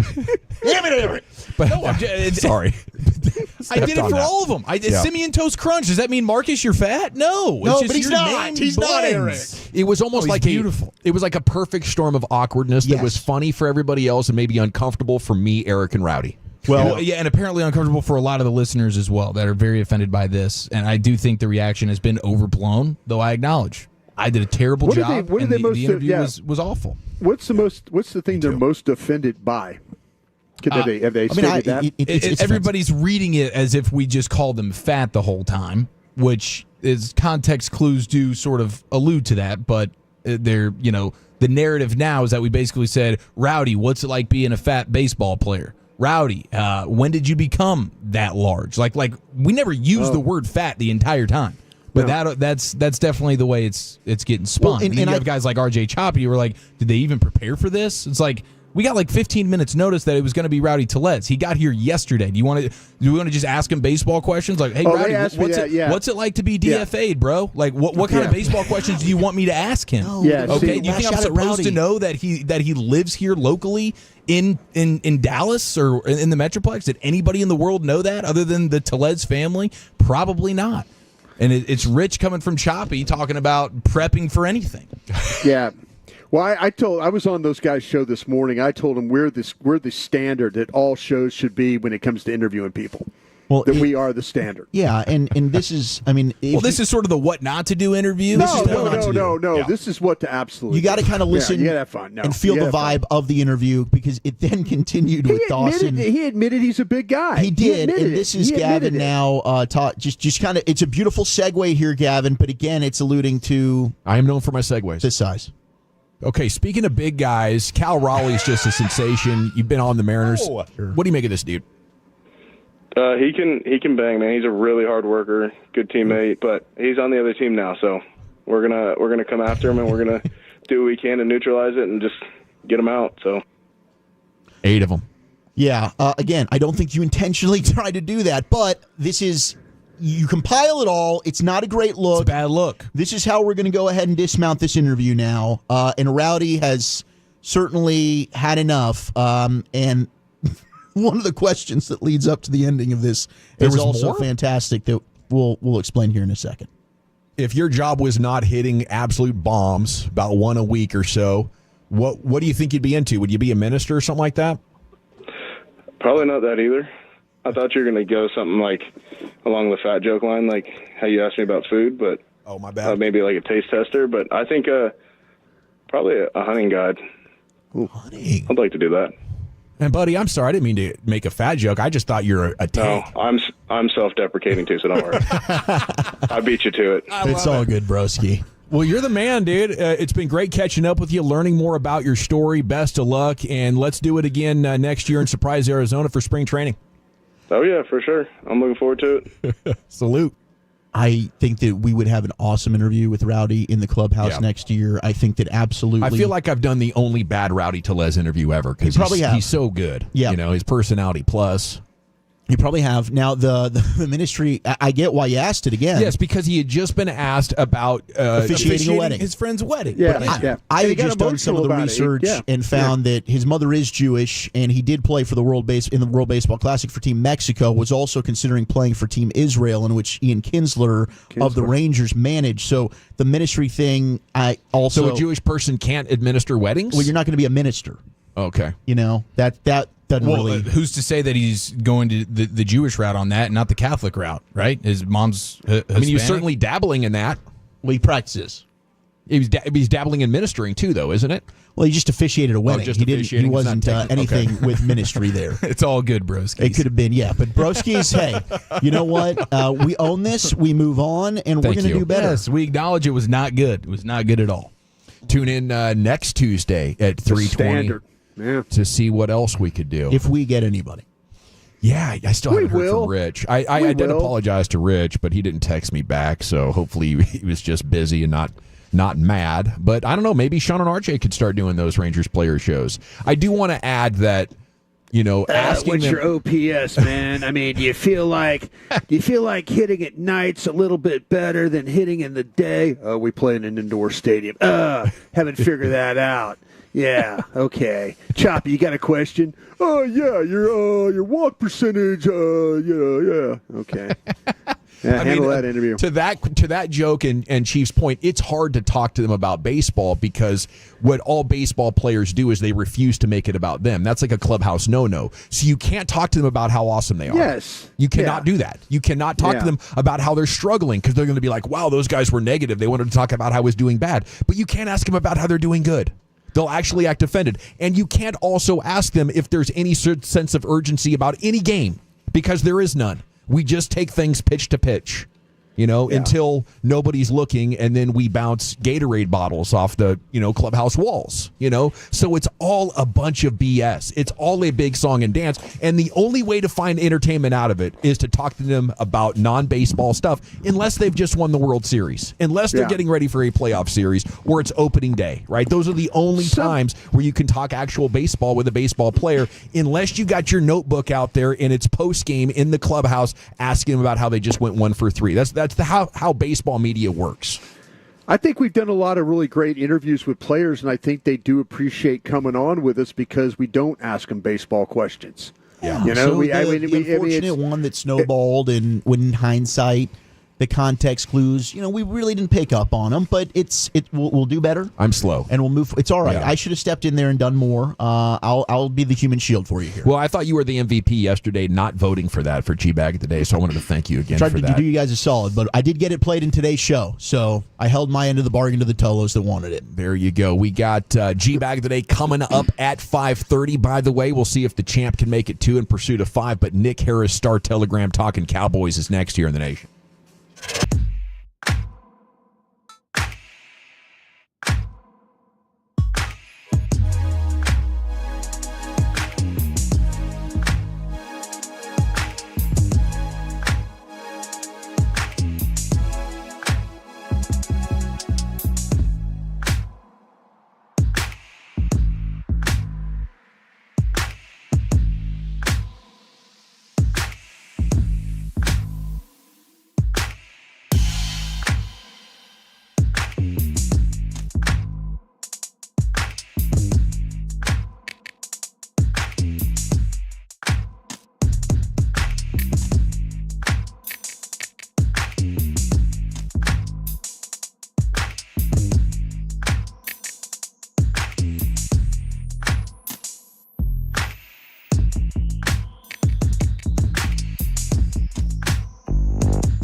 Packets has low-fee products? I gotta remember that. You know, they say in order to remember something, you have to forget something else.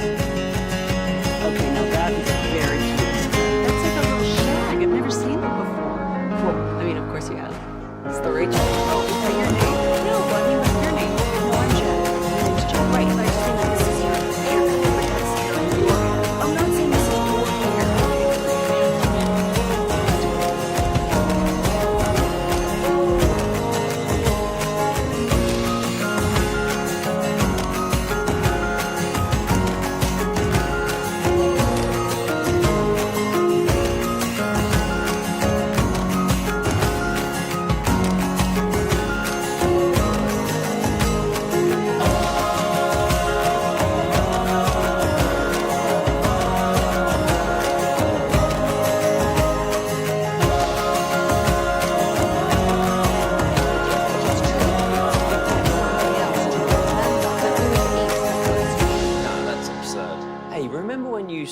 What was it?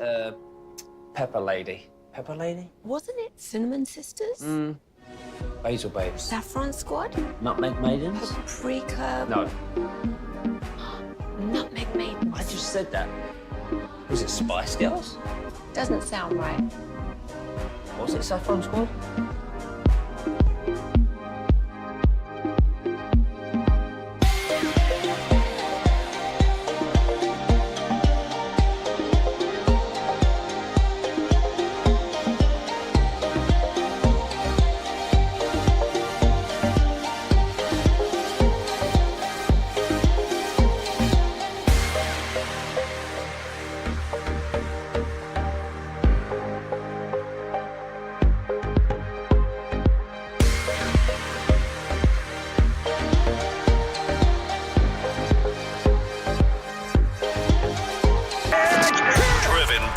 D&M Leasing Studios, you're rolling with the G-Bag Nation on 105.3 The Fan.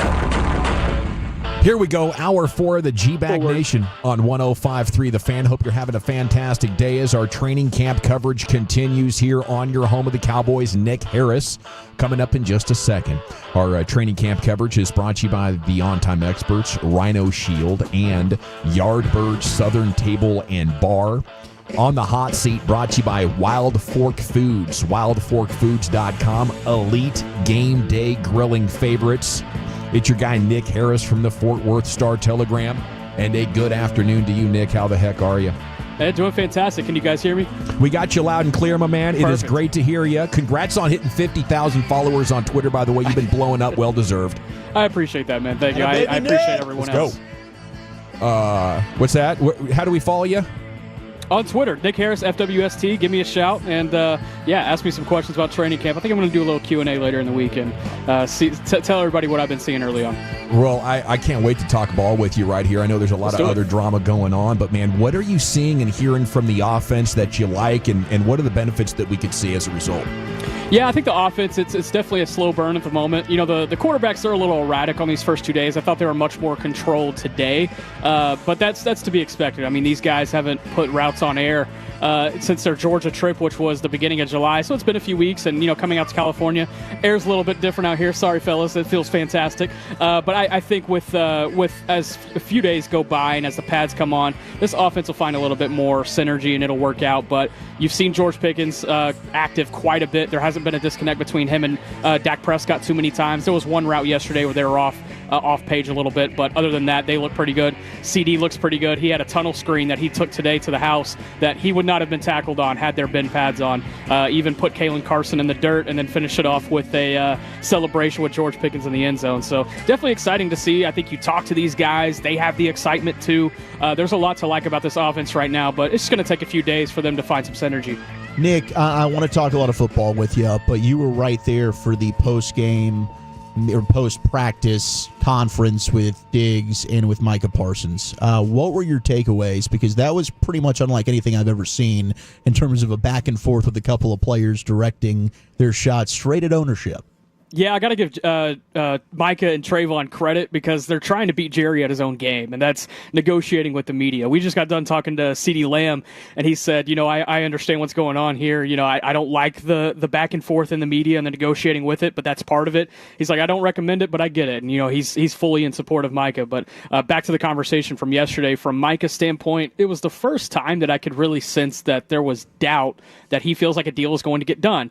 How much do I believe that he has doubt? I don't know about that. You still ask me, I still believe a deal gets done with Micah Parsons. Granted, the team has a lot of control in this situation. If they choose to, they can let him play out this final year and then choose to franchise tag him going into 26. But I still believe that a deal gets done here. It's just a matter of time and when. Micah said that David Mulugeta has reached out to the front office. He's awaiting on an offer and a call back. He said it's going to take a grown man to call him back and get the deal done. So definitely some shots being fired from Micah's side. And then on Trayvon's side, I wanted to ask him if he was surprised by that dock and pay, even though that clause in his contract, he knew about it, his agent knew about it. He said he was surprised. He said it hurt his feelings a little bit. And that's one where I maybe have to look at the front office's side of things and be like, hey, it was a clause in your contract. It's not an uncommon clause. Dak Prescott, Osa Digizua, CeeDee Lamb, they all had that same exact clause, and they were all here during the offseason. So, from one standpoint, I understand Trayvon wanting to work with his own specialist, his own trainer, so he knows his rehab is being done to his likening. But at the same time, you know what your contract looks like, dog. You gotta be able to honor that and expect the consequences that come with it if you don't. And one question that I definitely did want to ask Trayvon yesterday that I'm glad I got in, because I think there's some fan rhetoric that has built up over the course of the last 48 hours of, hey, when Trayvon gets healthy, does he demand a trade? And so I asked him, I said, are you still happy here? And he said, yeah, I'm still happy. I'm still happy with my brothers, with my teammates, wouldn't want to be anywhere else. So I thought that was a pretty interesting comment that he did make, just to kind of shoot down any concerns about him potentially wanting out at a certain time. But the leash is short for Trayvon Diggs. That's no question. He's going to have to really perform this year, or else we could be looking at Trayvon in a different uniform pretty soon. You mentioned Diggs. There was no Bland today. Did anything stand out in the secondary? Anybody step up a little bit? Kaiir Elam, man, he looked good once again, and he had a pick on Dak Prescott. I didn't get video of it because it happened literally on the play after George Pickens had cramped up on the sideline, so I was focused on that. But Kaiir Elam, once again, looking pretty good out here. 2 pretty good days for him. And then, you take it with a grain of salt, and I mentioned it during OTAs and minicamp. You can really only take these things with a grain of salt until the pads come on. That's going to be the really big test for Kaiir Elam. But if you ask me right now, he is comfortably in the driver's seat to be on that opposite side of DeRon Bland when the season starts if Trayvon Diggs is not available. Nick, you had an opportunity to scout Donovan Ezaraku from Boston College when we were working on the draft show.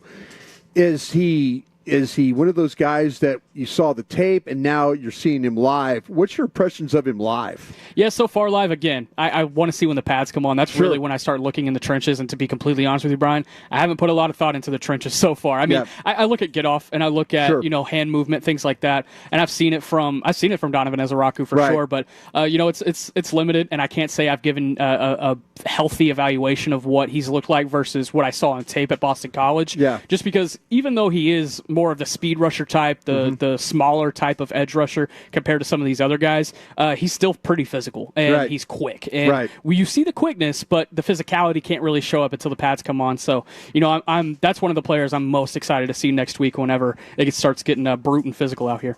Nick Harris, Fort Worth Star Telegram, joining us from Oxnard, day 2 there. Cowboys camp brought us out there as well. We'll be out there on Monday. What about Jonathan Mingo and the receiver room? I know we chatted about that quite a lot. Felt like they were going to give Mingo every opportunity to earn that third receiver spot. What have you seen from him in 2 practices? Yeah, it was a good day today for Jonathan Mingo. He was able to haul in receptions from Dak, from Joe Milton, looked really comfortable with multiple different units, and I think that's really important when you talk about a wide receiver 3 type of role, and I think that's maybe where Jalen Tolbert had his growth stunted a little bit coming into year 2, was a sense that he was, getting all these reps with the first team, and then, when the second team would come in, he would still kind of be behind the 8 ball a little bit, but I think with Jonathan Mingo, he feels really comfortable with both squads, with both units. He's looked pretty good. And if they can get more out of Jonathan Mingo this year than they got out of Jalen Tolbert last year, I mean, this is going to be a dangerous receiving core. That's going to be a really fun group to talk about. I kind of felt like that Tolbert had a couple of routes today with those comeback routes where there was like he's driving up the field and then pivots and comes back and then the ball's right there where he was able to you saw some separation with him in routes today. And I'm glad you mentioned that because it was a good day for Tolbert too. And he had a few receptions yesterday as well. I mean, you could tell that him and Dak are heading into year 4 together. You see the chemistry there. And you could also tell at times that it's still pretty fresh with Mingo. You got to think whenever Mingo came into the situation last year, Dak was already out of the picture. So I think there's a time to be put into the Mingo-Dak connection. But I think that battle for wide receiver 3, it's one of the more underrated fun ones that we're going to have here in Oxnard for sure. It's Nick Harris at the Star-Telegram. If you had to bet, how many just straight run carries do you think Kevontae Turpin gets this year? That's a good one. I think if, y'all might have to check me on this. I believe he had 17 carries last year. I would have to assume that gets bumped a little bit more into the 20s going into this season. We've already seen it 3 times in 2 days here at camp, so I know it's an intentional effort. We talked about it with Turpin, and we talked about it with Schottenheimer today. They want to be able to maximize those holes, and they feel like Kevontae Turpin sees those holes and gets through them faster than anybody on the roster. Of course, that makes sense. Yeah, and speaking of the running game stuff with like Turpin and stuff with the explosive plays. Yesterday was kind of an explosive day with the offense running the football. Yeah. Today, I felt like defense got the better of it. Today, no pads again. For sure. But if you talk about fit and being in position and not having those big running lanes like they had yesterday. And CD talked about it up here at the podium. He said, we've got to match the defense's intensity because the defense has certainly been the more intense unit through the first 2 days. And they've been punching at balls. They've been putting balls on the ground. And Schottenheimer said it earlier at today's press conference. He said, this is going to be a team that will contend to lead the NFL in takeaways. He said it's been an intentional effort from defensive coordinator Matt Eberflus to be able to punch at these balls, to be able to force takeaways. We've seen multiple takeaways on both days here so far at camp. So that's been good to see from the defensive unit because I still think there's so much to prove on the defensive side of the ball. I think the edge rusher department is probably the only one you don't really have a question about. Yeah. If you have a question, it's about who's starting behind Micah Parsons, and that's a good problem to have. Other than that, there's a lot of bad problems on that defense. I kind of feel like that Murray's off to a pretty decent start for him, though. I mean, maybe expectations were not as much, but the last couple of days, I kind of feel like that he looks like a guy that, as a veteran player, knows where he needs to be, tagging off and doing those kinds of things. Yeah, and you could tell he's been in the league for quite a bit, and you could tell he had a lot of experience even before he got into the league. That was one of the big calling cards that he had coming out of Oklahoma was the experience he had at that position. But, I agree with you in the sense that when the pads come on, we're really going to find out about these linebackers because Schottenheimer's been talking up Jack Sanborn quite a bit. We've heard his name quite a bit as well. So Maris Leofau has gotten a lot of love from these guys too. So the linebacking unit is going to be interesting for sure. Shotty said a lot of really interesting and fun things yesterday. It's going to be a physical ass camp. Today, he doesn't want it to be static. Is this going to look a lot different from a schematic standpoint? He was talking about motions and pre-snap motions and being able to get guys kind of serving as eye candy before the snap, and we've seen that on a multiple occasions so far in camp so far in these 2 days. When it comes to the tight ends, we were wondering about Brevin Spann-Ford. Does he go ahead and beat out Luke Schoonmaker? Another position you probably need the pads to come on, but like Ferguson, is he looking back to his old self? What do you think about that tight end crew right now? Yeah, really good day for Jake Ferguson. That connection between him and Dak Prescott was on the money today. If I had to pick one pass catcher that I feel like had the best day, it was probably Jake Ferguson.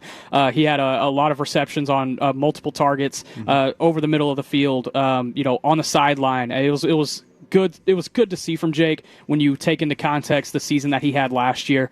And then talking about the picture behind him, I think Brevin Spann-Ford is comfortably in the driver's seat to be that tight end too. I think he's taken a step forward in the receiving department. They already trusted him in the blocking department. Right. Schoonmaker's got some ground to make up here, I believe. Yeah, I think the thing that was interesting, Spann-Ford, there were a couple of different times where Dak had to roll to his left and Spann-Ford along the sidelines. And the thing we were always worried about was how comfortable is Spann-Ford catching the football? Yeah. With the hand placement and stuff like that. Last couple of days has been pretty good for him. Yeah, and I want to speak to that specific play you brought up there, Brian, and the one that Dak had to kind of roll to his left. I mean, he was working off script with Brevin Spann-Ford. Right. That's so important for a pass catcher. If you're trying to build connection with your quarterback, if you're able to find him and work with him off script and know what he's thinking when you're 20 yards away from each other, I think that was more like a 10-yard gain. But nevertheless, that was good to see from Brevin Spanford because he was able to work off script with Prescott, and they were able to find each other along the sideline for a completion. Nick Harris, Star Telegram, here with you in the G-Bag Nation. Thanks again, man. Doing a heck of a job, and I assume we'll see you next week when we get out there. Absolutely. Bring the party, fellas. We're trying to have some fun out here now. We're ready, buddy. We're ruddering it up. It's a guarantee. Thanks, guys. Thanks, Nick. Nick Harris, Star Telegram, with you here in the G-Bag Nation. So much to talk about here, and Brian's down there. He's been watching practice the last 2 days. Our coverage brought to you by your friends at On Time Experts, Rhino Shield, and Yardbird, Southern Table and Bar. There goes Nick on the Wild Fork Foods hot seat. WildForkFoods.com, elite game day grilling favorites. Okay, we're coming back to hit the expressway. We'll go commercial free all the way to the top. G-Bag of the day, LA Live's coming up, but Broadus has a camp report, and we'll get that to you next here on 105.3 The Fan.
Yeah, buddy, welcome back. It's the G-Bag Nation here on The Fan. Segments brought to you by Cars for Kids. Donate today, carsforkids.org. It is the Expressway, brought to you by the On-Time Experts.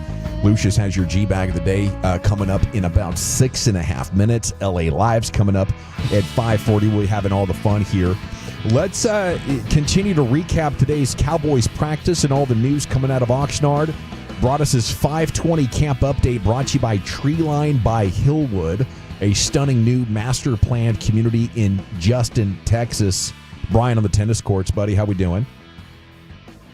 Brian, doing very well. Yeah, doing very well. Thank you very much. I was looking down at my notes when you were talking about me, so thank you very much to our sponsors there, and appreciate them being a part of this. I was listening to what Nick Harris was talking about, and we kind of agreed about the things that were going on a little bit better with the defense today against the runs and things like that. So really positive there. What I was wondering about when I was talking with Nick is, go ahead. Have the coaches asked you guys to not share details about the scheme? It's funny. Is he trying to avoid that in the answers? Yeah, it was kind of, it's one of those things. I personally just don't. I just say it. I sit up there and watch practice, and if they're going to let me watch practice, and it's my job to analyze what they're going to do. I think Nick does that because of when he works to work with DallasCowboys.com. Yeah. And it's kind of you don't want to be the guy, I guess, that's talking about scheme all the time. But nobody's come up to me and said, well, hey, Broadish, we're listening to you on the radio, and you're talking about, trading tight ends and, motion, like yo-yo motion, like, out in motion, stuff like that. So, I just, guys line up in the backfield. I mean, it's a little bit different when we're at the Star, and, you're watching, like, getting ready for a game, that type stuff. You got to be careful with that. But I think in training camp and OTAs and stuff like that, this is kind of all fair game. I mean, this is what people want to know about. They want to know that, okay, are they using motion? Are they, what are they doing defensively? Who's playing nickel? Who's the slot corner? Who's the, I think everybody wants to know that. And, training camp is, they let you film stuff. Yeah, like exactly. when we're at the Star watching practice, you cannot post anything while practice is going on. I mean, that in itself is like a no-no. But out here, I think everything's kind of fair game. Yeah. So I think Nick just had a flashback to when he was working with DallasCowboys.com. Yeah, and you don't want to give away their secrets, and I know they've asked in the past, but in a training camp scenario where everything's on video, I think if you're an opposing team and you really want to know, you could find out really quick just by going on social and hitting Cowboys training camp, and boom, it's all there pretty much. Yeah, there's some guys and gals that post some really, really good content out here that, if you want to go back and, man, I missed that play. And, Nick was talking about maybe a throw that was made. I had a little bit better angle today with the, some of the access to practice and stuff up in the stands, because you could see it kind of open up a little bit more. Or if you have to, like, there's certain people you could follow that post a lot of content where you could just got to get an idea of really what's going on. And I think one of the most interesting things about scheme right now, and Shotty talked about it today, Brian, at his presser, is the under the center stuff, and he had like 5 or 6 reasons why he thinks it's better. Oh no, absolutely, and that was very, very prevalent yesterday when it was with how they were practicing and stuff like that, and the practice was a lot more running the football yesterday than it was today. Like I say, today was more about the quick game and the stuff out of the shotgun. Get the ball to the receivers and then let them if you're faking that run and then trying to draw the defense in, and then get the ball to the flat. That was something I felt like that they did. I'll tell you something today, talk about scheme-wise, and I think this is where Eberflus is looked at what the Cowboys did defensively, because I don't know if this is something that he has done in the past. And you remember Mike Zimmer and the double A-gap stuff with the linebackers? Yeah. Remember how effective Micah was with the double A-gap stuff? I think that because today was we're only in day 2, But I'm watching Sanborn and Murray step up in a double A gap. You know, they play with the wide technique. So they've got Osa playing a little bit wider as a 3, that outside shoulder. They've got him almost playing as that 4, where he's a little bit further. So the linebackers could take those A gaps.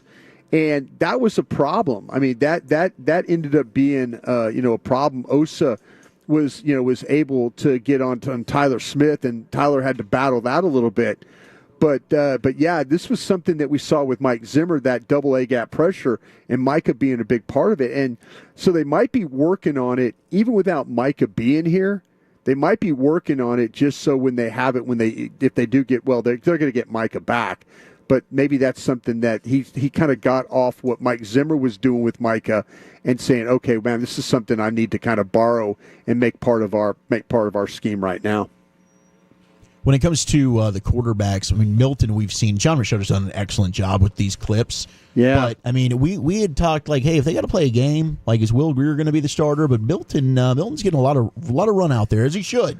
He's getting a lot of run, and he's one of those guys that they ran. Okay, here's another scheme thing. They had an RPO where, like last year we kept seeing where Dak hands it off, and then you watch the game tape the next day, and you're like, damn, if Dak would have just pulled it, he'd had a 8-10 yard gain there. And today Milton pulled it, and man, everybody was caved down to the inside, and Milton just took off on the edge. And then he was into the clear. So, it's nice to see. But Milton, you can, the mobility, his ability just to flick the ball. So he stands in the pocket and he just flicks it. And you can see it go about 30, 40 yards just with no effort at all. His arm talent is really, really, really impressive. All right, Brian brought us on the tennis courts in Oxnard. Our training camp coverage continues. Next couple of weeks, we'll be out there next week to join Brian along with Sean and RJ. Look forward to hanging out with our friends, Sean, RJ, and Bobby. And it's time now to go into the Pimp Cup, where Lucius has your G-Bag of the day. Okay, gather round. Let me get my paperwork together. What's going on, Tolos? First-time listeners, last-time listeners, long-time listeners. This is G-Bag of the Day. We do it every weekday on the Fan at 5:30. Let's get dirty. You see anything floating out there, don't be afraid to hit me up at Lucky Lucius P on the social media. Lucius Alexander, Lucious on Facebook. Follow us all and find G-Bag Nation on Twitter. Our winner right here, day number 2 for this Champion Audio. Champion Sound. This is Beyond the Policy Podcast, covering everything Dallas. They had the great Dale Hansen on there. He's dry snitching on Jerry. So Jerry Jones and I and a couple other guys, I think Jim Reeves is there, Mickey Spagnola, a bunch of reporters. We're going from bar to bar to bar. Right. Well, now it's like 2 o'clock, and they're closing this bar we're in. And Jerry said, let's go down to 6th Street in Austin, where the bars stay open, but they don't, they can't serve, but the bars stay. I said, well, yeah, why not? I mean, I'm kind of keyed up. I said, well, I'll go. Keyed up. Jones said, I'm going to need drinks for all my guys. And the bartender, and I've used this line myself, and I love this line. Jerry looks at the bartender and said, I'm going to need drinks for all my guys. And the bartender said, I'm very sorry, Mr. Jones, but, it's after 2 o'clock, and we can't sell alcohol. And Jerry looks at him without missing a beat and said, buddy, you either start serving my friends drinks, or I'm going to buy the bar tomorrow, and you're the first sumbitch I get rid of. Yeah, I guess that'd get me pouring them, Reminds me. I'm going to go get my boss on the phone, bro. Yeah. I mean, it can't is make up that to executive decision there, drunk old man. Who are you anyway? Yeah. Yeah, the bar owner's probably got to make that call, because I guess it's up to a year in jail, a fine up to $4,000, and you might lose your alcohol license. Ooh. So that'd be tough. Pretty strong. That's back in like in the 90s, maybe? Yeah, it's probably a lot more now. I mean, I'm talking about Jerry Jones, this story. Early 90s, Lucius. That Austin trip would have been early 90s, Okay. Because, I was picturing this whole situation, and every time I see Jerry, his suits are too big. They're too big. Yeah. Now, does he even wear a suit anymore? Tailor that joint. When he was walking out the 7-Eleven with the 2 bottles of Josh wine. Keyed up. It's like Talking Heads guy, David Byrne with that big suit on. Yeah, big ass suit, man. Get that tailored, bro. All right, I got a K&C Masterpiece combo pack right here. Uh-oh, here we go. Kevin has something to say at the beginning of training camp for 105.3 The Fan being out there, and I thought it was very poignant. By the way, I apologize if this is any trouble. Just blame me. I made the mistake of looking at somebody on the fan text who said, "Are y'all afraid to talk about Gordo?" No, I really want to talk about that real quick. That's a perfect example of how our stations are different. Gordo asks, he's phenomenal at his job. He asked a yuck fun question, and Jerry laughed it up with him because he knows nothing serious in terms of actual hard-hitting questions happens there. What happens when he's on at our station? He swore at us and threatened to fire Sean and RJ because we ask real questions to him. So good clarification. I do like that. Clarify that. Good clarification. Yeah, y'all didn't react too good to that, but I get it. Y'all should have gave it a little bit more. Y'all was like, okay, man, I get it. Man. All right. Yeah, well, we're also the same show that goes into the Rangers clubhouse and asks the dong around questions. You know what I mean? I see. So there's a You're little just like, I something can't do there. too much. I'm not out here necessarily trying to. Yeah, okay, I got you. We just had the Rowdy Tellez. Somebody interview. pull your receipts real quick and we say something. Yeah. Oh, what the hell are you talking about? Right, Eric said, how about this play? Yeah. I did say some a combo, K&C Masterpiece combo. Kevin almost got into an accident a couple of weeks back. Oh, yeah. He told the story on the radio. I was grateful, said a little mini prayer in my car. Thank God for letting that work out. But I was definitely looking at that car, and I was definitely tracking it. And about a minute or two later, that lady is not right next to me, but she's like a few feet behind me in the lane to the right, and she is just staring into her phone. Oh. And I'm like, bitch, you almost hit me. Oh, my God. Get off your phone. Bitch. Oh, he gets so angry. Wow. But we've all been there. He can't flip a switch. Yeah.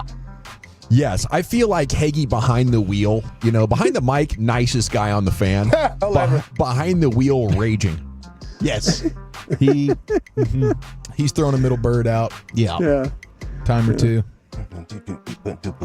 Okay, all right, we got another little situation. Boom, boom, boom, boom, boom, boom, boom. It's another lady caught a stray. Aunt Janet caught a stray. Well, almost caught a stray. Almost. She was real close to catching a stray. Lady was talking to Siri while in traffic, trying to get a text message sent out, and then somebody swerved in the lane. Look, the swerve in the corner. Whoa. Hey Siri, text Aunt Janet. What do you want to say to Aunt? Actually, Jesus Christ! Are you kidding me? It says, actually, Jesus Christ, are you kidding me? Send it? No. Okay, canceled. Send now. That's like me talking with ChatGPT on like the fourth attempt for them to make me some decent piece of art. I start cussing at the robot sometimes. Frustration.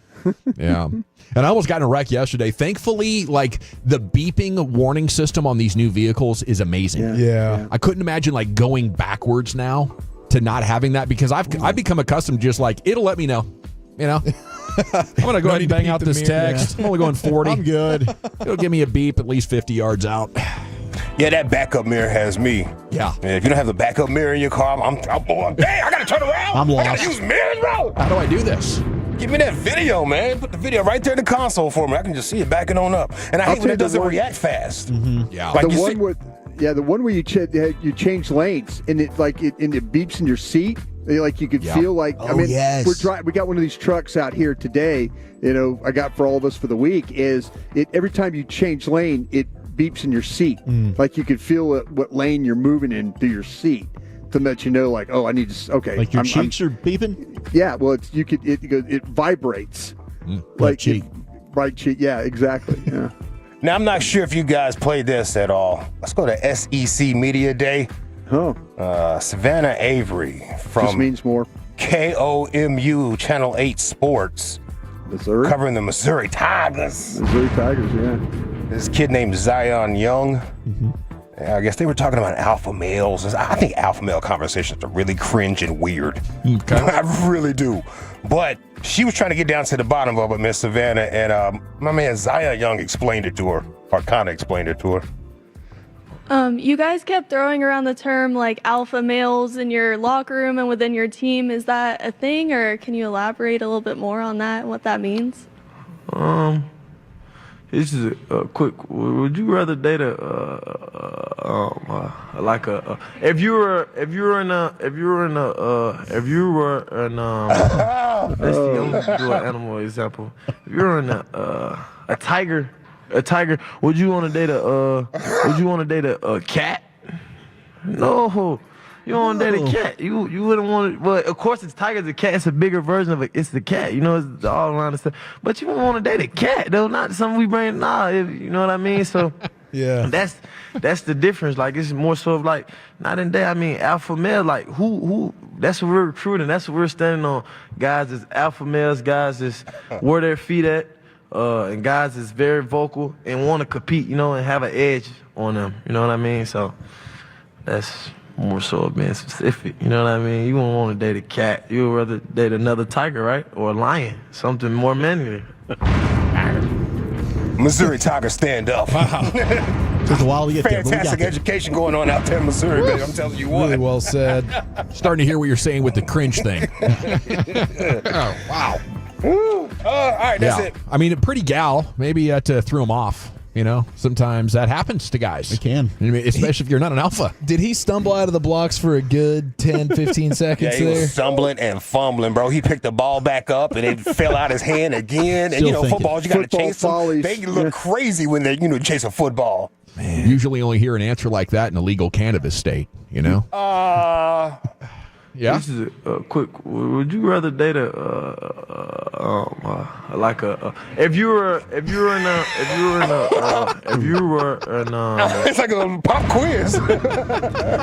Y'all say this. Is it our one-time champ, the Dale Hansen story? Is it the KMC combo platter? Kevin had a line to open training camp and almost got in a car wreck, and apparently let the gal know right there at the red light. Siri texting Aunt Janet or SEC Media Day, Savannah Avery asking about an alpha male there in Mississippi. I'm going to go with Siri texting Aunt Janet. Chief, how about you? Give me the alpha male. Yeah, Missouri Tigers, stand up. It's 2-1 to 1. Wolchuk?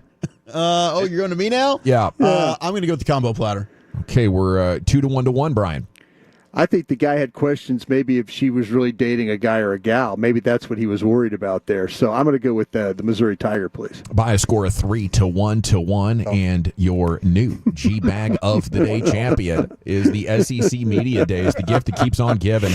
Okay, it's time now to stay in the Pimp Cup where Lucius has LA Live. I can't talk the way I want to talk after saying you said something like that, bro. I think he had some questions. I think he had some questions.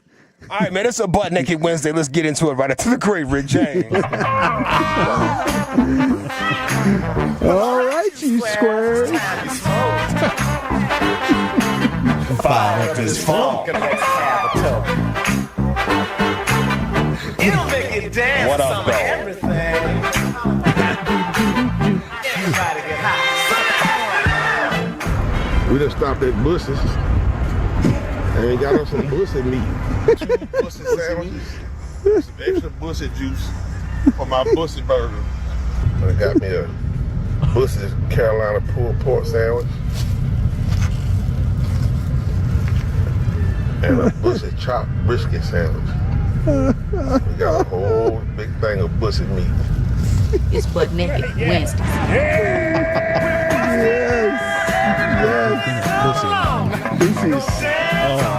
Shout out to Bucky's. Or as we call them in the Alexander residence, Busey's. Yeah. Hey, this is LA Live for Wednesday, July 23rd, 2025. It is a Butt Naked Wednesday here. Welcome in Tolos, welcome in first time and last time listeners. And peace to the guys in Earths. Peace to the guys in Earth, son. You did that math today? I think it's power refinement, bro. I think it's power refinement. Your man's knows. Peace to the guys in Earths. LA Live is sponsored by Greystone Roofing and Construction. That is greystone-roofing.com. Now, I know we covered this, but did you guys ever watch the train wreck poop cruise? Yes. You watched it? Yeah. Wow. I watched it last night y'all watched it, bro. I thought I might be totally out on cruises from this point on. I thought you had seen it because you had dropped the chef lasagna. I watched that whole a little bit of it, but I didn't get all the way through that like I was supposed to. Yeah, there was a long ordeal. It was long. It was long. Yeah, the chef was the highlight of it though. Oh, he was fantastic. Yeah, he was standing there like ankle deep worth of pool water. Yeah. Just disgusting. It was really. You got to watch it. It's so nasty. But the guy who refused to use the blue bag, and then he's like circling the whole boat just to find a workable toilet. Like that was me. I would have been that guy. That would have been me for sure. Man, it was really, really nasty, and I might be all the way out on cruises from that point on, because it's not random. There was 130 people just caught some type of stomach virus. That means they all had diarrhea on the Royal Caribbean cruise. Yep. That just happened, fam. Yep. Yeah, so I might be out, bro. I might be out. So we have at least 2 of these situations over the last couple of years. That's too high of a hit rate for me. Shoot, yeah. to risk it. That poop cruise, the Caribbean one was like last week. Imagine that. Everybody just catching diarrhea all at the same time, bro. Like Legionnaire's disease, stuff like that? Yeah. It's some type of norovirus. Oh, wow. Yeah, it's airborne. Oh my gosh. Yeah. Disgusting. Yeah. Goodness. Speaking of watching things, too, there's a documentary. You guys are sports fans, and Tolos, you're sports fans. I know you are, that you wouldn't be listening to this. There's a documentary called Going, Going, Gone, The Magic of Home Runs. It's free on Roku. Free on Roku. Going, Going, Gone, The Magic of Home Runs. Comedian Roy Woods is the host of this documentary, and they're just basically talking about the history of the long ball. Fascinating history, because early on the fences were so far back that you'd have to run around the bases, and then they kept bringing them in, and then they started flying out. It was like, oh, that's pretty cool. But there were only like 5 or 10 a year until Babe Ruth, right? Yes. Babe Ruth was the first guy to really do it a lot. Yes. So you go check it out. Going, Going, Gone, The Magic of Home Runs. I think the home run is the greatest way to score in any sport. Yeah, That's my opinion. That's my opinion. I can't think of one better. No, it's definitely the best. And I love a pick six. I love, especially when the DB has you cornered. You know what I mean? And then every sudden the directions just change. Bam! I love that. The suddenness. Yeah, I love a kick return, punt return. I love those, but not like a home run. You hear that crack, and then everybody's just frozen time looking where that ball's going. I love that, dog. Especially now they can celebrate. Yes. It makes it even better. Yes. All right, let me see what I got for you boys. Boom.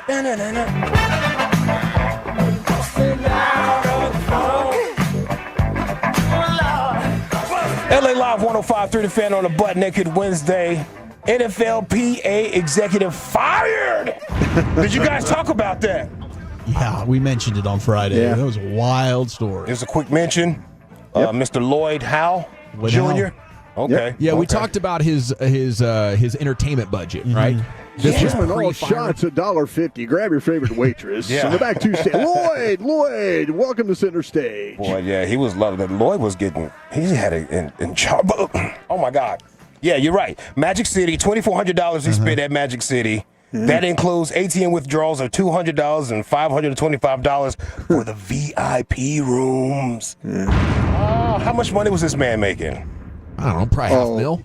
Couple mil? He's got to be more than that. Yeah, Got to be more than that, bro. Yeah. He's probably a couple, 2 or 3 million. Now I thought you could expense strip club trips if there's because that's how business gets done in some places. That's what a lot of the text was referring to. Is I guess the NFL, this was kind of frowned upon, and the car service was also astronomical. The car service was crazy. My man landed about 11 something at night in Fort Lauderdale and took a $738 car ride straight to Tootsie's in Miami, and I don't blame him because Tootsie's goes hard, fam. He was doing it right. He definitely knew where the good stuff was. $738. You should have paid that out of your pocket if you're getting $7 million. I mean, whatever. Oh, no, it looks absolutely. like $4 million was $4 million. Okay. Yeah. I mean, it's probably just in football, favors of this kind are how you socialize. For some people, for some organizations, this is the fun time at night, right? Where we go and do these kinds of things. So, bro, this is how sales managers here get things done at car lots, bro. What are you talking about? Yeah. It is. It's definitely a good lubricant for business. You get some people feeling good and having a good time and feel like, man, the next time I hang out with that guy, we're going to have a good time. I want to go talk to that guy about business. I just think it's pretty normal. I feel like he had to have been not doing a great job and this happened. Yeah, I think that Carlisle, his consulting situation, his part-time job with the Carlisle group probably messed things up too. And they probably want to get him out of there in a sense and use that as a thing to do. Yes. Like, there's a lot of calendar shoot photos that have been unscrupulous over the years in pro sports, but the NFL wanted Daniel Snyder out, so that became a big story in the Washington Post. This poor guy, Lloyd Howe Jr. Send your thoughts and prayers out to Lloyd. Send your thoughts and prayers out to him and his family, because I know his wife is on his behind when she looked at that expense report. Said, well, so you lost your job because you went to the strip club? Matter of fact, you went from the airport straight to the strip club and VIP. Yeah, that's a honey. It's hard to explain to the old lady. You won't believe it. What these people that I have to socialize with are into. They demand I go there.